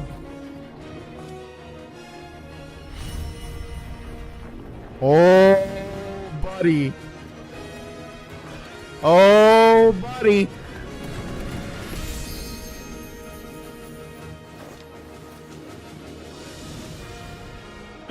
Sacred? Hell yeah! Oh, we're gonna get the Sacred. Can we also get an Arkveld round? That would be nice.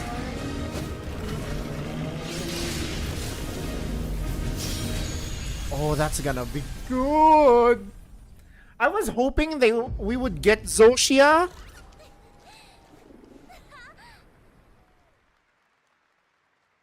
Wait, where's the trailer for? Where's the Monster Hunter Wilds trailer? Something brought us. Shit, I don't care. I don't care about the others. Hang on. Monster Hunter Wilds Final Fantasy 14 collab. Come on. Show me. 6 years ago. Come on, dude. I have to go back. Ah, shit. Fine. I don't care about the others anyway. Just give me the fucking...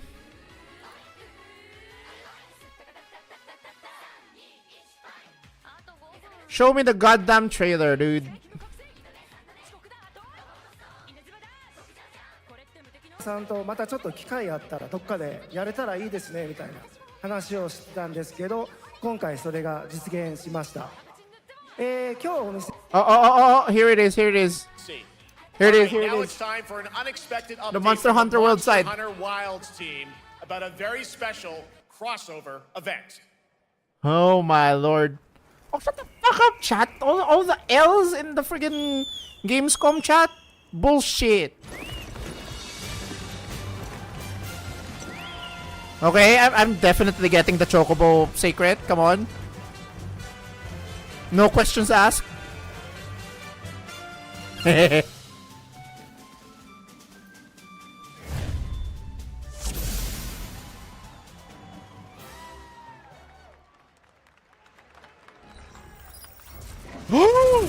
Ain't no way. Woo! Wait. Holy shit. Hang on. This deserves this. Oh my god. There. I need to send a screenshot to the boys. Holy fuck. Let's go.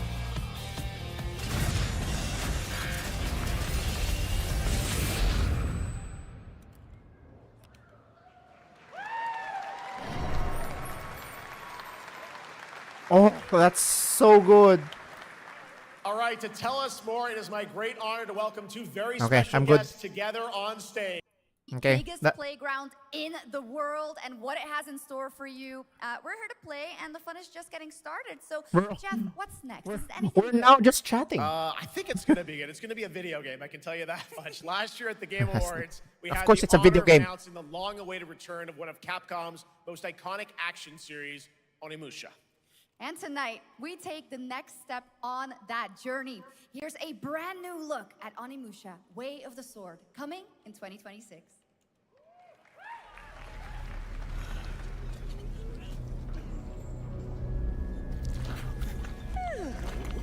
Where are my manners? Hello there, fallen samurai. Oogie. To think something like this was This is right under Onimusha, the right? city. This is also a game that I want to play. What fearsome power! Be careful! I should subscribe to this. Righteous. And after everything Wow, you thanks a lot. Nightmares. put him through too. Were you feeling left out? Here, let me show you something to cheer you up.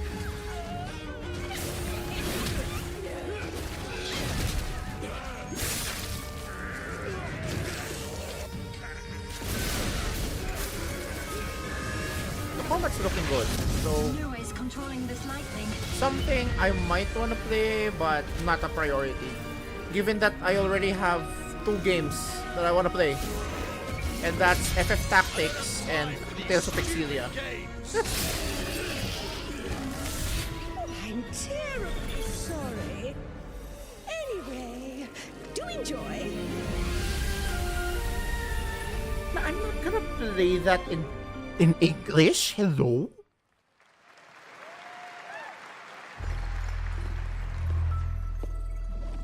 The automated industry complex will be the link, connecting and What's uniting this? every fragment of this shattered world.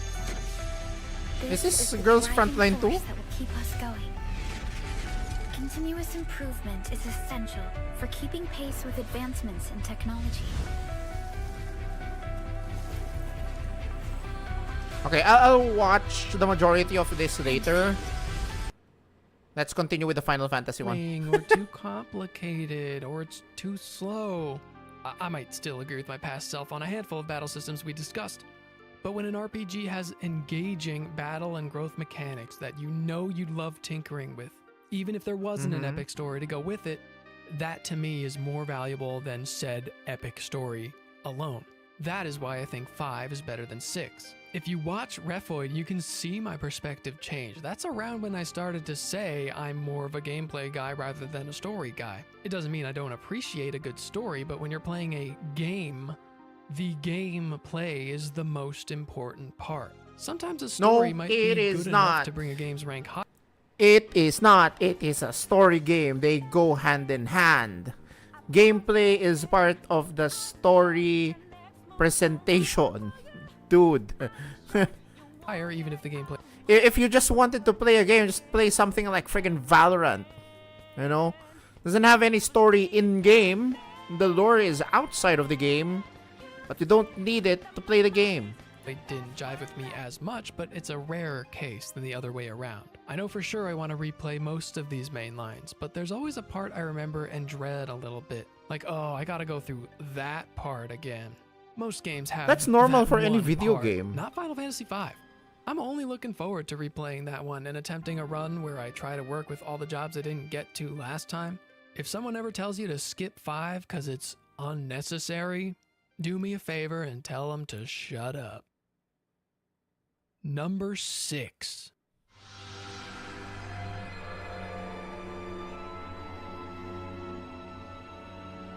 Hey, Lightning.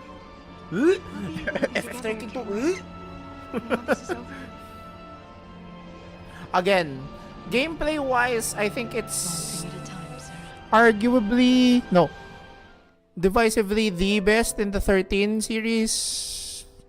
Well, but given that it's here and Lightning Returns is not yet appeared, apologist, you see. It you wasn't know, too long ago when that game came at number 13. And I had to make it clear how I understood 13.2 is definitely better gameplay-wise than 13. But system takes too long to open up. Lightning Returns Gosh, I is loved everything else so if he's basing everything on gameplay, then 13 if only they could take Lightning Returns is the best. Fix those problems somehow. Oh, they did. It's 13.2. Ranking a mainline sequel this high is surely gonna turn some heads. Few as they are, mainline sequels get a lot more hate than the average spin-off. I suppose it's because they mess too much with where the story of a beloved classic ended, but there aren't a lot of people who consider Final Fantasy XIII a beloved classic. That game does end on a pretty darn definitive happy note, though. 13.2's plot catalyst is contrived to say the least. But that kind of thing really doesn't bother me if it means the rest of the plot we're getting is worthwhile. I found 13.2's story to be extremely entertaining, even more than its predecessor. Not only does it fix 13's problems, most of the stuff that game did well is done even better here. 13's masterful score is somehow outdone. In fact, I'm gonna say it, best I dislike soundtrack. the fact. Oh. You think I'm kidding? Best soundtrack in the series, 13.2. No. Go listen to it. 13's dreamy sci-fi No, world can 14 now be has a explored better much deeper, soundtrack. and its combat has some new surprises. Anything but let's that talk about what was fixed. The game Soken feels like did it was for designed Final Fantasy is specifically way around better than people's feedback. There are actual I'm gonna towns, give it to there are 13. actual 13 has a NPCs. good You can talk story. to them. I mean, there good are music, dialogue but it's not options. the there best are in the actual series. side quests. The game is divided into a bunch of different areas, and they're all a lot more open with things to interact with. It's everything you guys asked for, but I feel it doesn't get taken seriously because it's a lower budget and a smaller scale. That's lame. I happen to love when RPGs go for a smaller scale. It's usually a more intimate story that lets you get to know the characters more closely. I just talked about getting to know the relatively smaller the story crew of from 13 5 too. and If you're going to 15, go with story, you're it's a not. party of It's too two contrived. in this game. It's Noel not is a brand new intimate. character, so I wasn't so sure about him. Sarah was basically new, as she was hardly in the last game, and they don't exactly know each other or like each other either in the beginning. But they learn and grow and naturally form a bond together just as you start to like them. I also really appreciate that they didn't make it romantic between them. After all, they're both after their respective lost loves. It's a time travel story, so it's gonna get weird and convoluted, which I also happen to love. I don't need to get into the details of it, but the plot has little to do with what happened in the last game. It stands on its own as a fun and surprisingly emotional sci-fi adventure. There is an actual main villain this time, Caius, and he is absolutely the most underrated villain in the series. For a game as wild as this one, I agree with the exactly underrated what he part. was doing. and why by the end, and I really sympathized with him. His theme goes incredibly hard too, as does every theme in this game. Again, best soundtrack. I didn't know what to expect for a sequel to 13, especially not after seeing what 10-2 brought us. It ended up completely blowing me away on nearly everything. Nearly. Remember when I said earlier that FF13-2 was explained more when I played the DLC with Lightning than the whole of Sarah's POV combined? This game That's how I view the story of 13-2. If it weren't for the combat actually, in my opinion, being a bit of a downgrade from 13. It's the same system with some tweaks. That system was designed around 3 party members, not 2. So they put monster collecting in the game. And your third party slot is for your monsters. I didn't feel like this new system meshed very well with the combat. It added a grindy element I didn't really want to engage with, but I had to, or my third party member would be ill-equipped. The character growth tree was messed with as well. It's poorly explained, and there actually is an objectively best way to level up, which means you're basically nerfing yourself if you don't know what you're doing, which you won't be at first. You're working with the same 6 roles as last time, but the game favors Commando and Ravager much, much more than the others. It's incredibly unbalanced compared to 13. I feel like the stuff I loved most about it fell apart. Pretty hypocritical to rank this game directly above the one that made me say above gameplay 13, matters most. I know, but I can't stress enough. Everything else in this game is a 10 out of 10 for me. Final Fantasy 13-2 was the upset of a century, and my issues with the combat are not strong enough to change how much I love everything else. Nothing about it even frustrated me that much, like not to the level of Tactics or Final Fantasy 2. It was just overall like, oh man, why'd you change that? The DLC is fun. There's a Coliseum in which my boy Gilgamesh takes part in. There's a casino level where you play as Saz, gambling to make enough money to see his son again. I've never played the casino. Sure, why not? The casino it's an original card game that I felt was very addicting. And there's also a DLC taking place after the game where Lightning has to 1v1 Caius using the God mode versions of each of the roles. But he's godlike too, so you have to keep fighting him over and over to keep improving your abilities until you can beat him. It was repetitive but super fun. I liked that combat more than the main games. I think when I inevitably replay it and give the combat another shot, maybe it'll stick with me a bit better. Also featured in this ranking are both of 13-2's tie-in novels, Fragments Before and Fragments After. Fragments Before gets my recommendation for the same reasons Episode 0 Promise did. Again, 13-2 doesn't explain much about how the heck we got here after 13's ending. The book is doing a lot of heavy lifting, and if you want to enjoy the story instead of whining about how it's cringe or whatever, consider reading Fragments Before. If you're already invested in this world and are curious about 13-2, it's an easy and entertaining read. A highlight was learning about Noel and his story. They give you just enough information to get you excited about what he's going to do in the game without giving too much away. Fragments After is obviously meant to be read after, so I guess it's not as important. But if you are a fan of the game, then definitely check it out. It hides a good amount of lore about what characters are doing after the big cliffhanger, but also some more backstory that would have spoiled stuff if it was in Fragments Before. When I originally reviewed 13-2, I said it wasn't as good as 13. Now that I've had more time apart from each of them, I'm so much more excited to try 13-2 again. Even if the gameplay of 13 is slightly better, I'm just thinking about how terribly paced that one is, and I want to give 13-2's systems another shot. Maybe the second time around will be different and I'll be able to see what I was missing. I am once again calling for a remaster. Number 5. The OG7. Okay. Whatever your top is, I'm gonna give it. I'm still gonna give it a like. I did say that he gets the like back if his number 1 is not FF7. It doesn't matter if it's FF7 remake. It's a different thing. Okay. So wait, what he hasn't ranked yet? So this is number 5, right? He still has 7 remake, 7 rebirth, 10, and 13 Lightning Returns. Oh, that's interesting. I'm assuming his favorite is 10. We'll see. It's either 10 or Rebirth.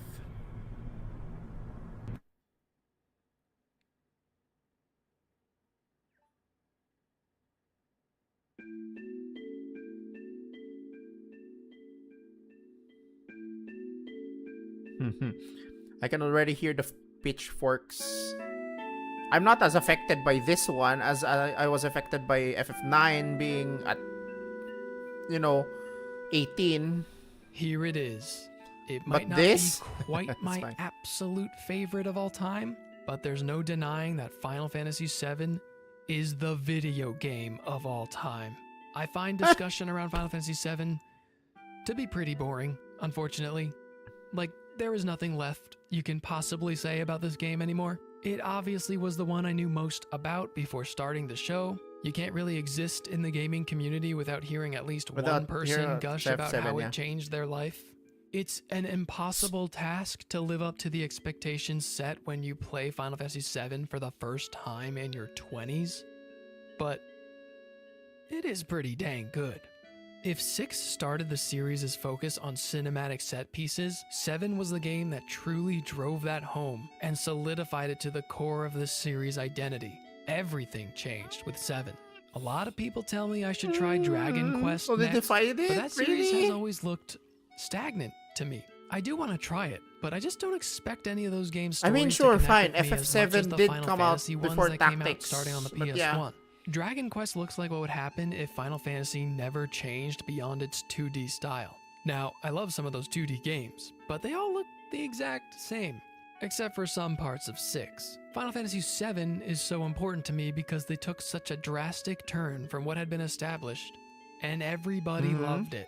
So the philosophy going forward dislike was the always idea about that taking the soundtrack risks is and changing things amazing. up. And that, as I prefer said a bunch of times already, is the music best over part 7. about this series. And it's also the reason this franchise gets so much criticism. Yes, Final Fantasy VII does have its haters, those who say it all started going downhill from there. If you've been whining about these games since disagree with that. 1997, consider reevaluating your perspective on things. I can't help but feel anyone who really hates this game is doing it at least a little bit for the sake of contrarianism, just to compensate for the endless outpouring of love and attention it gets over the other main lines. I mean, it's the only one that can rightfully call itself its own franchise. And all that spawned from one unforgettable, perfectly paced adventure. The highs of Final Fantasy VI might be slightly higher. Not all of them, but some of them. But 7 has none of that drag. It just goes and goes. Both games have a huge, devastating climax, but 7's has real gameplay repercussions. The characters have more emotional depth and relatable struggles. The world is more alive and interesting. I don't know if there is a better villain than Sephiroth, or a more lovable party in history. Tifa and Aerith are such great, lovable. You want the lovable party? FF9. Okay, FF9 has that. Villain. Sephiroth is not the best villain of Final Fantasy. You would attribute that either to Kefka, to Ardyn, or FF15's Bahamut if you're actually going to be anal about it. Emmett Selk. Who else? Zimos and Zeromos barely got there.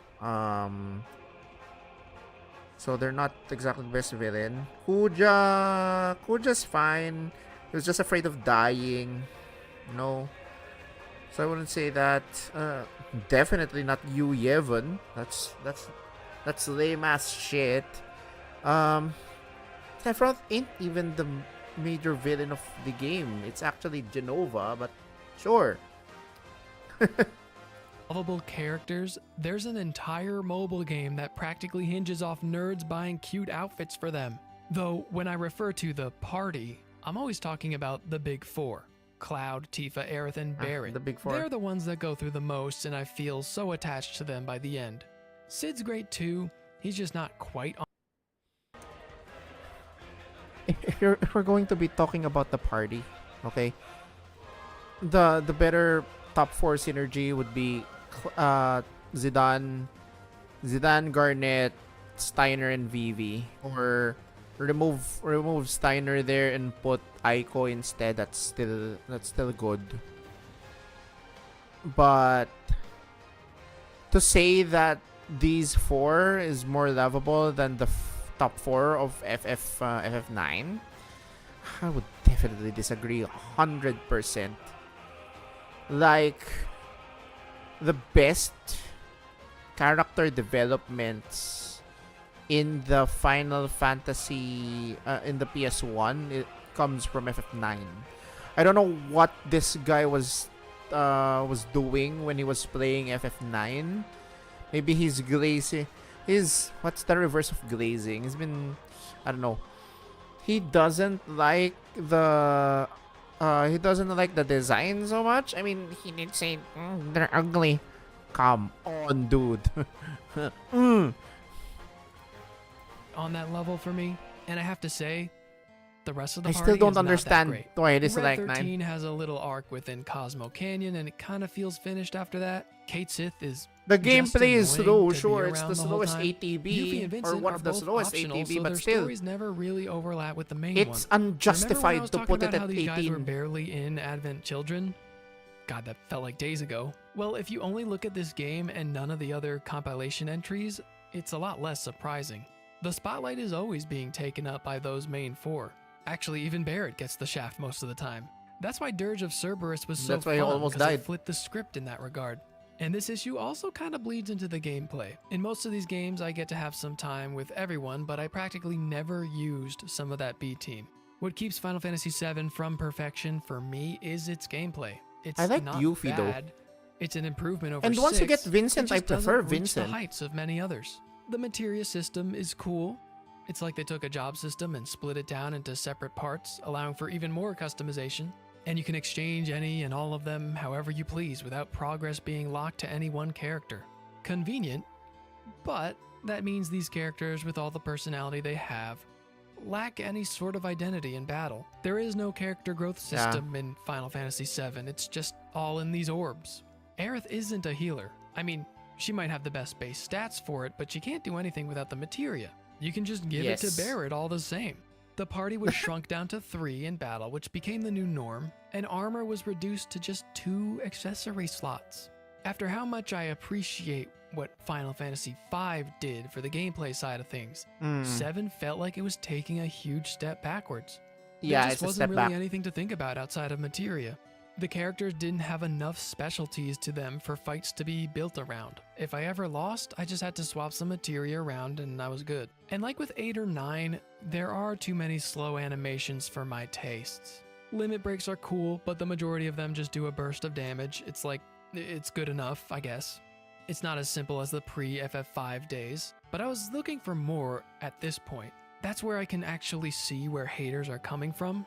It's clear that the scales are tipping towards cinematics and storytelling in this one over more complex gameplay systems. But I wouldn't say it started a downward trend. Plenty of games had great battle systems after this. But looking at what modern Final Fantasy has become with 15 and 16, games that are even less complex and more cinematic, part of me is seeing that influence. And I think I could safely award this game with Best Story. It's an all-timer for a reason, and a game everyone needs to seek out and play for themselves. There are just a few games that I like the slightest bit more.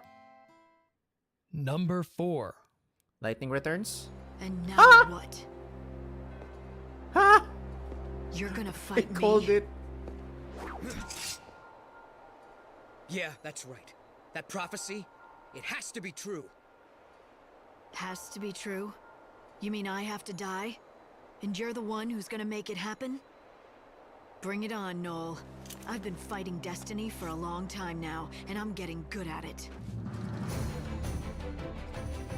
Okay. For my next is trick, fine. I will be attempting to justify why the third Lightning game is better than Final Fantasy VII. And the rest of the games on Let's this see list how for you that do matter. it. It's kind of funny. At the end of my Lightning Returns review, I ranked the trilogy against each other via points I made up, where they scored in each category. 13-2, 1 for music, 13, 1 for presentation, and Lightning Returns, 1 for gameplay. In the end, they all scored within 1 point of each other, but in reverse order I have them on this list. I had 13 on top and Lightning Returns on the bottom. It goes to show that review scores and points often mean nothing. You already know that gameplay is more important than the other categories for me, but Lightning Returns' story is still great because it's so ingrained in everything you do. What I mean is, most RPGs have you watching a story play out and then fighting things when conflict is introduced. That's fine, but what I really love is when the gameplay truly reflects the story. Lightning Returns is a race against the clock, Majora's Mask style, except the cycle never repeats. You can find ways to buy more time, but if you run out, that's it. You lose. That's it, yeah. The entire game is over. After the events of the last game, Lightning's on a quest to save the remaining souls stuck in a purgatory of sorts before literally God hits the reset button on humanity.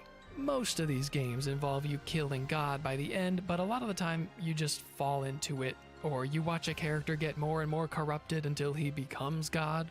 This one starts with the stakes higher than they ever could possibly be. It gets that benefit from being a sequel, and the way it uses that sequel status to its full potential makes it such a fantastic sequel. The whole game takes place on the last 4 pieces of the planet still left standing. You get to see the entirety of what's left of the human race over the story. It's very small and very grim. This game exudes dread and hopelessness. The soundtrack is not as amazing as 13-2, but it intentionally goes for more dark and atmospheric tracks to emphasize the mood, which it excels at. As you can imagine, it's quite a lonely game, almost as much as Final Fantasy XI. But I have no problems with it because it works so well for the game's theme and story. It's not like 16, where you have a bunch of characters around you who feel like they should be party members, but you just never get control of them. The combat is not as flashy as 16, but it's much more complex and clever. A complete overhaul of the familiar system in the last 2 games, Lightning Returns has a one-of-a-kind ATB system that has you juggling 3 different bars at once and swapping outfits mid-battle, each with their own setups and abilities. To describe it in a nutshell, it's like having 3 party members smashed into one person. It is adrenaline pumping. This game is difficult. You're not going to get through these fights by spamming big magic or something. Now that you're finally able to freely move Lightning on the battlefield, positioning becomes more important than ever. You can choose to equip yourself with a dodge or a shield, but every action will drain the ATB bar it's assigned to. So if you run out of shield, you're left wide open while it recharges. There's also a little rhythmic button timing you can execute to your attacks to make them better. It's a nice touch. It feels like they stuffed a detail into any spot they could, so that you never spend a second in battle waiting for something to happen or an animation to finish. It's all action. When you're not battling, you're exploring as much as you can to uncover what you need to stop the doomsday clock constantly ticking down in the corner. I'm always complaining about things being too slow or taking too long. Lightning Returns comes in with all gas, no brakes, and it feels like I finally got the game I've been asking for. But only for many people dismiss this one for being a sequel to an already pretty messy mainline, though its story is probably the simplest of the trilogy. Its gameplay the most refined, and its world the most cohesive and well designed. We all like to complain about the ballooning budgets of AAA games, but when we get cheaper, shorter, asset-reusing sequels that give the developers more freedom to experiment and get creative, no one seems to take those games as seriously. Well, I actually appreciate those games, and I wish we'd get more of them, because this one hits so hard and so consistently, it managed to crack my top 5 Final Fantasy games of all time. I'm actually surprised. Also, I just love a good trilogy. The Lightning Saga encapsulates the weirdness and experimentalism I've grown to love so much about this franchise. It's real messy, but it wouldn't be the same if it wasn't. Lightning is one of my favorite characters in the series as well. She's the protagonist that has probably gone through the most, 500 years of being robbed of one simple goal she had to protect her sister, then her friends, then the world.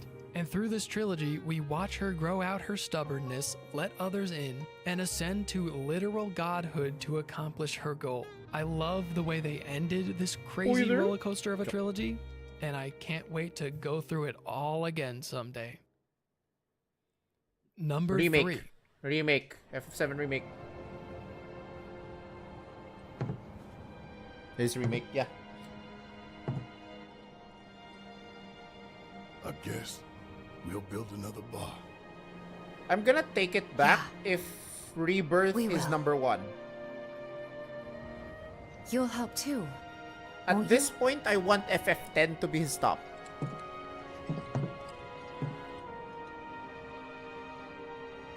For a price. What a joke. For a price. And for my next trick, I will be attempting to justify why Final Fantasy VII Remake, which covers barely a third of the Final Fantasy VII story, is better than Final Fantasy VII. Remake is still such a big can of worms to some people, and I don't know why. Well, I do a little bit. People are still upset and feel betrayed by what they thought was going to be an actual remake and then kind of wasn't. But that was 5 years ago, man. I mean, we knew even before it came out once they said it was going to be 3 games. And if you think I'm crazy for putting this above the original, that's totally justified. I'm antagonizing the people who outright call this game garbage. Like, I can't take those opinions seriously. Even on my own videos, I get a lot of comments calling garbage, Remake it's a actually bad game, good. and not one of them ever takes the time to articulate any points they have. Except when they call the story bloated. That's one thing I can agree with. The story obviously takes way longer to get to where you need to be, as they were tasked with making a full-length AAA game based on around 6 hours of a PS1 game. That's a given. The adjustments to the story that some may refer to as a bastardization of the original, the new meta-narrative stuff, the shoving Sephiroth in your face at every chance they get. And by literal, those complaints are all understandable. technicality, it's a but sequel. none of that stuff bothers me even close to the amount that it apparently bothers those people. The rest of the game that we got here is mainline Final Fantasy at its absolute best. Playing this game among the discourse made me feel so validated for going through the series the way I did.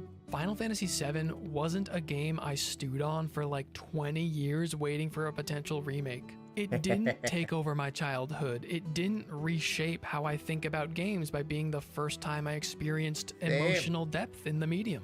It was just another one of the 67-ish games I played, and it was still fantastic. But I'm able to say, yeah, I like Lightning Returns more, or I like Remake more, without feeling like I'm committing some blasphemy that my younger self would be ashamed of. So let me explain why.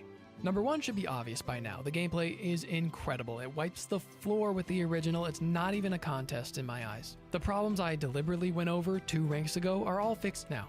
The real-time action with the segmented ATB bar for abilities, in my eyes, is the perfect hybrid of action and turn-taking. It's still definitely classified as an action RPG, not a turn-based RPG. But what matters to me is just about how strategic you can get with it and how fun it is to play. Like, Final Fantasy XVI, it's fun, but it's not really an RPG. It's not quite what we come here for. I think Remake outdoes it in every way. Attacks aren't that big and crazy, but the things you can pull off are so much more satisfying than just watching that big laser do its thing. But when compared to the original 7, which is closer to a traditional RPG, it also outdoes that. Remember how there was no real character growth, so the party members didn't feel like they stuck out? That's fixed thanks to the weapon ability system, letting every character learn a whole bunch of exclusive moves that will be the primary reason you choose them. Not to mention they all have different movesets in general outside of ATB. But I want to hone into the story a little bit more because there are a lot more complaints about that. I went over a few times in this video how much I love smaller scale stories, specifically ones that focus on less characters. And remember when I said the Final Fantasy VII party is mostly about Cloud, Tifa, Aerith, and Barret? Well, we don't even spend any time with any of those other characters in this game. There's a little bit of red. But otherwise it's a secluded, small-scale story starring only the best characters. And call me spoiled by modern-day graphics and voice acting and all that, but I genuinely felt more connected to these 4 by the end of the game's story than I did in the original. They're about the same length as each other. I don't see why that's a bad you're take, just aside spoiled from the fact that they by go new through game more technology trauma in the original. That is fair, but in Remake, we, the player, go through a whole lot more quality time with them. All this stuff everybody called filler were like the best parts of the game. Yes, I want to talk and pick flowers with Aerith. Yes, I want Tifa to show me around her dump of a town. Yes, I want to have pizza at Jesse's house because I appreciate the little things in life. Biggs, Wedge, and Jesse can barely be called characters in the original 7. Remake gives me the time to appreciate them before they rip my heart out. My core memories of this game are like little moments I remember from just casually hanging out with my friends. it doesn't always have to be about killing God. Sometimes a game's climax can be about you and your ragtag crew trying to take down the president of a power company because he stole your girl. And unfortunately, Square can only justify an ending like that by saying we're going to get 2 more games after. And also making us kill God anyway. Not enough people realize how much of a treat Remake is. If you learn to stop and smell the roses, and again, take the game for what it is, you'll be smiling from ear to ear the whole time. It feels like if they made a mainline sequel with a smaller scale and cast a la the 13 sequels minus the insanity of the stories, plus the budget of a full-scale brand new mainline. It is my perfect kind of game. And the fact that it's part 1 of 3 really does add to the experience, like you're going on this wacky adventure knowing that the real thing has hardly started. At the end of this whole ass RPG, for once, you don't need to say goodbye to all these guys. You get to say see you later. Next time, we'll go on an even bigger one. Number 2. Ha! So FF10 is his favorite. I wanna hear the reasoning because quite honestly, story-wise, the FF10 is inferior to games like Final Fantasy XII, Final Fantasy IX, Final Fantasy VI, Final Fantasy IV, Final Fantasy XVI, and Final Fantasy XIV. So I definitely want to hear his logic as to why he chose FF10, because story-wise, it's okay. The whole overarching story is okay.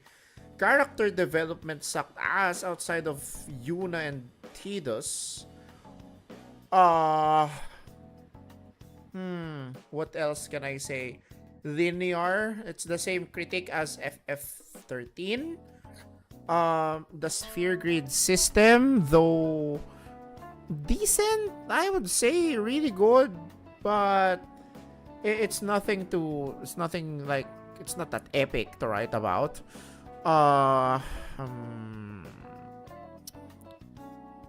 What else can I say about FF10? Gameplay wise, I've seen better.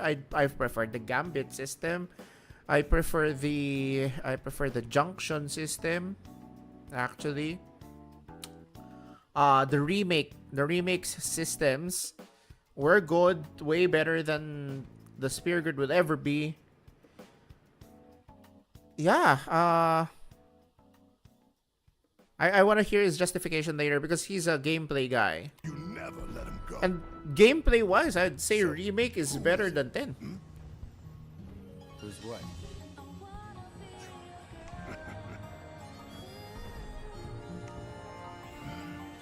I mean it though. If you do have feelings for someone, tell them straight out. Don't wait till it's too late. It will always be Tifa.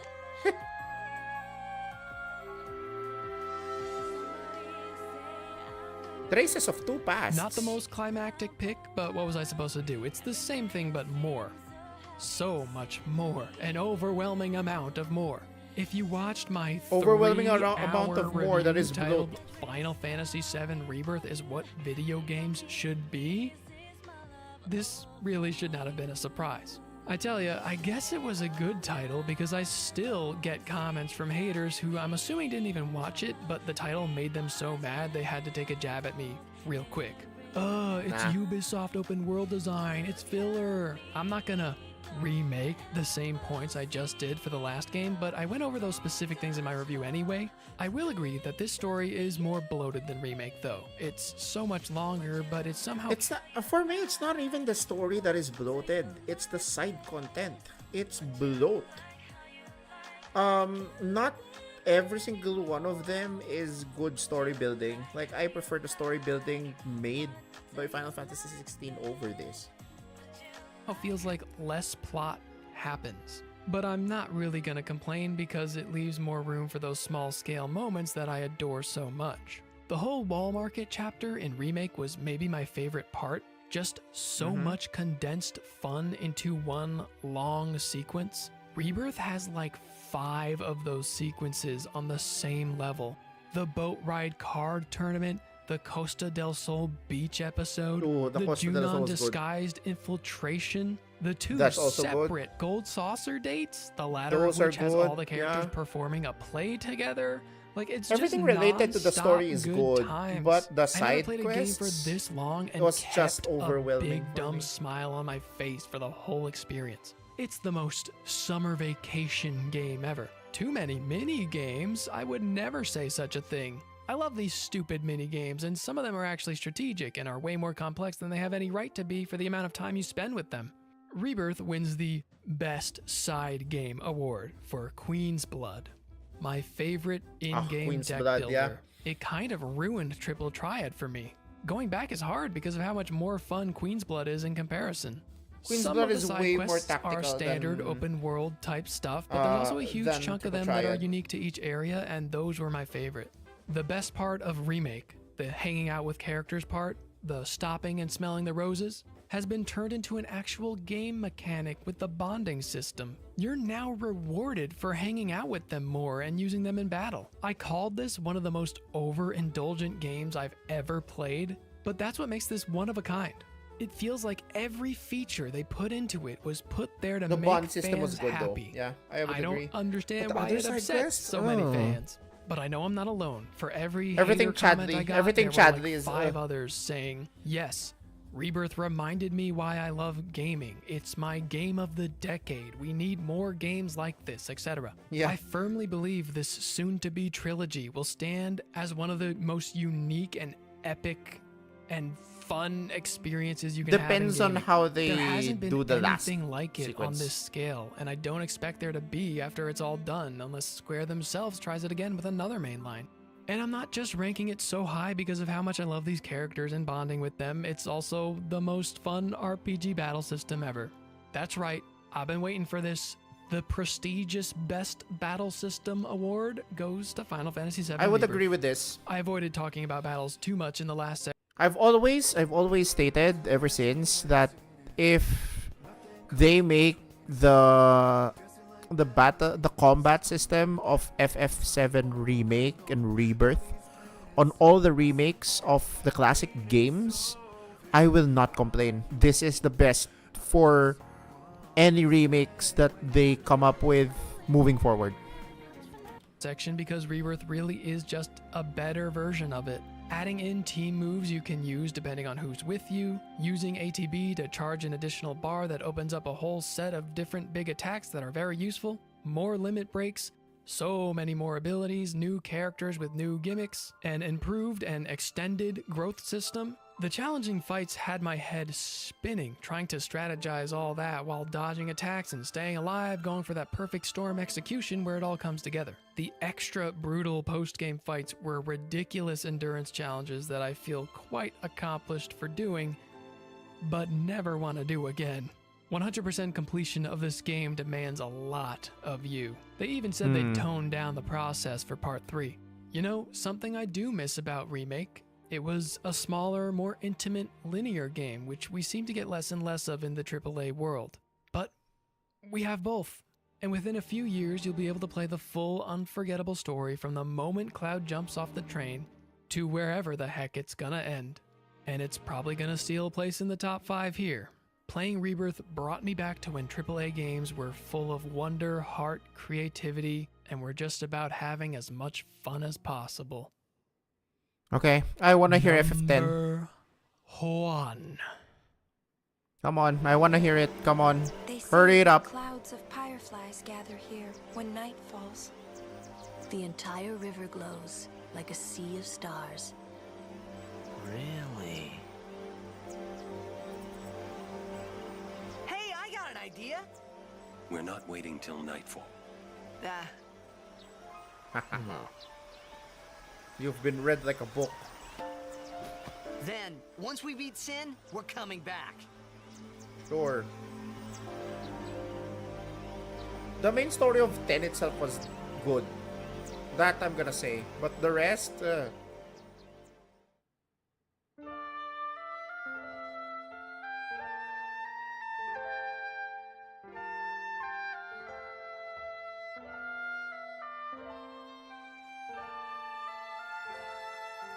I wanna hear what Mr. Gameplay says. That Why era, it stopped. when AAA games were full of wonder, heart, and creativity, that was the era of Final Fantasy X. I've talked this up a few times. I really do think that the PS2, original Xbox, and GameCube days were the peak of gaming. Before the HD graphics race, before online multiplayer blew up and became the biggest genre, before DLC and other forms of monetization, before game budgets and development cycles grew to unmanageable scales, back when companies were just putting creative people in charge so they can make great games. I didn't grow up with the PS2, so I've been slowly going back and discovering how legendary that console was. Some years ago, I played Kingdom Hearts for the first time and it took over my life for a little bit. I thought if I played this game in my childhood, it would have changed me. And I joked in the beginning about how when it comes to long-running video game franchises, your favorite entry is probably going to be the one you grew up with. That's just how it tends to go. That's when things leave the biggest impression on you. So by playing all these games for the first time in release order as an adult, I would be able to look at them all with minimal bias. Final Fantasy had taken over my life more than a little bit already. I had already released 19 episodes of Rephoid before getting to Final Fantasy X. Yet when I finished that game, there wasn't a doubt in my mind. It was my favorite. And I thought to myself, that's funny, if my parents got me a PS2 for Christmas instead of a GameCube, this would have very likely been my first Final Fantasy. Does it even matter if you played it as a kid? Is it just as likely to be your favorite simply by being from the same era as your childhood? If I had a PS2 as a kid, would I be as annoying about Final Fantasy and Kingdom Hearts as I currently am about Super Mario and Kirby? Maybe. I think I already am pretty annoying at all four of those things. Look, I don't have an existential answer for you. All I know is, as I was making my preliminary list ranking each game right after finishing it, Final Fantasy X remained at the top the whole way through. 60 episodes later, and though some came close, none were able to dethrone it. I like Final Fantasy X for pretty much the same reason I like the Remake and Rebirth trilogy. It's an intimate journey between extremely lovable characters and a killer battle system. There may not be as much to do or as many indulgent character moments or a bond system, but Final Fantasy X tells a full and complete story with its cast that I enjoyed every single bit of. Its story There's is no good, bloat. but They didn't drop the ball in the end, and they don't tack on character? some weird meta commentary into it. This game changed a lot of things for the franchise that up to this point were pretty traditional. It was totally linear and lacked an airship moment that would open up the world and let you soar up above it. But that didn't bother me at all because the story is structured to serve that style of gameplay extremely well. I always compare it to The Lord of the Rings because it's about a simple long walk from a small town to a place of great sacrifice. It's not Lord of the Rings, it's The Hobbit, sir. It's The Hobbit. easiest way to communicate what this story is. This going one to is The feel like Hobbit. if you never played it. And the way you feel attached to Frodo and his party over 3 movies, you'll probably feel the same about these guys that you get to Well, sure, spend maybe even Lord of the more Rings, time but with, even if you watch the extended cuts. Tidus is a great protagonist. He's like Zidane. No, he's not. Zidane's better than Tidus. But done Go way ahead. better. A kid Okay, I did say that Tidus and Yuna's story as a character is good. Okay, so I would give it to him. His character development is good. He evolved from someone who despises Jack to understanding him, to being apologetic for all the times he has been insensitive towards the whole pilgrimage. You know, and his way of finding out what was rather a good alternative to the whole great summoning solution to sin. Yo, Summoner Sage, hello, dude. Oh my Summoner god. _Sage has arrived with 15 courtiers. What? Rich has summoned us here to send you love. Hey, yo. Welcome, everyone. What have you been up to? Let me see what you've been up to, dude. Summoner Sage. What have you been up to, buddy?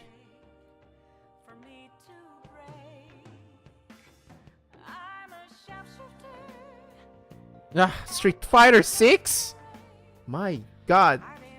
Was doing some 14 content today, then swap to Street Fighter. Ah, that's why I see Street Fighter. Dude, speaking of FF, have you seen this? Have you seen this, bro? Oh, by the way, for those of you who are tuning in, this is Arthur Farnsworth, your gaming and yapping king. Currently doing what my channel is supposed to do, which is more RPG content and a lot of yapping about it. So, someone link with the MH stuff. Oh my god! A very special crossover event. Just for everyone, you know, just for everyone to see. I appreciate what I saw here. I really did. As someone who plays Final Fantasy 14 and Monster Hunter Wilds, I'm excited. And it's coming out in Title Update 3. Oh my god, I'm gonna be eating good soon. The moment I saw the scanning one, okay, they better put the music in Monster Hunter Wilds. Woohoo! Late September. I didn't play MH when I did the first collab, but now I've played Wilds. I can appreciate this collab more. Hell yeah. If I'm gonna be honest, I played Monster Hunter World before I played Final Fantasy 14. So the moment I got to the point where I was able to play the Great Hunt in Final Fantasy 14 and Stormblood, I already experienced the fight with Behemoth and World. So when I fought Rathalos in 14, I was like, Final Fantasy 14 took the L in the collab. Like, it's so hard to translate Final Fantasy. Monster Hunter content to Final Fantasy 14. It was way easier to do the opposite. But I'm looking forward to this. Where's the collab with 14? The other side of the equation.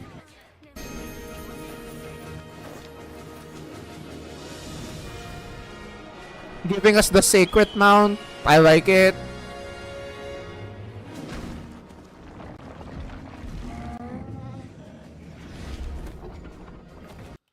I like that they chose Arkveld instead of Zoshia, because most of the time people would like to see the flagship monster, number 2. They don't want any of the spoilers to come out. That's why in the FF16 collab was mostly Ifrit, and then they're giving Arkveld because Arkveld is basically the poster child of Wilds. I'm hoping it's not as laggy when we have to dodge Arkveld chains. Oh, true. But you know, it's gonna be rough because we have to contend with snapshots in FF14. So it is what it is. I hope that the mechanics are gonna be better. The extreme trial is definitely going to be Monster Hunter like. Especially if there's no aggro and we just have to react and dodge. Yeah, exactly. That's the Monster Hunter thing to do. So I already know the set of attacks that Arkveld has. It's gonna be an easy translation to Final Fantasy 14. So it's just a matter of seeing how they will implement this game, this fight in FF14.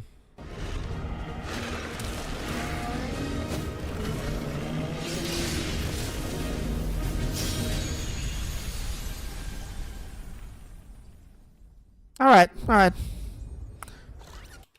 Wait, Monster Hunter Wilds will have an earlier time getting Omega than Final Fantasy XIV getting Arkveld. Interesting, but sure. They might have it together with patch what? Time to do top in Monster Hunter. It's even a smaller fight because you only have 4 hunters with you. It's not gonna be an 8-man. It's not gonna be an 8-man hunt unless they make a siege type hunt with Omega. It's gonna be fun if they make a siege type fight with Omega.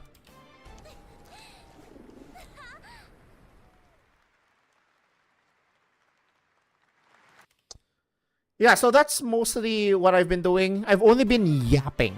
I've been yapping. I haven't touched a video game for this stream yet. So I've only been yapping. Did you? I know you're also an RPG fan, Summoner Sage. Have you heard of the Tales of Remaster that they're going to put out soon? Oh, bro, I geeked out, and I was in a work training earlier when it was announced.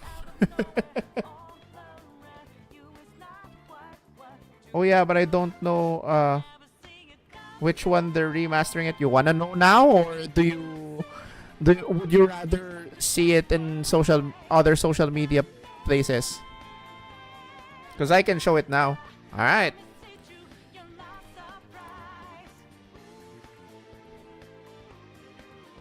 Hang on. Tales of YouTube channel. There we go.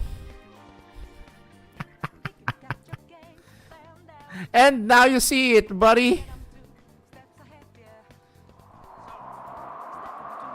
I geeked out when I saw it. Yes, sadly it's only going to be Exilia 1. Because by the end of the trailer, they didn't show Exilia 2. Unless they're going to show this on a different time. That it's going to be bundled with Exilia 2 as a surprise. Because they're going to be releasing this in October. It's time to plat it again, brother.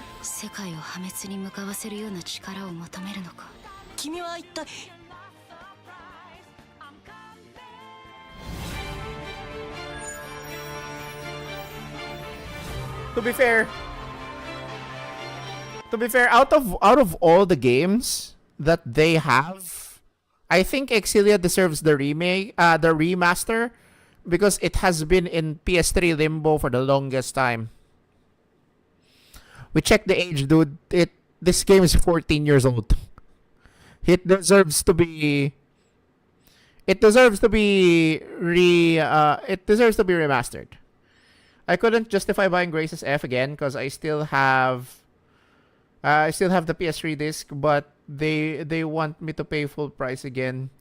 Ooh, yeah. I just borrowed the Grace's F, Exilia 1 and Exilia 2 that I've played before. So I can justify buying it. But the fact of the matter is, I'm getting this game. This game is going to be released at the same window as Final Fantasy Tactics. So I don't know which one I should buy first. I am an avid FF Tactics fan. It is my top Final Fantasy of all time. Okay? Only tied with FF9 and FF6. But Exilia is also memorable for me. So we'll see which one I'll buy first, but definitely they'll be covered in the channel at some point. You feel old? You want to feel older? We've computed. Final Fantasy 13 was released 16 years ago.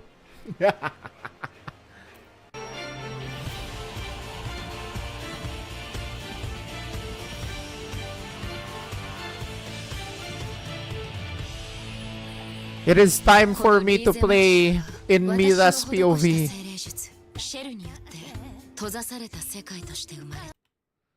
Oh, Mila Maxwell. Hell yeah. So when I played this back in the PS3 era, I only played the Jude line. No, I didn't do both before because when I played this, I'm like, oh, I should play as Jude because I never mainly play as any caster in the Tales of series. I would always play the protagonist that didn't cast any spells. And Mila Maxwell, well, she's definitely a caster with some spells. So yeah, I've been an avid user of Jude. Sometimes if I want some challenge, I would play as Alvin because he's the slow melee type. Doing Jude first, then Mila after is definitely the way to go for story. Okay. So, if and when I buy this game again, or rather, I buy this game because again, I only borrowed my copy of Exilia. I'm definitely going to play as Mila, no questions asked. Mila は本当に精霊マクスウェル？金はいただくが、人助けをする素晴らしい仕事。友達いないから。執事のローエンと申します。どうぞお見知りおきを。ジュードは昔からすぐにそうやって言うんだから。I'm excited for this.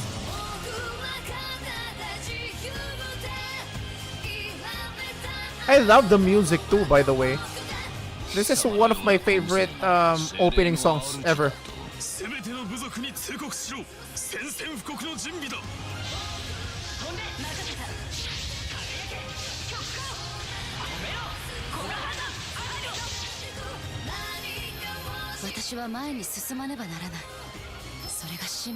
Mira が人を守りたいって思ってくれるなら、僕も精霊を守れるようになりたいって。そう思ってくれるのか。僕はまだ弱くてちっぽけな人間だよ。だけどいつか強くなってみせる。君のなすべきことをそのままの君でやってみるといい。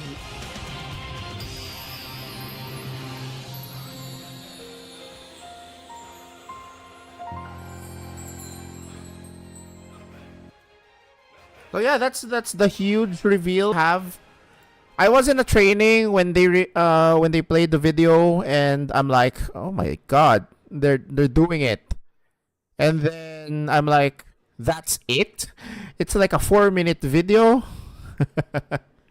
Yeah. Oh man, I haven't heard the OP in so long. It's part of my playlist. That's why I always hear it every single day, dude. I love this game. I really do. Now, so when you came in, by the way, I finally reached the top game that this guy, Tom Lazan, presented in his tier list, or rather rankings of all Final Fantasy games. He did say it includes all the spin-offs. So he ranked 67 Final Fantasy games. So I actually commend the dedication of the guy. I disagree on some of his points, but with him dictating the criteria on how he ranked some games, I totally understand how he did it. So yeah, I'm just listening to how he did it and I'm reacting to it basically. So yeah, feel free to hear the ramblings of a Final Fantasy fan. Reacting to another Final Fantasy fan. Who's frustrated about his place in all this and only gets more. Oh, and I know you've been streaming for a long time, and it's been a tiring. Streaming can be tiring. If you've known me, I spend like 40% of my streams asleep. So yeah, feel free to rest up, Summoner Sage. It is 3 a.m. within our time zone. So yeah. Feel free to lurk. Thank you so much for bringing your community here. Hopefully, they will be entertained because later in the afternoon, but I will be ending stream because I need to restart the stream because I have a habit of restarting my PC every stream. Okay, I'll be restarting this, and then we will be doing some gunpla building later. So yeah, just something to look forward to later. And again, I do have to schedule this and this, these three. Definitely, we do have a schedule for Karaoke Chaos and Reddit Deep Dive. The party begins, the multiplayer games with the community definitely going to be on Saturday. Okay, so yeah. We still have a lot of days to go. We still have 5 more days for the subathon, unless you guys would be extending this. I'll be putting in the timer on Friday if we are going to be extending the subathon. So there. Let's continue. Let's continue the video. More frustrated with the rules of this world and how everyone else just seems to accept them. Almost every Final Fantasy ends up being about bringing down a god and taking fate into your own hands or whatever, but this is the only one to actually dig into the details of that, like what that actually means. It goes there on more realistic levels with themes about the corruption. Final Fantasy 16 dug into it. Final Fantasy Final Fantasy 6 deals with you beating up a person who ascended to godhood. Who else is a god? But yeah, Final Fantasy Tactics dabbled in that. Hang on. You're putting so much flack in Final Fantasy Tactics. You put it in rank 37. And you say this is the only game that dabbled into the why of fighting God? You didn't take the story of Tactics too much, huh? Of organized religion and the discrimination surrounding it. But that's all in the background. You spend your time with your party, hiding under structures. If you want a religion that was contriving, and scheming from behind the scenes, the whole Church of Glabados was way more relatable than the Church of Yevon ever had been. To avoid the rain and talking things out, wondering why or how you're even gonna accomplish the main goal. Waka, Yuna, and Auron are some of my favorite characters ever. Lulu, Riku, and Kimari are pretty cool, but they're definitely the B team of this squad. That's not to say I didn't like them. They serve an actual purpose in the story, but they just don't do that much outside of that. Waka is like your best pal who will follow you to anywhere, but he's still there to call you out if you're being stupid, like an older brother. Auron is the coolest mother effer on the planet who you feel is capable of. Auron is the biggest plot device in the game. He is the reason why the plot moves. Anything and basically takes command of the group. Yuna is the one with the most on her mind for obvious reasons, and unlike Waka and Auron, she might actually need help from you. Tidus and Yuna complement each other so well, creating one of the best romantic relationships in the series. The story is fantastic. Better than Squad and Renoa, by the way. Aside from 8, Final Fantasy X is the only turn-based mainline that came out in a post-ATB world. A surprising decision, but a welcome one. I love ATB, it adds more urgency than normal turn-taking, but there's something to be said about letting you stop and think a little. 10 lends itself to the style more by making turn order be an extremely important factor in making your next move. That's why you can see exactly when everyone is gonna go. And it also makes speed affecting moves much more useful. Also, it's a 3-party system as usual, but uniquely to this game, you're allowed to swap party members out in the middle of a fight. Each of the characters tend to fit certain roles, which and was good, by the way. That you'll absolutely need to take the advantage character of, swapping, unlike, really good. Say, Final Fantasy VII. But it doesn't have that issue of a fight being based around a certain character you didn't immediately put in your party, so you either struggle through or just die and pick again. It's the best turn-based combat I've ever experienced, that's for sure. But the sphere grid system is the real juicy stuff.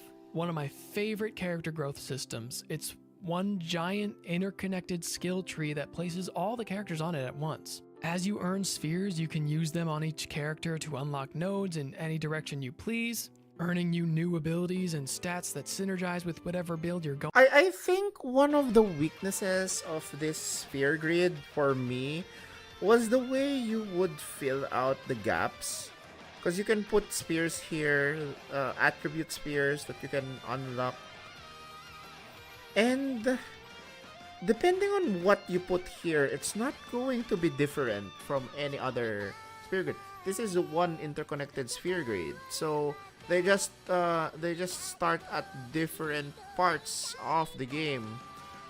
So say this one, I think this is a level 2, level 3 lock. If you unlock this and say you put an attack sphere here, it's going to be permanently an attack sphere for the rest of your game. Going for, it starts everyone off in easy spots that have nodes corresponding to their essentially default fighting styles. Auron is a bit of a tank, Yuna is a white mage summoner, Lulu is a black mage, and so on. But as you progress, this thing expands so much, allowing for all the freedom you can want. You can give any abilities to anyone, synergizing with your own truly custom party makeup. Earning spheres to do this is also tied to side questing, which is a fantastic incentive. As someone who's such a fan of a good job system, this was a brand new idea that was just as rewarding and satisfying, if not more, than Final Fantasy V. Definitely more freeing. This was also the first time I encountered a weapon attribute that allows damage to go beyond 9999. And I remember thinking, oh, that's just silly. When am I gonna need that? Then getting to the end game, and all my team's synergy started working as planned, and I was doing 9999, thinking, oh god, I gotta get one of those now. And for a linear game, it's packed with big side quests like the ones needed to get those types of weapons. And you know the funny part? One of the things I like about Final Fantasy X's weapon system is that when you... the way you get the ultimate weapons is not limited to its traditional way. One secret that I don't know if people know about this, you can get a weapon with like, I don't know how many is the maximum slots that there is. You get a 4-slot weapon with no attributes. You put in every single attribute needed for the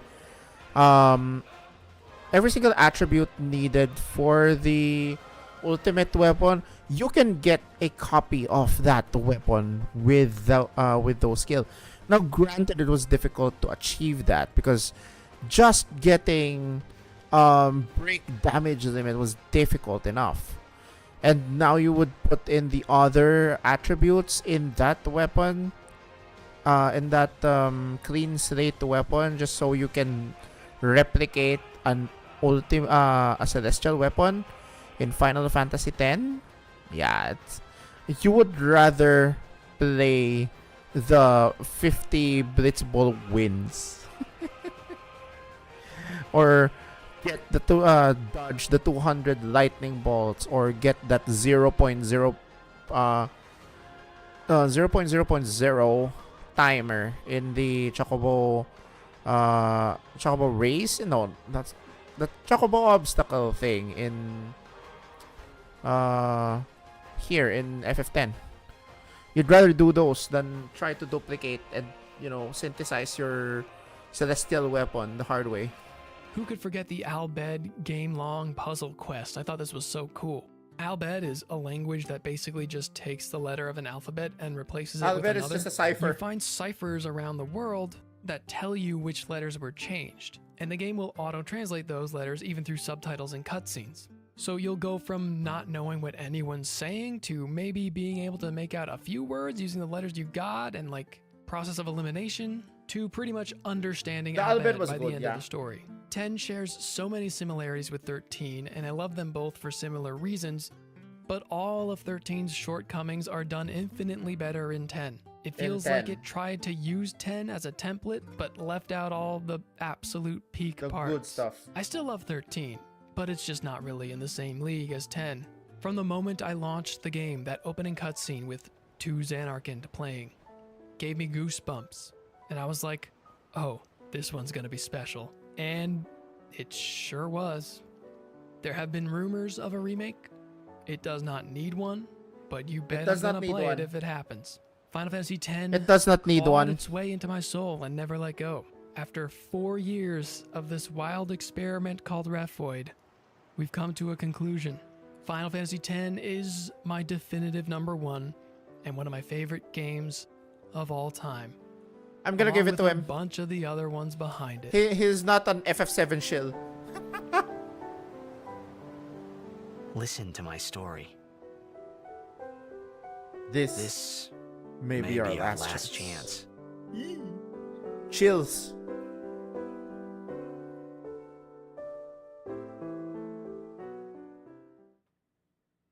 Okay. All right, everyone. He has... Rephoid is over. I know this one's... He has some problematic placements in his tier list, but as I disagree in some of them in an objective sense, with my own criteria, of course, I would understand if I were ranking the games in the criteria that he's given. I'd only give a minor change. Like, I wouldn't even put FF9 as the top game with the way he placed his criteria. Maybe FF9 would be higher than some of the entries he described, he ranked, but definitely not #1 with how he does things. Maybe FF Tactics will still be in the top 5, but he pointed out good things about he pointed out the weaknesses of some of the games, and it is understandable why you would have to consider those and give that game a little lower ranking than the average player would. Okay, so I appreciate what he did, despite all of the despite the disagreements I would have with him. He did well. He did well in ranking everything, and his methodology of actually playing all the games that he used in the rankings, that's dedication right there. I wouldn't put FF11 in any ranking. Say, if I'm done with the Final Fantasy Count Up series with all of the mainline Final Fantasies, and I'm done with them, I'm not going to include FF11, mainly because I didn't play FF11. I'm a proponent of having story video games be experienced in full gameplay instead of just being read in some wiki article or being watched in some plot summary video. Yeah, so since I'm a proponent of that, I won't be ranking FF11 in any way, shape, or form because I haven't played it. So if I'm going to say I'm going to make a tier list, or I'm going to make a ranking based on my criterias, I'm not gonna put FF11 because it'll always be at a disadvantage because I never played it. Took a while. We're like halfway through the year. Like, I thought this would be done. I think that every time done in a and year it always now. takes longer. Usually it's the game, like, oh, I'm still playing the game and the game's taking a long time and then I have to make the video. But the video doesn't take that much. This one was just so long. So many It's a 5-hour video, dude. To try and convey. I gotta remember some of these games I played years ago. I gotta write a whole thing about them. The writing took weeks. The recording usually takes 1 or 2 days, but I literally kept losing my voice and I had to stop. I realized that basically every hour. I kind of want to give a message to this guy. I appreciate what you did with this video, mate. I may disagree with some entries and how you rank them, but if I took your what's the terminology in thesis?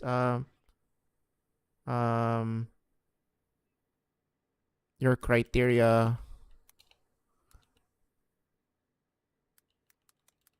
and limitations. I would say I would also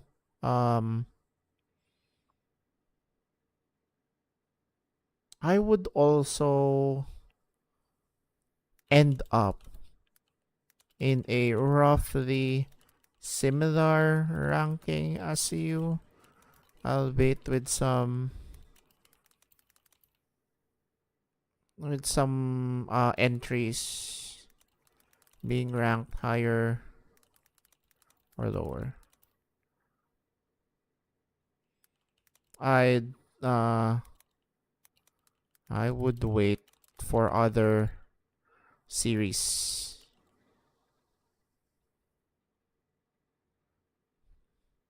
You would do with this kind of ranking.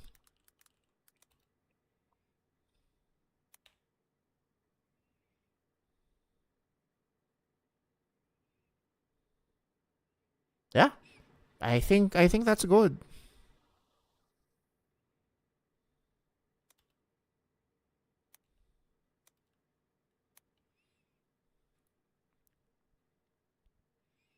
There you go. Maybe I can subscribe to the guy as well.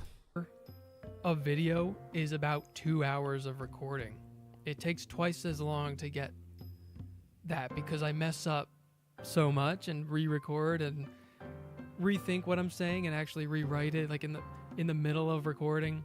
Point is, this video is a culmination of a very long journey. I hope you enjoyed this show, whether you watched every episode or just a select few. I get that those early episodes are pretty rough. And I know this list in some areas is kind of wild. Maybe that's just what happens when you play them all in wild, order by the like way. that. I hope it was at least interesting to see just this single perspective over an entire history of a franchise. And it's super fun that we have this video as kind of a time capsule of the whole experience. But this is actually it now. There's no more Final Fantasy content currently planned for the channel. There are some RPGs I have my eyes on that I might play next. Might do something completely different. I don't know what's going to happen. I had a lot of time to think about it, and my focus has just been entirely on getting this video done. That now that it Shin is, Megami I'm just kinda Tensei like, and all its spin-offs, including I don't know Persona. what to do now. I do have a few awards that I didn't give out to some of the games that I want to just throw in here at the last second. Here are some like honorable mention awards. Best opening. Best opening to a game. I'm gonna go Best with 10. opening. Probably 10, could've yeah. just threw that into what I was just talking about. Yeah. As I said, I don't know hooked me why you immediately. didn't. So much intrigue, even though it's just this calm This is my little story. scene, and the musical sting is amazing, but that opening This is peak. may be our Best last hope. ending. That's a tougher one. Yeah, that's a 7 tougher one. definitely stuck with me a lot. Nah. 15s was really great. You know what? I'll give it to 15. I'll give it to 15 because that kind of Okay, felt like the emotional climax of the whole thing was like the ending moment. Oh, Whereas yeah. 7's emotional climax is earlier, you know, the famous part. But it's a close call. It's a close call. Best protagonist. I'm going to give to Lightning. I love Lightning. I mean, I think I made that clear. That is so clear, but I wouldn't make her the best protagonist. I would put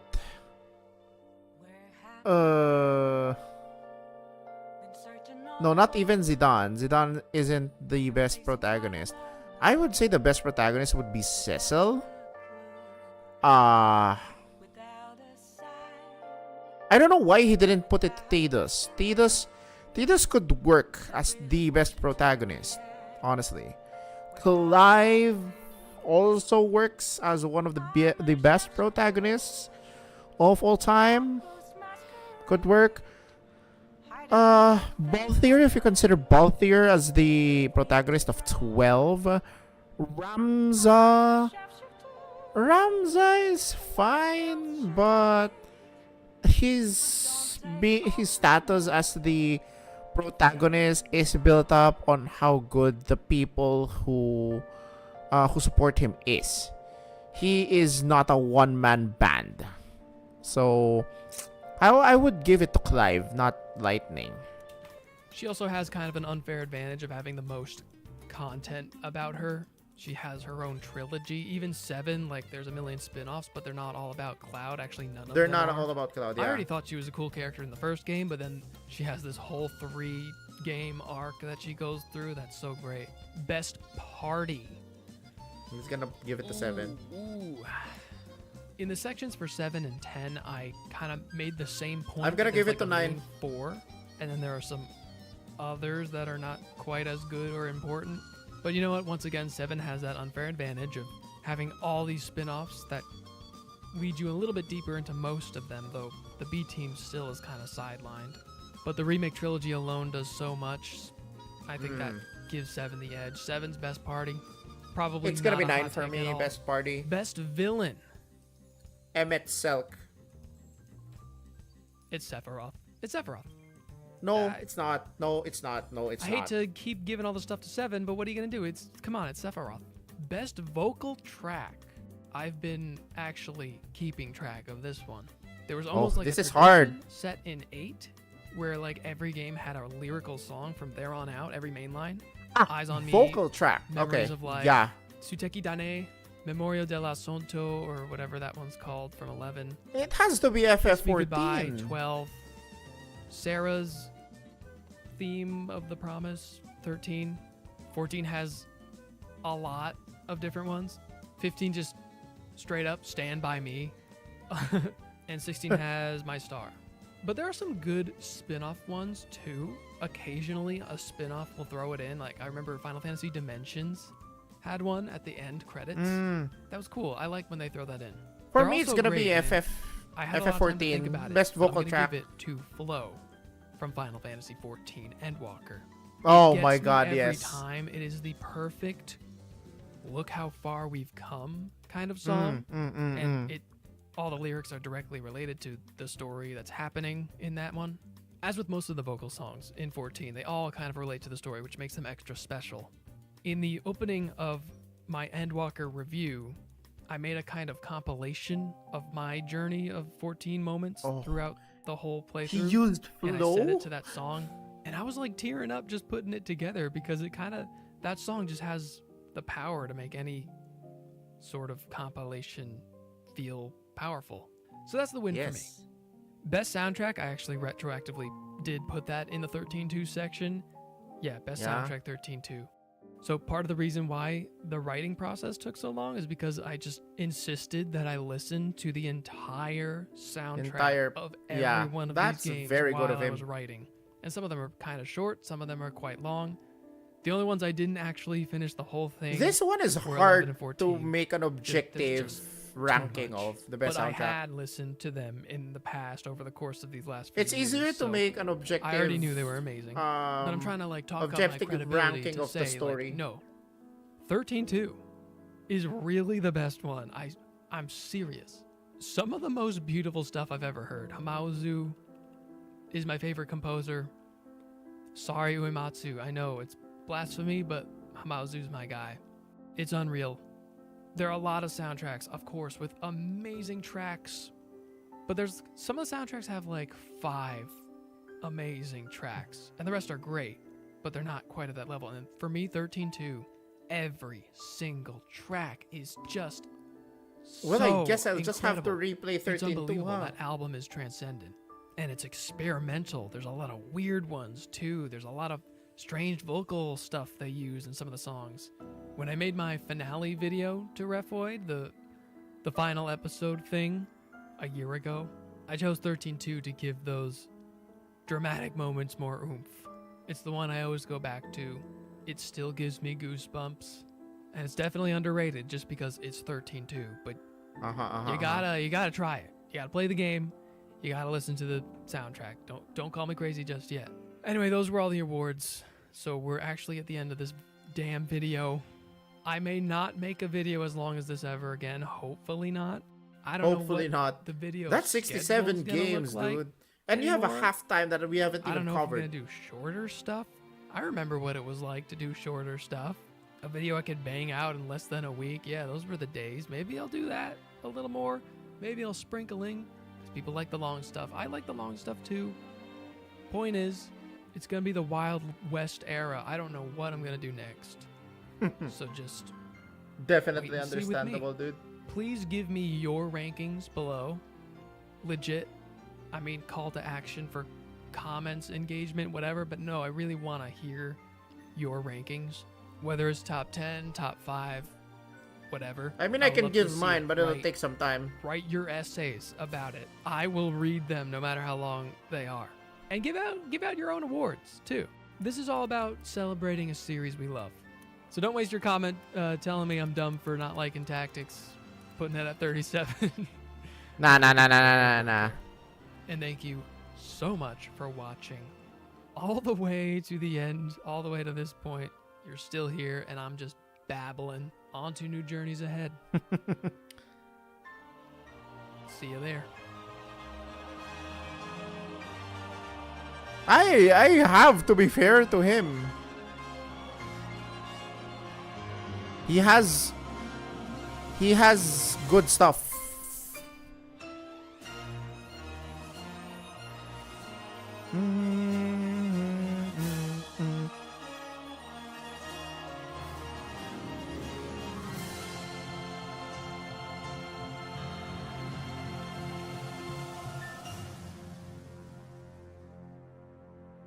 I would love to hear more. I would love to hear more of his content at some point, but for now, yeah, that's really good stuff. Now I'm feeling a little sleepy. This is not good.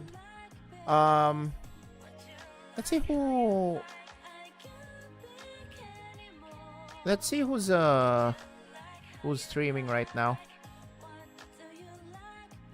Oh my god, the Game Awards is still playing. I don't know anyone who's streaming right now. Holy crap. None of the usual people. And I don't know if I can raid anyone. That's the problem. Oh my. I think I won't be able to raid anyone. Anyone from the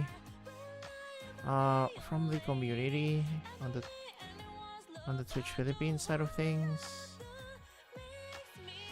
Someone playing Uo Musume, but I'm pretty sure they're already done. Oh my god, I don't think I have anyone. I am so sorry. I don't think I'll be able to raid people. It's unusual, but yeah, it is what it is. Yeah, I'll have to end the stream here, and I'll be back later in the morning because I have to have my my PC rested. Okay, unfortunately, that is just the way to go. I've had my PC open for like more than 34 hours now. 34 hours and 47 minutes. And you know, Twitch will end the stream at will cut the stream at 48 hours anyway, and I have to segment the stream to scour for some clips that I'll be uploading next week. So yeah, I'll be seeing you guys later in the afternoon for Gunpla building, okay, and maybe some video games. I'll just have to have my PC rest for a while, okay? And me personally, I'll also need to rest. So yeah, I'd like to make a statement, but the streamer I want to raid is might not even recognize me. So we'll do that next time when I actually start talking to them or something in some way, shape, or form. So yeah, thank you so much for tuning in. This has been a great day 5. It is shorter than the usual, but it had more of me talking. And yeah, I hope you can spread out the word, because right now, just so you know, we're currently sitting at our 40 subs milestone. I have sent out a schedule for this already.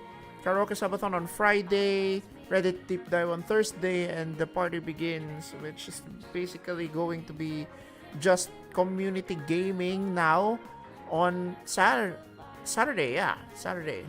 all Philippine time, GMT +8. So, yeah, once we get to 60 subs, our PG quest begins. 80 subs is Excalibur 2, which is for Final Fantasy 9, and 100 subs will be for a live cam celebration with me singing all of my choice of songs. So, if you want that, then feel free to gift subs, subscribe to the channel, okay? And or the most important thing is I be able to celebrate my birthday with you guys, which I have been doing for the past 5 days now, and I love this. I love this happening because I derive a lot of joy in seeing you guys come in, just listening. Even just listening or watching me play some video games already heartwarming for me.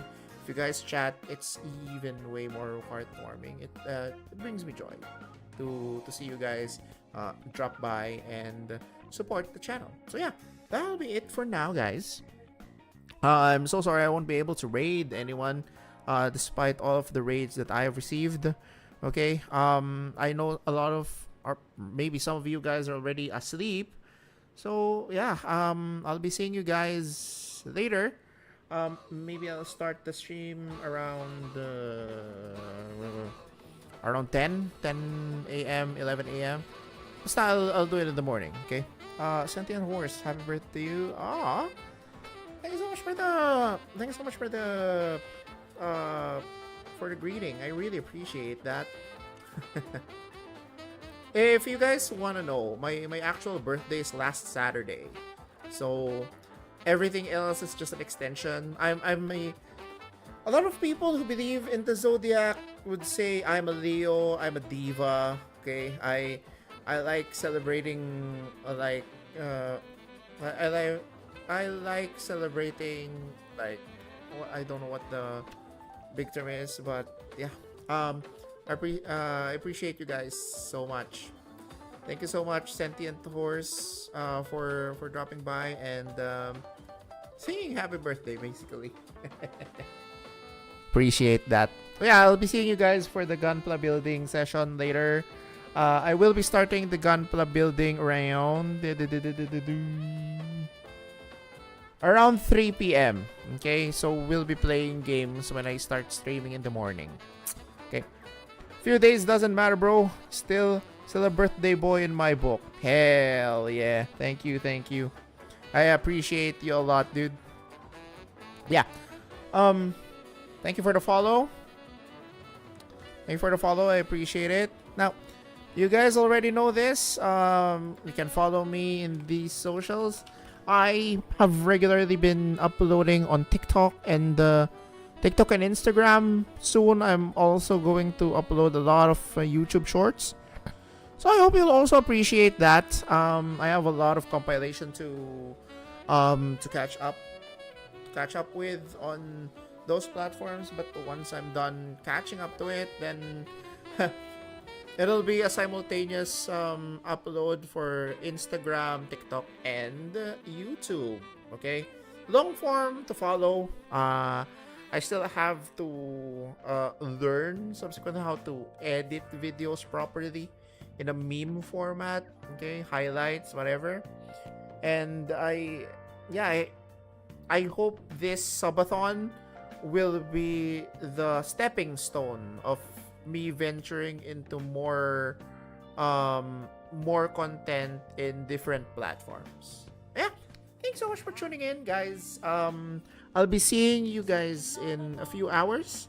But for now, do rest up, guys. I highly suggest you rest up. It's already, if you're in the same time zone as I am, it's already 4 a.m. For those of you who are in the West, you are, it's already 4 p.m. Eastern time. So yeah, I'll be seeing you guys later. Stay strong, stay safe, and I will see you guys in a few hours for the Gunpla building and a little bit of gaming as well. So with that said, bye. Y'all know where to find me already. Just type in !socials. And for those of you on YouTube, I appreciate you guys lurking. Okay. More to come later on. Okay. Bye.